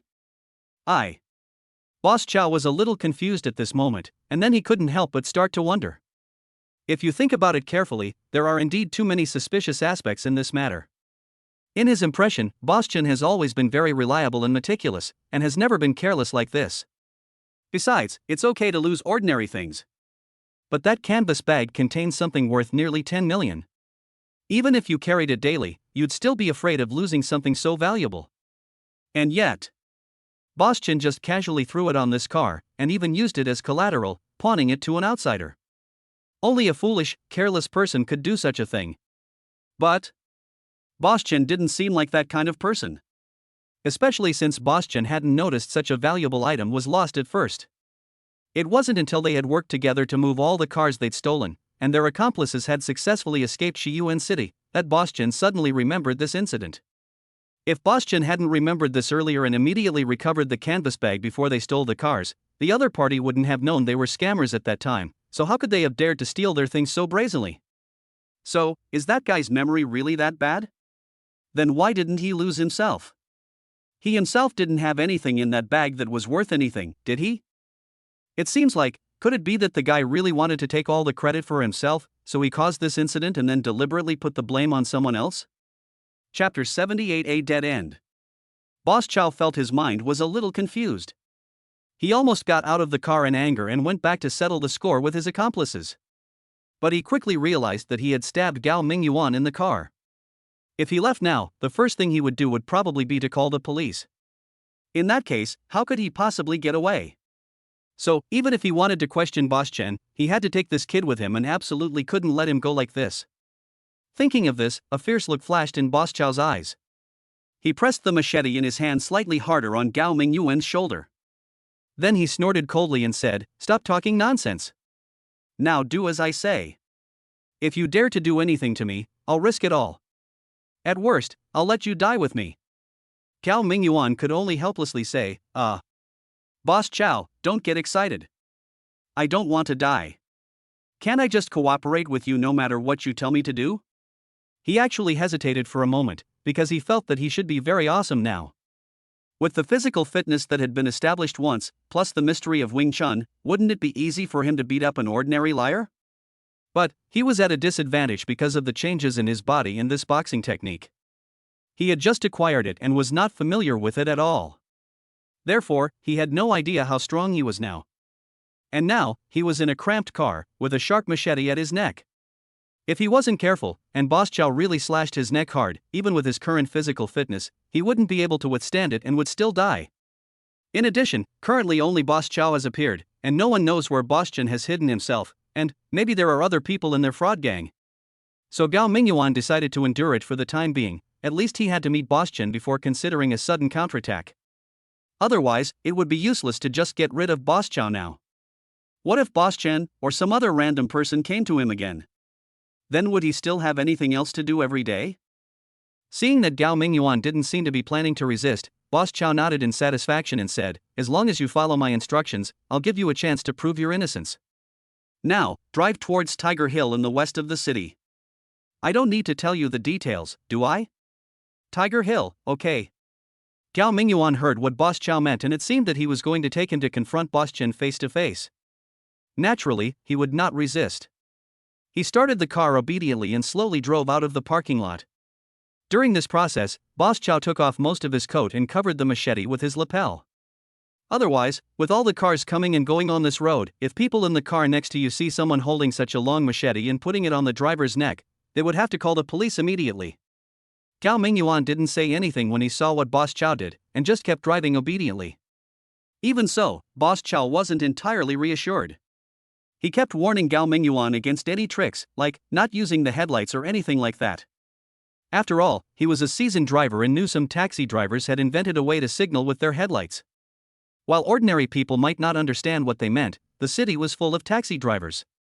If Gao Mingyuan truly mastered that method, the other taxi drivers behind him would instantly understand. And that way, he'd be dead. Gao Mingyuan was quite cooperative. As expected, apart from turning on the turn signal when turning, he didn't even touch the other lights. After all, Gao Mingyuan is still waiting to catch Boss Chen in one fell swoop, so how can he call the police now and ruin his plan? Soon, the car drove out of the city safely, then accelerated and headed straight towards Tiger Hill. Tiger Hill is a small hill near Shiyuan City, but it is not a scenic spot. At most, there are some privately run villas and farmhouses in the mountain. Gao Mingyuan has lived in Shiyuan City for 5 or 6 years. Although he has never been to the villa on Tiger Hill, he still knows the approximate location of Tiger Hill. However, Boss Chow didn't actually let Gao Mingyuan drive to Tiger Hill. Halfway there, he suddenly made Gao Mingyuan turn onto a side road. He then made Gao Mingyuan turn twice more before finally stopping the car near what looked like an abandoned pier by the river. I didn't expect that Boss Chow was so vigilant. He had clearly controlled Gao Mingyuan with a knife, but he didn't even tell Gao Mingyuan the destination in advance. From a distance, the abandoned docks revealed some of the original buildings to be in ruins, yet numerous containers were still piled on the docks. Near the river, a light was faintly visible in a room, suggesting someone was inside. Get off! When Gao Mingyuan stopped the car, Boss Chow lifted up the clothes covering the machete, then waved the knife in his hand viciously, urging Gao Mingyuan to get out of the car first. Gao Mingyuan glanced at the lighted house not far away. He was not in a hurry to take action, so he obediently turned off the engine of the car, opened the door and got out. Boss Chow's movements were also very quick.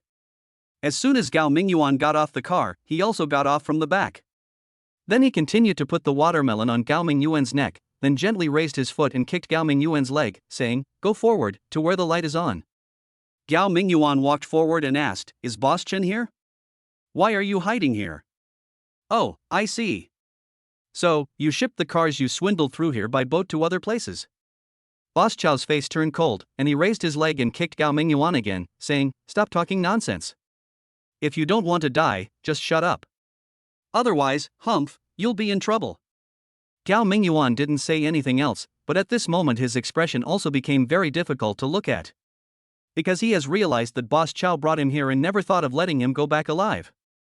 The fact that all of them are still stranded here proves that their fraud gang has not yet had time to transport away the vehicles they stole in Shiyuan City this time, and they are most likely now packed in these dilapidated containers at the dock. Gao Mingyuan was brought here and discovered their secret. Unless they wanted to go to jail, why would they let Gao Mingyuan go back? So even if Gao Mingyuan had never seen that canvas bag, this time it was still a dead end. Chapter 79 True Love. Squeaky. The two walked to the old building by the river. Gao Mingyuan reached out and pushed open the door. Suddenly, he saw 5 people sitting together under the dim light, eating hot pot. One of the people sitting facing the door, isn't he the Boss Chen who had previously conspired with Boss Chow to defraud Gao Mingyuan? Seeing the door open and Gao Mingyuan standing outside, Boss Chen was startled and stood up immediately. Then he took out a stir-fry from his waist. When Gao Mingyuan saw this scene, he felt a sudden buzzing in his head, and thought he had gone too far. Because he never thought that these guys actually had stir-fry.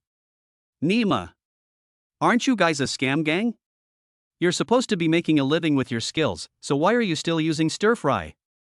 Now that Gao Mingyuan has learned Wing Chun, his self-confidence has swelled a little. Even when he opened the door just now and saw that there were 5 people in the room, and including Boss Chow's words, there were already 6 people in this fraud gang, he was not very scared. After all, for someone who knows Wing Chun, fighting 10 people alone is a basic exercise, right? There are only 6 people here, so they shouldn't pose any threat to him at all. However, what he never expected was that the people in this fraud gang actually carried drugs. Although, our country is the country with the strictest control over stir-fried chickens in the world. Looking at the stir-fried chicken in Boss Chen's hand, it feels a bit rough. It's very likely that this is a homemade stir-fried chicken made by a folk expert. But earthy flavor is still flavorful. Gao Mingyuan doesn't think that just because he has learned Wing Chun, he can block bullets with his body. If Gao Mingyuan had known how dangerous this place was, he would have definitely found a way to get rid of Boss Chow halfway along the way. Although Boss Chow never moved the machete away from Gao Mingyuan's neck, but, after driving such a long way, Gao Mingyuan was still confident more than once that he could temporarily escape the threat of the knife. For example, taking advantage of a sharp turn on the road, suddenly increasing the speed of the car, and with the help of the centrifugal force when the car turns, there is a great chance that the knife in Boss Chow's hand can be temporarily removed from Gao Mingyuan's neck. However, Gao Mingyuan has always wanted to find Boss Chen as well, and then catch them all in one fell swoop to avoid any trouble. But now, seeing the stir-fry in Boss Chen's hand, Gao Mingyuan felt that he had been too extravagant. He had just learned a type of Wing Chun, and he felt that he was already awesome. It seemed that today's incident was also a profound lesson for him. As long as I can leave here alive today, I must learn from this lesson and not waste my energy anymore. Hongzi, what are you going to do? Just as Gao Mingyuan was secretly regretting his actions, he heard Boss Chow behind him pushing Gao Mingyuan into the house. He immediately glared at Boss Chen across from him and said, "Are you trying to silence me?" Seeing that it was not only Gao Mingyuan who entered the room, but there was also a Boss Chow following behind him, and that the knife in Boss Chow's hand was still on Gao Mingyuan's neck, Boss Chen realized that he had been in a false alarm and quickly put down the knife. But even though the knife's mouth drooped, he did not put it back to his waist directly, but still held it in his hand. It was not known whether he felt insecure because there were outsiders here, or he was on guard against someone else. Then he frowned slightly and said, "Uncle Zhong, what do you mean by that? Why would I kill someone to silence him? I just saw this guy appear here after the door opened. I thought we were exposed and blocked by the police. That's why I pulled out the urn in excitement. Didn't I see you, Uncle Zhong? By the way, Uncle Zhong, why did you bring this guy here? Did you get that bag back?" Boss Chow, known as Uncle Zhong, had a dark expression on his face. He snorted coldly, "Take it, where can I take it?" This guy said, he didn't see any bags in that car at all. "Hey, Hongzi, are you playing tricks on me, Uncle Zhong?" At this moment, Boss Chen, also known as Hongzi, also had a change of expression. He said, "Uncle Zhong, it seems you don't trust me.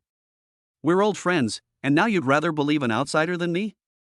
Hearing Hongzi mention the word old friend, Uncle Zhong seemed to have thought of something, his expression slightly relaxed, and then he continued, "That's right. We are old friends, so even if it's just for your father's sake, as long as you don't go too far, I, Uncle Zhong, will turn a blind eye to your affairs.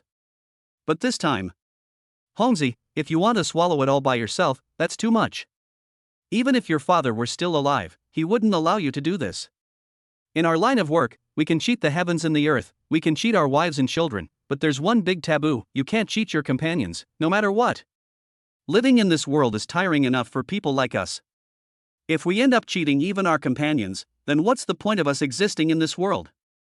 Even if you can scam a lot of money, can you spend it all by yourself? Even if you pull off the biggest scheme, and then you don't even have someone to share it with, wouldn't that be too boring? So, Hongzi, listen to me. If you hid that bag somewhere, take it out now. I believe you were just confused for a moment. As long as you take the thing out, we can still be best friends." When Hongzi heard Uncle Zhong's sincere and heartfelt words, the veins on his forehead bulged from time to time. It was obvious that his anger had reached his forehead and was about to set his hair on fire. "Uncle Zhong, I told you, that thing is indeed in the car that was mortgaged to this kid. Why won't you believe me?" Uncle Zhong sneered, "How can I trust you?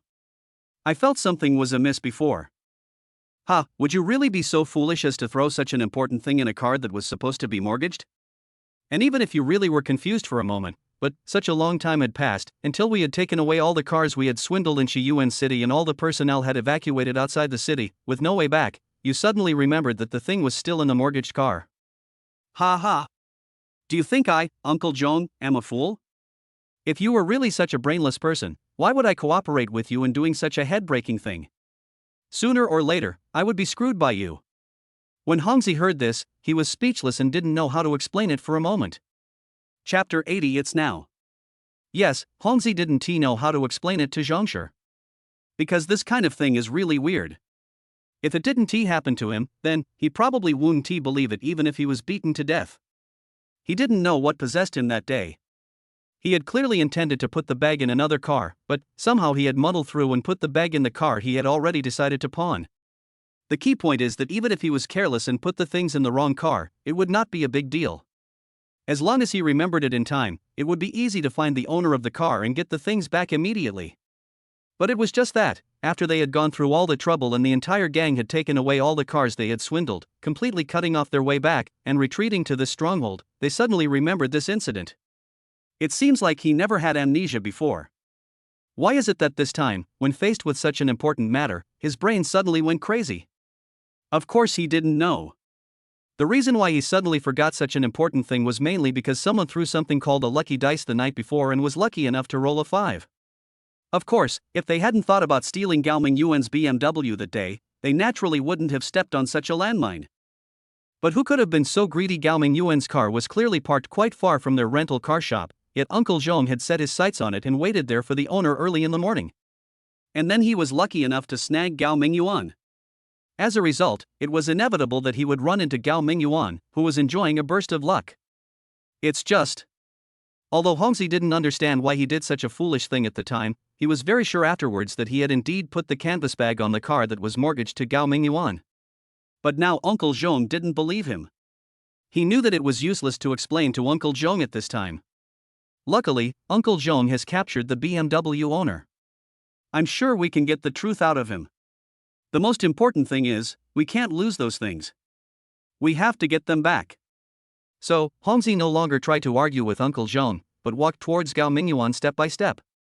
At the same time, he raised his hand and pointed the mouth of his earthenware spatula at Gao Mingyuan's forehead.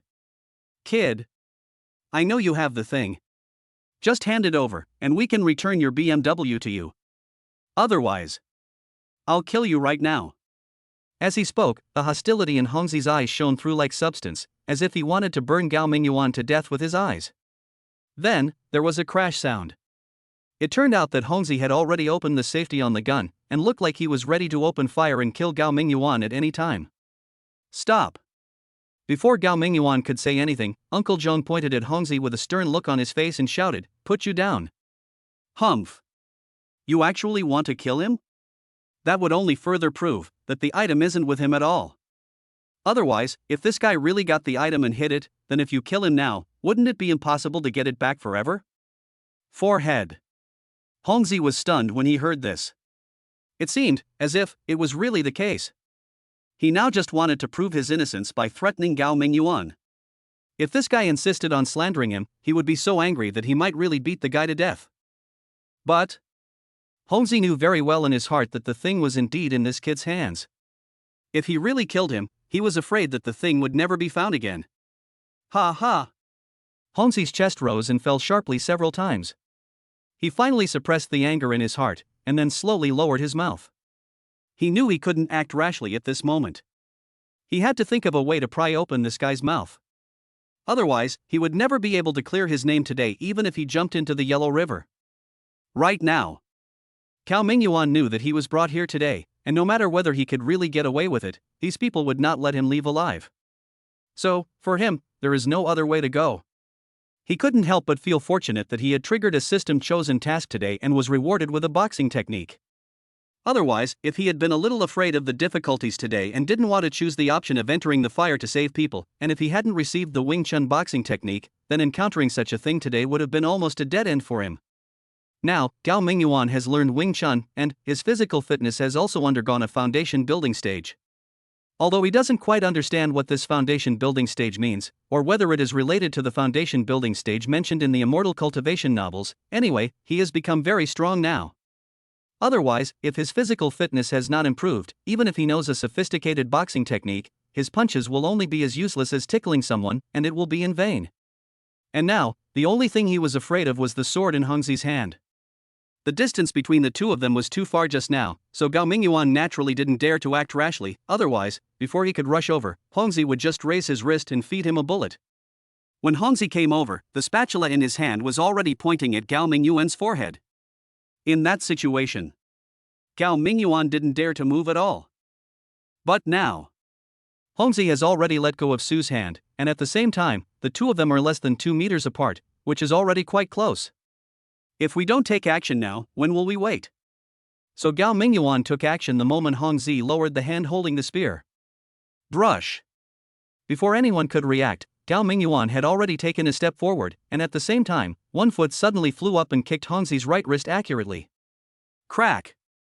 Hongzi's wrist was like a fragile piece of rotten wood under Gao Mingyuan's sudden kick, and his wrist bone was directly broken by the kick. The spear in his hand also flew out of his hand with a whoosh, flew far away and hit the opposite wall before falling down. Gao Mingyuan first used a kick to neutralize the weapon that posed the greatest threat to him, then stepped forward and delivered an elbow strike, hitting Hongzi hard in the face. Ouch! Before Hongzi could even figure out what was happening, he suddenly felt a black screen before his eyes. Almost simultaneously, he felt a horrible pain in his wrist and face. Gao Mingyuan's elbow knocked him uncontrollably backwards, and he landed directly on the hot pot table in the middle of the room. Chapter 81: The Flashing Blade. Crash! A chaotic sound was heard. It was a foldable dining table, and one of the legs was severely corroded. It was not very strong to begin with, and now that Hongzi's body hit it, the table immediately overturned. It didn't matter that the table flipped over. The copper hot pot on the table also flipped over. The boiling soup in the pot and the burning charcoal under the pot all splashed up and spread everywhere. As a result, not only Hongzi was in trouble, but even the thugs standing next to the table were splashed with hot pot soup and charcoal fire. As a result, these thugs were also burned and screamed. They stepped aside and slapped the parts of their bodies that were burned by the charcoal fire. As for Hongzi, this added fuel to the fire. Most of the boiling soup in the hot pot, along with some messy vegetables and meat slices in it, splashed on his face. This immediately made him howl like a pig being slaughtered. What you? Only Uncle Zhong, who was standing not far from the door, was not affected by the disaster, but he was also frightened by the sudden change. Perhaps it was because Gao Mingyuan had been so docile throughout the trip, showing no sign of resistance at all, that Uncle Zhong had developed the illusion that Gao Mingyuan was simply a timid young man. He also believed that Gao Mingyuan had truly never seen the canvas bag, so he thought that if he just cooperated and explained everything clearly, they would actually let him go. It was precisely because of this that when he escorted Gao Mingyuan here, there were his 5 other accomplices in the room, which made him almost completely lose his vigilance against Gao Mingyuan, and the machete was no longer on Gao Mingyuan's neck. But who would have thought? Gao Mingyuan had been so obedient all this time, but when faced with more enemies, he attacked without hesitation. And, with just one move, he actually crippled Hongzi. You're looking for death. Uncle Zhong was an old hand in the world after all. After a moment of hesitation, he immediately shouted, swung the machete in his hand, and chopped off Gao Mingyuan's head. At this time, he didn't care about keeping Gao Mingyuan to confront Hongzi. Moreover, a machete has no tip and can only be used for chopping. Generally, if it does not directly hit the neck of a person, or a few very vulnerable parts, even if it hits the head, it is difficult to kill the person with 1 or 2 hits. Therefore, Uncle Zhong attacked at this moment without any scruples, and was not worried about killing Gao Mingyuan. Seeing the big, sharp blade coming towards him, Gao Mingyuan couldn't help but feel scared. Although he now possesses considerable strength, he does not have much experience in fighting. He still has an instinctive fear of weapons like the machete, which look very fierce. Therefore, when he saw Uncle Zhong slashing at him with a knife, he clearly had the opportunity to rush forward and snatch the opponent's weapon at close range, but, with a chill in his heart, he still couldn't help but take a few steps back. Brush. Although Gao Mingyuan dodged quickly, the front of his shirt was still cut by the machete. Suddenly, a long cut was immediately made on his t-shirt, and even a shallow blood mark appeared on his chest and abdomen. Go to hell. Although Uncle Zhong is not young anymore, he is a very ruthless character. Seeing Gao Mingyuan dodge the knife, he immediately took 2 steps forward and continued to swing the machete, following Gao Mingyuan like a shadow, and chopped him hard. Gao Mingyuan was so scared that he could only keep backing away. Fortunately, he was mentally prepared this time, and with his physical reaction speed, he was not hit by the machete again. However, the room wasn't very big to begin with, and after retreating several times, he was almost backing into a corner. By then he was afraid he would have nowhere else to retreat. But at this moment, Uncle Zhong was secretly odd. He was the kind of scoundrel who had been in the underworld since he was a child, and he had no idea how many times he had killed people in his life. Therefore, although his age was there, when it came to fighting experience, the people of this level put together couldn't even match a fraction of his. Therefore, he could naturally see that Gao Mingyuan's reaction speed was really amazing. If he continued like this, he would probably not be able to hit Gao Mingyuan until he died of exhaustion. After all, he was no longer young, and his physical strength was far less than that of young people. At this time, after several consecutive slashes with all his strength, he was already tired and out of breath. Therefore, he was really worried that before Gao Mingyuan could fight back, he would be exhausted and collapse. So, he didn't care about saving face anymore and immediately yelled at the obviously frightened henchman, "What are you guys still standing there for? Come on, pin this bastard down." Ah, okay. The 4 thugs came to their senses after hearing the sound. Although they were all covered in soup and charcoal from the overturned hot pot, they were only slightly burned. They were just shocked and did not react for a while. When they heard Uncle Zheng's call, they immediately regained their usual ferocious nature, howling and rushing towards Gao Mingyuan. In their opinion, even if Gao Mingyuan seemed to be quite skilled, 2 fists were no match for 4 hands. All they had to do was surround Gao Mingyuan and then give him a round of circle kicks. They were guaranteed to beat him so hard that he'd have to lie on the ground with his head in his hands, accepting the beating. Anyway, that's what they'd always done when they were in a large group, and it always worked. 2 of them were closest to Gao Mingyuan. In order to show off in front of Uncle Zheng, they opened their arms and rushed towards Gao Mingyuan, wanting to press Gao Mingyuan to the ground first and then slowly beat him. But Gao Mingyuan has mastered the unique skills of Wing Chun, so how could he be defeated by these 2 ruffians who have no idea about the rules and can only rely on brute force to fight in a group? If these guys hadn't rushed over, and Gao Mingyuan had to face Uncle Zheng's machete alone, I'm afraid he would still retreat again and again because of the fear in his heart. But at this moment, 2 thugs rushed in front of him and completely blocked Uncle Zheng's machete. Gao Mingyuan felt relieved. At that moment, Gao Mingyuan swung his arms, and in a flash, a fist flashed. A thug on the opposite side didn't know what was happening, but he was punched twice in the face, one on the left and one on the right. The fists hit the thug's face, and the guy screamed wow, opened his mouth, and spat out almost a mouthful of teeth mixed with blood. After beating the first henchman so hard that he was confused and looking for his teeth on the ground, Gao Mingyuan swayed and crashed into the arms of the second henchman. Then, before the thug with outstretched arms could try to grab Gao Mingyuan with his hands, Gao Mingyuan had already grabbed one of his arms with both hands and threw him over his shoulder. Instantly, the huge body weighing at least 160 to 170 kilograms was thrown into the air, and then thrown straight towards Uncle Zheng, who was not far away. Chapter 82 High-Spirited. Seeing that the first 2 men who rushed forward couldn't even hold on and were knocked unconscious by Gao Mingyuan, Uncle Zheng immediately realized that it was a stupid move to call these idiots to join the fight. Even if we let them go on the field, they should first let them find a weapon each and then attack Gao Mingyuan together. And now, these thugs with empty paws not only pose no threat to Gao Mingyuan, but even become human shields for Gao Mingyuan to avoid his machete. Just when Uncle Zheng was feeling frustrated and wanted to ask the rest of his men to retreat, a grown man came crashing down on him like a cannonball, accompanied by a whistling sound. Ah, bastard! Uncle Zheng saw that the man was about to hit him, and he couldn't help but curse while hurriedly throwing away the machete in his hand, then reaching out to the thug to take it.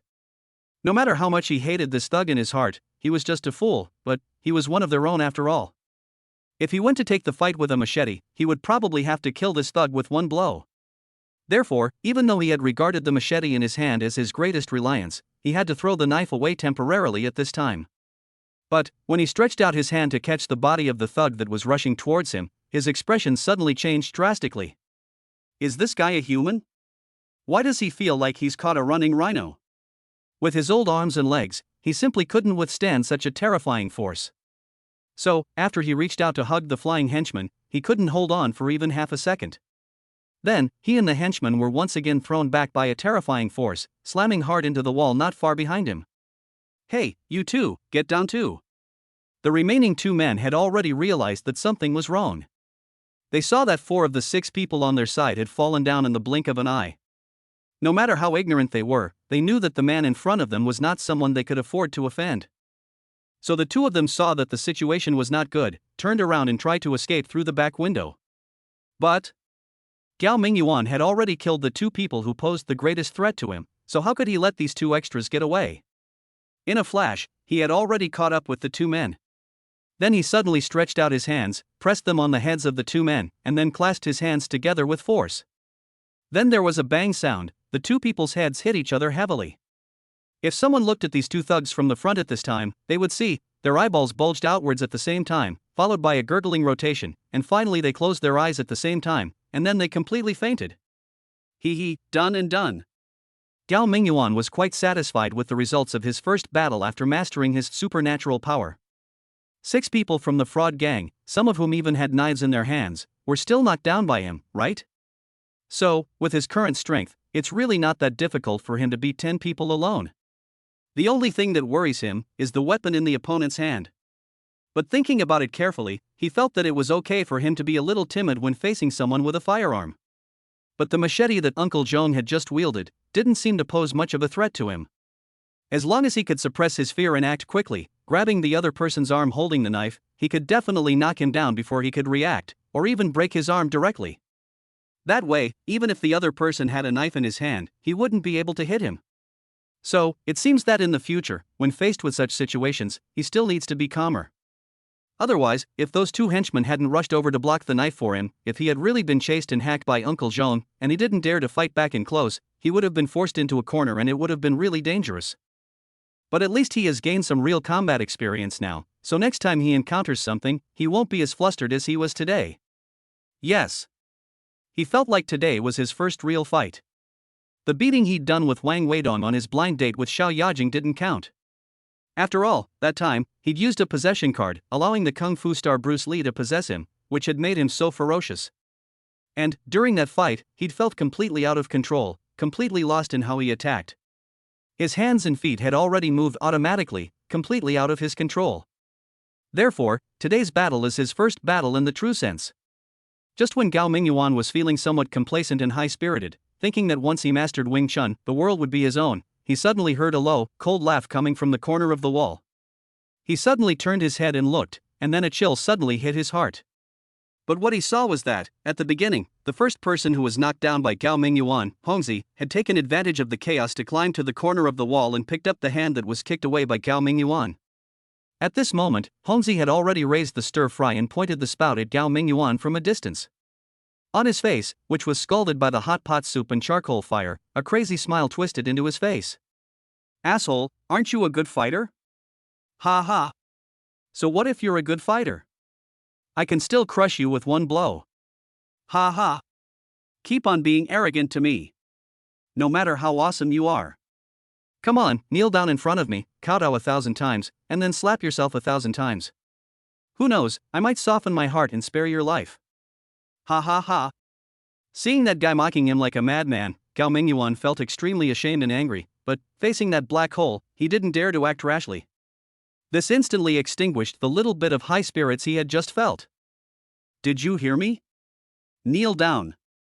I told you to kneel down. Seeing Gao Mingyuan still standing there, Hongzi suddenly became furious without warning. He pointed at Gao Mingyuan with his mouth and said with trembling lips, "Kneel down and kowtow right now, or I will beat you to death. Quick, kneel down." Listening to Hongzi's roar and looking at his hideous face, Gao Mingyuan felt the threat of death as never before. The fear in his heart was infinitely magnified at this moment, but at this moment, Gao Mingyuan suddenly heard the system's voice ringing in his mind again. Ding, host successfully triggered the emergency mission. Please make your choice within 1 minute. Has the system's mission appeared again? I hope this mission can save me. Chapter 83 God-Level Props. At this moment, the system's voice continued to ring in Gao Mingyuan's mind. Option 1, endure humiliation, kneel before the enemy, follow their orders, and then seize the opportunity to strike back. Han Xian could endure the humiliation of being kicked in the crotch, demonstrating the resilience of a true man, a story passed down through the ages. Perhaps showing weakness now is just the beginning of a better counterattack. Select this option, and upon successfully striking back, the host will receive a transparent cloak as a reward. This item is invisible, making it invisible to others. However, it doesn't make you invisible, it simply makes others ignore your presence, making you appear invisible in the crowd. Option 2, respond to change with constancy. Do not attack the opponent, nor submit to their orders, but wait for the opportunity. Let him be strong, a gentle breeze sweeps across the hills. Let him be arrogant, a bright moon shines across the river. Sometimes, remaining unchanged is the most powerful response. Choosing this option, after successfully escaping danger, the host will obtain a lost treasure, the Divine Turtle Shield. This item, taken from the shell of a divine tortoise, possesses the power to automatically protect its owner. Simply wear it, and when the host encounters a fatal threat, the shield will automatically fly out to protect the host. This item can be used 3 times. Option 3, a gentleman can be killed but not humiliated. The enemy actually wants you to kneel and kowtow. This is absolutely intolerable. Bravely face the enemy's harsh words and charge forward to strike back. Sometimes, offense is the best defense. Infinite tolerance and fear will only embolden the enemy. Only an active counterattack can quickly break the disadvantage and stalemate. Choosing this option and successfully surviving will grant the host a divine item, the Time Hourglass. This item is one of the most precious treasures left by the gods in the human world. Inverting the hourglass will freeze time. Only the host can move freely in the world. When the last grain of sand falls from the hourglass, the time freeze ends. This item can be used 3 times. What holy shit! This time the rewards are all such powerful treasures. At this moment, Gao Mingyuan felt a little suffocated. The 3 options correspond to 3 powerful item rewards, but they are different from the previous God-chosen missions. Gao Mingyuan remembered that there were only very simple descriptions in the mission prompts. There were only very simple explanations about which option to choose, what kind of rewards to get, or what kind of dangers to face.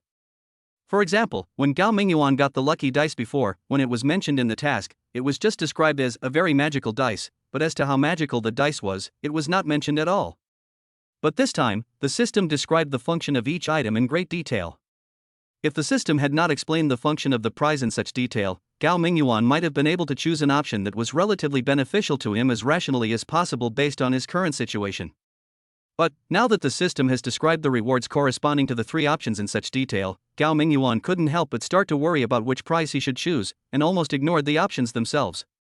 But, all 3 rewards are so tempting, what should he do if he can't bear to give up any of them? A transparent cloak, this thing is great. While it doesn't make you invisible, it actually does achieve the same effect, making others naturally ignore your presence. If Gao Mingyuan puts on this cloak and goes to a place where men are not allowed, such as ahem, then even if others see him, they will ignore his presence and completely ignore him as if he's not there. TSK, just thinking about it makes my scalp tingle. Of course, Gao Mingyuan would never do such a wicked thing after getting this treasure, but he could become a national hero. For example, we could visit the museums of the 8 countries that bullied our country in the past, and then, in front of countless people, take away the things they stole from our country and bring them back to our motherland. Wow, that scene, just thinking about it makes people very excited, right? And, that turtle shield is a good thing too.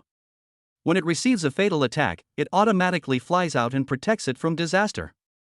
This so-called protection from disaster should be more than just protecting it from external attacks. If that were the case, the word disaster wouldn't appear in the description, just say attack.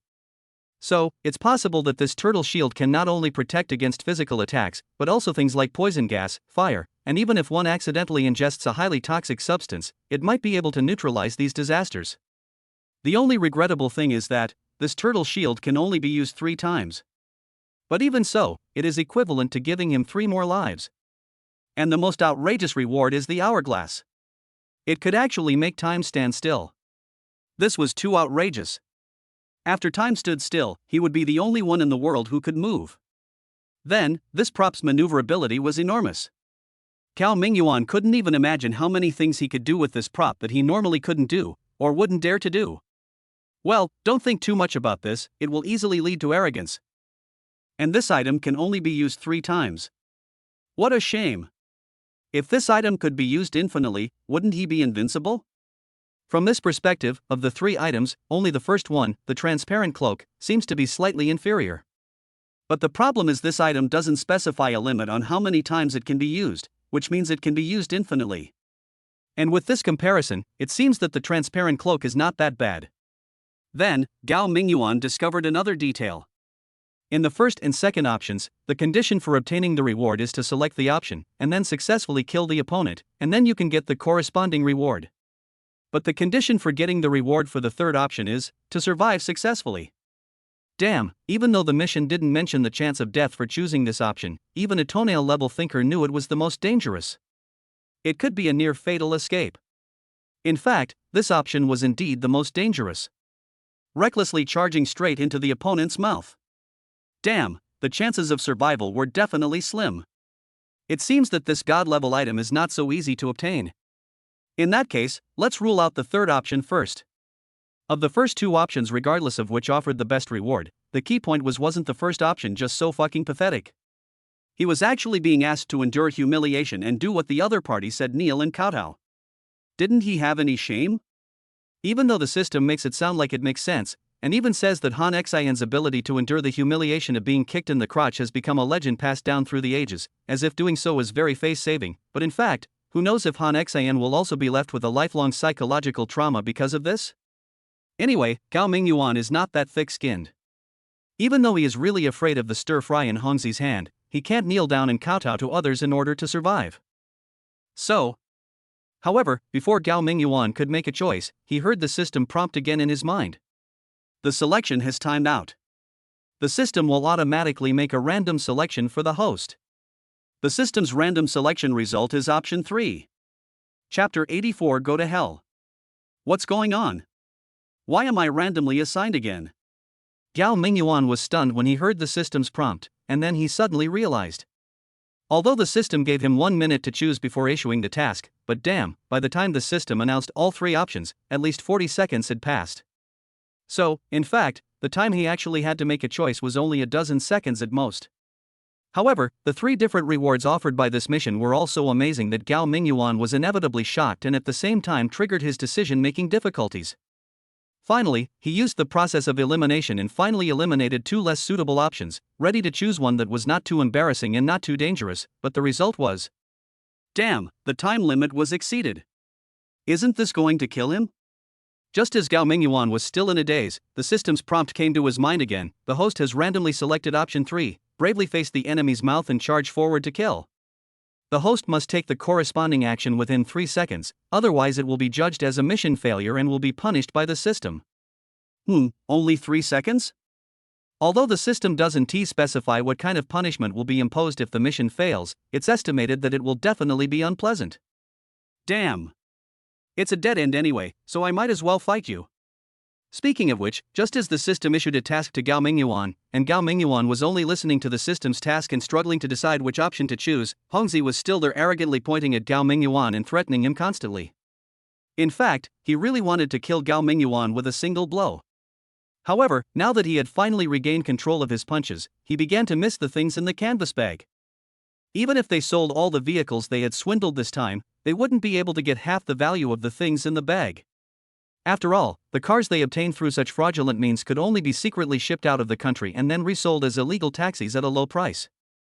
Although Gao Mingyuan's BMW was worth over 2 million yuan, it would probably not even be sold for $500,000 if it was resold in this way. Besides, wouldn't it cost money to transport so many vehicles out of the country? So after this trip, their combined profit might be as much as $1 million. But what's in that canvas bag is worth nearly 10 million.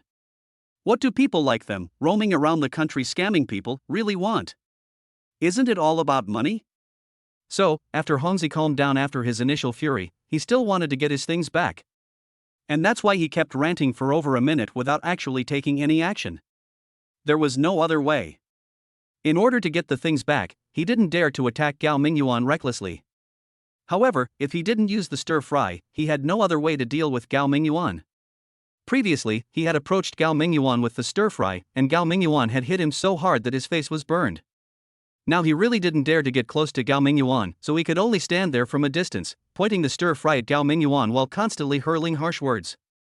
At this time, Gao Mingyuan had already received a warning from the system.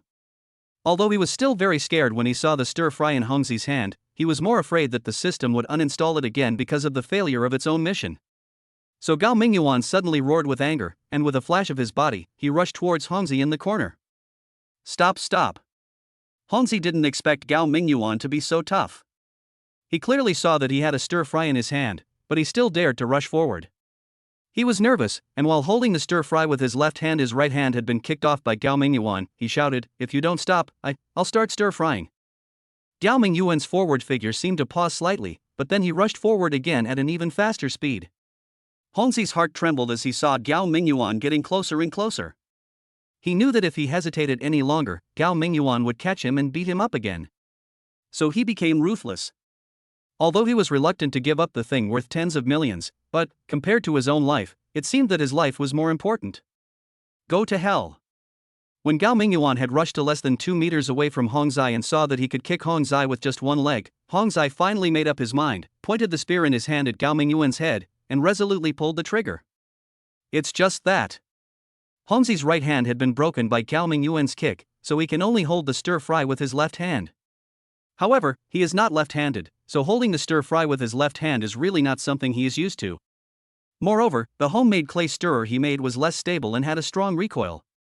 He usually had a hard time using it with his right hand. Every time he used it, his palm would become numb from the vibration, and if he wasn't careful, the stirrer might fly out of his hand. So, this time he was forced to use his left hand to fire the gun. In order to prevent the recoil force generated by the gun at the moment of firing from affecting the accuracy of the gun, he simply placed his left hand tightly in front of him and used his chin to support the butt of the gun, and then he suddenly pulled the trigger. A loud bang sound was heard. Gao Mingyuan saw Hongzi, who was 2 meters in front of him, actually aimed the gun at his head and pulled the trigger. He felt a shock throughout his body at that moment, and felt sad. It's over. I'm really going to die this time. Why am I so fierce? I really just pounced on him, isn't this courting death? Aw. Just when Gao Mingyuan was shocked and thought he was going to die, he saw that although the sound of screaming was heard, he did not feel any severe pain in his body. On the contrary, from Hongzi's side, a blinding light suddenly burst out, as if a fireball suddenly exploded. Immediately afterwards, Hongzi let out a painful wail, and then he leaned back and fell straight to the ground. His body twitched slightly a few times, and then there was no movement. Damn, what's going on? Did this guy commit suicide by shooting himself? But that doesn't make sense. I just saw him pointing the gun at me. Gao Mingyuan was stunned for a moment, then he cautiously leaned in to take a closer look. He saw Hongzi was truly dead, and his death was extremely tragic. Half his face was a bloody mess. There was even a bloody hole in his neck, and blood was still gushing out. In addition, Hongzi's entire left hand was charred and several fingers were broken. Then Gao Mingyuan noticed that the rifle in Hongzi's hand had exploded at this moment. The entire back half of the rifle barrel was completely cracked, and the magazine was even more tattered. Only the front half of the rifle tube was still barely intact. Chapter 85 of False Alarm. After seeing this, Gao Mingyuan finally figured out what was going on. It is obvious that Hongzi's stir-fry is definitely a homemade product without any quality assurance, and its safety and convenience are not guaranteed at all. Or maybe normally, he could still use this sword. But don't forget, Gao Mingyuan had kicked this sword away before, and it had hit the opposite wall hard and fell to the ground. If it was a regular military-made mortar, it certainly wouldn't be so fragile that it wouldn't break down after just a bump against a wall. But Hongzi's homemade cannon, that's hard to say. Gao Mingyuan estimated that it was probably because the spear had suffered a violent collision, causing some internal malfunctions, but it would be difficult to detect without paying attention on the surface. In fact, when Hongzi pointed the cannon at Gao Mingyuan, he kept shouting at Gao Mingyuan to kneel down and kowtow, but he never started to stir. Besides wanting to know the whereabouts of the canvas bag from Gao Mingyuan, he might also be worried about whether this homemade cannon was reliable. But when Gao Mingyuan rushed towards him bravely, Hongzi had no choice. Even though he was worried that the stir-fry was not reliable, he had to take the risk and use it. And his right hand was broken, so he only had his left hand to do the stir-fry. In order to increase stability, he had to support the stir-fry on his chin, and what a result! If he had fired the cannon normally, even if it suddenly exploded, the most he would have done would have been to injure his hand. But just now, he had held the cannon against his chin, and it had blown half of his face off and blasted a hole in his neck. In this way, he was naturally dead. Gao Mingyuan couldn't help but feel surprised and delighted when he saw this. At the same time, he heard the system's voice ringing in his mind again. Congratulations to the host for successfully completing the emergency mission. The mission reward has been sent to your inventory, please check it. Mission accomplished? So despite the scary description of this mission, the seemingly most dangerous option was actually a false alarm. It would have been fine if that guy hadn't used the stir-fry technique, but as soon as he did, he was courting death. It seems that, even if I had chosen the first two options, there would be no problem, and they would definitely be completed. The difference is, if you choose the first option, you will have to endure more humiliation and kneel down and kowtow to this guy. If you choose the second option, you will have to listen to this guy's verbal abuse and ridicule, and in the end, no matter whether you can find a suitable opportunity to counterattack, this guy will eventually die. Of course, if I really find the right opportunity to strike and don't give this guy the chance to attack, then he might not have to die. But, it's best if this kind of scum dies. Stop right there. At this moment, Gao Mingyuan suddenly heard some movement behind him. He immediately turned around and saw Uncle Zhong holding his machete and quietly slipping towards the door, so he immediately shouted coldly. When Uncle Zhong heard the cry, he loosened his grip, and the machete immediately fell to the ground. Even though there were still 5 members of their fraud gang, they were all injured. And now even Hongzi, who had taken the sautéed food, was dead, and his death was so tragic that it instantly frightened all of them. How could they dare to resist? At that moment, Gao Mingyuan found 2 ropes and tied the hands and feet of the 5 of them together. At this point, they also knew that there was no hope of escape and they couldn't win the fight. In this case, in order to avoid physical pain, they could only obediently let Gao Mingyuan control them. After a little hesitation, Gao Mingyuan decided to call the police.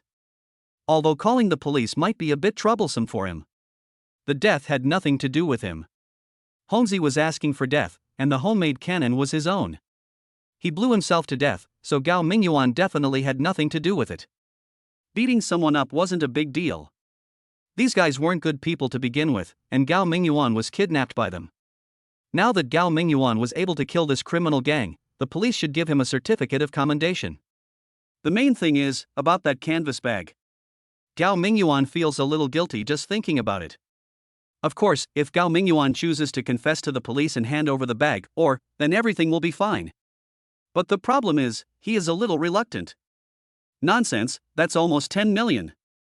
It's the biggest benefit he's ever gotten from his five-fold luck. Who wouldn't feel bad if he just handed it over like that? Therefore, Gao Mingyuan now wondered if the police asked him about the whereabouts of the canvas bag, would he deny seeing it, or would he obediently hand it over? But no matter what, you have to call the police. There is no way to avoid it. After all, someone died here. Even if that person wasn't killed by Gao Mingyuan, but he was there at the time, and Hongzi's death was also closely related to him, but he didn't call the police, it would only cause more trouble later. As for the canvas bag, Gao Mingyuan decided to take it one step at a time. If the police really suspected that the canvas bag was in his hands, then he would hand it over. If the police didn't ask about it, he would pretend to be confused for the time being. If he handed over the canvas bag, would he have lost a BMW in vain? Probably not. If nothing unexpected happened, the cars stolen by this fraud gang had definitely not been shipped away yet, and they might be in the containers at this abandoned dock. So, as long as the police arrive at the scene, there should be a high probability that he can get his BMW back. You know, if Gao Mingyuan could get the BMW back intact, he would still have the 150,000 yuan that these scammers had mortgaged to him, and a broken domestic car. Well, I wonder if the police will ask him to hand over all these things. Oh, so frustrating. Although I definitely didn't lose anything, but I've already got the benefits, but in the end I might have to give them up, which makes me very uncomfortable. While waiting for the police to arrive, Gao Mingyuan questioned Uncle Zhong. He didn't use any torture or anything like that. There was no need for that, it was just a normal conversation. The police would ask him later anyway, so it didn't matter if Uncle Zhong really refused to say anything. However, it seems that Uncle Zhong has already accepted his fate. He answers whatever Gao Mingyuan asks and shows no intention of resisting at all. Just as Gao Mingyuan expected, the cars they stole this time had not been transported away yet and were now hidden in the container outside. Together with the 9 cars they got in a neighboring city some time ago, there were a total of 22 cars, all here. But, when Gao Mingyuan asked what the canvas bag they had been asking him about was, Uncle Zhong suddenly became evasive in his words. Chapter 86 Talent. Well, actually there's nothing in that bag, it's just, some tokens that are very important to us. Seeing Gao Mingyuan repeatedly asking questions, Uncle Zhong blinked and started telling stories, saying that the members of their fraud gang all came from a small place. They roamed around the country and committed crimes, but nothing had ever happened to them. This was because their fraud gang had a very precise division of labor. However, some time ago, the leader of their gang was unexpectedly killed. It turned out that during a transaction with an overseas organization, due to a disagreement on the distribution of profits, he was killed by the other party. Therefore, their fraud gang is now in a state of being leaderless. And, because their gang leader had previously failed to reach an agreement with foreign forces, he was killed by them. Now their gang is in a very embarrassing situation. After all, the cars they had previously obtained through fraud were all shipped abroad through the channels of that foreign power, and then sold at low prices.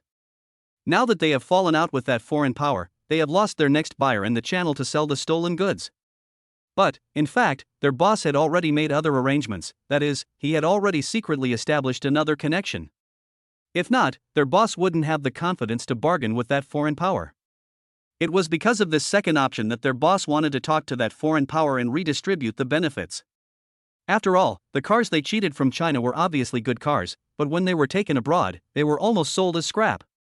After all their hard work, they didn't make much money after deducting the travel expenses, so they were very unwilling to accept the result and wanted foreign forces to raise the price for them. But that foreign force didn't tolerate them at all. After talking for a long time without reaching an agreement, their boss threatened that if they didn't raise the price, they would break up and would no longer supply goods to this side. The foreign forces got angry and killed their boss. And the fallback plan left by their boss, that is, the method of contacting another foreign force, was all placed in that canvas bag, which also contained a token of contact with the foreign force. According to what their boss said before, it seemed that their boss accidentally saved the life of the leader of the foreign force, and afterwards left a token for their boss. If they want to contact the person from that foreign force, they must take the token with them. Therefore, whoever gets the canvas bag is equivalent to getting a key to contact the new buyer, and then, at that time, he will have absolute say in their fraud gang and naturally become the new boss of their gang. According to Uncle Zhong, after their boss's death, he and Hongzi were both the most qualified to be the boss. However, before their boss's body was even cold, neither of them expressed any desire to compete for the top spot. Therefore, before that, at least on the surface, they seemed to be getting along perfectly. Until that canvas bag suddenly disappeared.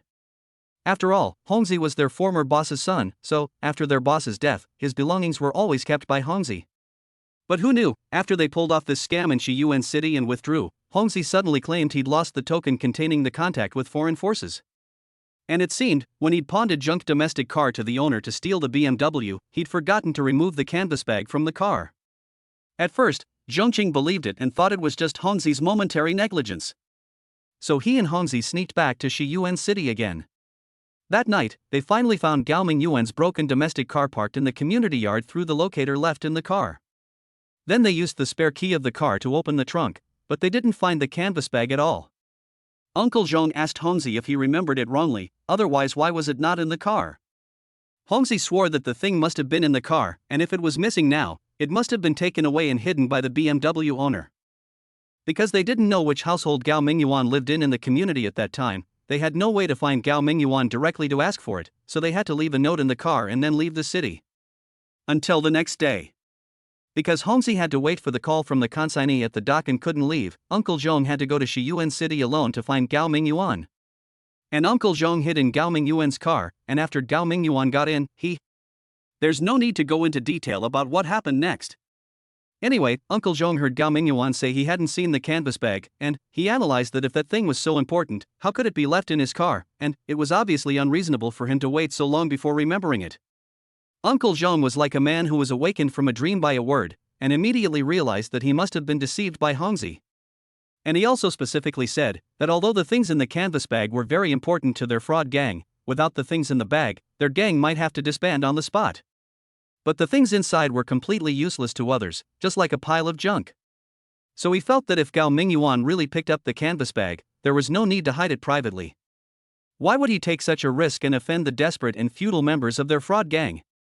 So, from this, it turns out that Hongzi must have hidden the canvas bag. This guy wanted to become the gang leader. He was afraid that Uncle Zhong would take the position, so he came up with a lame excuse and insisted that he lost the canvas bag. He simply wanted to find an opportunity to contact the foreign forces on his own, increase his influence, and then naturally become the gang leader. After listening to Uncle Zhong's story, Gao Mingyuan was completely shocked.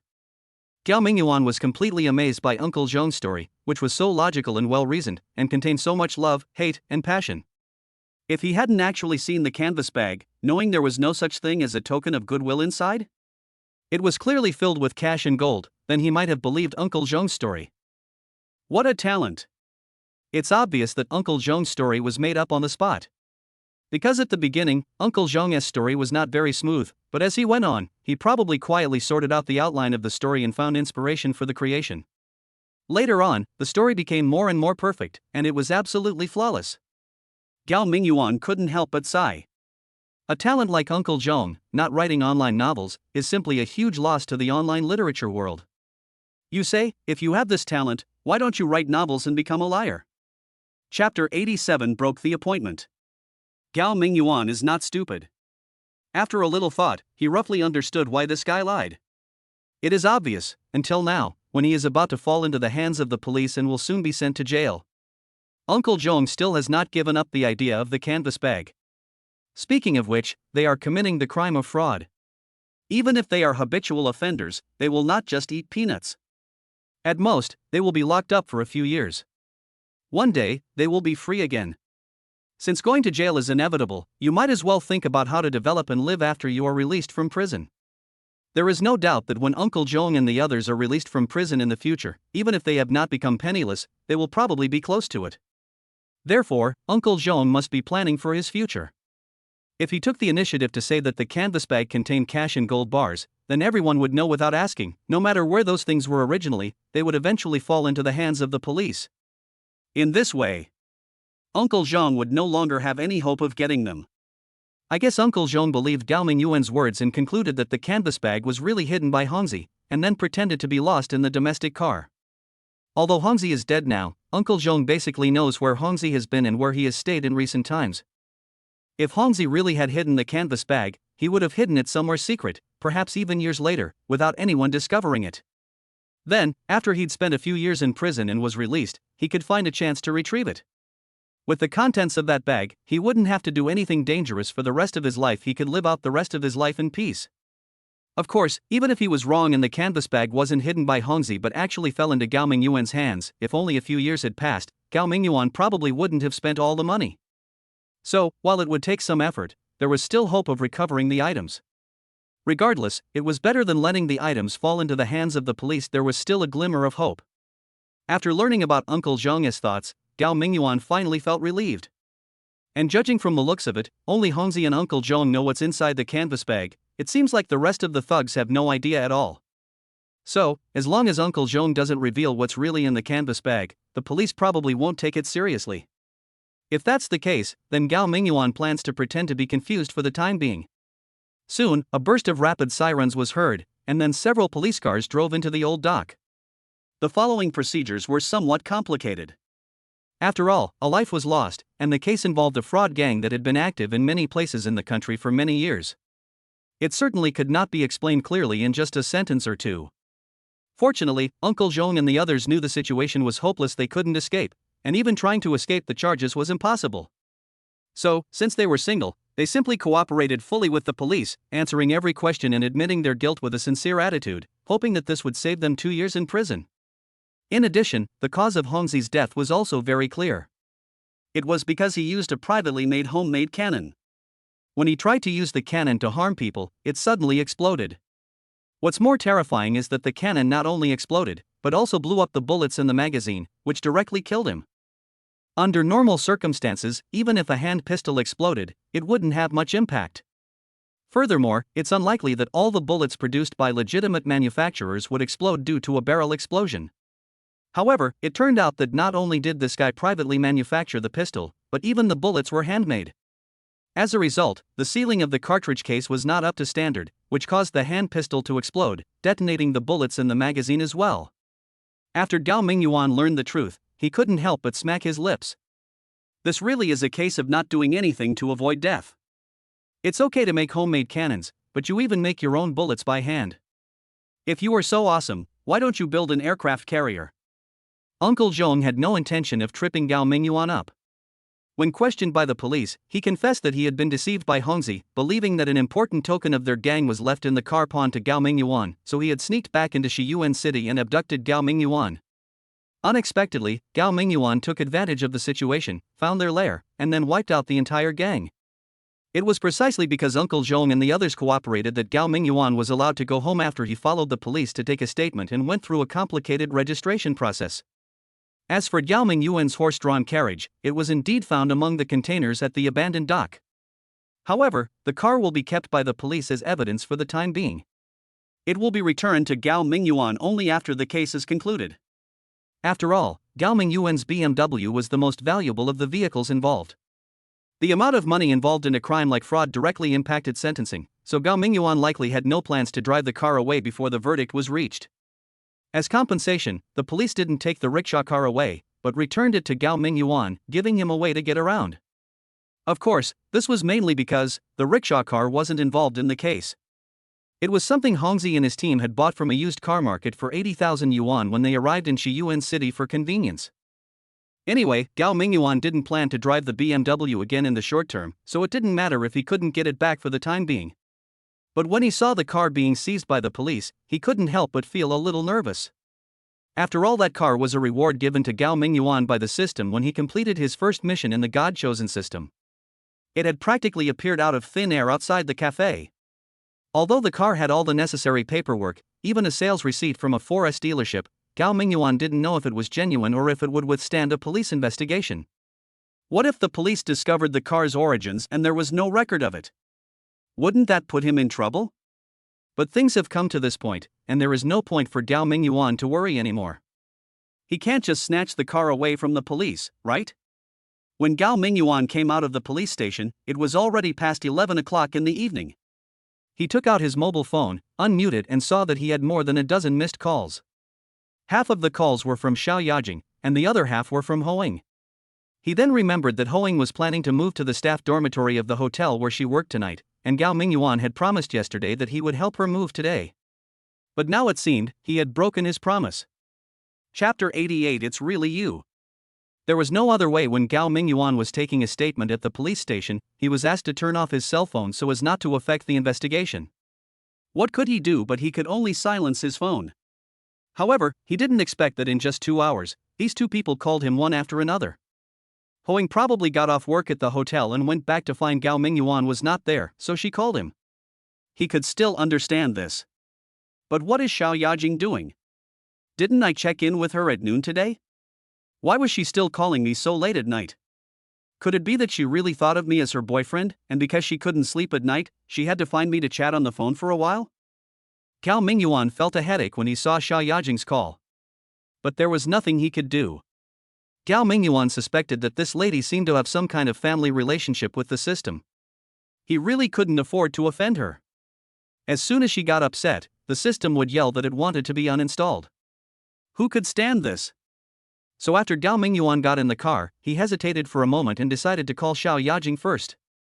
Although it is already very late, but, looking at the call log, Xiao Yajing's last call was 15 minutes ago. I guess she might not be asleep yet. Sure enough, after dialing the number, it took less than 2 seconds for the call to be connected, and then Xiao Yajing's magnetic voice came from the phone. Are you drunk again? Why can't I make a phone call? Although there was a hint of dissatisfaction in the other party's tone, Gao Mingyuan could still hear the concern in it. He could only give a bitter laugh and said, "Don't mention it. Today I was accidentally involved in a case. A desperado put a knife to my neck and tied me up at a dock in the suburbs. I almost didn't see the sun tomorrow." Ah. A cry of surprise came from the phone, and then Xiao Yajing asked in surprise, "Is this true? Are you trying to scare me on purpose?" Of course it's true. Why would I scare you? Phew. I'm still a little scared when I think about it now. One of those bandits was also a thief. At that time, I really thought I was dead. It's not easy to say these things on the phone. You just need to know that I'm safe. As for the specific situation, let's talk about it when we have time tomorrow. By the way, what did you call me about? Why did you call so many times in a row? I was just taking a statement in the police station and my phone was on silent. I only saw you called me after I came out. Gao Mingyuan's words obviously frightened Xiao Yajing. After a while, she said, I saw a video online. That person who rescued 2 children from the fire was you, right? Ah. Gao Mingyuan didn't expect Xiao Yajing's eyes to be so sharp. He had watched all the videos on the internet, and none of them captured his clean face. They either captured his back or only captured his charred face. Xiao Yajing could even recognize her like this? Is this woman the reincarnation of Monkey King? She has the piercing eyes. He originally wanted to deny it, because he really didn't want to have too deep a connection with Xiao Yajing, and he didn't want Xiao Yajing to have too much affection for him. Otherwise, when would he be able to end that inexplicable engaged relationship with this fat woman? But then he thought, Xiao Yajing must have a strong background within Hongtu Group, and the fact that he had saved the 2 children was, if not universally known, at least to everyone within Hongtu Technology. So, if Xiao Yajing wanted to inquire about this matter, she could easily find out. If he denied it now, and Xiao Yajing found out the truth from someone else, it would be another trouble. Helplessly, Gao Mingyuan could only admit, "You can recognize this?" Xiao Yajing exclaimed again upon hearing this, "It really was you. I just saw the back of the person in the video and it looked very much like you." And since the hotel that caught fire was right across from your company, I thought it was very likely you. I didn't expect it to be true. What were you thinking at the time? If others encountered such a situation, even if they needed to provide disaster relief, the most they would do is help transport some firefighting supplies or help evacuate the crowd. Why did you rush directly into the fire? Gao Mingyuan smiled and said, "It's not a big deal, actually. I happened to be in the office building at the time and saw 2 children in the window of a room on the 9th floor, where the fire was the most serious. I guess they must be trapped in the room. It would be fine if I didn't see it, but since I saw it, I can't just stand by and watch them die, right?" Xiao Yajing's voice was silent for a moment, and then she said softly, "Well, you did the right thing. I'm glad you were so brave. But, next time you encounter something like this, you'd better consider your own safety first.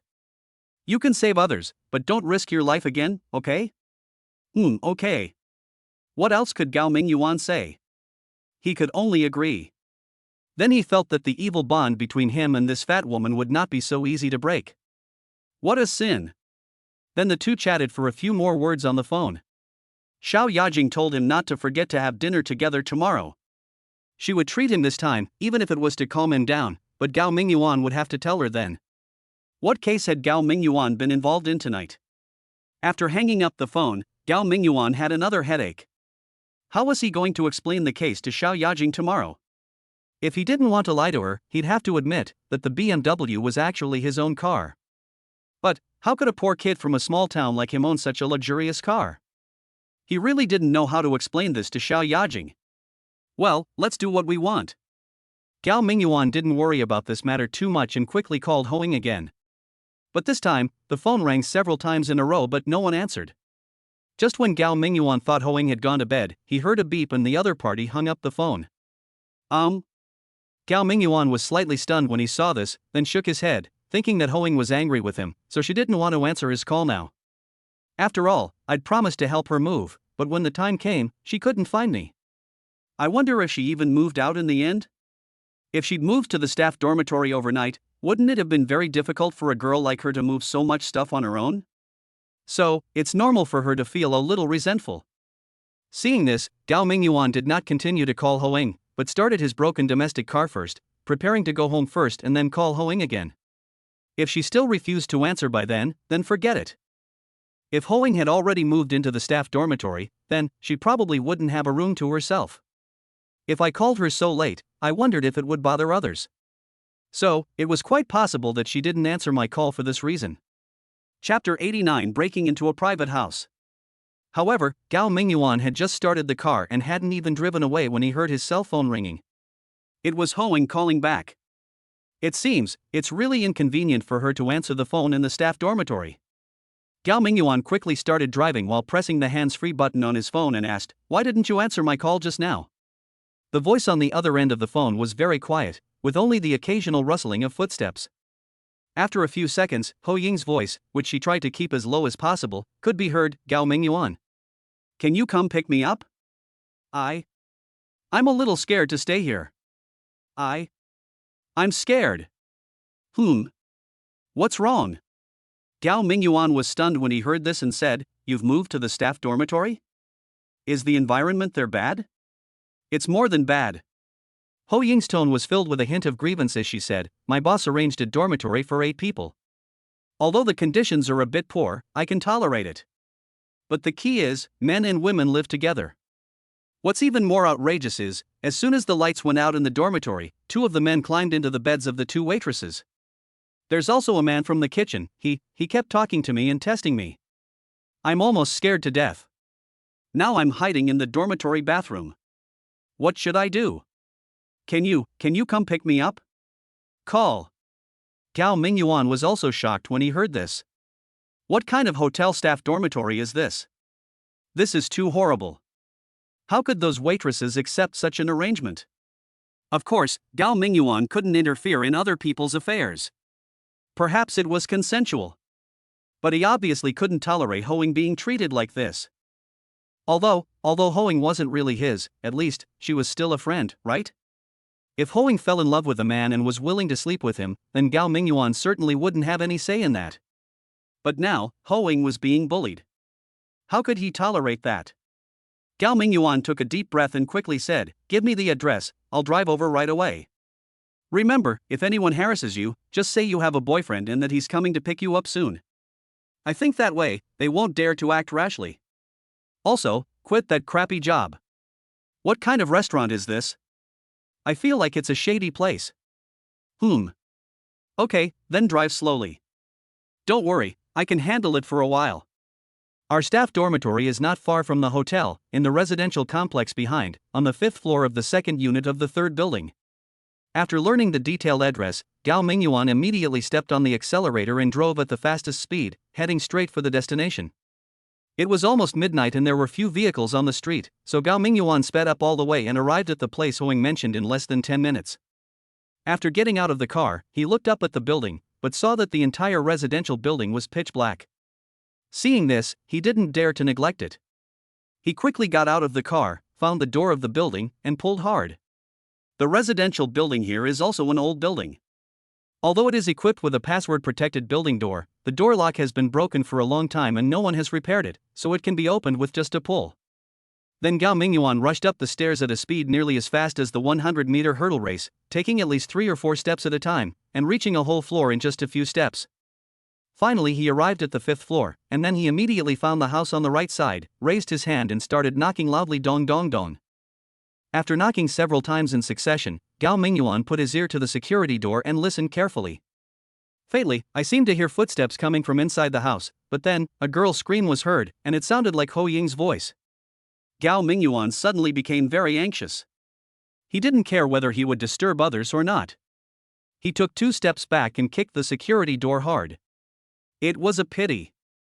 Even though his body had undergone the foundation building phase rewarded by the system, it wasn't strong enough to kick open the security door.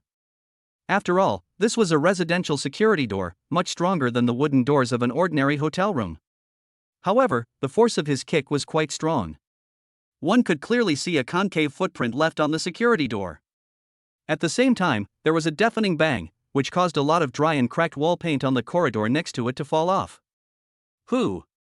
At this time, a slightly hoarse male voice came from the house. Gao Mingyuan replied loudly, "I'm looking for Hoing. I'm her boyfriend, open the door." A puzzled voice was heard from inside the house, but then it fell silent. Gao Mingyuan shouted impatiently, "Open the door quickly, or I'll call the police." Perhaps after hearing that Gao Mingyuan was going to call the police, the people inside finally gave up the stalemate. With a click, the door was gently pushed open a crack from the inside. A fat man wearing only shorts and bare upper body, with a face full of fat and weighing at least 200 pounds, stood in the room. He stuck half of his head out, glared at Gao Mingyuan, and said, "Who the hell are you? What are you doing here making a fuss in the middle of the night?" Bang! Gao Mingyuan didn't hesitate to grab the security door and slam it open. The fat man, who had just been holding the door handle with one hand, took a step forward when the door swung open, almost running headfirst into Gao Mingyuan's arms. "Oh my god!" The fat man hurriedly grabbed the door frame to avoid falling.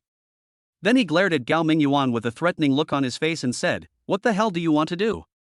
This is breaking into a private house, don't you understand? Minza, you big head ghost." Gao Mingyuan snorted coldly and pushed the fat man on the shoulder, causing him to stagger again. Then he walked in without hesitation and said, "Where's Hoing? If any of you touch even a hair on her head, don't even think about walking out with your head held high today." At this moment, the door of a bedroom opened, and a tall, thin man walked out. He said with a smile on his face, "Hey, brother, what are you talking about? Xiaoho and I are colleagues, how could we possibly touch her? Come on, Xiaoho, take a look, do you know this handsome guy?" This man was also only wearing a pair of shorts, with nothing on top. Seeing this scene, Gao Mingyuan became angry. It's outrageous enough that your hotel staff dormitories have mixed sex, but this is even worse. Aren't you supposed to be mindful of the impact of living in the same room with girls? And wearing so little, aren't you just playing around?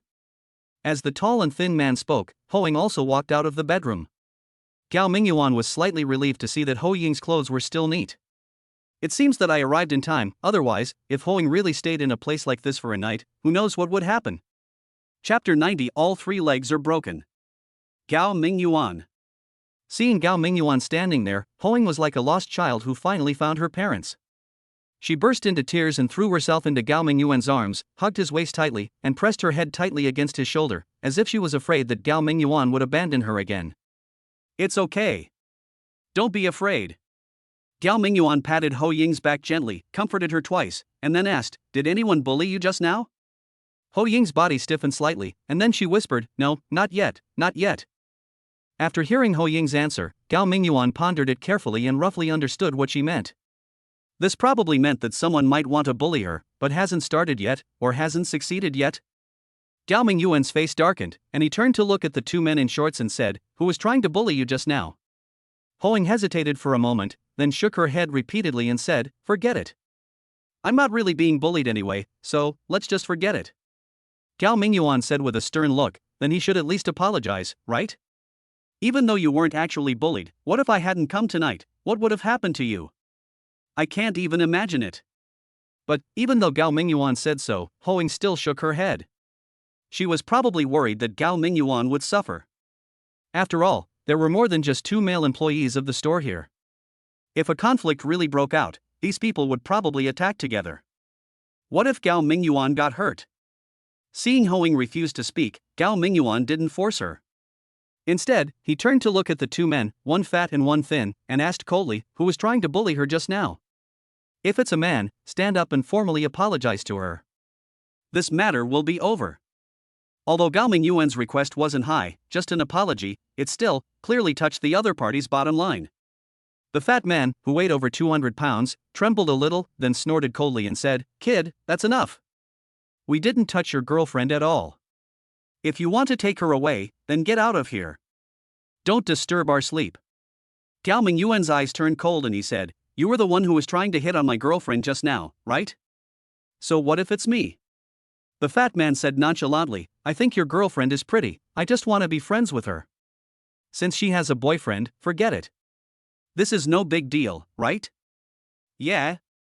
Gao Mingyuan gently pushed Ho Ying away, then took a step closer to the fat man and said, "Do you really just want to make friends? But I heard that you've been pestering her all the time. And I don't care if you're up to anything bad, but your behavior has scared my girlfriend. Now, just asking you to apologize is not too much, right?" The fat man stiffened his neck, glared at Gao Mingyuan fiercely, and said, "Stop being so shameless. I just won't apologize. What can you do to me?" Bang! As a result, just as the fat man finished his harsh words, he saw a black shadow flash before his eyes, and then he felt someone holding his neck with hands, and then his knees on both legs seemed to be hit hard by something, so he immediately lost his balance and leaned forward involuntarily, and actually knelt in front of Ho Ying in a daze. Gao Mingyuan, who had appeared behind the fat man at some point, snorted coldly and said, "If you don't accept the toast, you'll have to drink the penalty." "You." The fat man was startled at first, but then he flew into a rage. He had actually knelt before a woman. What a shameful humiliation. If this matter got out, how would he face anyone? The more he thought about it, the angrier he got. He couldn't help but roar, "Asshole, I'm going to fight you." As he spoke, he supported himself with his hands, intending to stand up and fight Gao Mingyuan. But at this moment, Gao Mingyuan's hand on the back of his neck suddenly exerted force. The fat man strained his neck, but it felt like a mountain was pressing down on him. No matter how hard he tried, he couldn't resist the force. Then, just as he breathed a sigh of relief, the force suddenly subsided, and he couldn't help but throw his upper body forward. With a bang, Gao Mingyuan pressed his forehead with his hand and smashed it hard on the tiles on the ground. It looked like he was kowtowing to Ho Ying opposite him. Then, Gao Mingyuan loosened his grip slightly, and the fat man quickly straightened his upper body. But then, he felt an even stronger force hitting the back of his neck, and he slammed his head to the ground again, bang sounding loudly. Then, the force on the back of his neck disappeared, and just as the fat man raised his head, the force came back. Bang! The third bang came down, and a crisp crack sound came from the ground. It turned out that the tiles on the ground were broken by his 3 bangs. At the same time, a warm current slowly flowed down his forehead. It turned out that his forehead had been broken after 3 consecutive heavy bangs. At this moment, the fat man felt dizzy, as if the world was spinning. However, the physical pain made the fat guy sober up a little. He finally realized that the guy who didn't look very strong was actually terrifyingly strong. If he continued to act tough with him, he would be the only one to suffer. And several times in a row, as soon as he stood up, he was forced to kowtow again, and each kowtow was heavier than the last. The fat man was worried that if he kowtowed like this for more than 10 times, his brain would burst. So, although the force acting on the back of his neck disappeared again, he did not raise his head this time. He simply lay there obediently, prostrating himself. Seeing the fat man pretending to be dead and not moving, Gao Mingyuan sneered and said, "Well, if you're still not convinced, then you can continue to fight me." The fat man lay there, just gasping for breath, but didn't respond at all. Seeing this, the skinny guy next to him, who had been frightened silly for a long time, stammered, "Brother. Brother. Fatty, he did something wrong. But killing someone is not enough, and he's already bowed his head. What do you think, should we just stop here?" Gao Mingyuan turned his head and glanced at the thin man with disgust, knowing that this guy was not a good person either. Even if he had not bullied Hoing before, it might just be that it was not his turn yet. However, Gao Mingyuan wouldn't do anything to someone just because something hadn't happened yet. He simply snorted and said, "Then let him kneel here for now. He can't get up until we leave. Otherwise, if he gets up early, don't blame me for breaking both, no. All 3 of his legs." Chapter 91. You were so brave. This. The thin man felt that Gao Mingyuan was going too far and couldn't help but try to persuade him, saying, "This isn't good. I see his head is bleeding. Aren't you going to let him get up and bandage it quickly? Then, if he really gets hurt from losing too much blood, won't you be in trouble too?" Gao Mingyuan frowned slightly, glanced at the thin man, and said, "Don't worry. He just had a scratch on his forehead. There's no major artery in that area, so even if he bleeds for a while, he won't die. If you're not convinced, you can kneel here with him. Look, he's very obedient now, kneeling there honestly, and you want to stand up for him. Since you're so loyal, why not share the hardship with him? What are you doing?" The thin guy certainly didn't want to end up like the fat guy, so he immediately took 2 steps back in fear. Then he pulled out a cell phone from somewhere, waved it at Gao Mingyuan, and said sternly, "Don't mess around. Otherwise, I'll call the police." "Want to call the police?" Gao Mingyuan sneered and said, "Go ahead. Then call the police. Is your phone battery full? If not, you can use mine. Then have someone come and see what kind of employee dormitory this is? Men and women living together. Ha ha. Then I wonder who can escape. And your boss. He's probably an accomplice with you. TSK. That would be fun. You." When the thin man heard this, he suddenly became incoherent. Of course, he also knew the situation here was very complicated, so how could he really dare to call the police? Once he did, he would definitely suffer the consequences. Besides, if the owner of their restaurant is really dragged into this, and he finds out that it was him who caused such a big mess, then he will have to pay for it after the incident is over, right? "You what?" Gao Mingyuan snorted coldly and said, "If you don't have the ability, don't try to be so aggressive." What are you thinking? Do you want to continue calling the police? Or just kneel here? If you really can't make up your mind, I don't mind giving you a little help. Thump. The thin guy was sensible enough to know that if he let Gao Mingyuan help him make the decision, his fate would probably be as miserable as the fat guy's.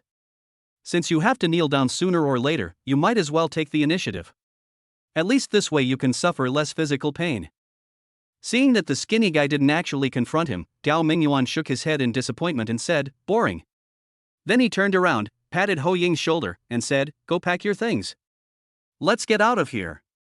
10 minutes later, after Gao Mingyuan and Ho Ying left, a bald man who had been hiding his head in the quilt pretending to be dead ran out hurriedly and helped the fat man up together with the thin man. Yeah. The fat man's eyes lit up when he heard this, and he gritted his teeth and said, "Let's talk to Brother Hao later.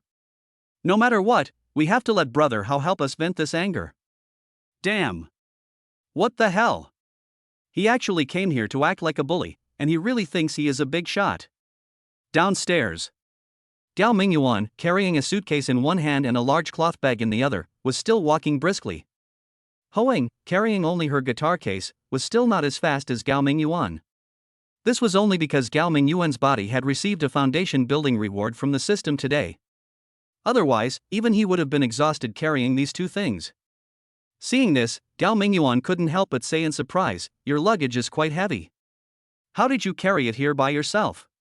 Ho Ying glanced at Gao Mingyuan with a guilty look on her face and said, I couldn't get through to you on the phone, so I called an online taxi and asked the driver to help me move my luggage.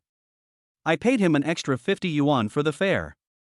So, you actually let the online taxi driver into our rental house? Gao Mingyuan said, somewhat shocked and angry. In the middle of the night, you let a driver run to your house to move your things. You're really brave. What if that ride-hailing driver isn't a good person? Then you'll really be on your last legs. Oh. I'm so angry. You're such an adult, why can't you be more careful? Hoing lowered her head after being scolded by Gao Mingyuan, but she didn't dare to refute a word. Now that she thinks about it, she was indeed too careless. In the past 2 years, there have been more than 1 or 2 cases of girls getting into accidents while riding in online ride-hailing vehicles. She was just in a hurry to move and didn't think too much about it. Now thinking back, it was really too dangerous. Fortunately, the uncle who drove the online car hailing service this time was a very honest man. Otherwise, if he really called the driver to her home and did something to her, she would really have no chance to delay time. Chapter 92. There is someone in the room. Seeing Hoing like this, Gao Mingyuan didn't want to say anything more to her. He could only sigh and say, I'm sorry. I ran into some unexpected things today and couldn't leave at all, so I ended up hurting you. If I had helped you move, and saw the state of your staff dormitory, I would have taken you away directly, and it wouldn't have turned out like this. Oh, it's all my fault. Hoing said quickly, it's not your fault. I was just too impatient. The main thing is, a new waitress came to our store today. She heard there were free staff dormitories and wanted to move in, but the boss said there was only 1 vacant space, and I was afraid that my benefits would be taken away by the newcomer, so I rushed over without even waiting for you to come back.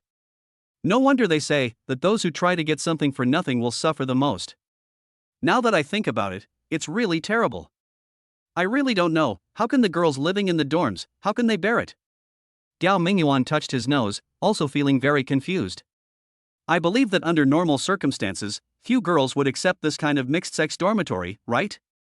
But those waitresses from the restaurant have been living in the dormitory all the time. This is really... It's a bit confusing. He suspected there was definitely an element of coercion involved, but without hearing the details from the person involved, he couldn't make any rash conclusions.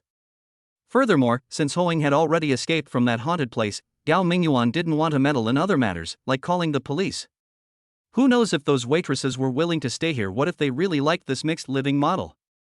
If they weren't willing, even if they were trapped in the dormitory for the first time, they might not be able to escape and would have been forced to submit. But they always managed to escape the sight of those men, but they never called the police. So it's hard to say what happened. Although Gao Mingyuan has the system, he doesn't think that he is the embodiment of justice and needs to protect world peace or anything. When I went there today, it was such a mess.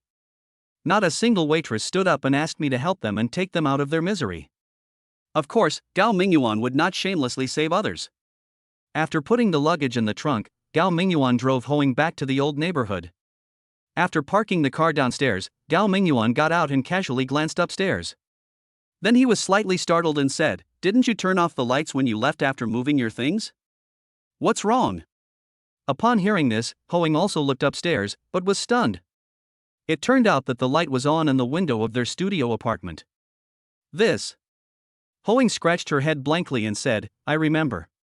I think the lights were turned off. But maybe I didn't remember it clearly." Gao Mingyuan frowned, but he felt a little wary in his heart. If not all the members of that fraud gang had been caught in one fell swoop, and except for the dead Hongzi, everyone else was imprisoned, then Gao Mingyuan would definitely think that it was the members of that fraud gang who came to his house to search for the canvas bag.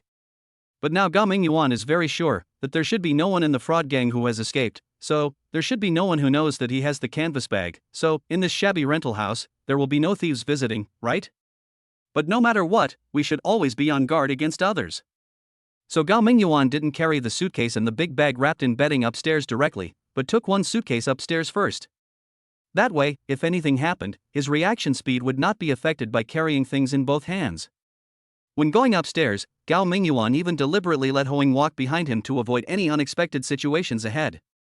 When they reached the door of the rental house, Gao Mingyuan turned around and made a gesture to Hoing to keep quiet, then slowly moved closer to the door and listened carefully.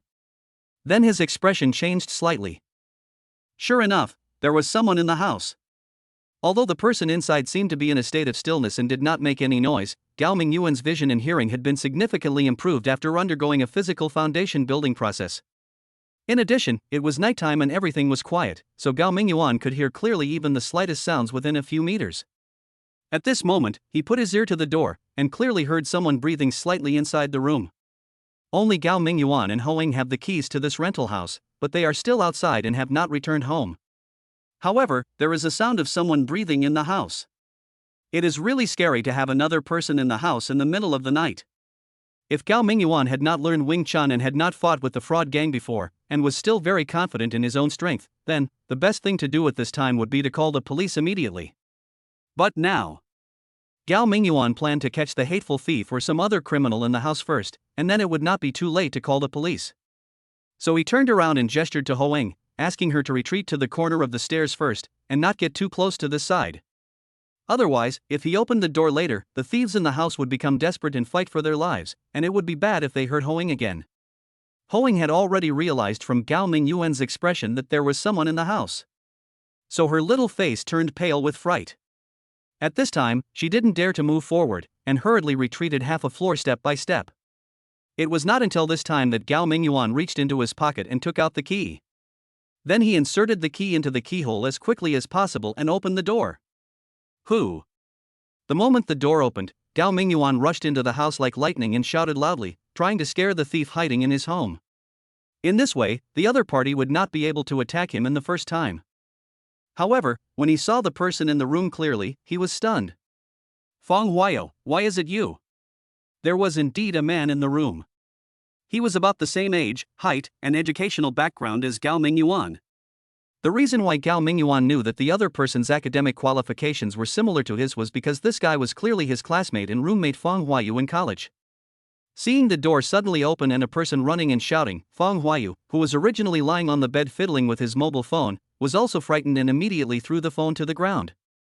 When he saw clearly that the person who came in was Gao Mingyuan, he patted his heart, rolled his eyes, and said, "I said it clearly. You are so scared and deceitful, huh? Do you know that scaring people can kill them?" Chapter 93 I Sleep on the Floor. Gao Mingyuan's face suddenly darkened. He said, "Don't call me Mingming. You still have the nerve to scold me? Do you know, if you hide in someone else's house in the middle of the night like this, you'll scare them to death, right?" Feng Huayo said indifferently, "How can I hide in someone else's house? Am I still your good brother? Isn't your home my home? Coming back here is just like coming back to my own home." Gao Mingyuan was speechless for a moment. He could only cough lightly and said, "Even if you wanted to come, couldn't you tell me in advance? Oh, by the way, how did you get in? Wasn't the door locked before?" "It's locked." Feng Huayo raised his hand, showing a door key, and said smugly, "Have you forgotten? Before, when I had a quarrel with our family's Xinjin, didn't I move in with you for half a month? You gave me this key at that time. Later, when Xinjin and I reconciled and moved out, I told you to leave the key with me first. Otherwise, if Xinjin and I fall out again, I might have to trouble you at any time. With this key, I don't have to worry about having no way out." Sure enough. Now this key is in use, isn't it? Gao Mingyuan's face darkened when he heard this. "Well, you think this place is a refuge. Last time, this guy had a falling out with his girlfriend and moved into his small, shabby studio apartment to share space with Gao Mingyuan. Gao Mingyuan didn't want to kick him out because they were classmates. But what happened? Within 2 weeks, he reconciled with his girlfriend. And then his girlfriend Jinjin started looking at him with a strange look in her eyes. It was as if she was the one who broke them up. As for Feng Huayo, I don't know if he didn't realize his girlfriend had a problem with Gao Mingyuan, or maybe, even though he knew, in order to divert his girlfriend's hatred, he deliberately didn't mediate between Gao Mingyuan and his girlfriend. He just let his girlfriend hate Gao Mingyuan. Gao Mingyuan didn't say anything about this. In his opinion, Jinjin was a princess with a lot of princess syndrome and was very arrogant. Only a fool like Feng Huayu would treat her like a treasure. Gao Mingyuan didn't want to have any more contact with Jinjin, and it would be best if they never met again. Therefore, even if Jinjin had any misunderstandings about him, he was too lazy to explain anything, and he also knew that it would be impossible to explain clearly to such a self-righteous woman. It was precisely because of this incident that there seemed to be some estrangement between Gao Mingyuan and Feng Huayu. Since the couple reconciled, they have never met each other again, and they don't even call each other normally. But who would have thought, within a few months, this guy had a falling out with his girlfriend, and without even saying hello, he just ran straight to his house again. Gao Mingyuan then angrily said, "It's okay if you want to stay for a few days, but why didn't you call me beforehand?" Fang Huayo said disapprovingly, "Isn't your house just like mine? You call before you see someone coming home. And I just came in a short while ago, and I was a little surprised that you weren't home. I was just thinking of calling you to ask, and you came back. Hey, why are you still carrying a suitcase? Did you just get back from a business trip? Oh. No. This suitcase of yours looks like a woman's. TSK, boy, have you finally come to your senses and found a girlfriend?" Cao Mingyuan did not answer him, but turned around and waved to the door. Hoing outside saw this and knew that there was no danger in the house, so she hurriedly walked in with her guitar on her back. "Damn! Mingming, you're amazing. You actually found such a beautiful girlfriend." Fang Huayu's eyes lit up when he saw Hoing. Speaking of which, his girlfriend Jinjin was also a beauty, but the only regret was that she was a little short and had a bad temper. But the girl in front of him was tall, with delicate features, and looked very quiet. In addition, she was carrying a guitar on her back, and at first glance she had the temperament of a literary young woman. Otherwise, why do people say that they are most afraid of being compared with others? If there is no comparison, it is not a big deal. But after comparing with each other, he suddenly feels that his girlfriend is not as attractive. Being stared at like this by a stranger, Hoing couldn't help but feel a little scared and quickly hid behind Gao Mingyuan. It was only then that Fang Huayo came to his senses. He smiled awkwardly and said, "Oh. So you obviously have a girlfriend. Look at what a fuss you've caused. TSK. I didn't realize you'd already said goodbye to being single. Otherwise, I would, well, you two are living here, and if I come to live with you, wouldn't that be a bit of a bother?" Gao Mingyuan did not explain that Hoing was not his girlfriend. After all, he brought a young girl to his home in the middle of the night. If he said she was not his girlfriend, Fang Huayu would think that Hoing was that bad girl who did that kind of business. Therefore, he just said with a cold face, "It's good that you know." But Gao Mingyuan still seriously underestimated Fang Huayo's shamelessness. This guy even said shamelessly, "Don't worry, I won't disturb you. Tonight, you two can sleep on the bed, and I'll just sleep on the floor." "Oh, right, do you have any extra bedding at home? Otherwise, the floor is too cold, and I can't sleep directly on it. It's a pity that you don't even have a living room, otherwise I can sleep on the sofa." "Oh, what's with that look in your eyes? Why, are you afraid that I'll disturb your fun?" "Don't worry, it won't have any effect. I'm a very sound sleeper, you know that, right? Just wait until I fall asleep first, and once I start snoring, then you two can do whatever you want, I promise you won't hear a thing." It's already past 12 o'clock, I'm so sleepy, where's the quilt? Help me find it. I'm going to sleep. Once I fall asleep, you two can enjoy your two-person world without any worries. Come on, don't waste time. Oh, the floor needs to be mopped first, right? Leave it to me, I'll go find a rag to mop the floor. Fang Huayu was talking to himself there, and soon he had everything sorted out clearly. Then he took the initiative to run to the bathroom to find a rag. Gao Mingyuan and Hoing were left standing in the room, staring at each other. Ho Ying's face had already flushed red with embarrassment. However, she seemed to have a tacit understanding with Gao Mingyuan, and she also did not explain her relationship with him. It's just that, if she and Gao Mingyuan had to sleep here for another night, she wouldn't have minded because she'd already experienced it twice. But now, with a strange man suddenly appearing and having to sleep next to another man in Gao Mingyuan, this would definitely be a terrifying challenge for her mentally. Chapter 94. She Still Loves Me. Hoing didn't say anything, but just looked at Gao Mingyuan with a red face and eager eyes, which clearly meant, "What should we do? Do we really have to sleep in this room with 3 people tonight?" Gao Mingyuan scratched his head, feeling a little helpless for a moment. He really wanted to kick Fang Huayo out and send him back to where he came from. But the problem was, although their schoolmate friendship wasn't much anymore, they were still old classmates and roommates. Now, with nowhere to go in the middle of the night, his old classmate had no choice but to come to him for help. If he just kicked him out like that, it seemed a bit too heartless. Later, this guy will definitely tell the classmates how he values love over friendship and so on. Although Gao Mingyuan rarely contacts his old classmates now, but he still has to save face. And, thinking back to when he was in his sophomore year, there was a period of time when he was completely bewitched by a senior student and tried every possible way to get close to her, and, no matter what the senior student asked for, he would do everything he could to satisfy her. As a result, in less than a month, he had spent all his living expenses for the entire semester. But when the senior student found out that there was nothing more to gain from him, she simply blocked him. During that period of time, Gao Mingyuan felt that the whole world was dark.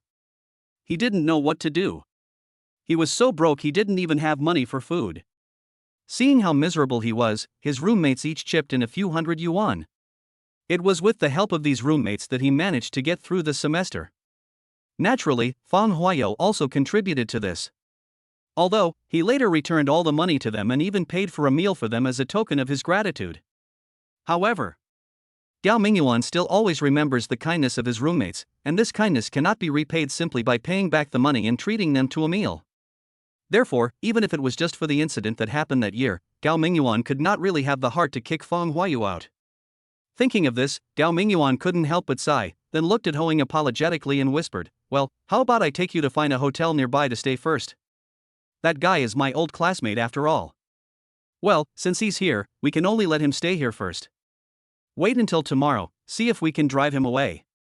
If we really can't drive him away, then I'll help you find a place to stay." Okay. Hoing couldn't help but breathe a sigh of relief when she heard that. Fortunately, Gao Mingyuan didn't really agree to let that idiot sleep in this studio apartment for the three of them, otherwise, she really didn't know what to do.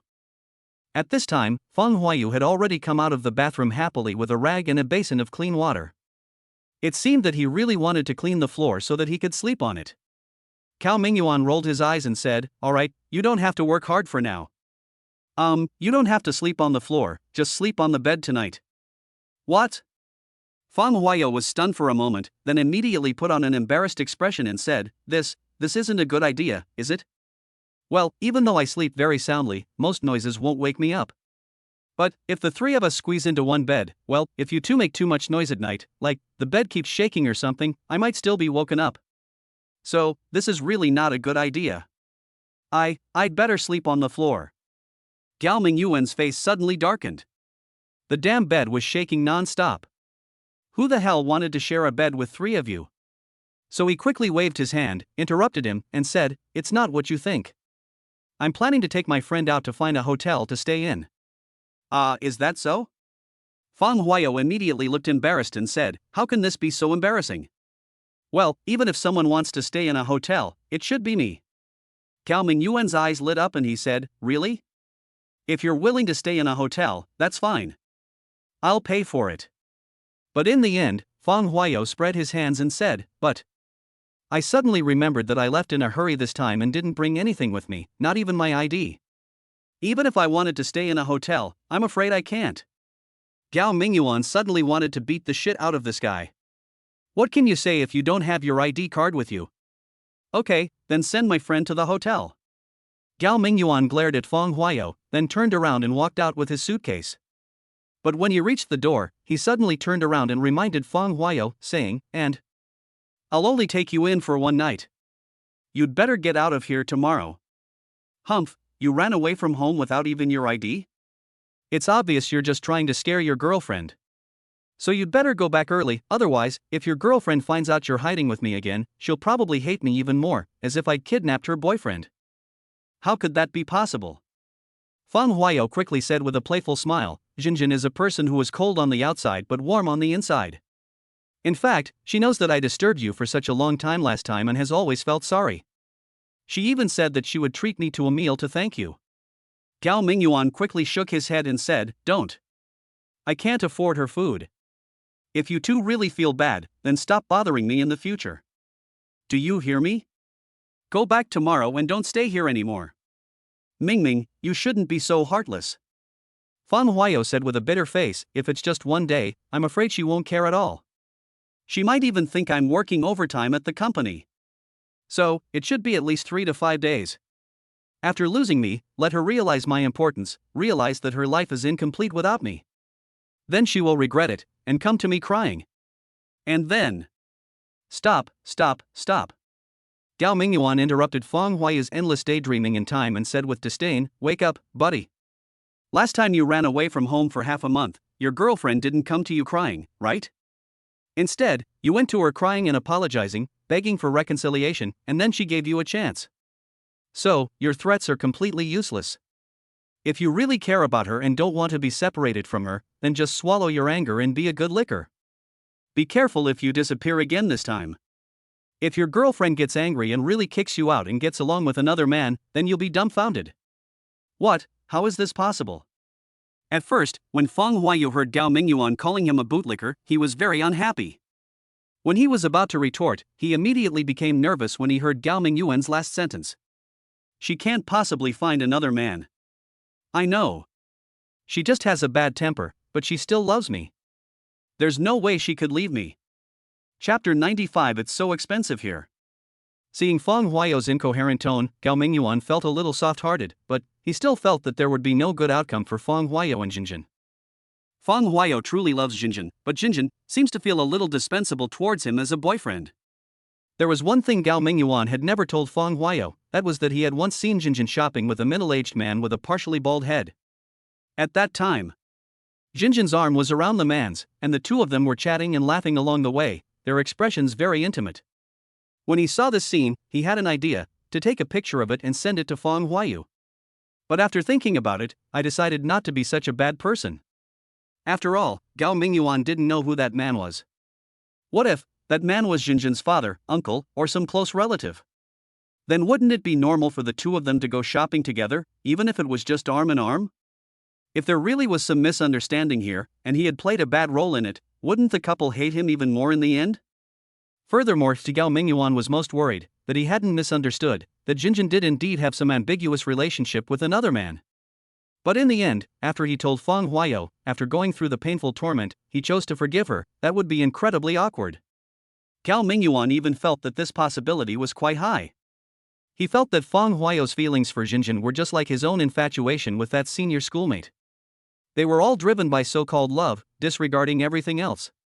Even if he hit a wall, he wouldn't turn back. By the way, if that senior student hadn't taken the initiative to block Gao Mingyuan's phone number in WeChat, and hadn't gone to look for him downstairs of his dormitory building, and he hadn't refused to come down to see him, who knows how long Gao Mingyuan would have been stuck in that relationship. Therefore, he hesitated for a moment and did not take the photo, and never told Feng Huayou about this matter.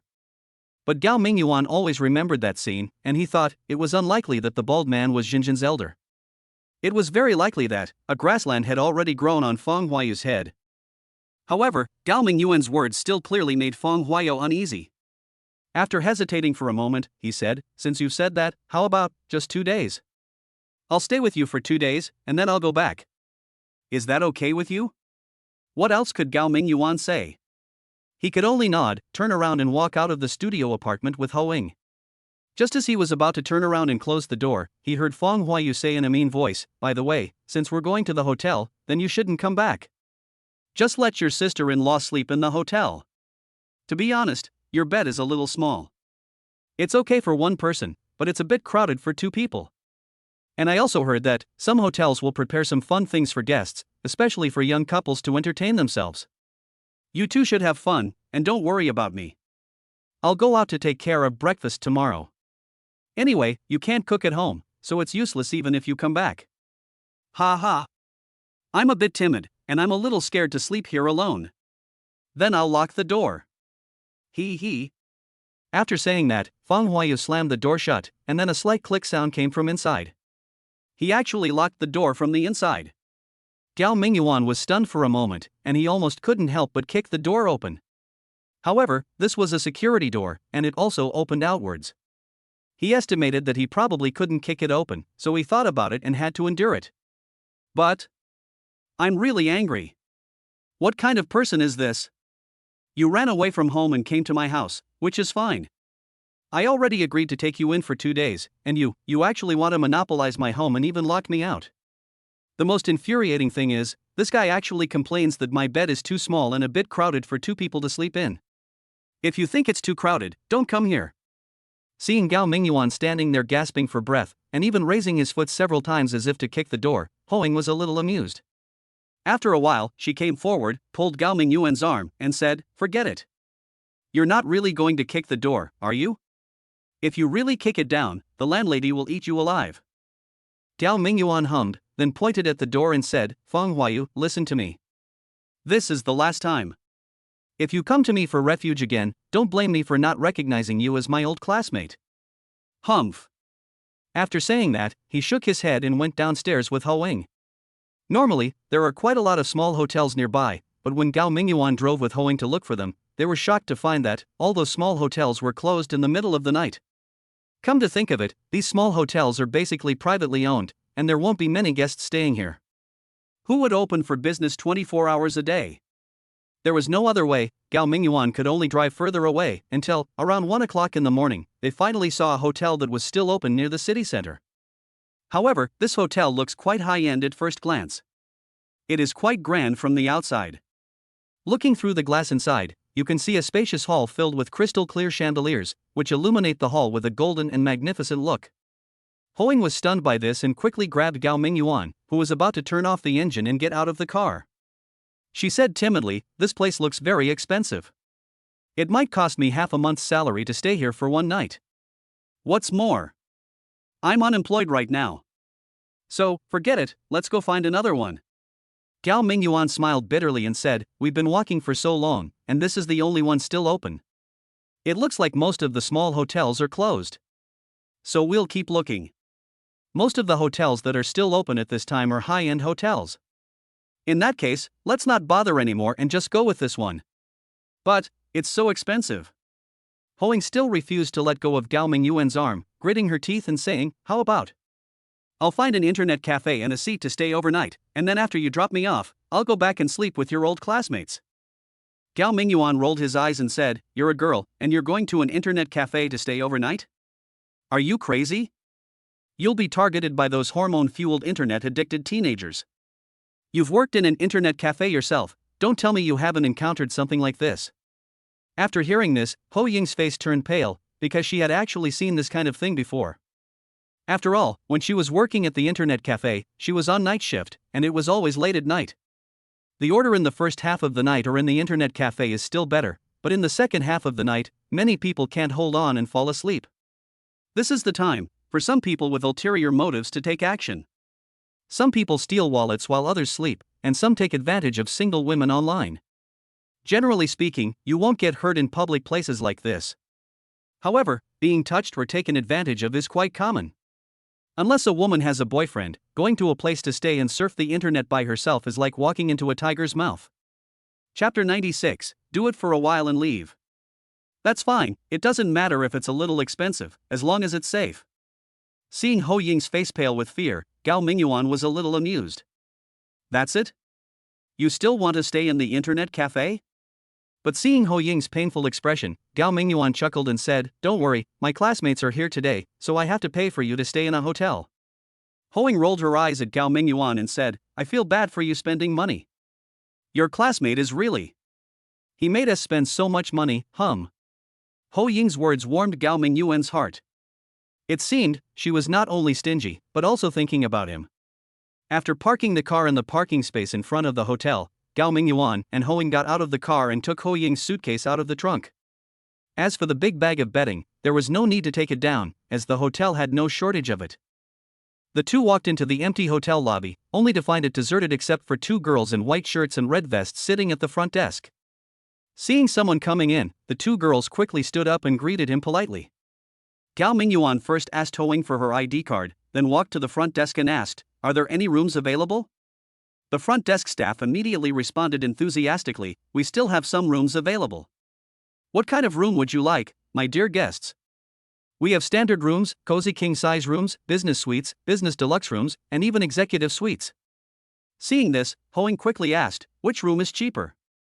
The front desk clerk continued enthusiastically, saying, the cheapest is the standard room, which has 2 beds and a separate bathroom and toilet. But the cozy king-size room is also relatively affordable, only less than 200 yuan more than the standard room. It not only has a 2-meter 3-meter bed, but also a bathtub suitable for a surf bath and a large balcony with floor-to-ceiling windows for watching the sunrise. Relatively speaking, the cozy king-size room offers better value for money. When Ho Ying heard that the price difference between the two rooms was nearly 200 yuan, she quickly said, then let's take a standard room. A standard room will do.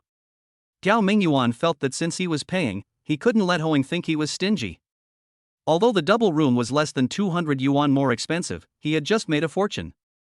There was a small sum of money hidden in the canvas bag, which was worth tens of millions. After Hongzi's death, this money was basically no longer a problem, so he could spend it slowly. Besides, he and Xiao Yajing had just won the lottery jackpot together, so he was definitely a multi-millionaire now, right? So why was he so stingy about picking the cheapest hotel room? So he waved his hand and said, "Why do you want a standard room? Let's get a king-size bedroom. It's not much different anyway. Since we're here, of course we have to live comfortably, right?" When Hoing heard this, her pretty face suddenly turned red. Because she knew that Gao Mingyuan's shameless old classmate had locked the door to her house, so Gao Mingyuan would probably stay in a hotel. She had just been thinking that if the two of them stayed in the same room, it would be less awkward if they slept in separate beds. But who knew that Gao Mingyuan insisted on having a king-size bed? So, he wasn't planning to eat me tonight. Man. I gave you a chance yesterday, but you didn't take it. Now you regret it.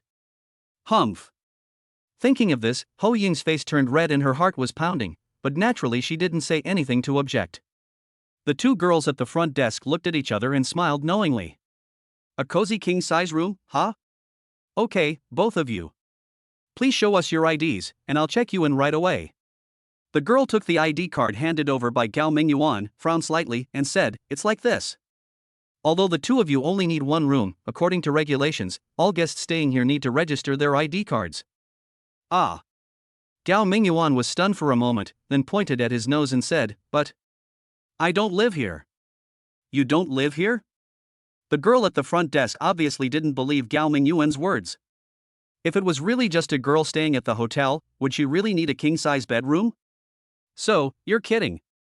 The girl always disliked men who spoke unreliably, so she immediately became serious and said, "Sir, are you sure you're not staying here? And, don't you need to follow this lady upstairs to the guest room?" Gao Mingyuan said somewhat bewilderedly, "I'm sure I'm not staying here, but I definitely have to go upstairs to the guest room. After all, her suitcase is so heavy, I have to take it upstairs for her, right? But I promise. I'll just sit there for a while and then leave." "Oh, so we're just going to do it for a while and then leave?" A look of disdain flashed across the eyes of the girl at the front desk.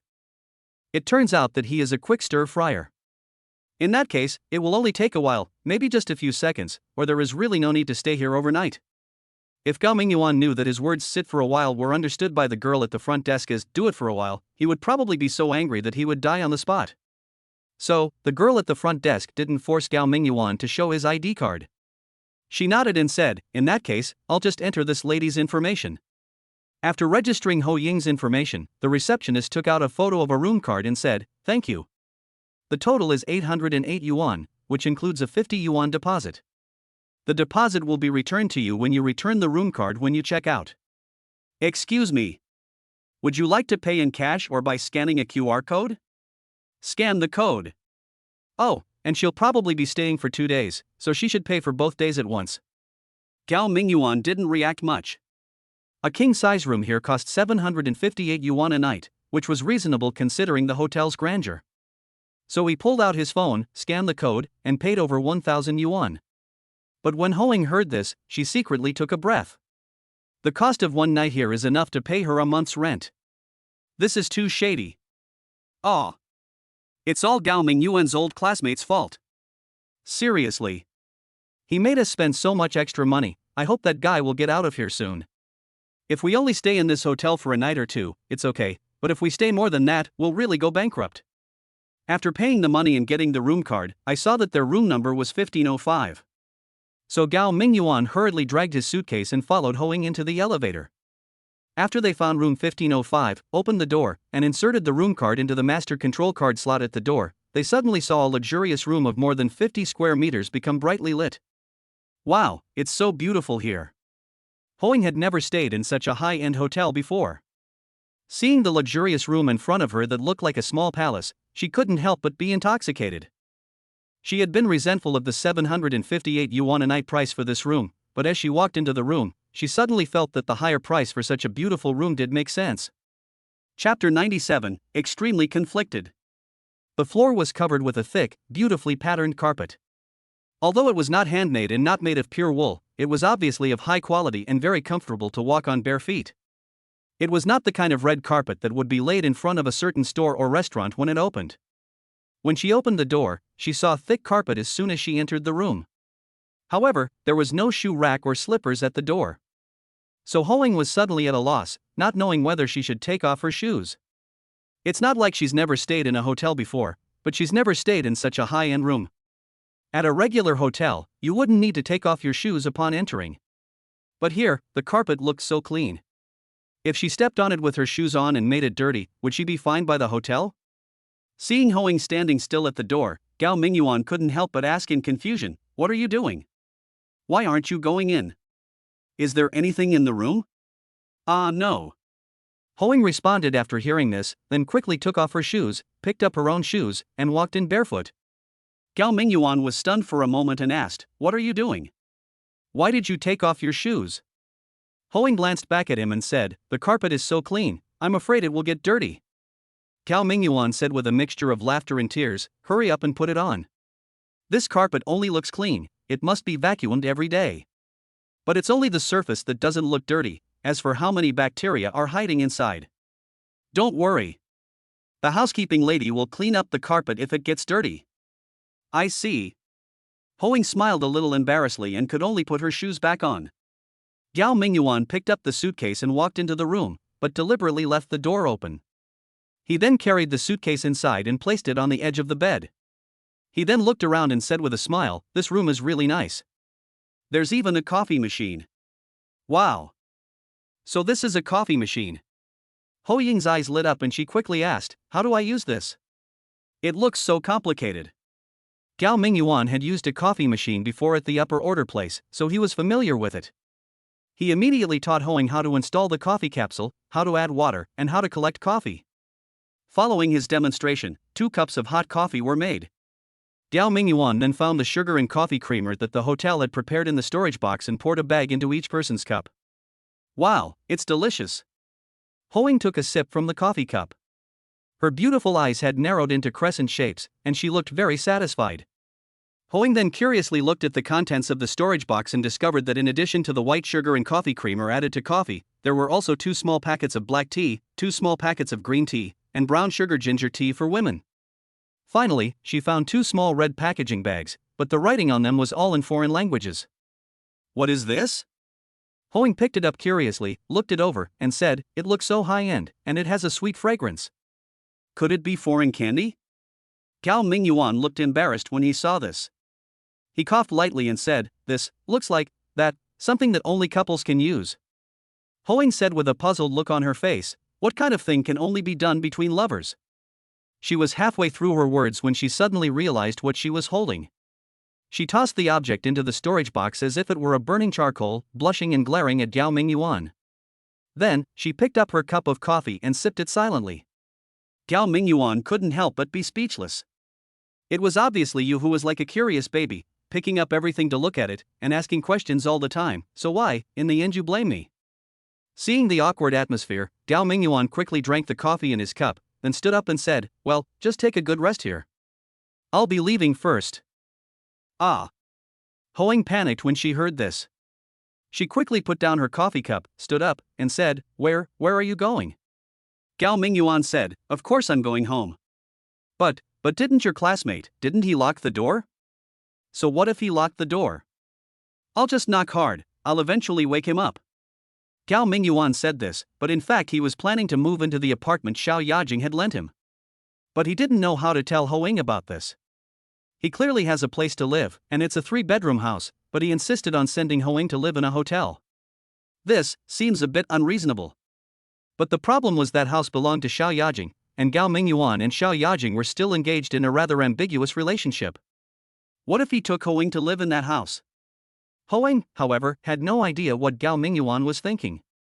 She simply frowned and said, "But didn't your classmate say that he sleeps like a dead sleeper? What if he's already asleep when you get back, and you can't wake him up in a short time? And if you disturb the neighbors, then wouldn't that be bad?" This. After hearing this, no matter how slow Gao Mingyuan was to react, he knew that Hoing probably wanted him to stay tonight. After realizing this, Gao Mingyuan's heart immediately started beating wildly.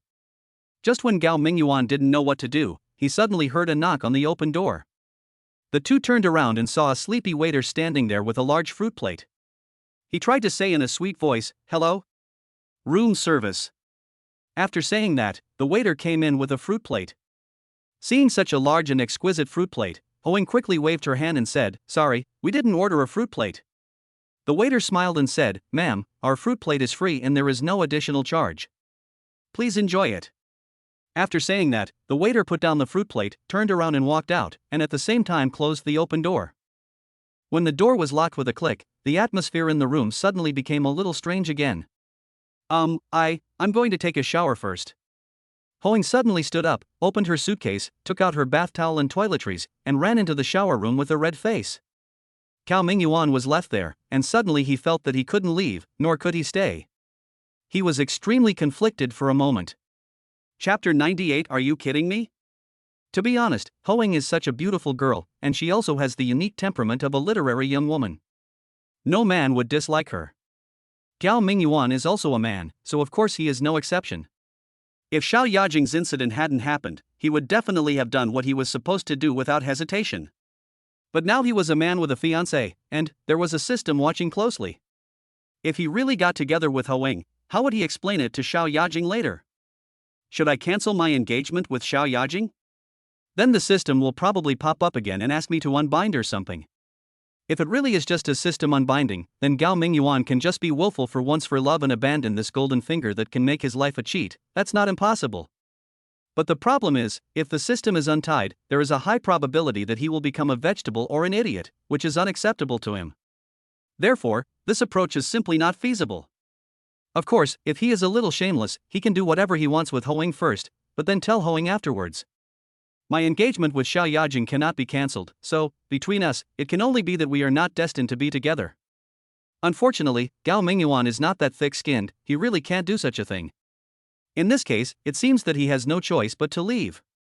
But now Hoing clearly wanted him to stay, but he took advantage of Ho Ying's shower and slipped away without a word.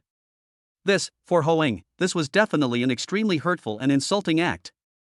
Just when he was in a dilemma, he suddenly saw a wine cabinet in the corner of the room. There were a lot of beers and red wines in the cabinet. The words on the red wines were all in foreign languages, and it was obvious that they were high-end red wines. His eyes lit up immediately, and he walked over and opened the wine cabinet. Then he saw that there was a label under each bottle of wine, which indicated the brand and price of the wine. Wow!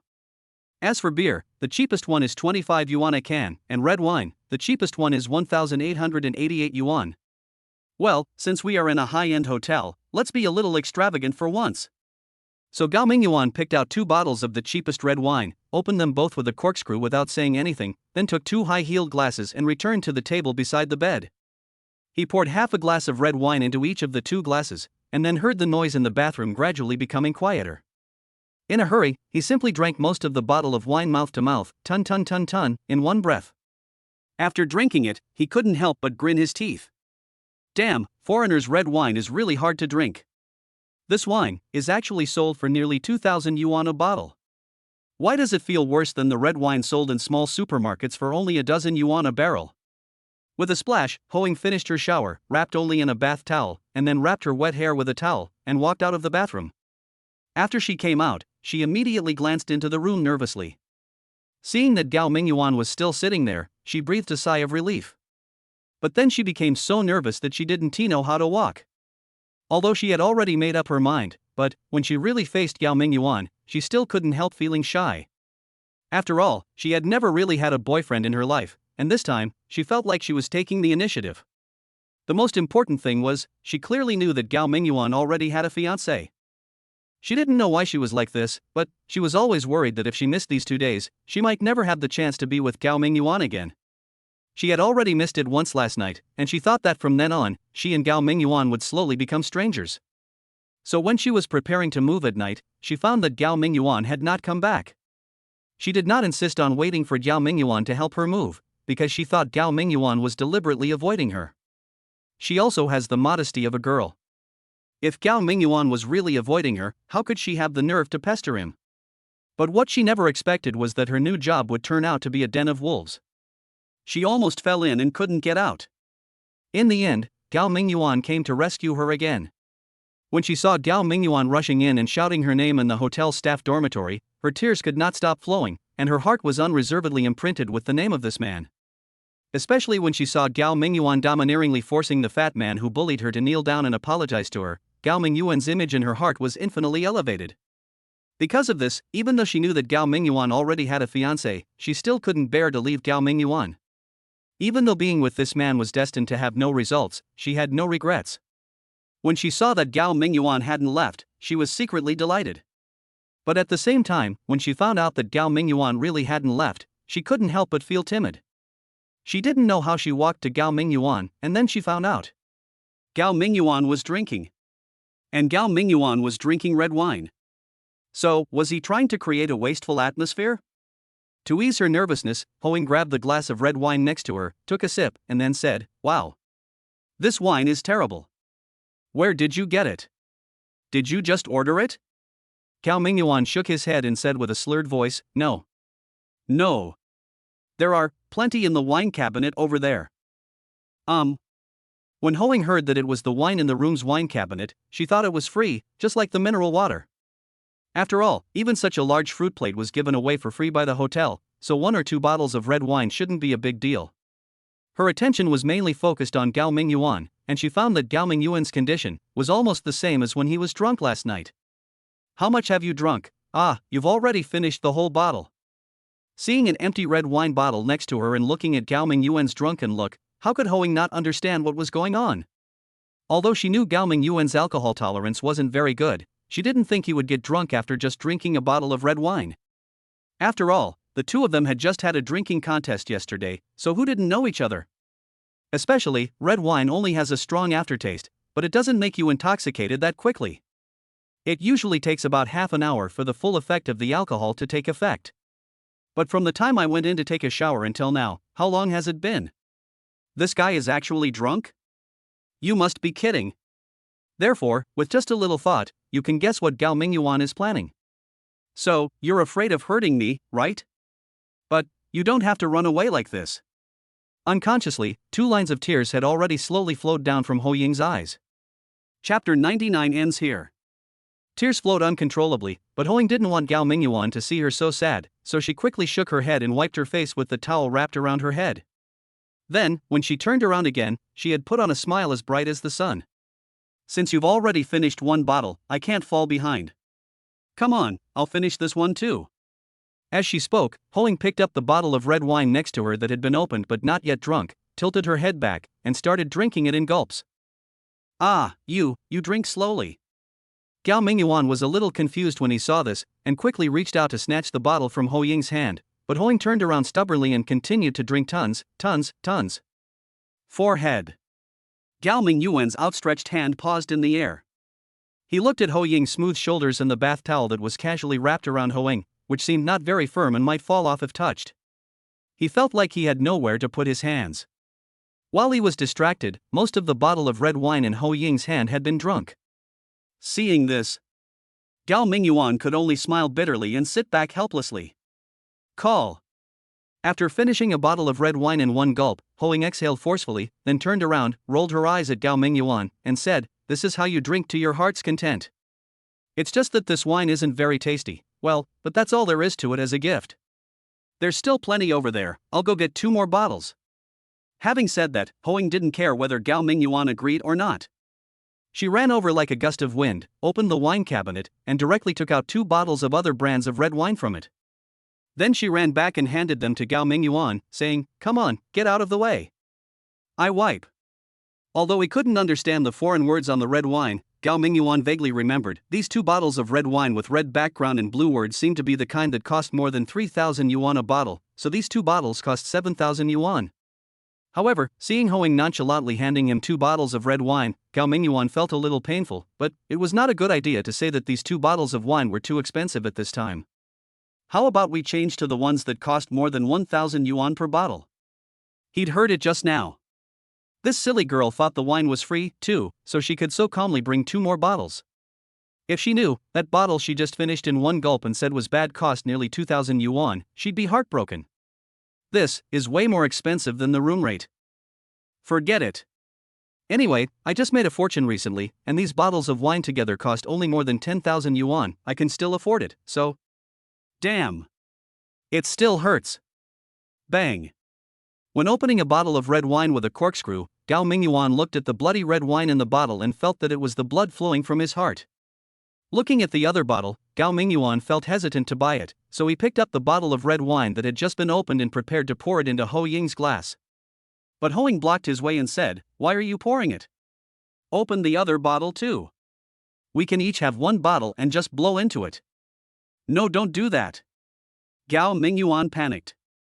He wasn't actually too drunk, and his slurred speech was fake, but that was simply because the alcohol hadn't taken over yet. But he knew very well, if he did what Ho Ying said and finished another bottle of red wine, he would definitely get drunk again tonight. "Is it a man?" Ho Ying looked at Gao Mingyuan with disdain and said, "If you're a man, blow into the bottle. Hurry up, don't waste time." Okay. It had already reached the point where the girl was questioning his gender. What else could Gao Mingyuan say? He could only grit his teeth, his heart bleeding silently, and opened another bottle of red wine. "Come on. Cheers." "Ah. No, it's a toast." Seeing this, Ho Ying grabbed another bottle of red wine, came over and gently bumped it against the bottle in Gao Mingyuan's hand that he had just opened and had not yet put down, then tilted his head back and drank it again.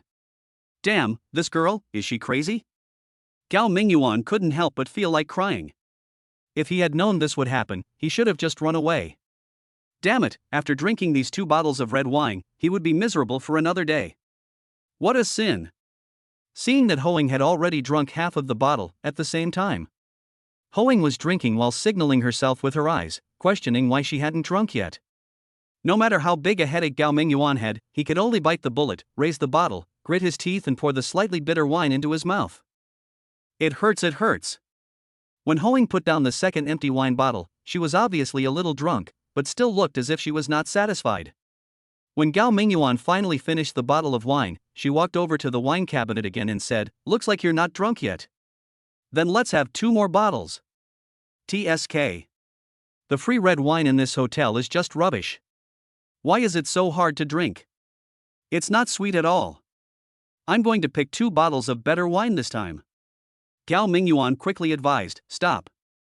I really can't drink anymore. Let's stop here today." No, this is just the beginning. However, Ho Ying didn't listen to the advice at all. She walked to the wine cabinet by herself, opened it, looked at it carefully, and then, she was stunned. Ah! After a few seconds, Ho Ying suddenly let out a scream. No way! Gao Mingyuan, come and take a look, these wines aren't free. Ah, how is it possible? Even if they aren't free, they shouldn't be so expensive. Come quickly and see if I'm drunk and blurry and saw an extra 0. These red wines are actually several thousand yuan a bottle. Impossible. I must have seen it wrong. You're not seeing things. Gao Mingyuan originally didn't want to tell Ho Ying, but since she had discovered it herself, there was no need to hide it anymore. He could only smile bitterly and say, "This is the price of the wine here. How could such a high-end hotel possibly have cheap red wine in the guest rooms?" Okay. Don't worry about it, I can still afford this little bit of wine. But I really drank too much today, let's stop here. Ah. Okay. Woohoo. What should we do? We probably drank over $10,000. After learning how expensive the red wine was, Ho Ying didn't dare to drink it even if Gao Mingyuan wanted to continue drinking it. When she talked about it, her tone was already filled with tears. Gao Mingyuan laughed and said, "Don't worry, I have money to pay the bill. I won't mortgage you to the hotel." And even if I really mortgage you to the hotel, I don't think they will accept you. Haha, burp. I'm going to take a shower first, you do whatever you want. As he spoke, Gao Mingyuan stood up and walked towards the bathroom in a daze. Chapter 100 Stop Pretending. The next day, when Gao Mingyuan woke up in a daze, he felt a splitting headache, as if someone had split his head open with a knife. He thought that after he had established his physical foundation, his alcohol tolerance would improve a bit. But unexpectedly, he was still such a weakling. After 2 bottles of red wine, Ho Ying successfully knocked him out. He was so drunk that he was almost unconscious. He only vaguely remembered that he went to the bathroom and flushed the toilet. When he came back, he saw that Hoing had already fallen asleep. Only a snow-white bath towel was left on the carpet. Gao Mingyuan was shocked at the time, because he remembered. Hoing seemed to be wrapped in just this bath towel after taking a shower? Does that mean Hoing should be wearing nothing now? Then, Gao Mingyuan felt the blood surge throughout his body, and his blood circulation accelerated, and then the alcohol took effect. He couldn't quite remember what happened afterwards. Well, it seemed like he had drunk too much. Thinking about it now, Gao Mingyuan was suddenly terrified. He shouldn't have done anything messy, right? Probably not. After all, I was so drunk at the time that I couldn't even think straight, so what else could I do? Gao Mingyuan comforted himself in his heart, but soon he felt something was wrong.